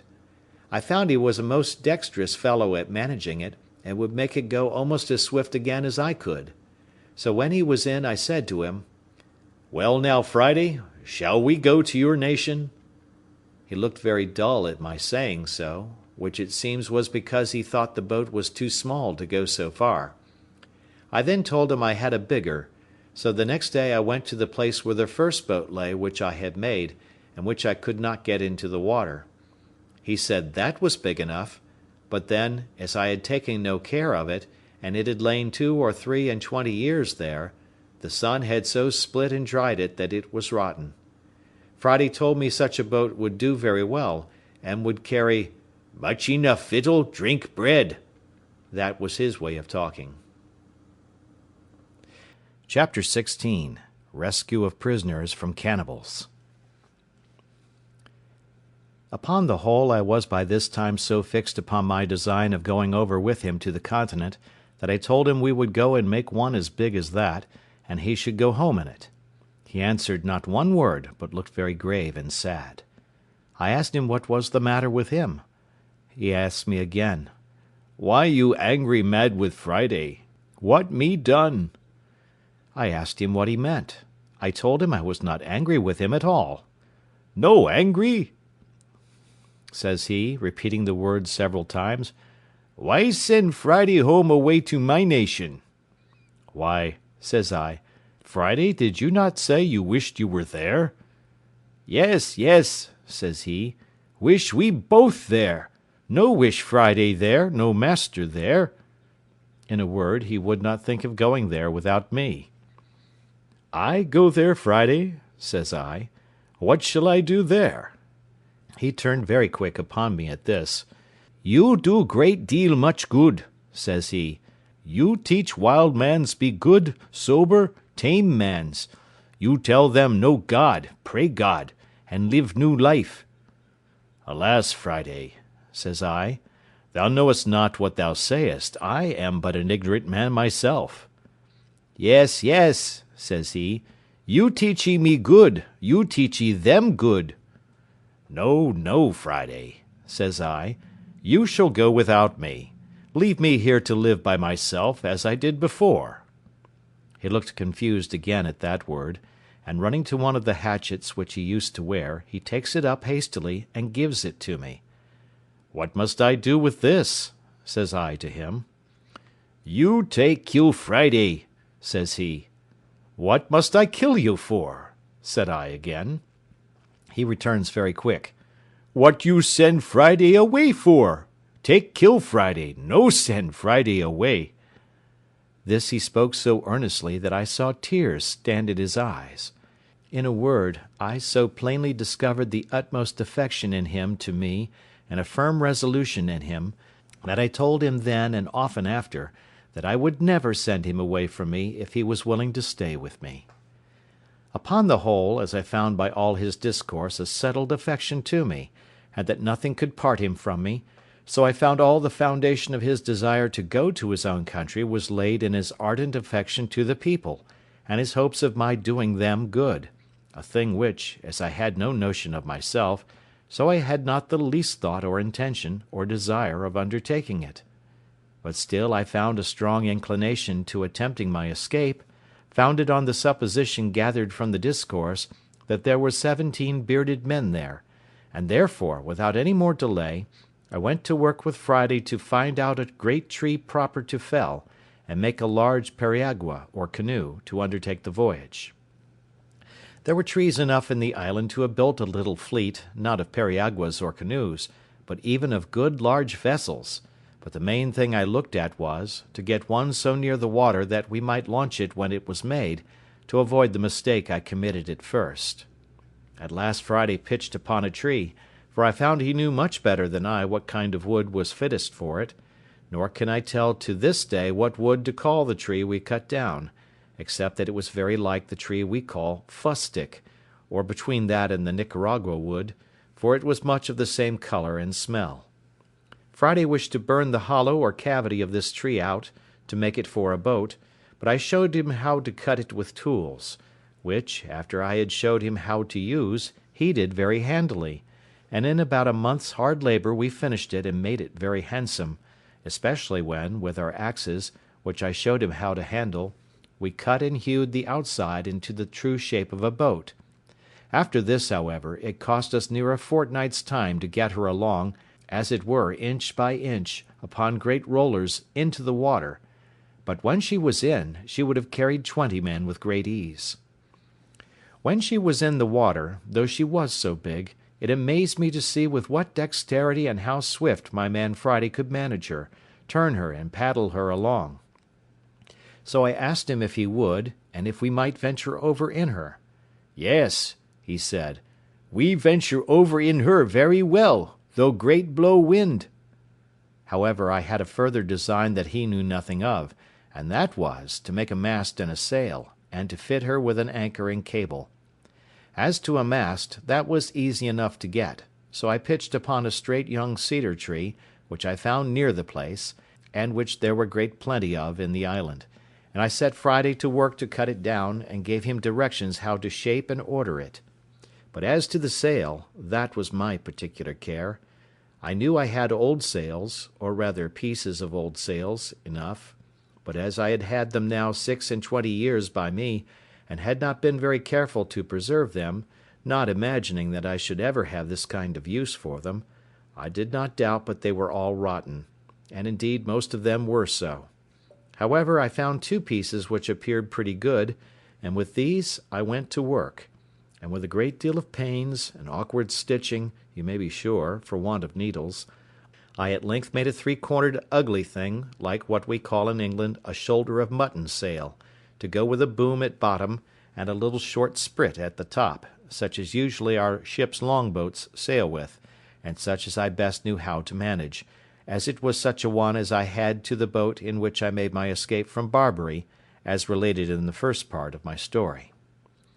I was near 2 months performing this last work, that is, rigging and fitting my masts and sails, for I finished them very complete, making a small stay and a sail or foresail to it, to assist if we should turn to windward,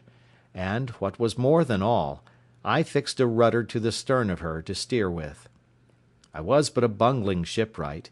yet as I knew the usefulness and even necessity of such a thing, I applied myself with so much pains to do it, that at last I brought it to pass, though, considering the many dull contrivances I had for it that failed, I think it cost me almost as much labour as making the boat. After this was done, I had my man Friday to teach as to what belonged to the navigation of my boat. Though he knew very well how to paddle a canoe, he knew nothing of what belonged to a sail and a rudder, and was the most amazed when he saw me work the boat to and again in the sea by the rudder, and how the sail jibbed and filled this way or that way as the course we sailed changed. I say, when he saw this, he stood like one astonished and amazed. However, with a little use, I made all these things familiar to him, and he became an expert sailor, except that of the compass I could make him understand very little. On the other hand, as there was very little cloudy weather, and seldom or never any fogs in these parts, there was the less occasion for a compass, seeing the stars were always to be seen by night, and the shore by day, except in the rainy seasons, and then nobody cared to stir abroad either by land or sea. I was now entered on the 27th year of my captivity in this place, though the 3 last years that I had this creature with me ought rather to be left out of the account, my habitation being quite of another kind than in all the rest of the time. I kept the anniversary of my landing here with the same thankfulness to God for his mercies as at first, and if I had such cause of acknowledgment at first, I had much more so now, having such additional testimonies of the care of Providence over me, and the great hopes I had of being effectually and speedily delivered, for I had an invincible impression upon my thoughts that my deliverance was at hand, and that I should not be another year in this place. I went on, however, with my husbandry, digging, planting, and fencing as usual. I gathered and cured my grapes, and did every necessary thing as before. The rainy season was in the meantime upon me, when I kept more within doors than at other times. We had stowed our new vessel as secure as we could, bringing her up into the creek, where, as I said in the beginning, I landed my rafts from the ship, and hauling her up to the shore at high water mark, I made my man Friday dig a little dock, just big enough to hold her, and just deep enough to give her water enough to float in, and then, when the tide was out, we made a strong dam across the end of it to keep the water out. And so she lay, dry as to the tide from the sea, and to keep the rain off we laid a great many boughs of trees, so thick that she was as well thatched as a house, and thus we waited for the months of November and December, in which I designed to make my adventure. When the settled season began to come in, as the thought of my design returned with the fair weather, I was preparing daily for the voyage, and the first thing I did was to lay by a certain quantity of provisions, being the stores for our voyage, and intended in a week or a fortnight's time to open the dock and launch out our boat. I was busy one morning upon something of this kind, when I called to Friday, and bid him to go to the seashore and see if he could find a turtle or a tortoise, a thing which we generally got once a week, for the sake of the eggs as well as the flesh. Friday had not been long gone when he came running back, and flew over my outer wall or fence, like one that felt not the ground or the steps he set his foot on, and before I had time to speak to him, he cries out to me, "O master! O master! O sorrow! O bad!" "What's the matter, Friday?" says I. "Oh, yonder there," says he, 1, 2, 3 canoes, 1, 2, 3. By this way of speaking, I concluded there were 6, but on inquiry I found there were but 3. "Well, Friday," says I, "do not be frightened." So I heartened him up as well as I could. However, I saw the poor fellow was most terribly scared, for nothing ran in his head but that they were come to look for him, and would cut him in pieces and eat him, and the poor fellow trembled so that I scarcely knew what to do with him. I comforted him as well as I could, and told him I was in as much danger as he, and that they would eat me as well as him. "But," says I, "Friday, we must resolve to fight them. Can you fight, Friday?" "Me shoot," says he, "but there come many great number." "No matter for that," said I again, "our guns will fright them that we do not kill." So I asked him whether, if I resolved to defend him, he would defend me, and stand by me, and do just as I bid him. He said, "Me die when you bid die, master." So I went and fetched a good dram of rum and gave him, for I had been so good a husband of my rum that I had a great deal left. When we had drunk it, I made him take the 2 fowling pieces, which we always carried, and loaded them with large swan shot, as big as small pistol bullets. Then I took 4 muskets, and loaded them with 2 slugs and 5 small bullets each, and my 2 pistols I loaded with a brace of bullets each. I hung my great sword, as usual, naked by my side, and gave Friday his hatchet. When I had thus prepared myself, I took my perspective glass, and went up to the side of the hill, to see what I could discover. And I found quickly by my glass that there were 21 savages, 3 prisoners, and 3 canoes, and that their whole business seemed to be the triumphant banquet upon these 3 human bodies, a barbarous feast indeed. But nothing more than, as I had observed, was usual with them. I observed also that they had landed, not where they had done when Friday made his escape, but nearer to my creek, where the shore was low, and where a thick wood came almost close down to the sea. This, with the abhorrence of the inhuman errand these wretches came about, filled me with such indignation that I came down again to Friday, and told him I was resolved to go down to them and kill them all, and asked him if he would stand by me. He had now got over his fright, and his spirits being a little raised with the dram I had given him, he was very cheerful, and told me, as before, he would die when I bid die. In this fit of fury I divided the arms which I had charged, as before, between us. I gave Friday 1 pistol to stick in his girdle, and 3 guns upon his shoulder, and I took 1 pistol and the other 3 guns myself, and in this posture we marched out. I took a small bottle of rum in my pocket, and gave Friday a large bag with more powder and bullets, and as to orders, I charged him to keep close behind me, and not to stir, or shoot, or do anything till I bid him, and in the meantime not to speak a word. In this posture I fetched a compass to my right hand of near a mile, as well to get over the creek as to get into the wood, so that I could come within shot of them before I should be discovered, which I had seen by my glass it was easy to do. While I was making this march, my former thoughts returning, I began to abate my resolution. I do not mean that I entertained any fear of their number, for as they were naked, unarmed wretches, it is certain I was superior to them, nay, though I had been alone. But it occurred to my thoughts what call, what occasion, much less what necessity I was in to go and dip my hands in blood, to attack people who had neither done or intended me any wrong; who, as to me, were innocent, and whose barbarous customs were their own disaster, being in them a token, indeed, of God's having left them, with the other nations of that part of the world, to such stupidity, and to such inhuman courses, but did not call me to take upon me to be a judge of their actions, much less an executioner of his justice, that whenever he thought fit he would take the cause into his own hands, and by national vengeance punish them as a people for national crimes; but that, in the meantime, it was none of my business; that it was true Friday might justify it, because he was a declared enemy and in a state of war with those very particular people, and it was lawful for him to attack them; but I could not say the same with regard to myself. These things were so warmly pressed upon my thoughts all the way as I went, that I resolved I would only go and place myself near them that I might observe their barbarous feast, and that I would act then as God should direct, but that unless something offered that was more a call to me than yet I knew of, I would not meddle with them. With this resolution I entered the wood, and with all possible wariness and silence, Friday following close at my heels,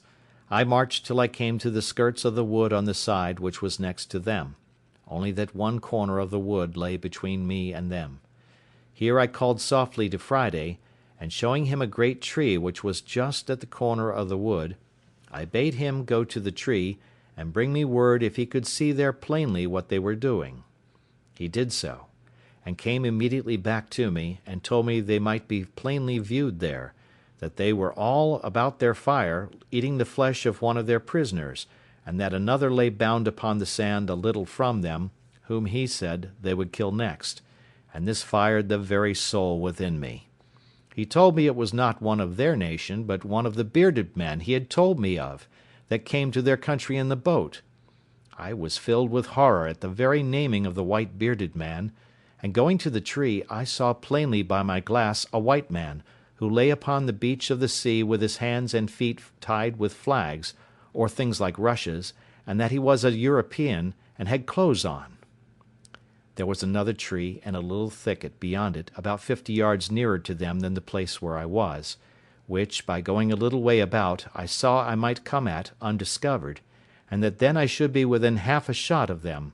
So I withheld my passion, though I was indeed enraged to the highest degree, and going back about 20 paces, I got behind some bushes, which held all the way till I came to the other tree, and then came to a little rising ground, which gave me a full view of them at the distance of about 80 yards. I had now not a moment to lose, for 19 of the dreadful wretches sat upon the ground, all close huddled together, and had just sent the other 2 to butcher the poor Christian, and to bring him perhaps limb by limb to their fire, and they were stooping down to untie the bands at his feet. I turned to Friday. "Now, Friday," said I, "do as I bid thee." Friday said he would. "Then, Friday," says I, "do exactly as you see me do, fail in nothing." So I set down one of the muskets and the fowling piece upon the ground, and Friday did the like by his, and with the other musket I took my aim at the savages, bidding him to do the like. Then asking him if he was ready, he said, "Yes." "Then fire at them," said I, and at the same moment I fired also. Friday took his aim so much better than I, that on the side that he shot he killed 2 of them, and wounded 3 more, and on my side I killed 1 and wounded 2. They were, you may be sure, in a dreadful consternation, and all of them that were not hurt jumped upon their feet, but did not immediately know which way to run, or which way to look, for they knew not from whence their destruction came. Friday kept his eyes close upon me, that, as I had bid him, he might observe what I did. So, as soon as the first shot was made, I threw down the piece, and took up the fowling piece, and Friday did the like. He saw me cock and present. He did the same again. "Are you ready, Friday?" said I. "Yes," says he. "Let fly, then," says I, "in the name of God." And with that I fired again among the amazed wretches, and so did Friday. And as our pieces were now loaded with what I call swan shot, or small pistol bullets, we found only 2 drop, but so many were wounded that they ran about yelling and screaming like mad creatures, all bloody, and most of them miserably wounded, whereof 3 more fell quickly after, though not quite dead. "Now, Friday," says I, laying down the discharged pieces, and taking up the musket, which was yet loaded, "follow me," which he did with a great deal of courage. Upon which I rushed out of the wood and showed myself, and Friday close at my foot. As soon as I perceived they saw me, I shouted as loud as I could, and bade Friday do so too, and running as fast as I could, which, by the way, was not very fast, being loaded with arms as I was, I made directly towards the poor victim, who was, as I said, lying upon the beach or shore, between the place where they sat and the sea. The 2 butchers who were just going to work with him had left him at the surprise of our first fire, and fled in a terrible fright to the seaside, and had jumped into a canoe, and 3 more of the rest made the same way. I turned to Friday, and bade him step forwards and fire at them. He understood me immediately, and running about 40 yards, to be nearer them, he shot at them, and I thought he had killed them all, for I saw them all fall of a heap into the boat, though I saw 2 of them up again quickly. However, he killed 2 of them, and wounded the 3rd, so that he lay in the bottom of the boat, as if he had been dead. While my man Friday fired at them, I pulled out my knife and cut the flags that bound the poor victim, and loosing his hands and feet I lifted him up, and asked him in the Portuguese tongue what he was. He answered in Latin, "Christianus," but was so weak and faint that he could scarce stand or speak. I took my bottle out of my pocket and gave it him, making signs that he should drink, which he did, and I gave him a piece of bread, which he ate. Then I asked him what countryman he was, and he said Espagnol, and being a little recovered, let me know, by all the signs he could possibly make, how much he was in my debt for his deliverance. "Señor," said I, with as much Spanish as I could make up, "we will talk afterwards, but we must fight now. If you have any strength left, take this pistol and sword and lay about you."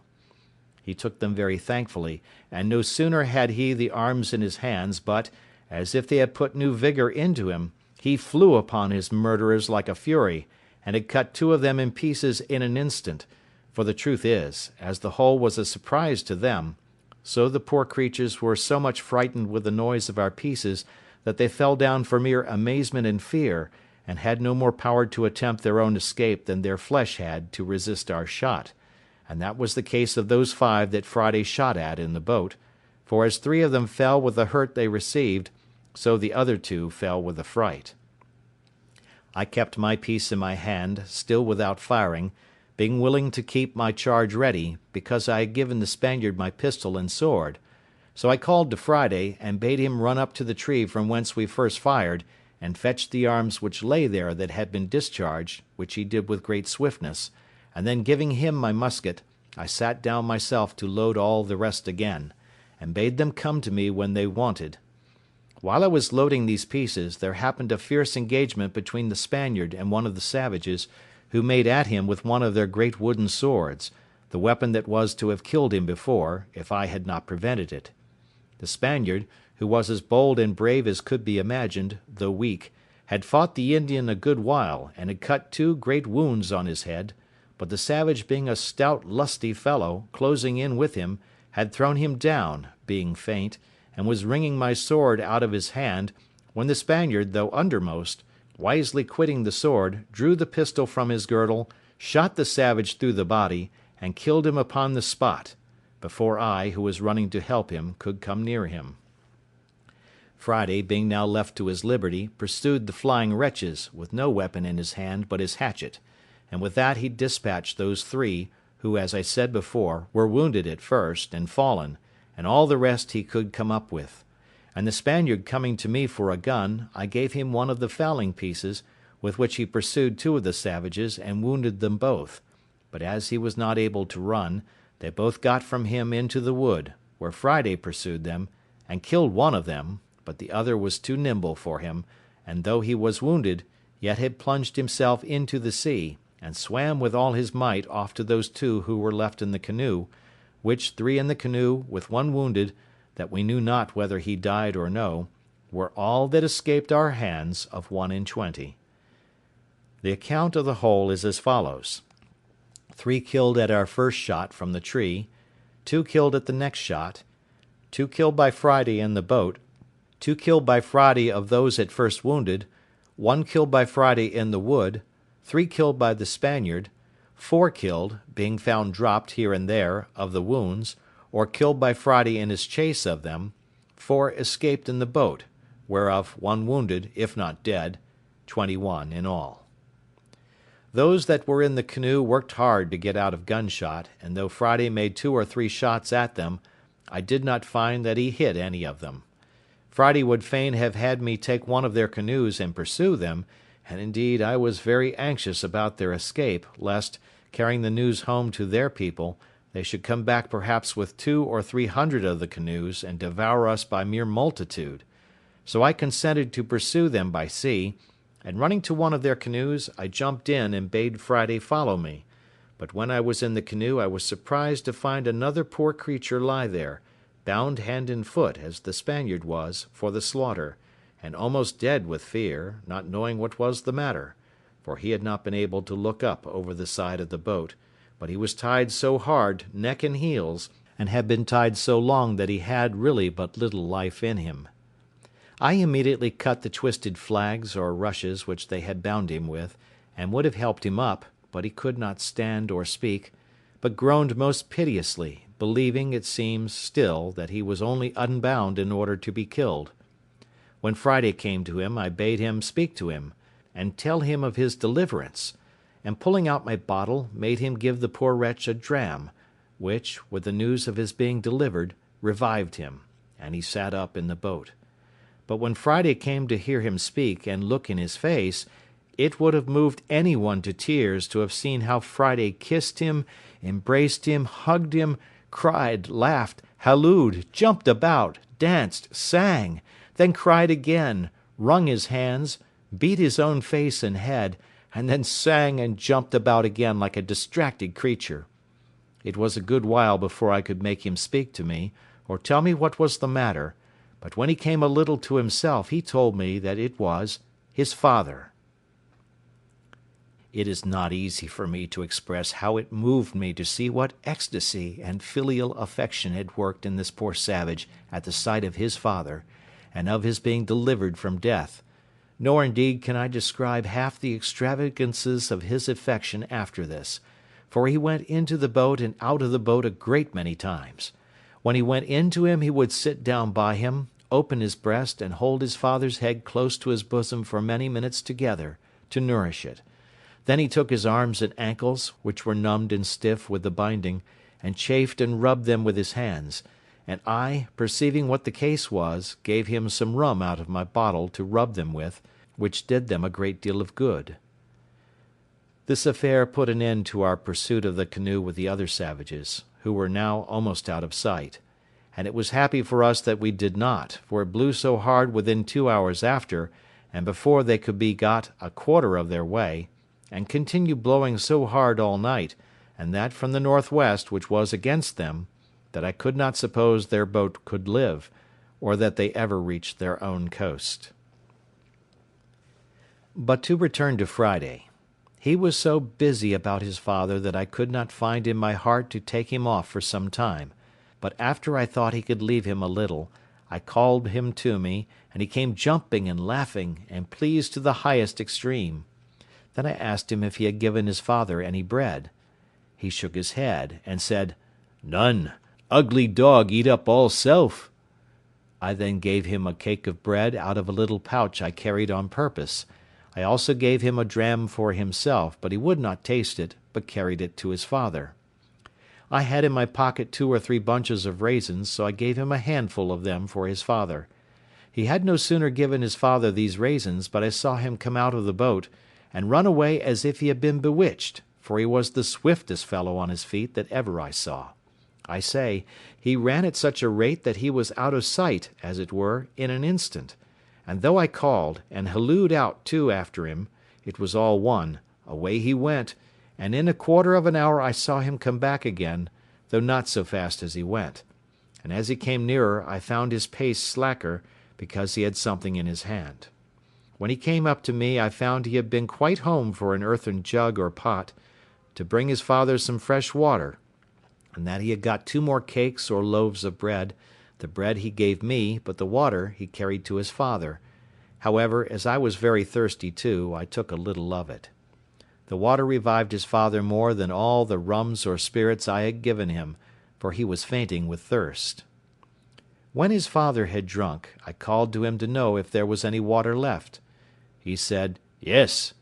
and I bade him give it to the poor Spaniard, who was in as much want of it as his father; and I sent one of the cakes that Friday brought to the Spaniard too, who was indeed very weak, and was reposing himself upon a green place under the shade of a tree, and whose limbs were also very stiff, and very much swelled with the rude bandage he had been tied with. When I saw that upon Friday's coming to him with the water he sat up and drank, and took the bread and began to eat, I went to him, and gave him a handful of raisins. He looked up in my face with all the tokens of gratitude and thankfulness that could appear in any countenance,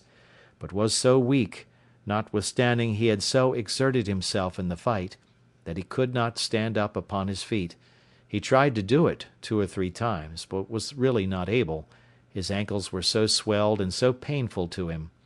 So I bade him sit still, and caused Friday to rub his ankles, and bathe them with rum, as he had done his father's.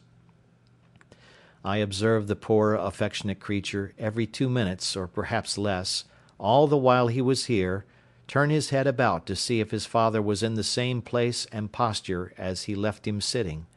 and at last he found he was not to be seen, at which he started up, and without speaking a word flew with that swiftness to him that one could scarce perceive his feet to touch the ground as he went; but when he came, he only found he had laid himself down to ease his limbs, so Friday came back to me presently, and then I spoke to the Spaniard to let Friday help him up if he could, and lead him to the boat, and then he should carry him to our dwelling, where I would take care of him. But Friday, a lusty, strong fellow, took the Spaniard upon his back, and carried him away to the boat, and set him down softly upon the side or gunwale of the canoe, with his feet in the inside of it, and then lifting him quite in, he set him close to his father, and presently stepping out again, launched the boat off, and paddled it along the shore faster than I could walk, though the wind blew pretty hard too, So he brought them both safe into our creek, and leaving them in the boat, ran away to fetch the other canoe. As he passed me, I spoke to him, and asked him whither he went. He told me, "Go fetch more boat." So away he went like the wind, for sure never man or horse ran like him, and he had the other canoe in the creek almost as soon as I got to it by land. So he wafted me over, and then went to help our new guests out of the boat, which he did. But they were neither of them able to walk, so that poor Friday knew not what to do. To remedy this, I went to work in my thought, and calling to Friday to bid them sit down on the bank when he came to me, I soon made a kind of hand-barrow to lay them on, and Friday and I carried them both up together upon it between us. But when we got them to the outside of our wall, or fortification, we were at a worse loss than before, for it was impossible to get them over, and I was resolved not to break it down. So I set to work again, and Friday and I, in about 2 hours' time, made a very handsome tent, covered with old sails, and above that with boughs of trees, being in the space without our outward fence, and between that and the grove of young wood which I had planted. And here we made them 2 beds of such things as I had, that is, of good rice straw, with blankets laid upon it to lie on, and another to cover them on each bed. My island was now peopled, and I thought myself very rich in subjects, and it was a merry reflection, which I frequently made, how like a king I looked. First of all, the whole country was my own property, so that I had an undoubted right of dominion. Secondly, my people were perfectly subjected. I was absolutely lord and lawgiver. They all owed their lives to me, and were ready to lay down their lives, if there had been occasion for it, for me. It was remarkable, too, I had but 3 subjects, and they were of 3 different religions. My man Friday was a Protestant, his father was a pagan and a cannibal, and the Spaniard was a papist. However, I allowed liberty of conscience throughout my dominions, but this is by the way. As soon as I had secured my 2 weak rescued prisoners, and given them shelter, and a place to rest them upon, I began to think of making some provision for them, and the first thing I did, I ordered Friday to take a yearling goat, betwixt a kid and a goat, out of my particular flock, to be killed, when I cut off the hinder quarter, and chopping it into small pieces, I set Friday to work boiling and stewing, and made them a very good dish, I assure you, of flesh and broth.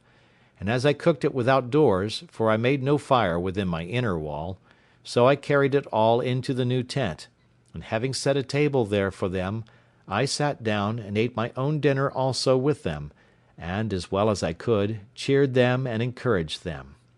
Friday was my interpreter, especially to his father, and indeed to the Spaniard too, for the Spaniard spoke the language of the savages pretty well. After we had dined, or rather supped,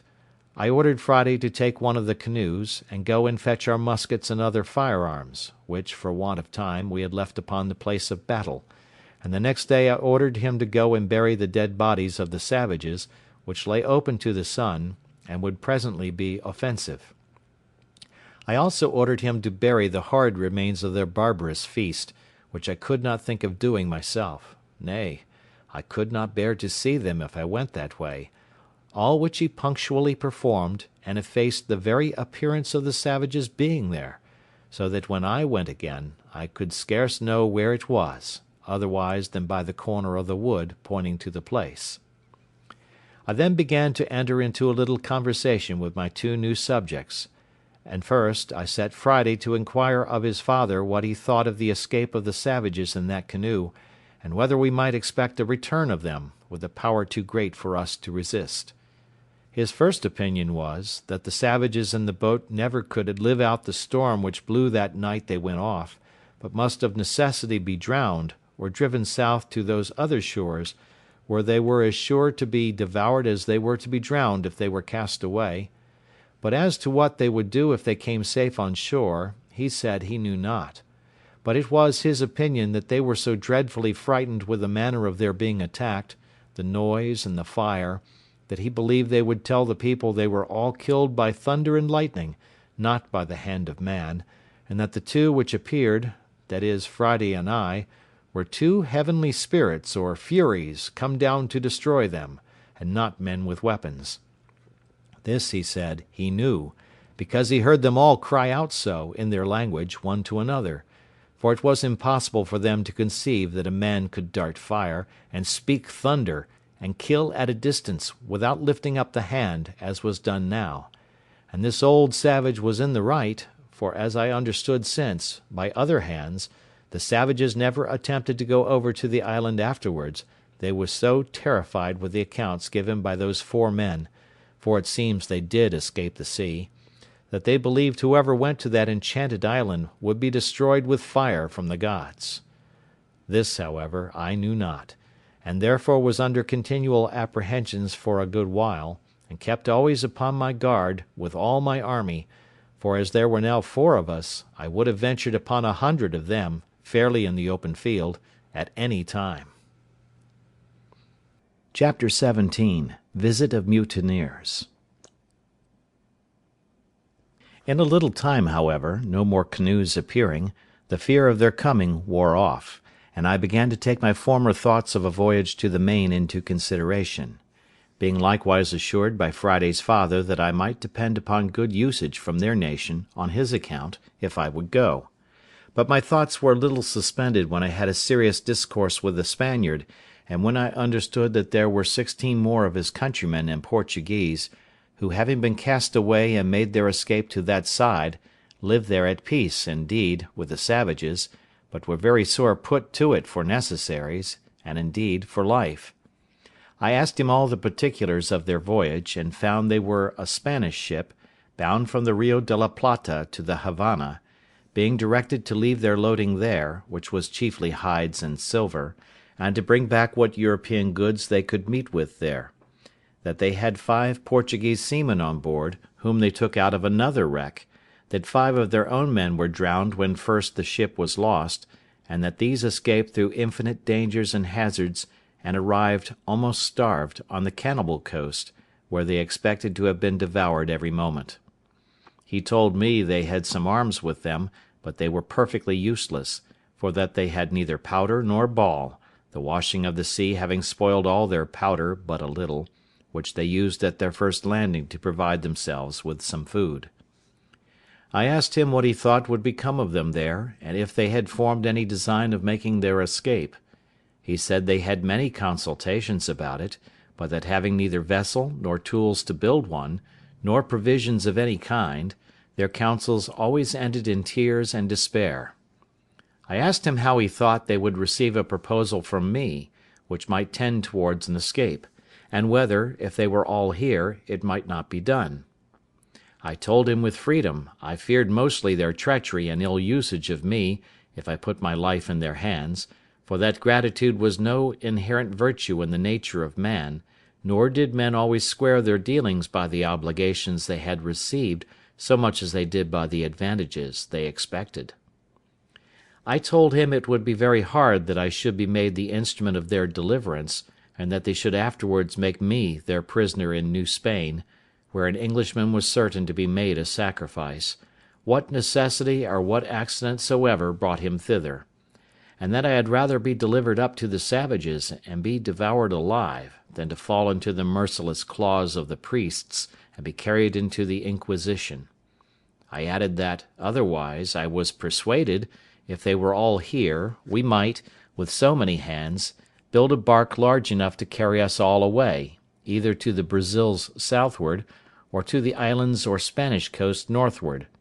but that if, in requital, they should, when I had put weapons into their hands, carry me by force among their own people, I might be ill used for my kindness to them, and make my case worse than it was before.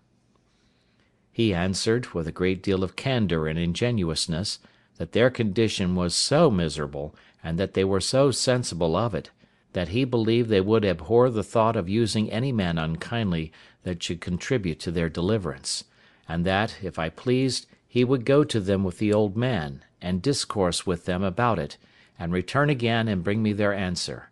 that he would make conditions with them upon their solemn oath, that they should be absolutely under my direction as their commander and captain,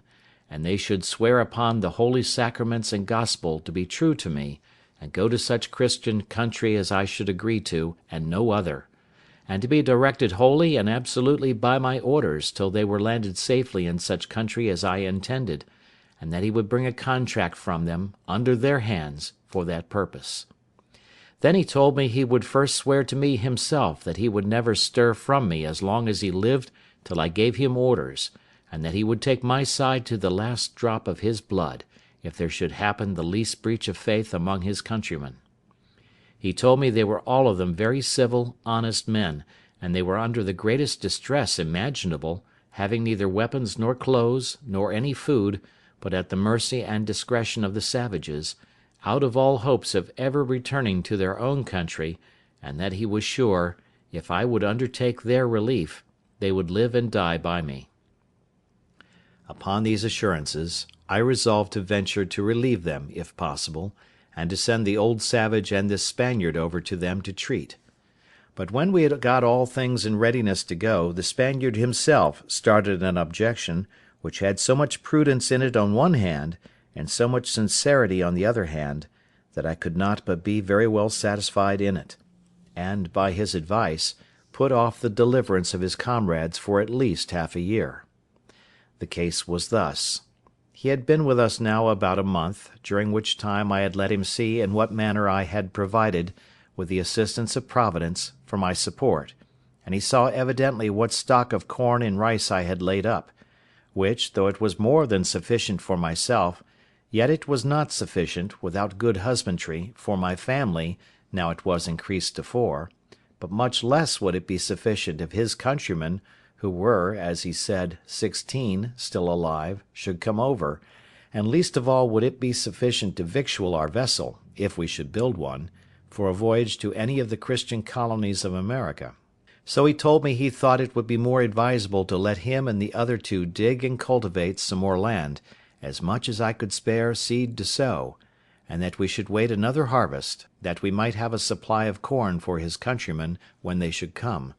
for want might be a temptation to them to disagree, or not to think themselves delivered, otherwise than out of one difficulty into another. "You know," says he, "the children of Israel, though they rejoiced at first for their being delivered out of Egypt, yet rebelled even against God himself, that delivered them, when they came to want bread in the wilderness."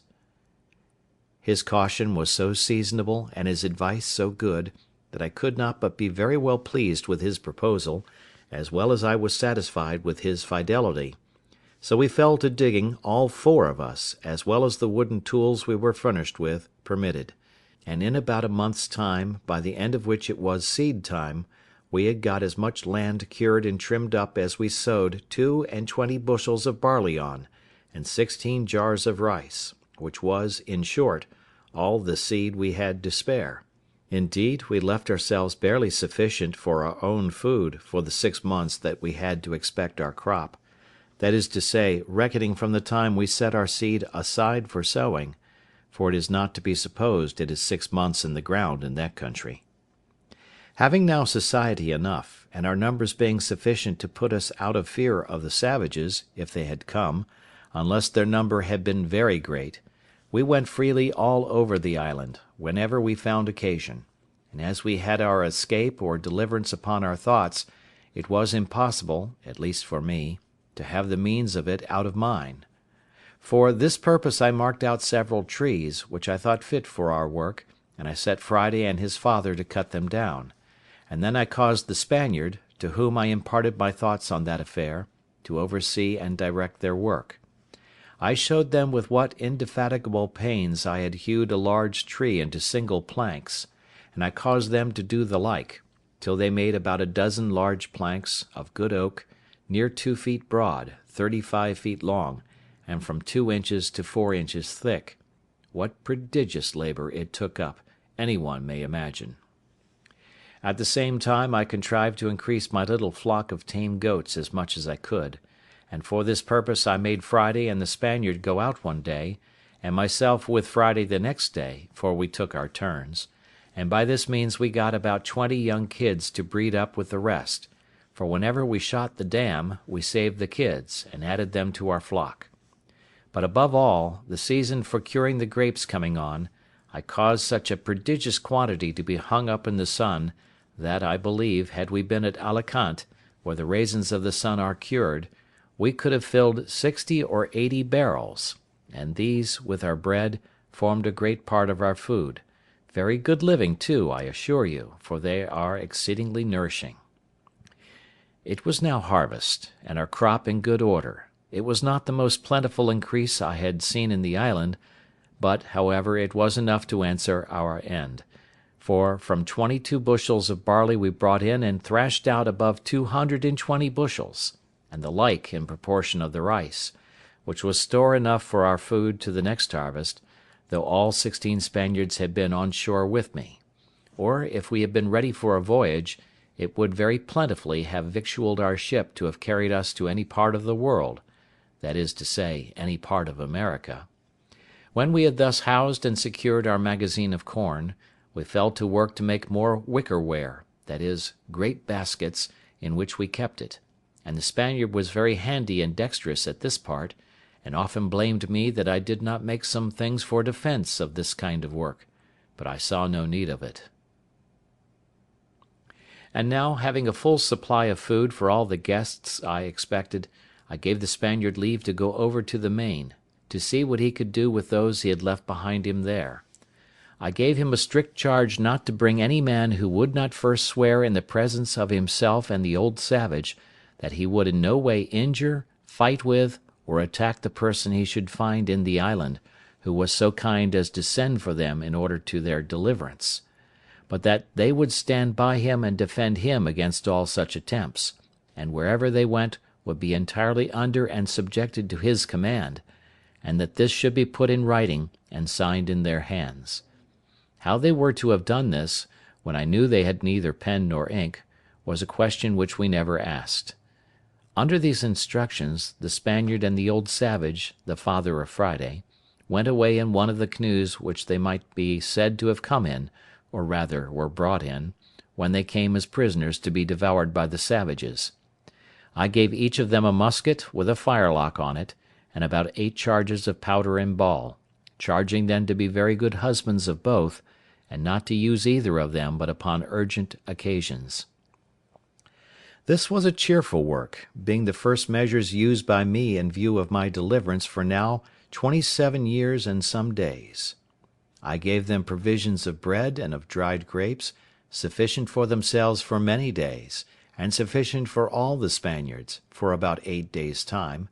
and wishing them a good voyage, I saw them go, agreeing with them about a signal they should hang out at their return, by which I should know them again when they came back, at a distance, before they came on shore. They went away with a fair gale on the day that the moon was at full, by my account, in the month of October; but as for an exact reckoning of days, after I had once lost it I could never recover it again, nor had I kept even the number of years so punctually as to be sure I was right, though, as it proved when I afterwards examined my account, I found I had kept a true reckoning of years. It was no less than 8 days I had waited for them, when a strange and unforeseen accident intervened, of which the like has not, perhaps, been heard of in history.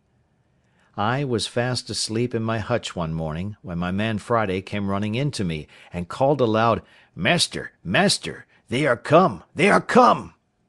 I jumped up, and regardless of danger I went, as soon as I could get my clothes on, through my little grove, which, by the way, was by this time grown to be a very thick wood. I say, regardless of danger I went without my arms, which was not my custom to do; but I was surprised when, turning my eyes to the sea, I presently saw a boat at about 1.5 leagues distance, standing in for the shore, with a shoulder of mutton sail, as they call it, and the wind blowing pretty fair to bring them in. Also I observed presently that they did not come from that side which the shore lay on, but from the southernmost end of the island. Upon this I called Friday in, and bade him lie close, for these were not the people we looked for, and that we might not know yet whether they were friends or enemies. In the next place I went in to fetch my perspective glass to see what I could make of them, and having taken the ladder out, I climbed to the top of the hill, as I used to do when I was apprehensive of anything, and to take my view the plainer without being discovered.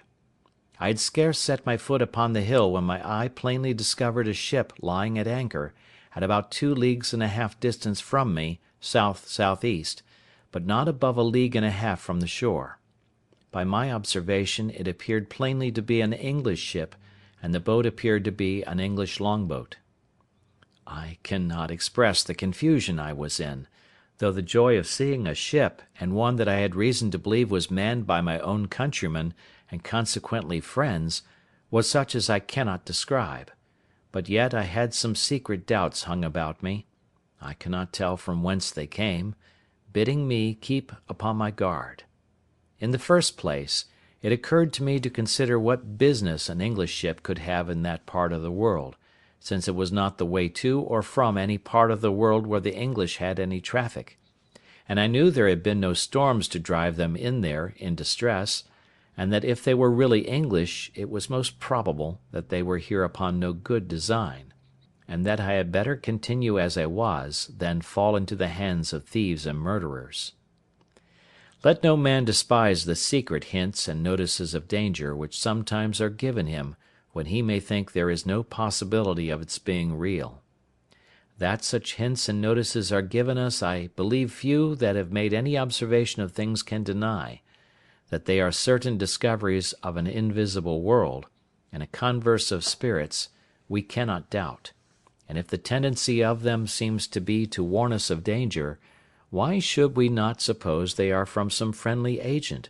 whether supreme or inferior and subordinate is not the question,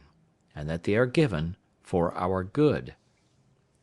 The present question abundantly confirms me in the justice of this reasoning; for had I not been made cautious by this secret admonition, come it from whence it will, I had been done inevitably and in a far worse condition than before, as you will see presently. I had not kept myself long in this posture till I saw the boat draw near the shore, as if they looked for a creek to thrust in at, for the convenience of landing. However, as they did not come quite far enough, they did not see the little inlet where I formerly landed my rafts, but ran their boat on shore upon the beach, at about half a mile from me, which was very happy for me, for otherwise they would have landed just at my door, as I may say, and would soon have beaten me out of my castle, and perhaps have plundered me of all I had.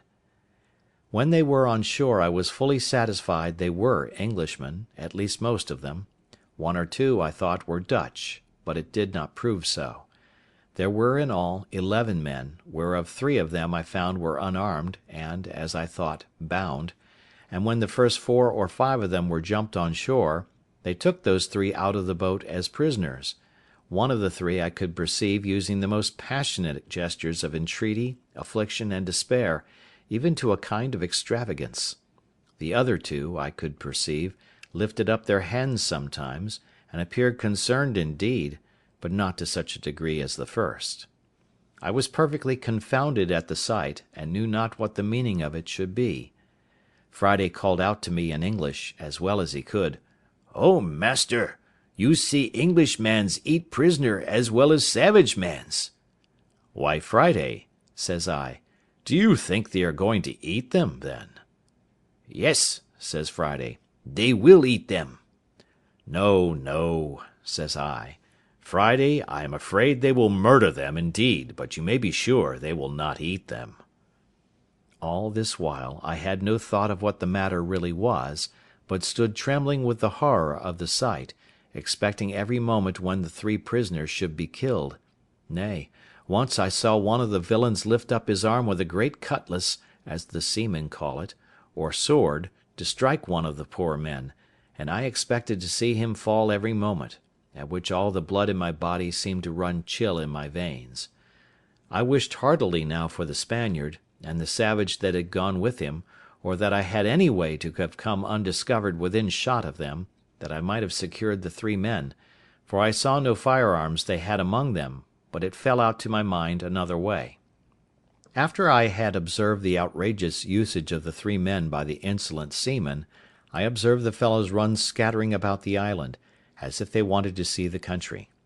I observed that the 3 other men had liberty to go also where they pleased, but they sat down all 3 upon the ground, very pensive, and looked like men in despair. This put me in mind of the first time when I came on shore, and began to look about me, how I gave myself over for lost, how wildly I looked around me, what dreadful apprehensions I had, and how I lodged in the tree all night for fear of being devoured by wild beasts. As I knew nothing that night of the supply I was to receive by the providential driving of the ship nearer the land by the storms and tide, by which I have since been so long nourished and supported, so these 3 poor desolate men knew nothing how certain of deliverance and supply they were, how near it was to them, and how effectually and really they were in a condition of safety, at the same time that they thought themselves lost and their case desperate. So little do we see before us in the world, and so much reason have we to depend cheerfully upon the great Maker of the world, that he does not leave his creatures so absolutely destitute, but that in the worst circumstances they have always something to be thankful for, and sometimes are nearer deliverance than they imagine; nay, are even brought to their deliverance by the means by which they seem to be brought to their destruction. It was just at high water when these people came on shore, and while they rambled about to see what kind of a place they were in, they had carelessly stayed till the tide was spent, and the water was ebbed considerably away, leaving their boat aground. They had left 2 men in the boat, who, as I found afterwards, having drunk a little too much brandy, fell asleep. However, one of them waking a little sooner than the other, and finding the boat too fast aground for him to stir it, hallooed out for the rest, who were straggling about; upon which they all soon came to the boat, but it was past all their strength to launch her, the boat being very heavy, and the shore on that side being a soft oozy sand, almost like a quicksand. In this condition, like true seamen, who are, perhaps, the least of all mankind given to forethought, they gave it over, and away they strolled about the country again; and I heard one of them say aloud to another, calling them off from the boat, "Why, let her alone, Jack, can't you? She'll float next tide," by which I was fully confirmed in the main inquiry of what countrymen they were.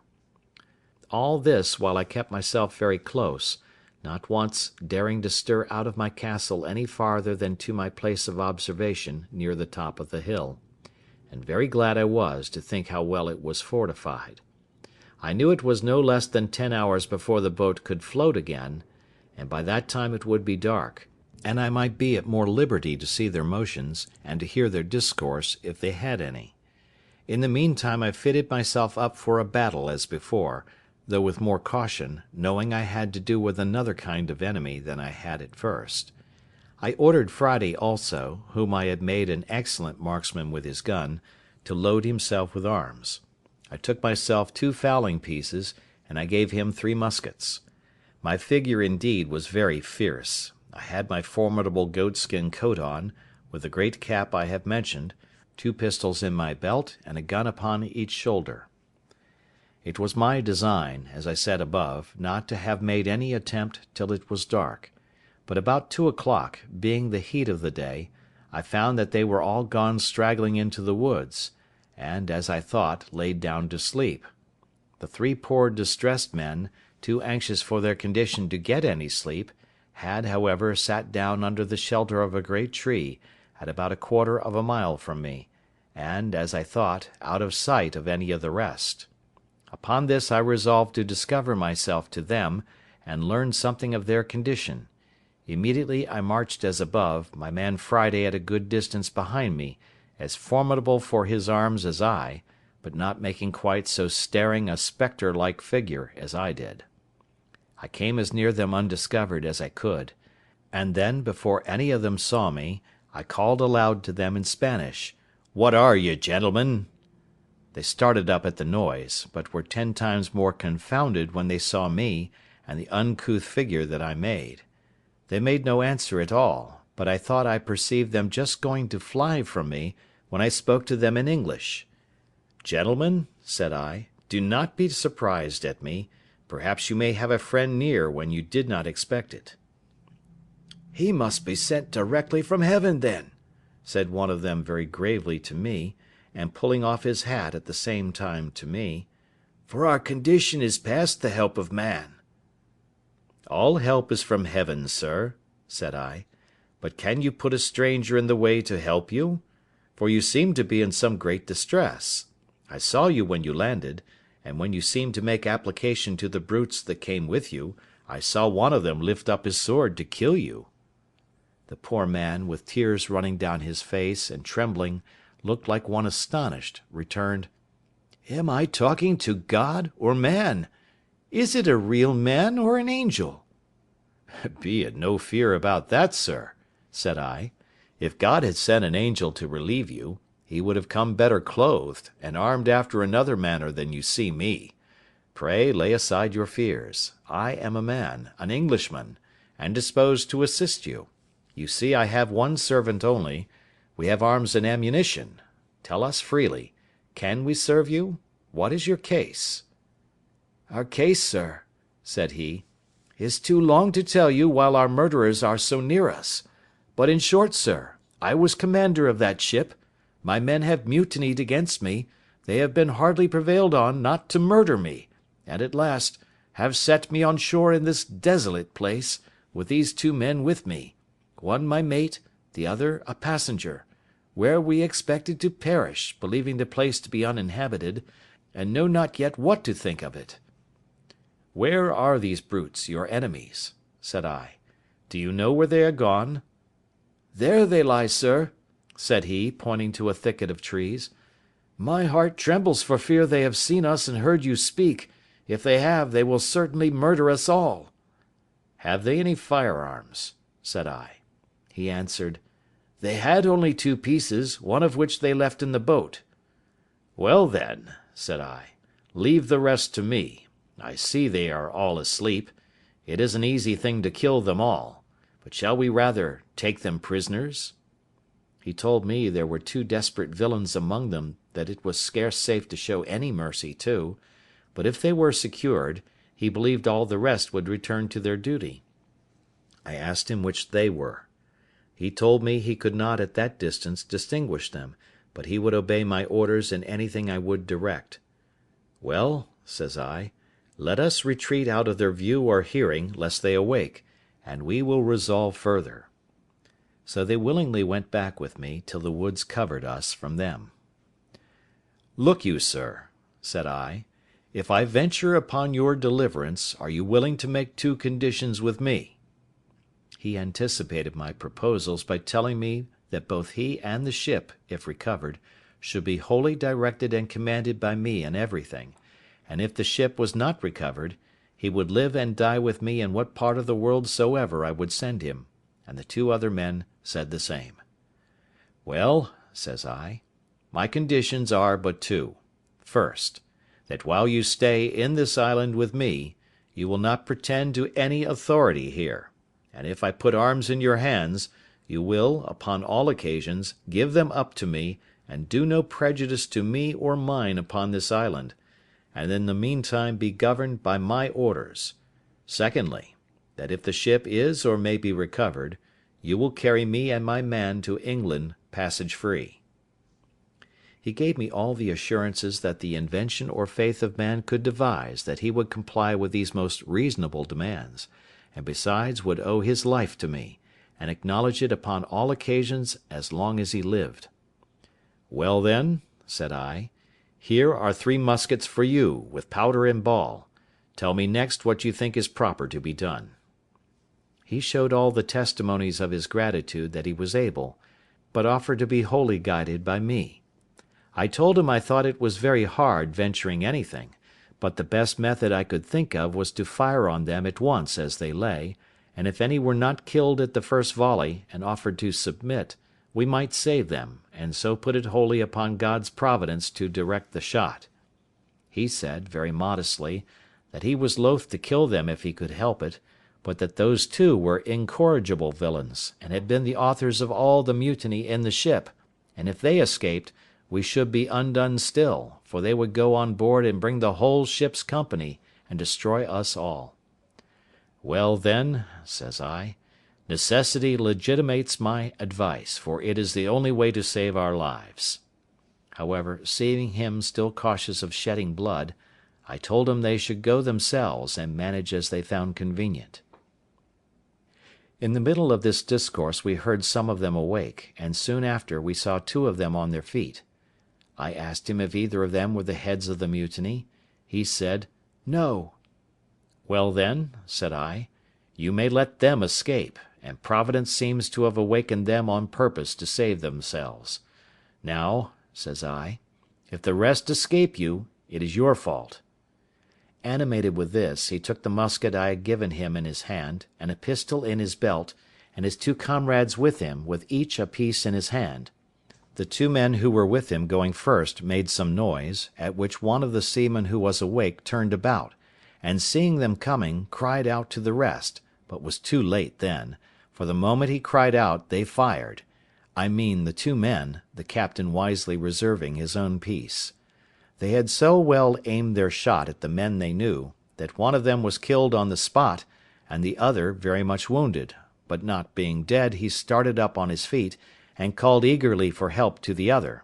but the captain stepping to him, told him it was too late to cry for help, he should call upon God to forgive his villainy, and with that word knocked him down with the stock of his musket, so that he never spoke more. There were 3 more in the company, and one of them was slightly wounded. By this time I was come, and when they saw their danger, and that it was in vain to resist, they begged for mercy. The captain told them he would spare their lives if they would give him an assurance of their abhorrence of the treachery they had been guilty of, and would swear to be faithful to him in recovering the ship, and afterwards in carrying her back to Jamaica, from whence they came. They gave him all the protestations of their sincerity that could be desired, and he was willing to believe them and spare their lives, which I was not against, only that I obliged him to keep them bound hand and foot while they were on the island. While this was doing, I sent Friday with the captain's mate to the boat with orders to secure her, and bring away the oars and sails, which they did, and by 3 straggling men, that were, happily for them, parted from the rest, came back upon hearing the guns fired, and seeing the captain, who was before their prisoner, now their conqueror, they submitted to be bound also, and so our victory was complete. It now remained that the captain and I should inquire into one another's circumstances. I began first, and told him my whole story, which he heard with an attention even to amazement, and particularly at the wonderful manner of my being furnished with provisions and ammunition; and indeed, as my story is a whole collection of wonders, it affected him deeply. But when he reflected from thence upon himself, and how I seemed to have been preserved there on purpose to save his life, the tears ran down his face, and he could not speak a word more. After this communication was at an end, I carried him and his 2 men into my apartment, leading them in just where I came out, that is, at the top of the house, where I refreshed them with such provisions as I had, and showed them all the contrivances I had made during my long inhabiting that place. All I showed them, all I said to them, was perfectly amazing; but above all, the captain admired my fortification, and how perfectly I had concealed my retreat with a grove of trees, which having been now planted nearly 20 years, and the trees growing much faster than in England, was become a little wood, so thick that it was impassable in any part of it but at that one side where I had reserved my little winding passage into it. I told him this was my castle and my residence, but that I had a seat in the country, as most princes have, whither I could retreat upon occasion, and I would show him that too another time; but at present our business was to consider how to recover the ship. He agreed with me as to that, but told me he was perfectly at a loss what measures to take, for that there were still 26 hands on board, who, having entered into a cursed conspiracy, by which they had all forfeited their lives to the law, would be hardened in it now by desperation, and would carry it on, knowing that if they were subdued they would be brought to the gallows as soon as they came to England, or to any of the English colonies, and that therefore there would be no attacking them with so small a number as we were. I mused for some time on what he had said, and found it was a very rational conclusion, and that therefore something was to be resolved on speedily, as well to draw the men on board into some snare for their surprise, as to prevent their landing upon us and destroying us. Upon this it presently occurred to me that in a little while the ship's crew, wondering what was become of their comrades and of the boat, would certainly come on shore in their other boat to look for them, and that then, perhaps, they might come armed, and be too strong for us. This he allowed to be rational. Upon this I told him the first thing we had to do was to stave the boat which lay upon the beach, so that they might not carry her off, and taking everything out of her, leave her so far useless as not to be fit to swim. Accordingly we went on board, took the arms which were left on board out of her, and whatever else we found there, which was a bottle of brandy, and another of rum, a few biscuit cakes, a horn of powder, and a great lump of sugar in a piece of canvas. The sugar was 5 or 6 pounds, all of which was very welcome to me, especially the brandy and sugar, of which I had had none left for many years. When we had carried all these things on shore, the oars, mast, sail, and rudder of the boat were carried away before, we knocked a great hole in her bottom, that if they had come strong enough to master us, yet they could not carry off the boat. Indeed, it was not so much in my thoughts that we could be able to recover the ship, but my view was, that if they went away without the boat, I did not much question to make her again fit to carry as to the Leeward Islands, and call upon our friends the Spaniards in my way, for I had them still in my thoughts. Chapter 18. The Ship Recovered. While we were thus preparing our designs, and had first, by main strength, heaved the boat upon the beach, so high that the tide would not float her off at high water mark, and besides had broke a hole in her bottom too big to be quickly stopped, and were set down musing what we should do, we heard the ship fire a gun, and make a waft with her ensign as a signal for the boat to come on board, but no boat stirred, and they fired several times, making other signals for the boat. At last, when all their signals and firing proved fruitless, and they found the boat did not stir, we saw them, by the help of my glasses, hoist another boat out and row towards the shore, and we found, as they approached, that there were no less than 10 men in her, and that they had firearms with them. As the ship lay almost 2 leagues from the shore, we had a full view of them as they came, and a plain sight even of their faces, because the tide having set them a little to the east of the other boat, they rowed up under shore, to come to the same place where the other had landed, and where the boat lay. By this means, I say, we had a full view of them, and the captain knew the persons and characters of all the men in the boat, of whom he said there were 3 very honest fellows, who, he was sure, were led into this conspiracy by the rest, being overpowered and frightened; but that as for the boatswain, who it seems was the chief officer among them, and all the rest, they were as outrageous as any of the ship's crew, and were no doubt made desperate in their new enterprise, and terribly apprehensive he was that they would be too powerful for us. I smiled at him, and told him that men in our circumstances were past the operation of fear, that seeing almost every condition that could be was better than that which we were supposed to be in, we ought to expect that the consequence, whether death or life, would be sure to be a deliverance. I asked him what he thought of the circumstances of my life, and whether a deliverance were not worth venturing for. "And where, sir," said I, "is your belief of my being preserved here on purpose to save your life, which elevated you a little while ago? For my part," said I, "there seems to be but one thing amiss in all the prospect of it." "What is that?" say he. "Why," said I, "it is, that as you say there are 3 or 4 honest fellows among them which should be spared, had they been all of the wicked part of the crew, I should have thought God's providence had singled them out to deliver them into your hands; for depend upon it, every man that comes ashore is our own, and shall die or live as they behave to us." As I spoke this with a raised voice and cheerful countenance, I found it greatly encouraged him, so we set vigorously to our business.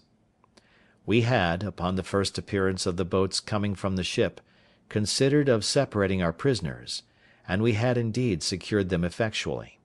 Two of them, of whom the captain was less assured than ordinary, I sent with Friday, and one of the three delivered men, to my cave, where they were remote enough and out of danger of being heard or discovered, or of finding their way out of the woods if they could have delivered themselves. Here they left them bound, but gave them provisions, and promised them, if they continued there quietly, to give them their liberty in a day or two, but that if they attempted their escape they should be put to death without mercy. They promised faithfully to bear their confinement with patience, and were very thankful that they had such good usage as to have provisions and light left them, for Friday gave them candles, such as we made ourselves, for their comfort, and they did not know but that he stood sentinel over them at the entrance. The other prisoners had better usage. Two of them were kept pinioned, indeed, because the captain was not able to trust them, but the other two were taken into my service, upon the captain's recommendation, and upon their solemnly engaging to live and die with us. So with them and the three honest men we were 7 men, well armed, and I made no doubt we should be able to deal well enough with the 10 that were coming, considering that the captain had said there were 3 or 4 honest men among them also. As soon as they got to the place where their other boat lay, they ran their boat into the beach, and came all on shore, hauling the boat up after them, which I was glad to see, for I was afraid they would rather have left the boat at an anchor some distance from the shore, with some hands in her to guard her, and so we should not be able to seize the boat. Being on shore, the first thing they did, they ran all to their other boat, and it was easy to see they were under a great surprise to find her stripped, as above, of all that was in her, and a great hole in her bottom. After they had mused a while upon this, they set up 2 or 3 great shouts, hallooing with all their might, to try if they could make their companions hear, but all was to no purpose.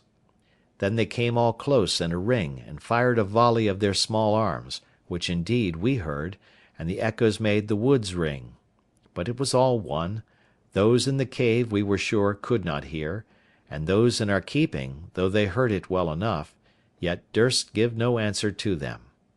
They were so astonished at the surprise of this, that, as they told us afterwards, they resolved to go all on board again to their ship, and let them know that the men were all murdered, and the longboat staved. Accordingly, they immediately launched their boat again, and got all of them on board. The captain was terribly amazed and even confounded at this, believing they would go on board the ship again and set sail, giving their comrades over for lost, and so we should still lose the ship, which he was in hopes we should have recovered, but he was quickly as much frightened the other way. They had not been long put off with the boat when we perceived them all coming on shore again, but with this new measure in their conduct, which it seems they consulted together upon, that is, to leave 3 men in the boat, and the rest to go on shore, and go up into the country to look for their fellows. This was a great disappointment to us, for now we were at a loss what to do, as our seizing those 7 men on shore would be no advantage to us if we let the boat escape, because they would row away to the ship, and then the rest of them would be sure to weigh and set sail, and so our recovering the ship would be lost. However, we had no remedy but to wait and see what the issue of things might present. The 7 men came on shore, and the 3 who remained in the boat put her off to a good distance from the shore, and came to an anchor to wait for them, so that it was impossible for us to come at them in the boat. Those that came on shore kept close together, marching towards the top of the little hill under which my habitation lay, and we could see them plainly, though they could not perceive us.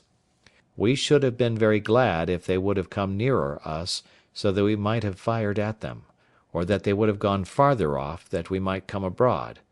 But when they were come to the brow of the hill where they could see a great way into the valleys and woods, which lay towards the northeast part, and where the island lay lowest, they shouted and hallooed till they were weary, and, not caring, it seems, to venture far from the shore, nor far from one another, they sat down together under a tree to consider it. Had they thought fit to have gone to sleep there, as the other part of them had done, they had done the job for us. But they were too full of apprehensions of danger to venture to go to sleep, though they could not tell what the danger was they had to fear. The captain made a very just proposal to me upon this consultation of theirs, viz., that perhaps they would all fire a volley again, to endeavour to make their fellows hear, and that we should all sally upon them just at the juncture when their pieces were all discharged, and they would certainly yield, and we should have them without bloodshed. I liked this proposal, provided it was done while we were near enough to come up to them before they could load their pieces again. But this event did not happen, and we lay still a long time, very irresolute what course to take. At length I told them there would be nothing done, in my opinion, till night, and then, if they did not return to the boat, perhaps we might find a way to get between them and the shore, and so might use some stratagem with them in the boat to get them on shore. We waited a great while, though very impatient for their removing, and were very uneasy when, after long consultation, we saw them all start up and march down towards the sea. It seems they had such dreadful apprehensions of the danger of the place, that they resolved to go on board the ship again, give their companions over for lost, and so go on with their intended voyage with the ship. As soon as I had perceived them go towards the shore, I imagined it to be as it really was, that they had given over their search, and were going back again; and the captain, as soon as I told him my thoughts, was ready to sink at the apprehensions of it. But I presently thought of a stratagem to fetch them back again, and which answered my end to a tittle. I ordered Friday and the captain's mate to go over the little creek westward, towards the place where the savages came on shore, when Friday was rescued, and so soon as they came to a little rising ground, at about half a mile distant, I bid them halloo out as loud as they could, and wait till they found the seamen heard them, that as soon as ever they heard the seamen answer them, they should return it again, and then, keeping out of sight, take a round, always answering when the others hallooed, to draw them as far into the island and among the woods as possible, and then wheel about again to me by such ways as I directed them. They were just going into the boat when Friday and the mate hallooed, and they presently heard them, and answering, ran along the shore westward, towards the voice they heard, when they were stopped by the creek, where, the water being up, they could not get over, and called for the boat to come up and set them over, as indeed I expected. When they had set themselves over, I observed that the boat being gone a good way into the creek, and as it were in a harbour within the land, they took one of the 3 men out of her to go along with them, and left only 2 in the boat, having fastened her to the stump of a little tree on the shore.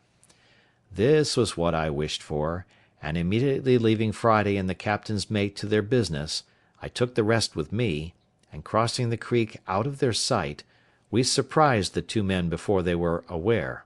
one of them lying on the shore, and the other being in the boat. The fellow on shore was between sleeping and waking, and going to start up.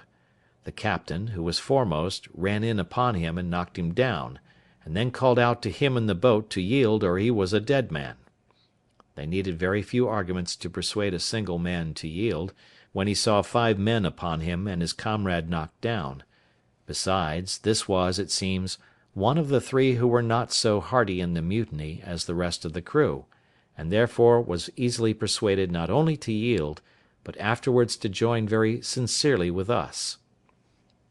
In the meantime, Friday and the captain's mate so well managed their business with the rest that they drew them, by hallooing and answering, from one hill to another, and from one wood to another, till they not only heartily tired them, but left them where they were, very sure they could not reach back to the boat before it was dark, and indeed they were heartily tired themselves also, by the time they came back to us.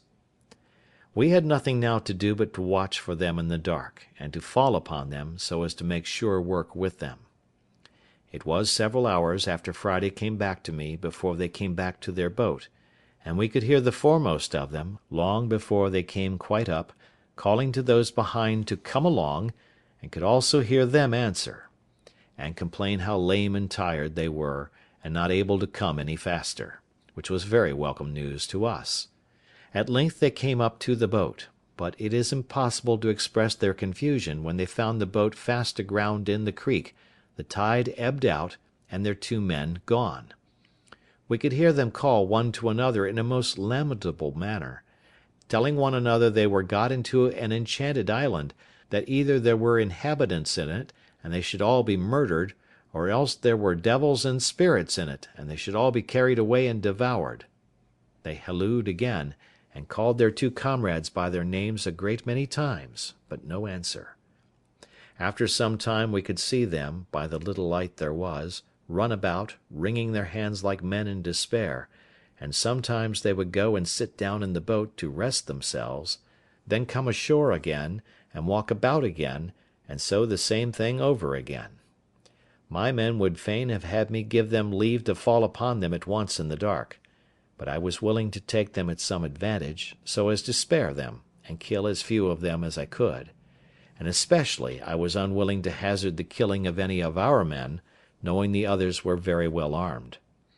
I resolved to wait, to see if they did not separate, and therefore, to make sure of them, I drew my ambuscade nearer, and ordered Friday and the captain to creep upon their hands and feet, as close to the ground as they could, that they might not be discovered, and get as near them as they possibly could before they offered to fire. They had not been long in that posture when the boatswain, who was the principal ringleader of the mutiny, had now shown himself the most dejected and dispirited of all the rest, came walking towards them with 2 more of the crew. The captain was so eager at having this principal rogue so much in his power, that he could hardly have patience to let him come so near as to be sure of him, for they only heard his tongue before. But when they came nearer, the captain and Friday, starting up on their feet, let fly at them. The boatswain was killed upon the spot. The next man was shot in the body, and fell just by him, though he did not die till an hour or 2 after, and the third ran for it. At the noise of the fire I immediately advanced with my whole army, which was now 8 men, with myself, Generalissimo, Friday, my lieutenant general, the captain and his 2 men, and the 3 prisoners of war whom we had trusted with arms. We came upon them indeed in the dark, so that they could not see our number, and I made the man they had left in the boat, who was now one of us, to call them by name, to try if I could bring them to a parley, and so perhaps might reduce them to terms, which fell out just as we desired; for indeed it was easy to think, as their condition then was, they would be very willing to capitulate. So he calls out as loud as he could to one of them, "Tom Smith! Tom Smith!" Tom Smith answered immediately, "Is that Robinson?" for it seems he knew the voice. The other answered, "Aye, aye, for God's sake, Tom Smith, throw down your arms and yield, or you are all dead men this moment." "Who must we yield to? Where are they?" said Smith again. "Here they are," says he. "Here's our captain and 50 men with him. Have been hunting you these 2 hours. The boatswain is killed, Will Fry is wounded, and I am a prisoner, and if you do not yield, you are all lost." "Will they give us quarter then?" says Tom Smith, "and we will yield." "I'll go and ask if you promise to yield," says Robinson. So he asked the captain, and the captain himself then calls out, "You, Smith, you know my voice. If you lay down your arms immediately and submit, you shall have your lives, all but Will Atkins." Upon this Will Atkins cried out, "For God's sake, captain, give me quarter. What have I done? They have all been as bad as I." Which, by the way, was not true, for it seems this Will Atkins was the first man that laid hold of the captain when they first mutinied, and used him barbarously in tying his hands and giving him injurious language. However, the captain told him he must lay down his arms at discretion, and trust to the governor's mercy, by which he meant me, for they all call me governor. In a word, they all laid down their arms and begged their lives, and I sent the man that had parleyed with them, and 2 more, who bound them all, and then my great army of 50 men, which, with those 3, were in all but 8, came up and seized upon them, and upon their boat, only that I kept myself and 1 more out of sight for reasons of state. Our next work was to repair the boat, and think of seizing the ship, and as for the captain, now he had leisure to parley with them, he expostulated with them upon the villainy of their practices with him, and upon the further wickedness of their design, and how certainly it must bring to them misery and distress in the end, and perhaps to the gallows. They all appeared very penitent, and begged hard for their lives. As for that, he told them that they were not his prisoners, but the commander's of the island; that they thought they had set him on shore in a barren uninhabited island, but it had pleased God so to direct them that it was inhabited, and that the governor was an Englishman, that he might hang them all there if he pleased, but as he had given them all quarter, he supposed he would send them to England, to be dealt with there as justice required, except Atkins, whom he was commanded by the governor to advise to prepare for death, for that he would be hanged in the morning. Though this was all but a fiction of his own, yet it had its desired effect. Atkins fell upon his knees to beg the captain to intercede with the governor for his life, and all the rest begged of him, for God's sake, that they might not be sent to England. It now occurred to me that the time of our deliverance was come, and that it would be a most easy thing to bring these fellows in to be hearty in getting possession of the ship. So I retired in the dark from them, that they might not see what kind of a governor they had, and called the captain to me. When I called at a good distance, one of the men was ordered to speak again, and say to the captain, "Captain, the commander calls for you." And presently the captain replied, "Tell his excellency I am just coming." This more perfectly amazed them, and they all believed that the commander was just by, with his 50 men. Upon the captain coming to me, I told him my project for seizing the ship, which he liked wonderfully well, and resolved to put it in execution the next morning. But, in order to execute it with more art, and to be secure of success, I told him we must divide the prisoners, and that he should go and take Atkins, and 2 more of the worst of them, and send them pinioned to the cave where the others lay. This was committed to Friday and the 2 men who came on shore with the captain. They conveyed them to the cave as to a prison, and it was indeed a dismal place, especially to men in their condition. The others I ordered to my bower, as I called it, of which I have given a full description; and as it was fenced in, and they pinioned, the place was secure enough, considering they were upon their behaviour. To these in the morning I sent the captain, who was to enter into a parley with them; in a word, to try them, and tell me whether they thought they might be trusted or not to go on board and surprise the ship. He talked to them of the injury done him, of the condition they were brought to, and that though the governor had given them quarter for their lives as to the present action, yet that if they were sent to England they would all be hanged in chains, but that if they would join in so just an attempt as to recover the ship, he would have the governor's engagement for their pardon. Any one may guess how readily such a proposal would be accepted by men in their condition. They fell down on their knees to the captain, and promised, with the deepest imprecations, that they would be faithful to him to the last drop, and that they should owe their lives to him, and would go with him all over the world, that they would own him as a father to them as long as they lived.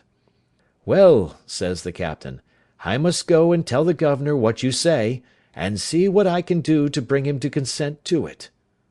So he brought me an account of the temper he found them in, and that he verily believed they would be faithful. However, that we might be very secure,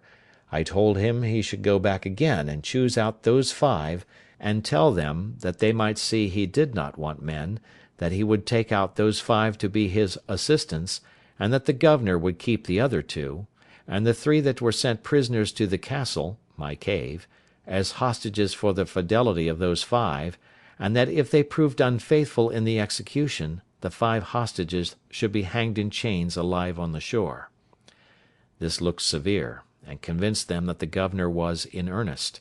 However, they had no way left but to accept it, and it was now the business of the prisoners, as much as of the captain, to persuade the other 5 to do their duty. Our strength was now thus ordered for the expedition. First, the captain, his mate, and passenger. Second, the 2 prisoners of the first gang, to whom, having their character from the captain, I had given their liberty, and trusted them with arms. Third, the other two that I had kept till now in my bower, pinioned, but on the captain's motion had now released.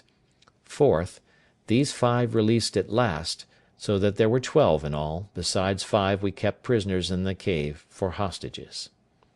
I asked the captain if he was willing to venture with these hands on board the ship, but as for me and my man Friday, I did not think it was proper for us to stir, having 7 men left behind, and it was employment enough for us to keep them asunder, and supply them with victuals.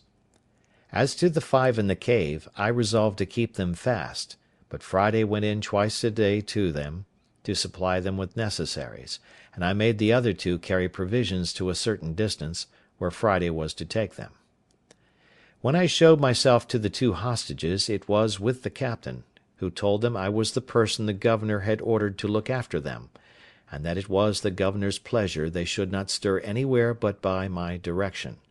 that if they did, they would be fetched into the castle, and be laid in irons; so that as we never suffered them to see me as governor, I now appeared as another person, and spoke of the governor, the garrison, the castle, and the like, upon all occasions.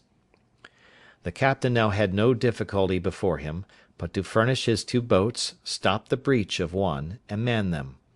He made his passenger captain of one, with 4 of the men, and himself, his mate, and 5 more, went in the other; and they contrived their business very well, for they came up to the ship about midnight. As soon as they came within call of the ship, he made Robinson hail them, and tell them they had brought off the men in the boat,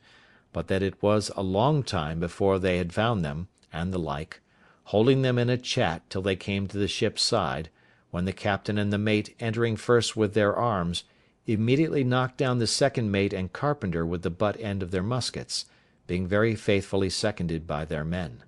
They secured all the rest that were upon the main and quarter decks, and began to fasten the hatches, to keep them down that were below, when the other boat and their men, entering at the forechains, secured the forecastle of the ship,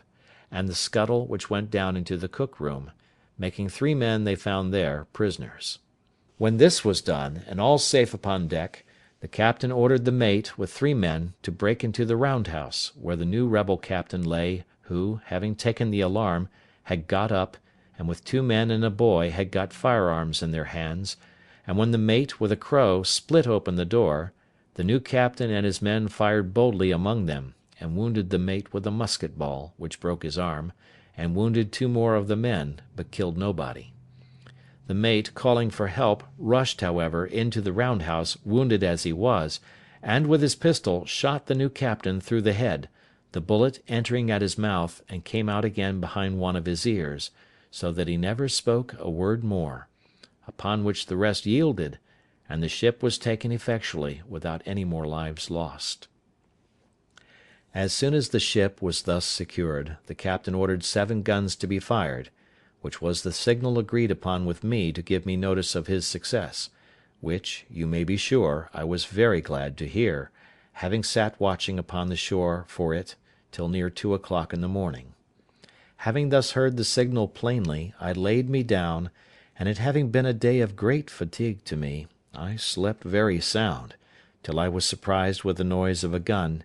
and presently starting up, I heard a man call me by the name of "Governor! Governor!" and presently I knew the captain's voice, when, climbing up to the top of the hill, there he stood, and pointing to the ship, he embraced me in his arms. "My dear friend and deliverer," says he, "there's your ship, for she is all yours, and so are we, and all that belong to her." I cast my eyes to the ship, and there she rode, within little more than half a mile of the shore, for they had weighed her anchor as soon as they were masters of her, and the weather being fair had brought her to an anchor just against the mouth of the little creek, and the tide being up, the captain had brought the pinnace in near the place where I had first landed my rafts, and so landed just at my door. I was at first ready to sink down with the surprise, for I saw my deliverance, indeed, visibly put into my hands, all things easy, and a large ship just ready to carry me away whither I pleased to go. At first, for some time, I was not able to answer him one word, but as he had taken me in his arms I held fast by him, or I should have fallen to the ground. He perceived the surprise, and immediately pulled a bottle out of his pocket, and gave me a dram of cordial, which he had brought on purpose for me. After I had drunk it, I sat down upon the ground, and though it brought me to myself, yet it was a good while before I could speak a word to him. All this time the poor man was in as great an ecstasy as I, only not under any surprise, as I was, and he said 1,000 kind and tender things to me, to compose and bring me to myself; but such was the flood of joy in my breast, that it put all my spirits into confusion. At last it broke out into tears, and in a little while after I recovered my speech. I then took my turn, and embraced him as my deliverer, and we rejoiced together. I told him I looked upon him as a man sent by Heaven to deliver me, and that the whole transaction seemed to be a chain of wonders, that such things as these were the testimonies we had of a secret hand of Providence governing the world, and an evidence that the eye of an infinite power could search into the remotest corner of the world, and send help to the miserable whenever he pleased. I forgot not to lift up my heart in thankfulness to Heaven, and what heart could forbear to bless him, who had not only in a miraculous manner provided for me in such a wilderness, and in such a desolate condition, but from whom every deliverance must always be acknowledged to proceed. When we had talked a while, the captain told me he had brought me some little refreshment, such as the ship afforded, and such as the wretches that had been so long his masters had not plundered him of. Upon this he called aloud to the boat, and bade his men bring the things ashore that were for the governor; and indeed it was a present as if I had been one that was not to be carried away with them, but as if I had been to dwell upon the island still. First, he had brought me a case of bottles full of excellent cordial waters, 6 large bottles of Madeira wine, the bottles held 2 quarts each, 2 pounds of excellent good tobacco, 12 good pieces of the ship's beef, and 6 pieces of pork, with a bag of peas, and about 100 weight of biscuit. He also brought me a box of sugar, a box of flour, a bag full of lemons, and 2 bottles of lime juice, and abundance of other things. But besides these, and what was 1,000 times more useful to me, he brought me 6 new clean shirts, 6 very good neckcloths, 2 pair of gloves, 1 pair of shoes, a hat, and 1 pair of stockings, with a very good suit of clothes of his own, which had not been worn but very little. In a word, he clothed me from head to foot. It was a very kind and agreeable present, as any one may imagine, to one in my circumstances, but never was anything in the world of that kind so unpleasant, awkward, and uneasy, as it was to me to wear such clothes at first. After these ceremonies were past, and after all his good things were brought into my little apartment, we began to consult what was to be done with the prisoners we had, for it was worth considering whether we might venture to take them with us or no, especially 2 of them, whom he knew to be incorrigible and refractory to the last degree; and the captain said he knew they were such rogues that there was no obliging them, and if he did carry them away, it must be in irons, as malefactors, to be delivered over to justice at the first English colony he could come to; and I found that the captain himself was very anxious about it. Upon this I told him, if he desired it, I would undertake to bring the 2 men he spoke of to make it their own request that he should leave them upon the island. "I should be very glad of that," says the captain, "with all my heart." "Well," says I will send for them up and talk with them for you." So I caused Friday and the 2 hostages, for they were now discharged, their comrades having performed their promise, I caused them to go to the cave and bring up the 5 men, pinioned as they were, to the bower, and keep them there till I came. After some time I came thither dressed in my new habit, and now I was called governor again. Being all met, and the captain with me, I caused the men to be brought before me, and I told them I had got a full account of their villainous behaviour to the captain, and how they had run away with the ship, and were preparing to commit further robberies, but that Providence had ensnared them in their own ways, and that they were fallen into the pit which they had dug for others. I let them know that by my direction the ship had been seized, that she lay now in the road, and they might see by and by that their new captain had received the reward of his villainy, and that they would see him hanging at the yardarm; that, as to them, I wanted to know what they had to say why I should not execute them as pirates taken in the fact, as by my commission they could not doubt but I had authority so to do. One of them answered in the name of the rest that they had nothing to say but this, that when they were taken the captain promised them their lives, and they humbly implored my mercy.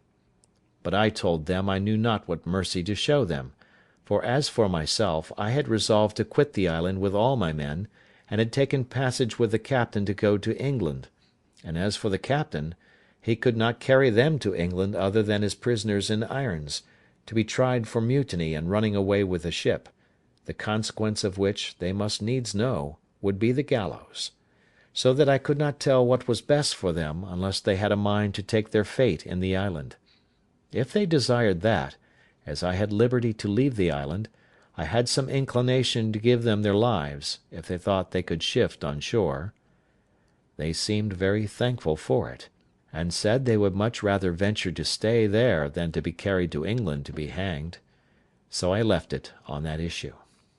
However, the captain seemed to make some difficulty of it, as if he durst not leave them there. Upon this I seemed a little angry with the captain, and told him that they were my prisoners, not his, and that seeing I had offered them so much favour, I would be as good as my word, and that if he did not think fit to consent to it I would set them at liberty, as I found them, and if he did not like it he might take them again if he could catch them. Upon this they appeared very thankful, and I accordingly set them at liberty, and bade them retire into the woods, to the place whence they came, and I would leave them some firearms, some ammunition, and some directions how they should live very well if they thought fit. Upon this I prepared to go on board the ship, but told the captain I would stay that night to prepare my things, and desired him to go on board in the meantime, and keep all right in the ship, and send the boat on shore next day for me, ordering him at all events to cause the new captain, who was killed, to be hanged at the yardarm, that these men might see him. When the captain was gone I sent for the men up to me to my apartment, and entered seriously into discourse with them on their circumstances. I told them I thought they had made a right choice, that if the captain had carried them away they would certainly be hanged. I showed them the new captain hanging at the yardarm of the ship, and told them they had nothing less to expect. When they had all declared their willingness to stay, I then told them I would let them into the story of my living there, and put them into the way of making it easy to them. Accordingly I gave them the whole history of the place, and my coming to it, showed them my fortifications, the way I made my bread, planted my corn, cured my grapes, and, in a word, all that was necessary to make them easy. I told them the story also of the 17 Spaniards that were to be expected, for whom I left a letter, and made them promise to treat them in common with themselves. Here it may be noted that the captain, who had ink on board, was greatly surprised that I never hit upon a way of making ink of charcoal and water, or of something else, as I had done things much more difficult. I left them my firearms, viz., 5 muskets, 3 fowling pieces, and 3 swords. I had above a barrel and a half of powder left, for after the first year or two I used but little and wasted none. I gave them a description of the way I managed the goats, and directions to milk and fatten them, and to make both butter and cheese. In a word, I gave them every part of my own story, and told them I should prevail with the captain to leave them 2 barrels of gunpowder more, and some garden seeds, which I told them I would have been very glad of. Also, I gave them the bag of peas which the captain had brought me to eat, and bade them be sure to sow and increase them. Chapter 19. Return to England. Having done all this, I left them the next day, and went on board the ship. We prepared immediately to sail, but did not weigh that night. The next morning early, 2 of the 5 men came swimming to the ship's side, and making the most lamentable complaint of the other 3, begged to be taken into the ship for God's sake, for they should be murdered, and begged the captain to take them on board, though he hanged them immediately.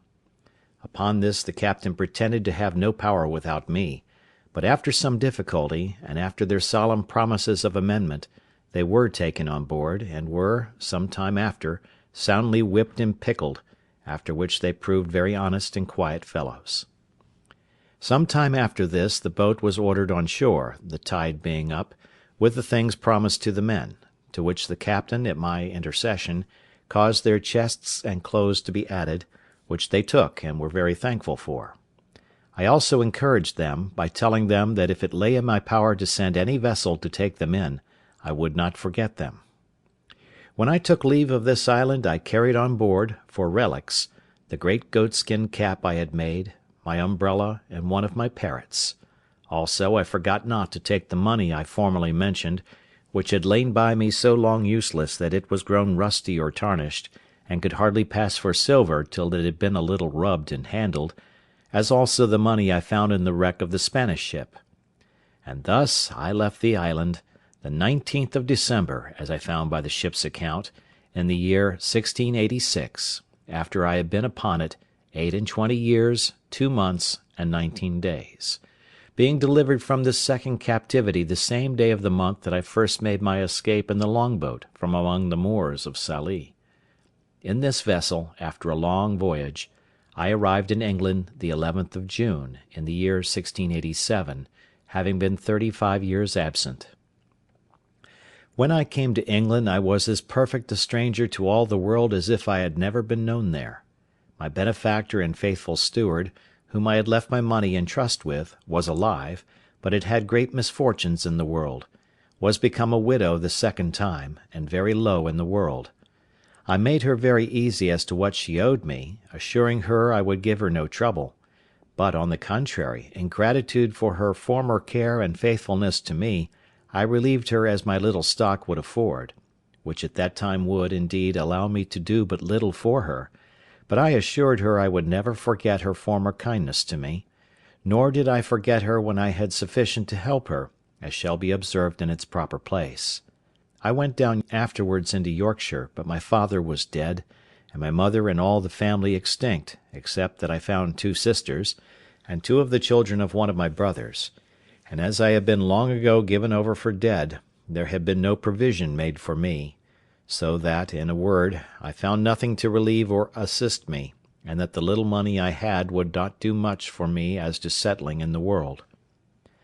I met with one piece of gratitude indeed, which I did not expect, and this was, that the master of the ship, whom I had so happily delivered, and by the same means saved the ship and cargo, having given a very handsome account to the owners of the manner how I had saved the lives of the men and the ship,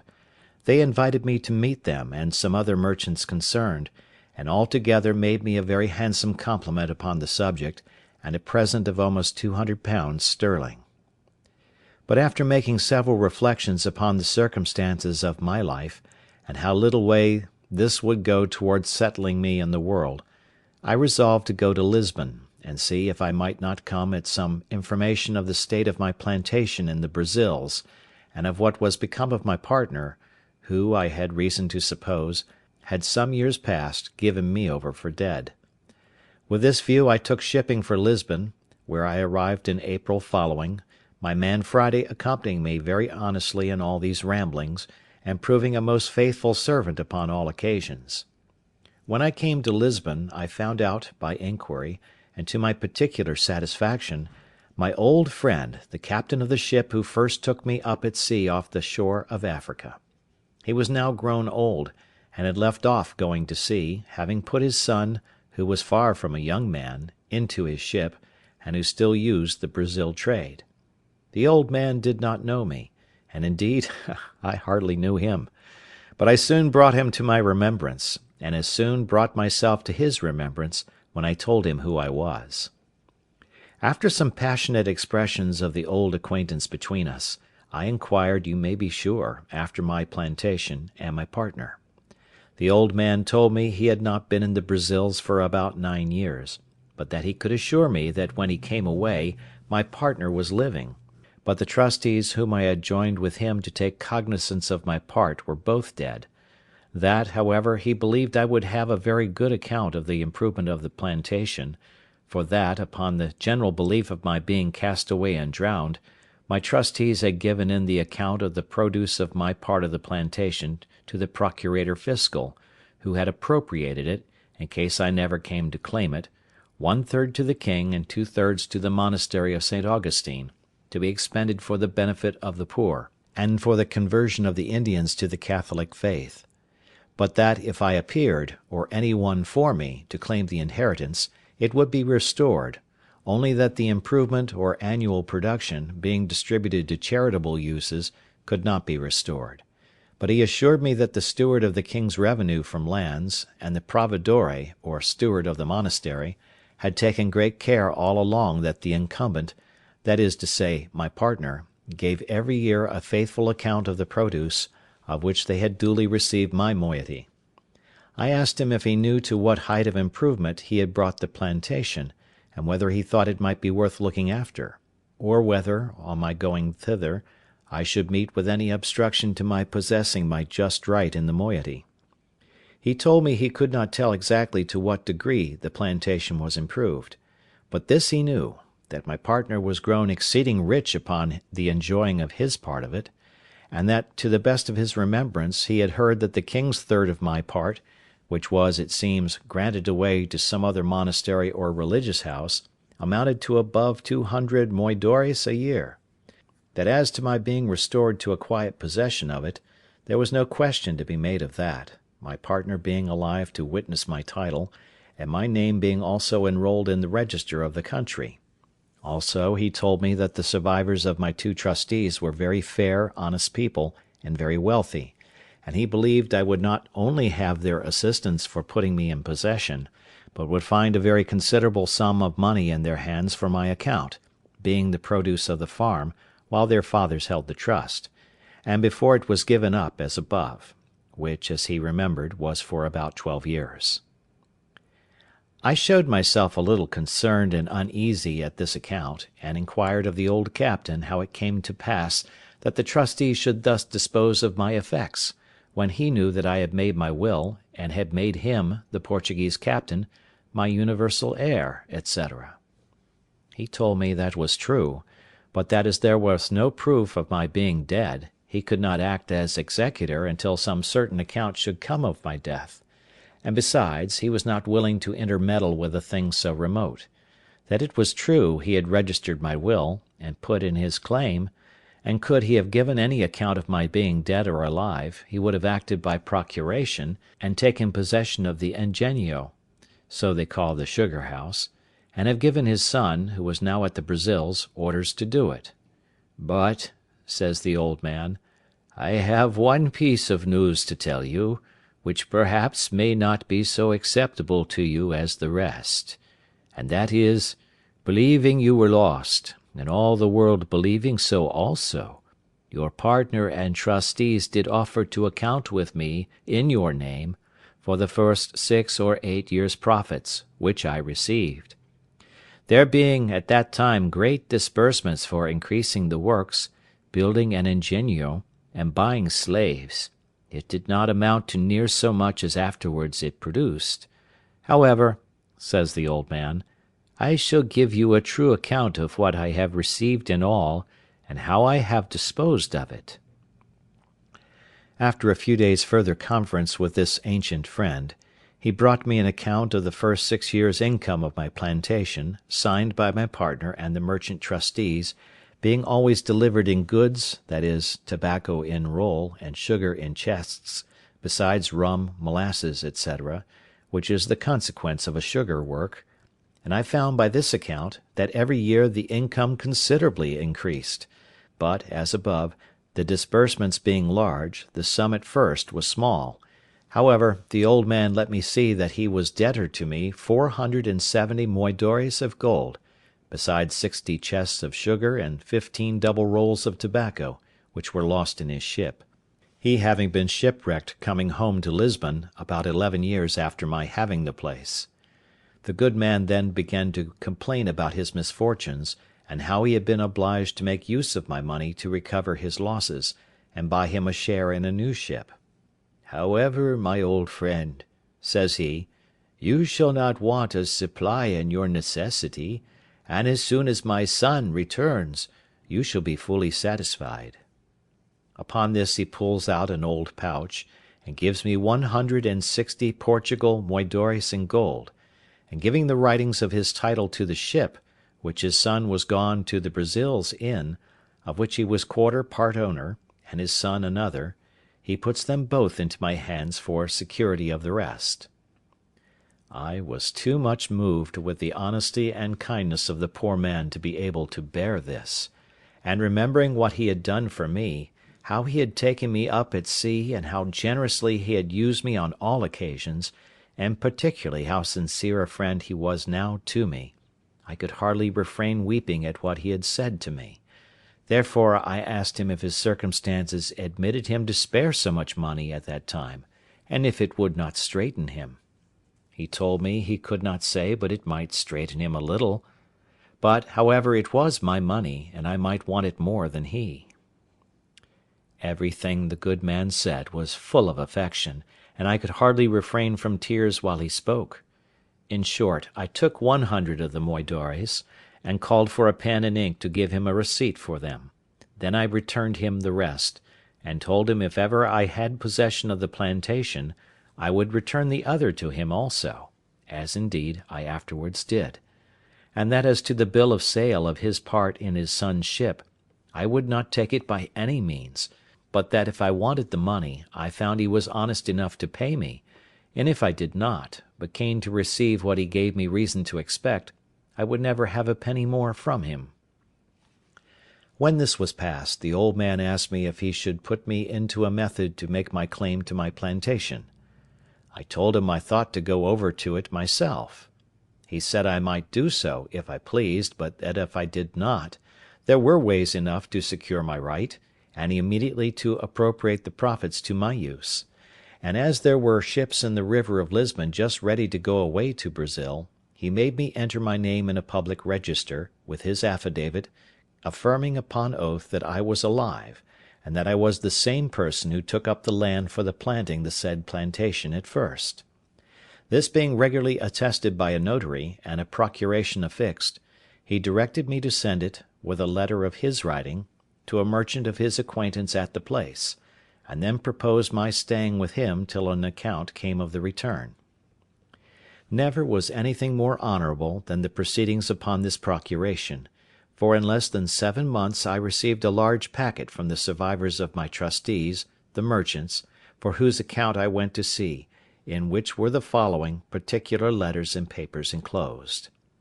First, there was the account current of the produce of my farm or plantation, from the year when their fathers had balanced with my old Portugal captain, being for 6 years.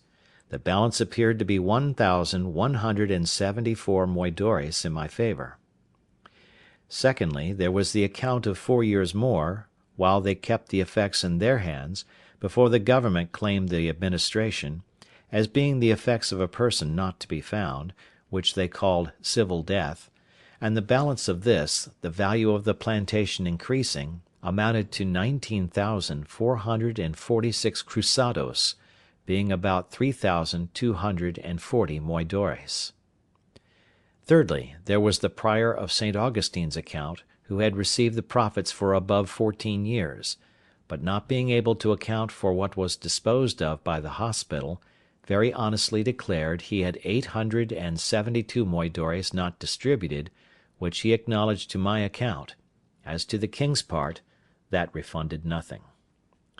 There was a letter of my partner's, congratulating me very affectionately upon my being alive, giving me an account how the estate was improved, and what it produced a year, with the particulars of the number of squares, or acres, that it contained, how planted, how many slaves there were upon it,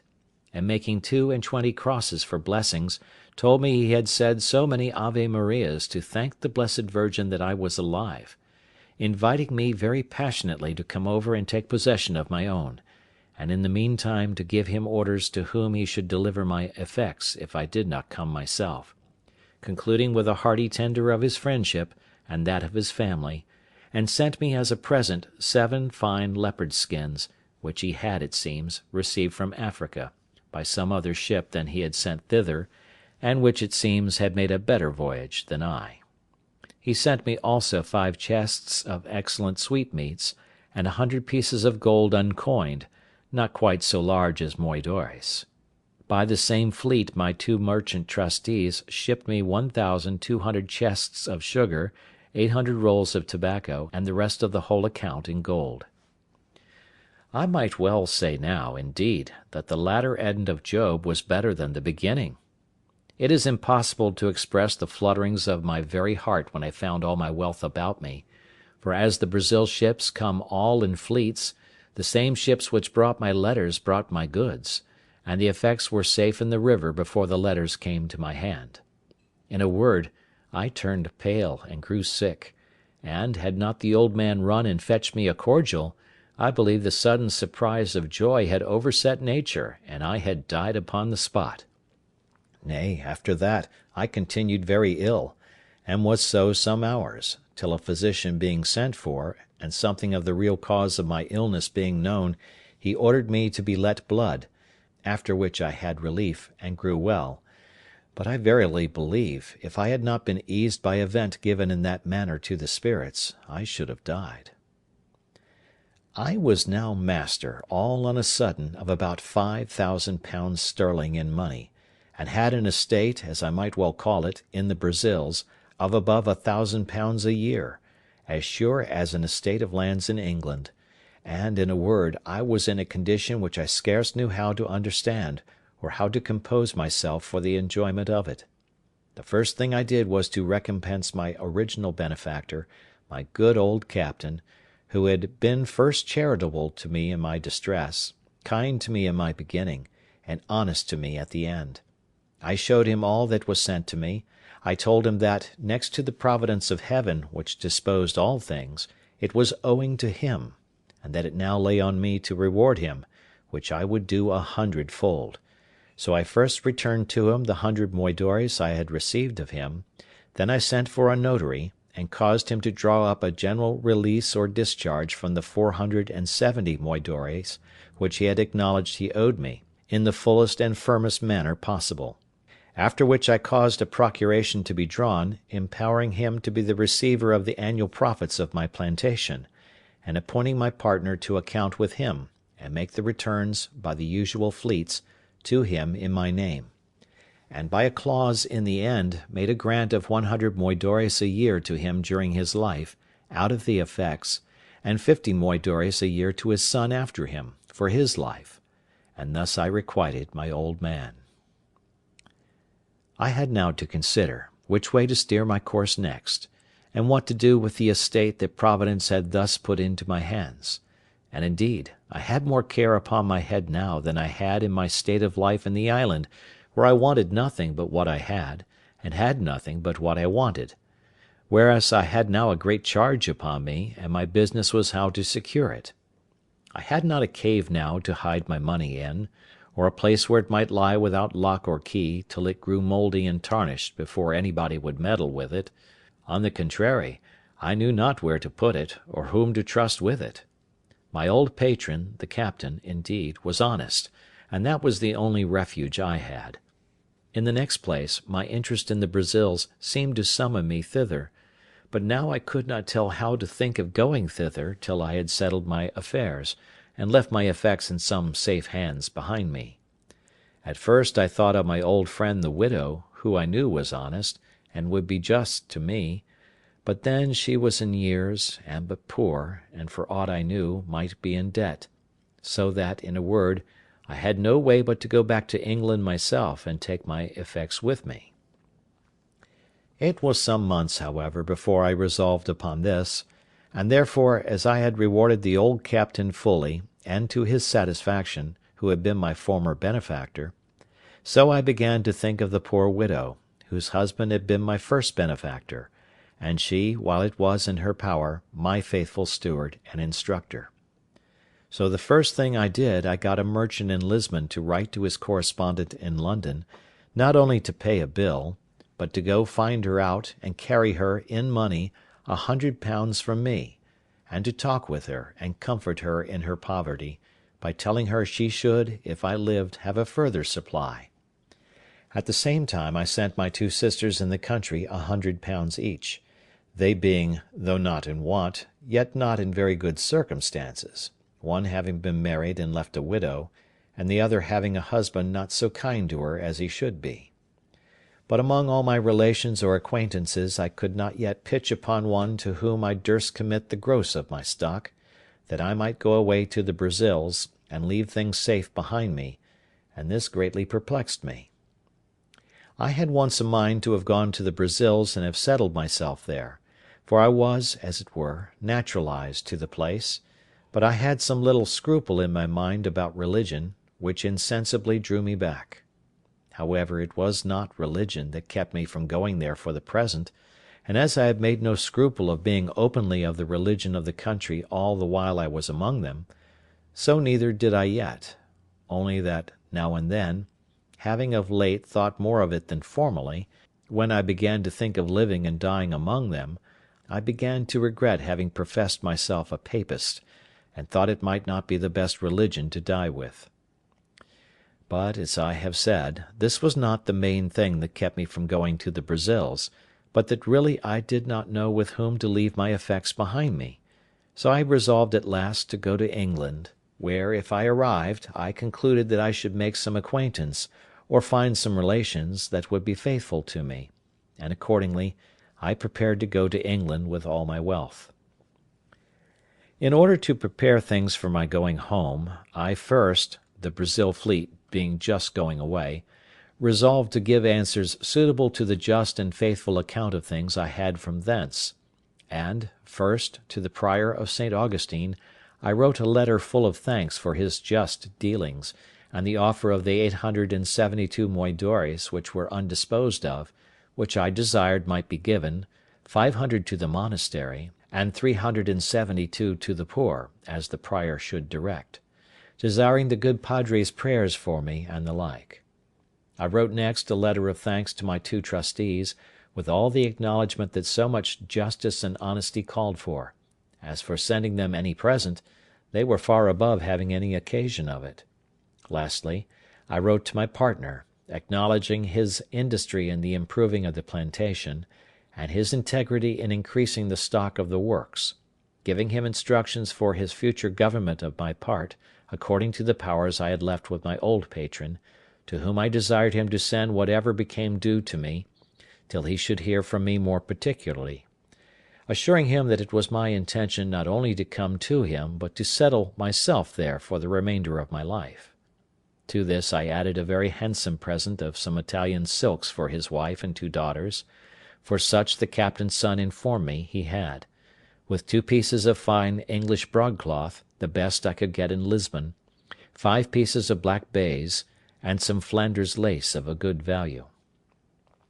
Having thus settled my affairs, sold my cargo, and turned all my effects into good bills of exchange,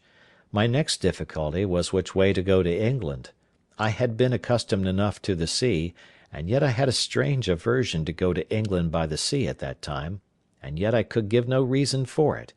Yet the difficulty increased upon me so much, that though I had once shipped my baggage in order to go, yet I altered my mind, and that not once, but 2 or 3 times. It is true I had been very unfortunate by sea, and this might be one of the reasons; but let no man slight the strong impulses of his own thoughts in cases of such moment. 2 of the ships which I had singled out to go in, I mean more particularly singled out than any other, having put my things on board one of them, and in the other having agreed with the captain, I say 2 of these ships miscarried. One was taken by the Algerines, and the other was lost on the Start, near Torbay, and all the people drowned except 3, so that in either of those vessels I had been made miserable. Having been thus harassed in my thoughts, my old pilot, to whom I communicated everything, pressed me earnestly not to go by sea, but either to go by land to the Groyne, and cross over the Bay of Biscay to Rochelle, from whence it was but an easy and safe journey by land to Paris, and so to Calais and Dover, or to go up to Madrid, and so all the way by land through France. In a word, I was so prepossessed against my going by sea at all, except from Calais to Dover, that I resolved to travel all the way by land, which, as I was not in haste, and did not value the charge, was by much the pleasanter way; and to make it more so, my old captain brought an English gentleman, the son of a merchant in Lisbon, who was willing to travel with me;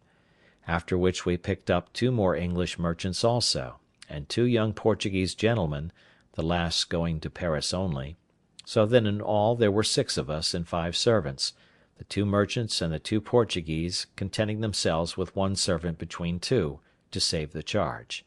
and as for me, I got an English sailor to travel with me as a servant besides my man Friday, who was too much a stranger to be capable of supplying the place of a servant on the road.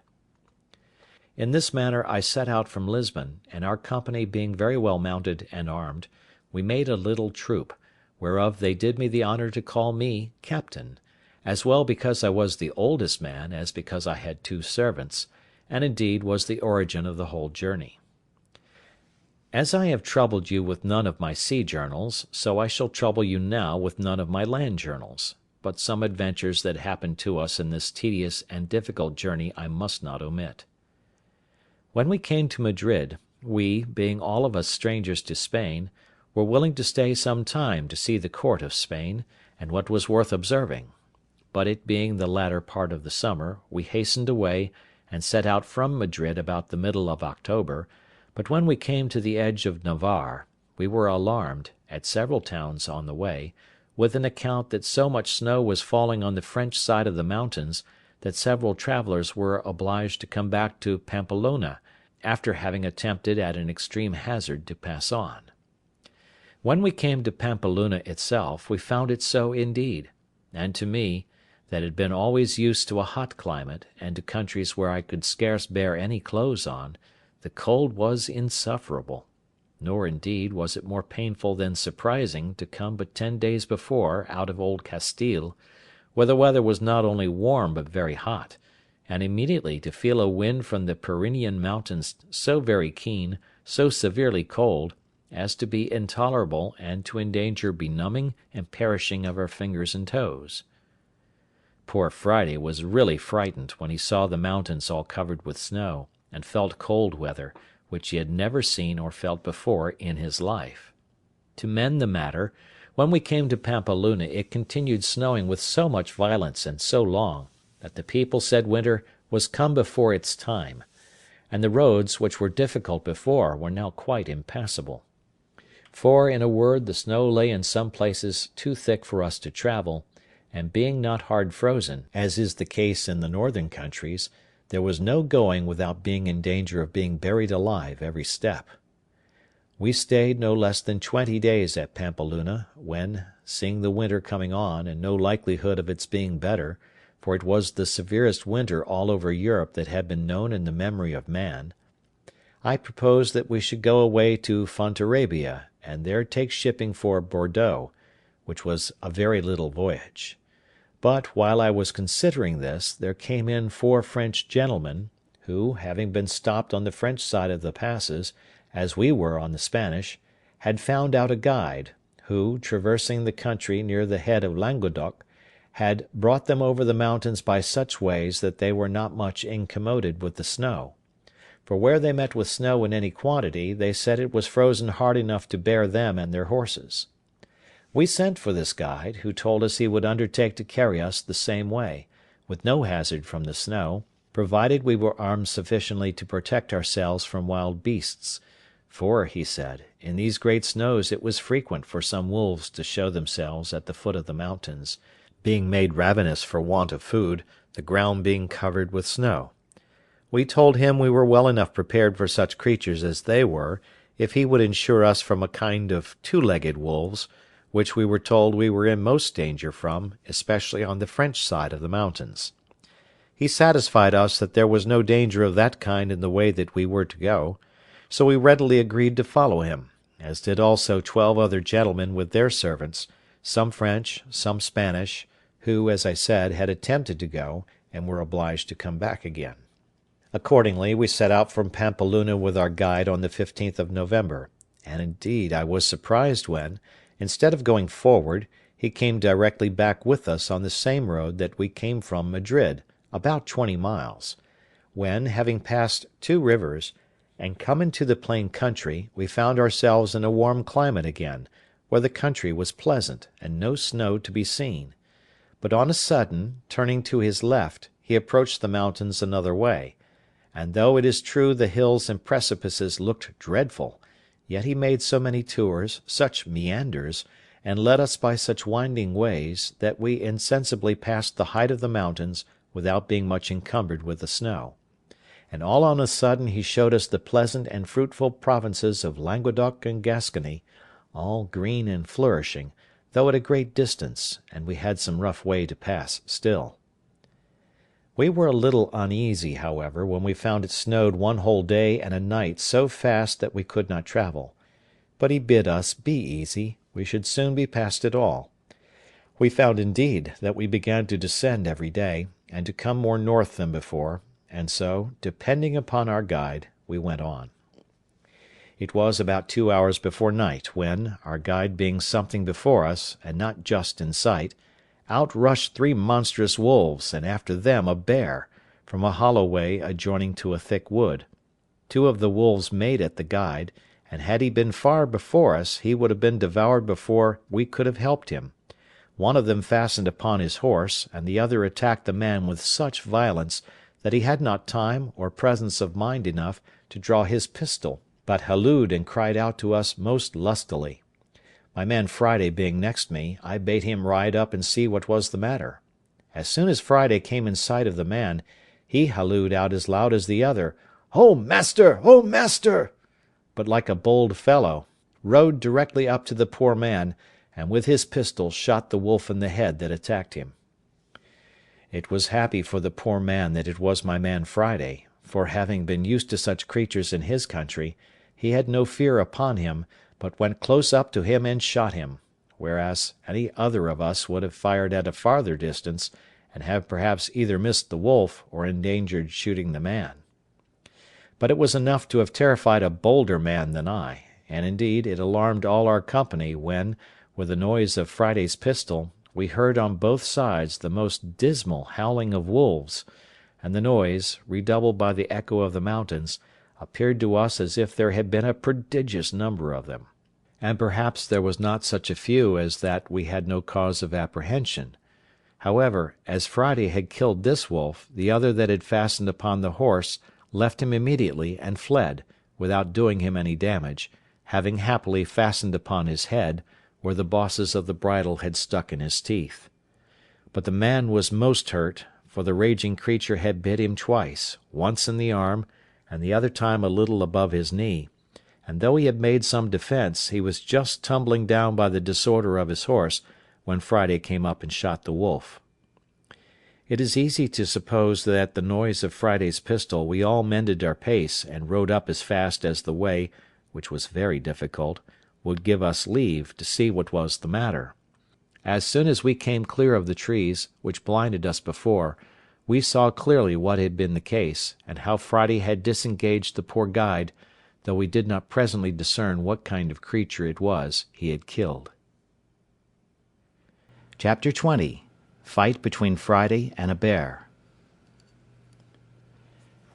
But never was a fight managed so heartily and in such a surprising manner as that which followed between Friday and the bear, which gave us all, though at first we were surprised and afraid for him, the greatest diversion imaginable.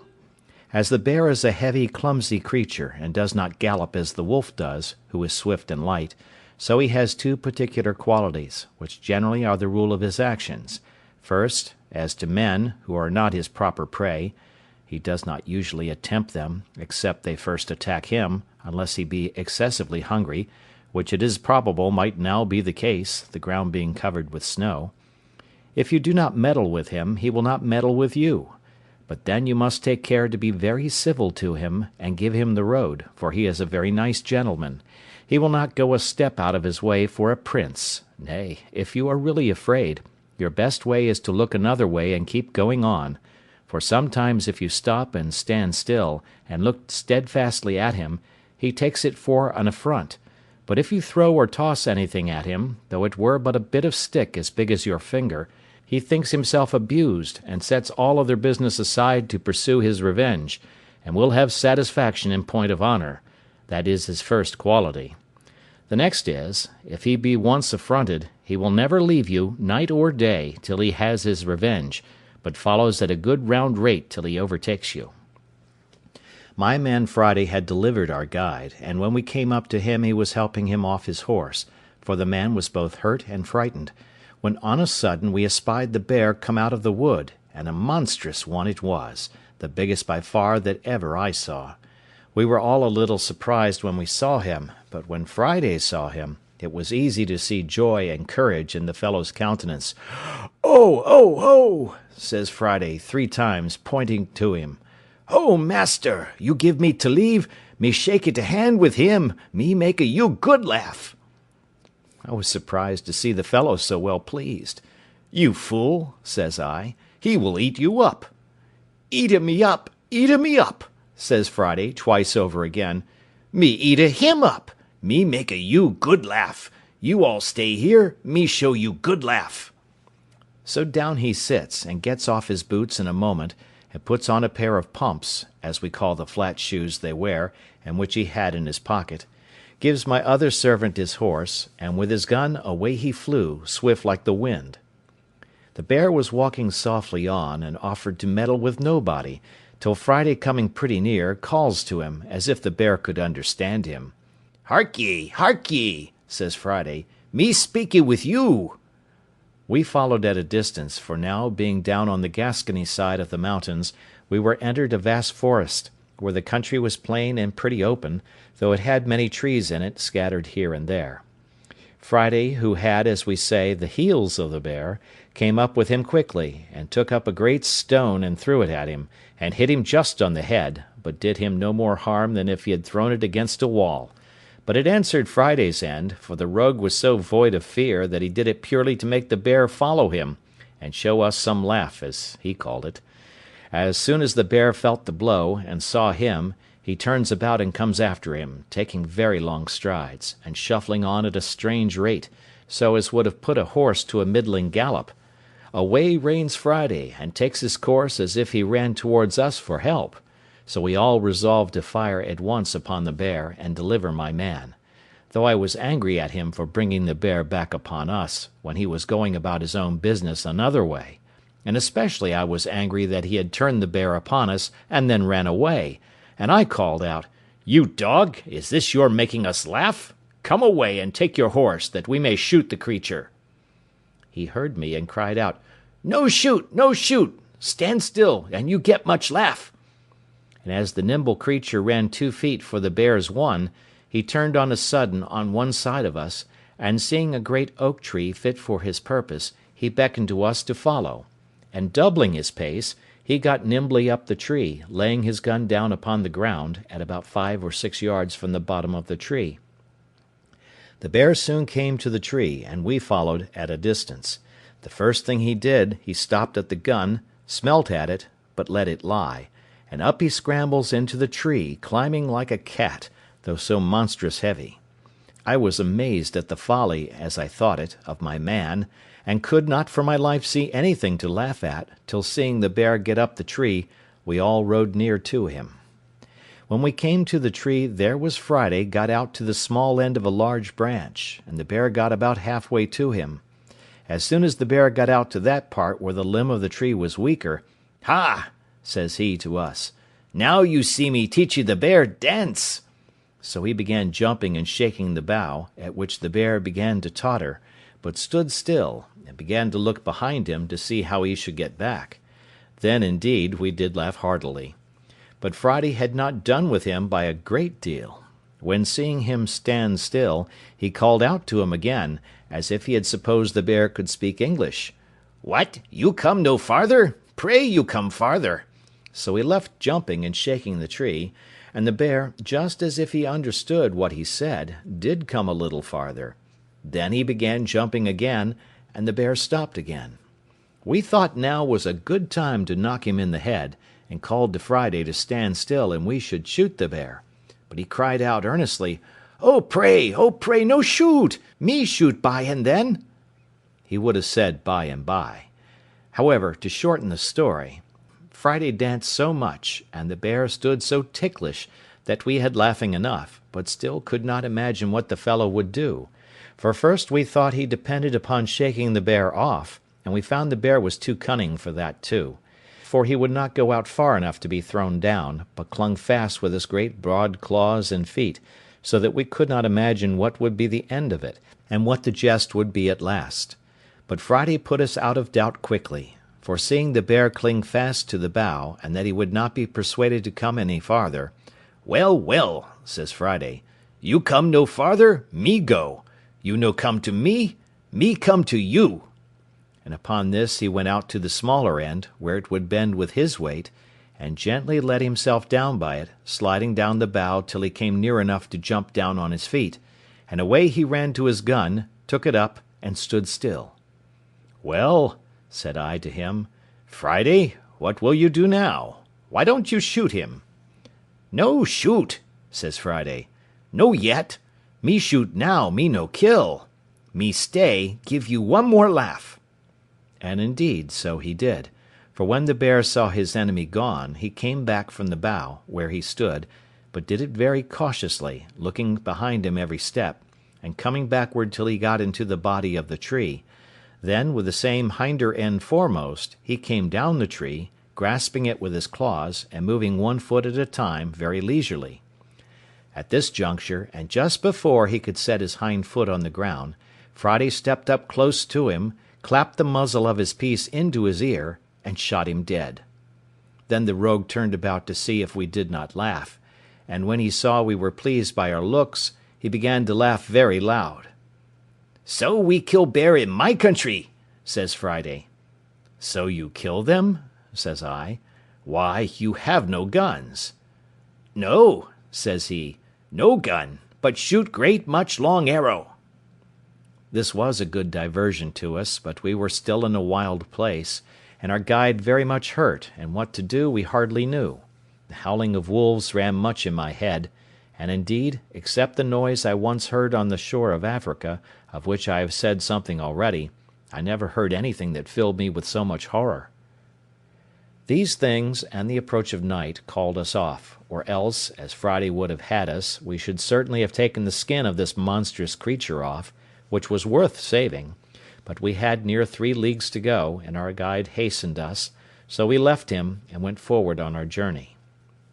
The ground was still covered with snow, though not so deep and dangerous as on the mountains, and the ravenous creatures, as we heard afterwards, were come down into the forest and plain country, pressed by hunger to seek for food,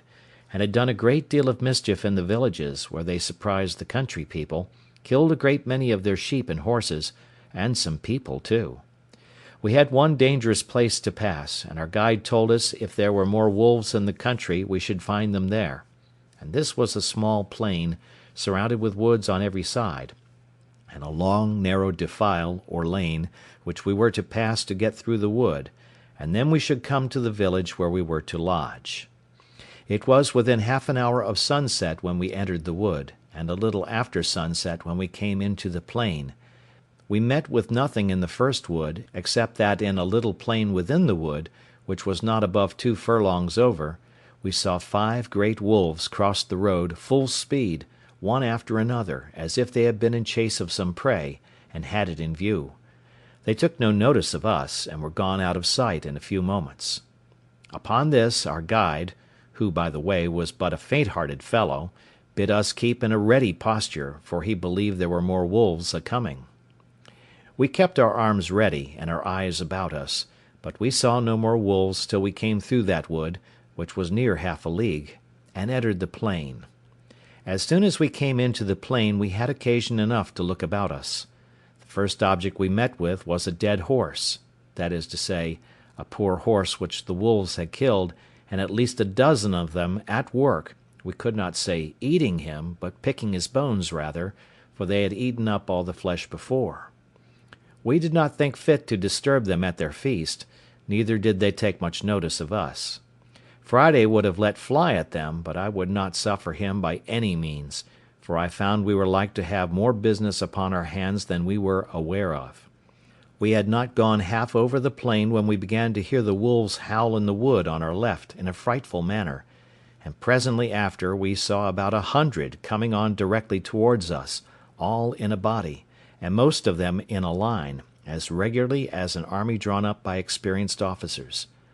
I scarce knew in what manner to receive them, but found to draw ourselves in a close line was the only way, so we formed in a moment, but that we might not have too much interval, I ordered that only every other man should fire, and that the others, who had not fired, should stand ready to give them a second volley immediately, if they continued to advance upon us, and then that those that had fired at first should not pretend to load their fusees again, but stand ready, every one with a pistol, for we were all armed with a fusee and a pair of pistols each man. So we were, by this method, able to fire 6 volleys, half of us at a time. However, at present we had no necessity, for upon firing the first volley, the enemy made a full stop, being terrified as well with the noise as with the fire. 4 of them being shot in the head, dropped, several others were wounded, and went bleeding off, as we could see by the snow. I found they stopped, but did not immediately retreat,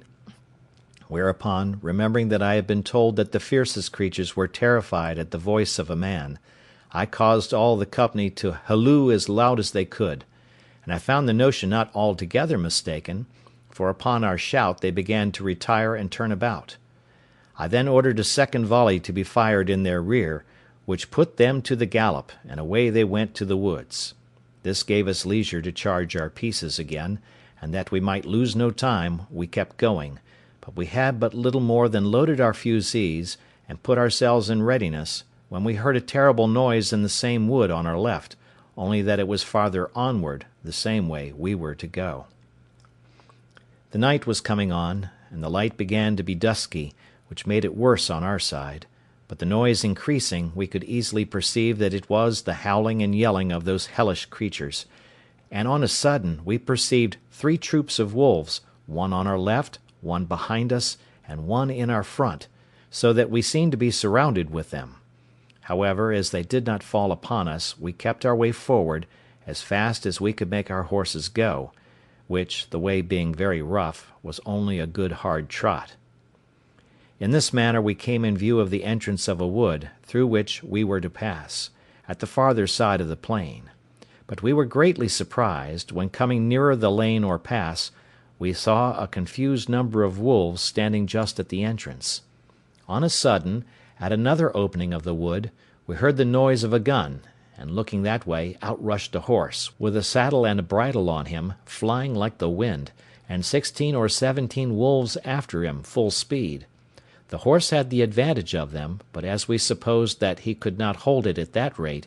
we doubted not but they would get up with him at last, no question but they did.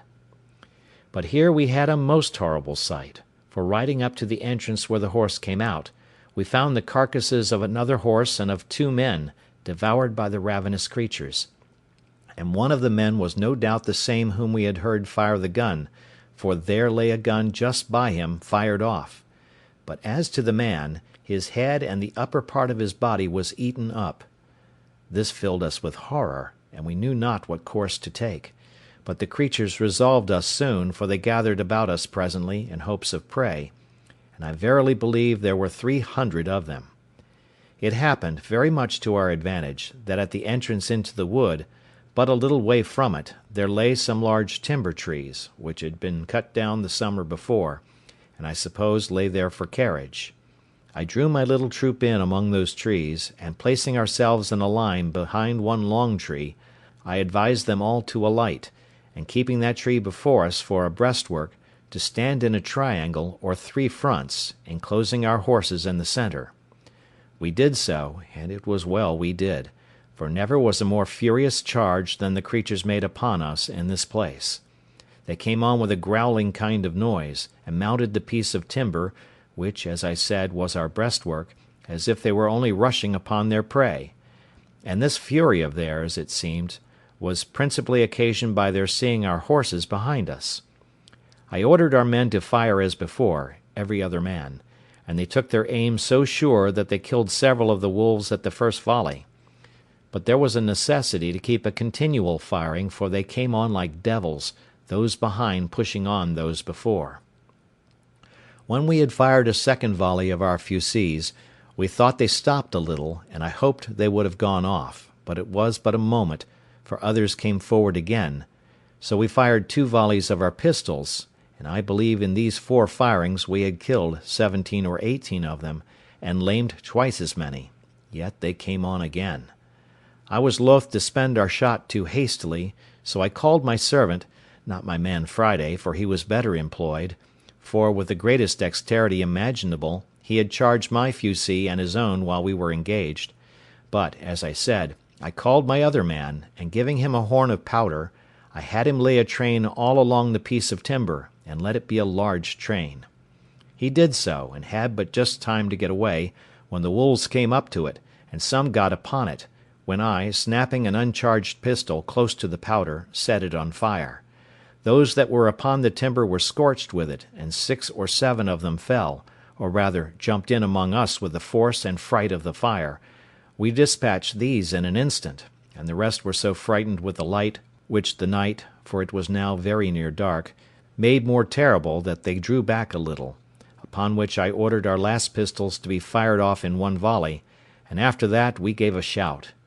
Upon this the wolves turned tail, and we sallied immediately upon near 20 lame ones that we found struggling on the ground, and fell to cutting them with our swords, which answered our expectation, for the crying and howling they made was better understood by their fellows, so that they all fled and left us. We had, first and last, killed about 60 of them, and had it been daylight we had killed many more. The field of battle being thus cleared, we made forward again, for we still had near a league to go. We heard the ravenous creatures howl and yell in the woods as we went several times, and sometimes we fancied we saw some of them, but the snow dazzling our eyes, we were not certain.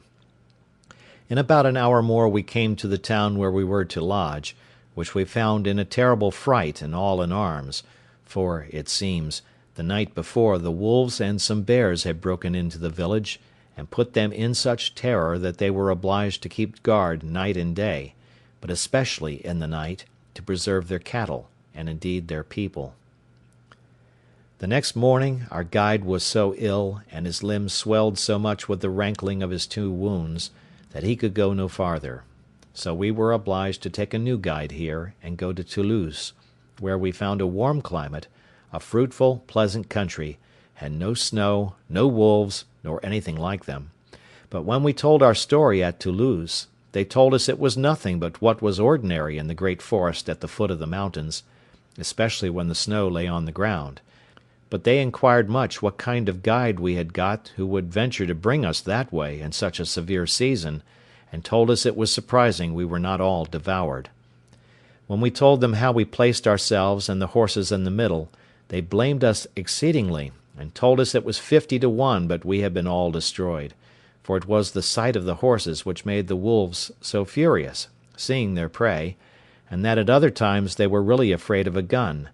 but being excessively hungry, and raging on that account, the eagerness to come at the horses had made them senseless of danger, and that if we had not by the continual fire, and at last by the stratagem of the train of powder, mastered them, it had been great odds but that we had been torn to pieces; whereas, had we been content to have sat still on horseback, and fired as horsemen, they would not have taken the horses so much for their own, when men were on their backs, as otherwise; and withal, they told us that at last, if we had stood all together, and left our horses, they would have been so eager to have devoured them, that we might have come off safe, especially having our firearms in our hands, being so many in number. For my part, I was never so sensible of danger in my life; for, seeing above 300 devils come roaring and open-mouthed to devour us, and having nothing to shelter us or retreat to, I gave myself over for lost; and, as it was, I believe I shall never care to cross those mountains again. I think I would much rather go 1,000 leagues by sea, though I was sure to meet with a storm once a week. I have nothing uncommon to take notice of in my passage through France. nothing but what other travellers have given an account of with much more advantage than I can.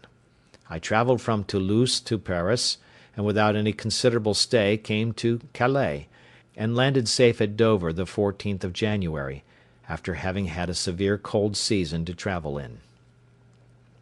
I was now come to the centre of my travels, and had in a little time all my new discovered estate safe about me, the bills of exchange which I brought with me having been currently paid. My principal guide and privy councillor was my good ancient widow, who in gratitude for the money I had sent her, thought no pains too much nor care too great to employ for me, and I trusted her so entirely that I was perfectly easy as to the security of my effects, and indeed I was very happy from the beginning, and now to the end, in the unspotted integrity of this good gentlewoman. And now, having resolved to dispose of my plantation in the Brazils, I wrote to my old friend at Lisbon, who, having offered it to the two merchants, the survivors of my trustees, who lived in the Brazils, they accepted the offer, and remitted 33,000 pieces of eight to a correspondent of theirs at Lisbon to pay for it.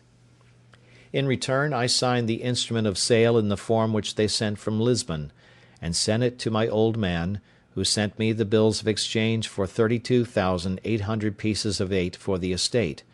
reserving the payment of 100 moidores a year to him, the old man, during his life, and 50 moidores afterwards to his son for his life, which I had promised them, and which the plantation was to make good as a rent charge. And thus I have given the first part of a life of fortune and adventure, a life of Providence's checker work, and of a variety which the world will seldom be able to show the like of,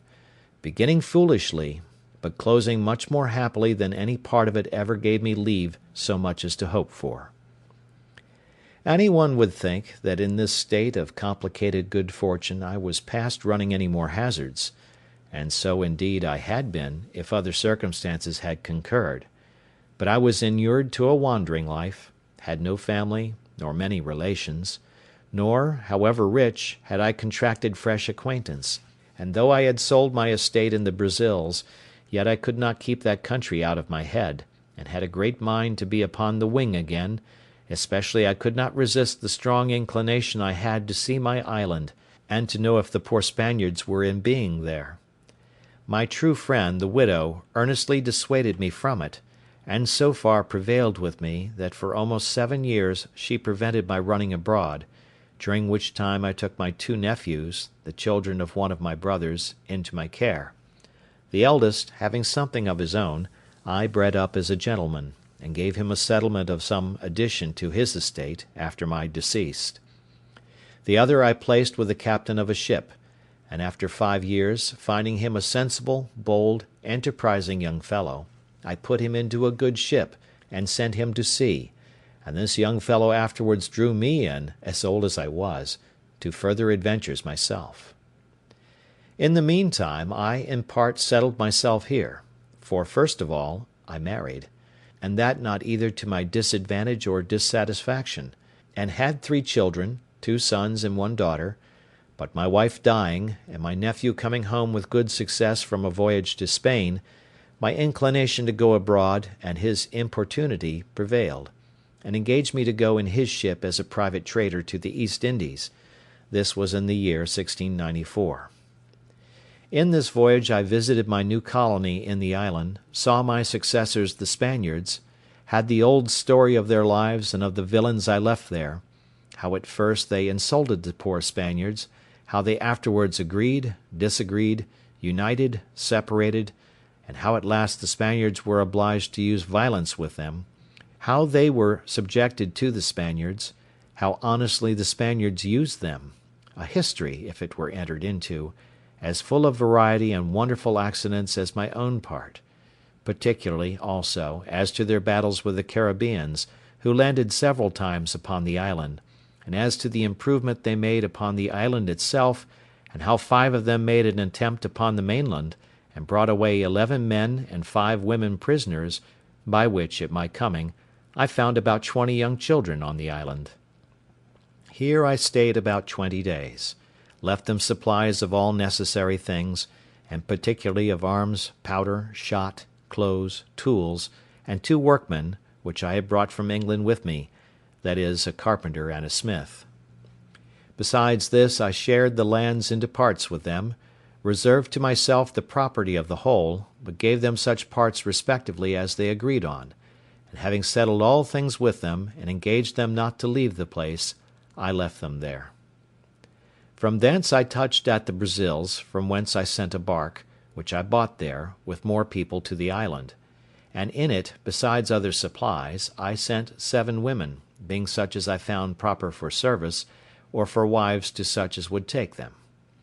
As to the Englishmen, I promised to send them some women from England, with a good cargo of necessaries, if they would apply themselves to planting, which I afterwards could not perform.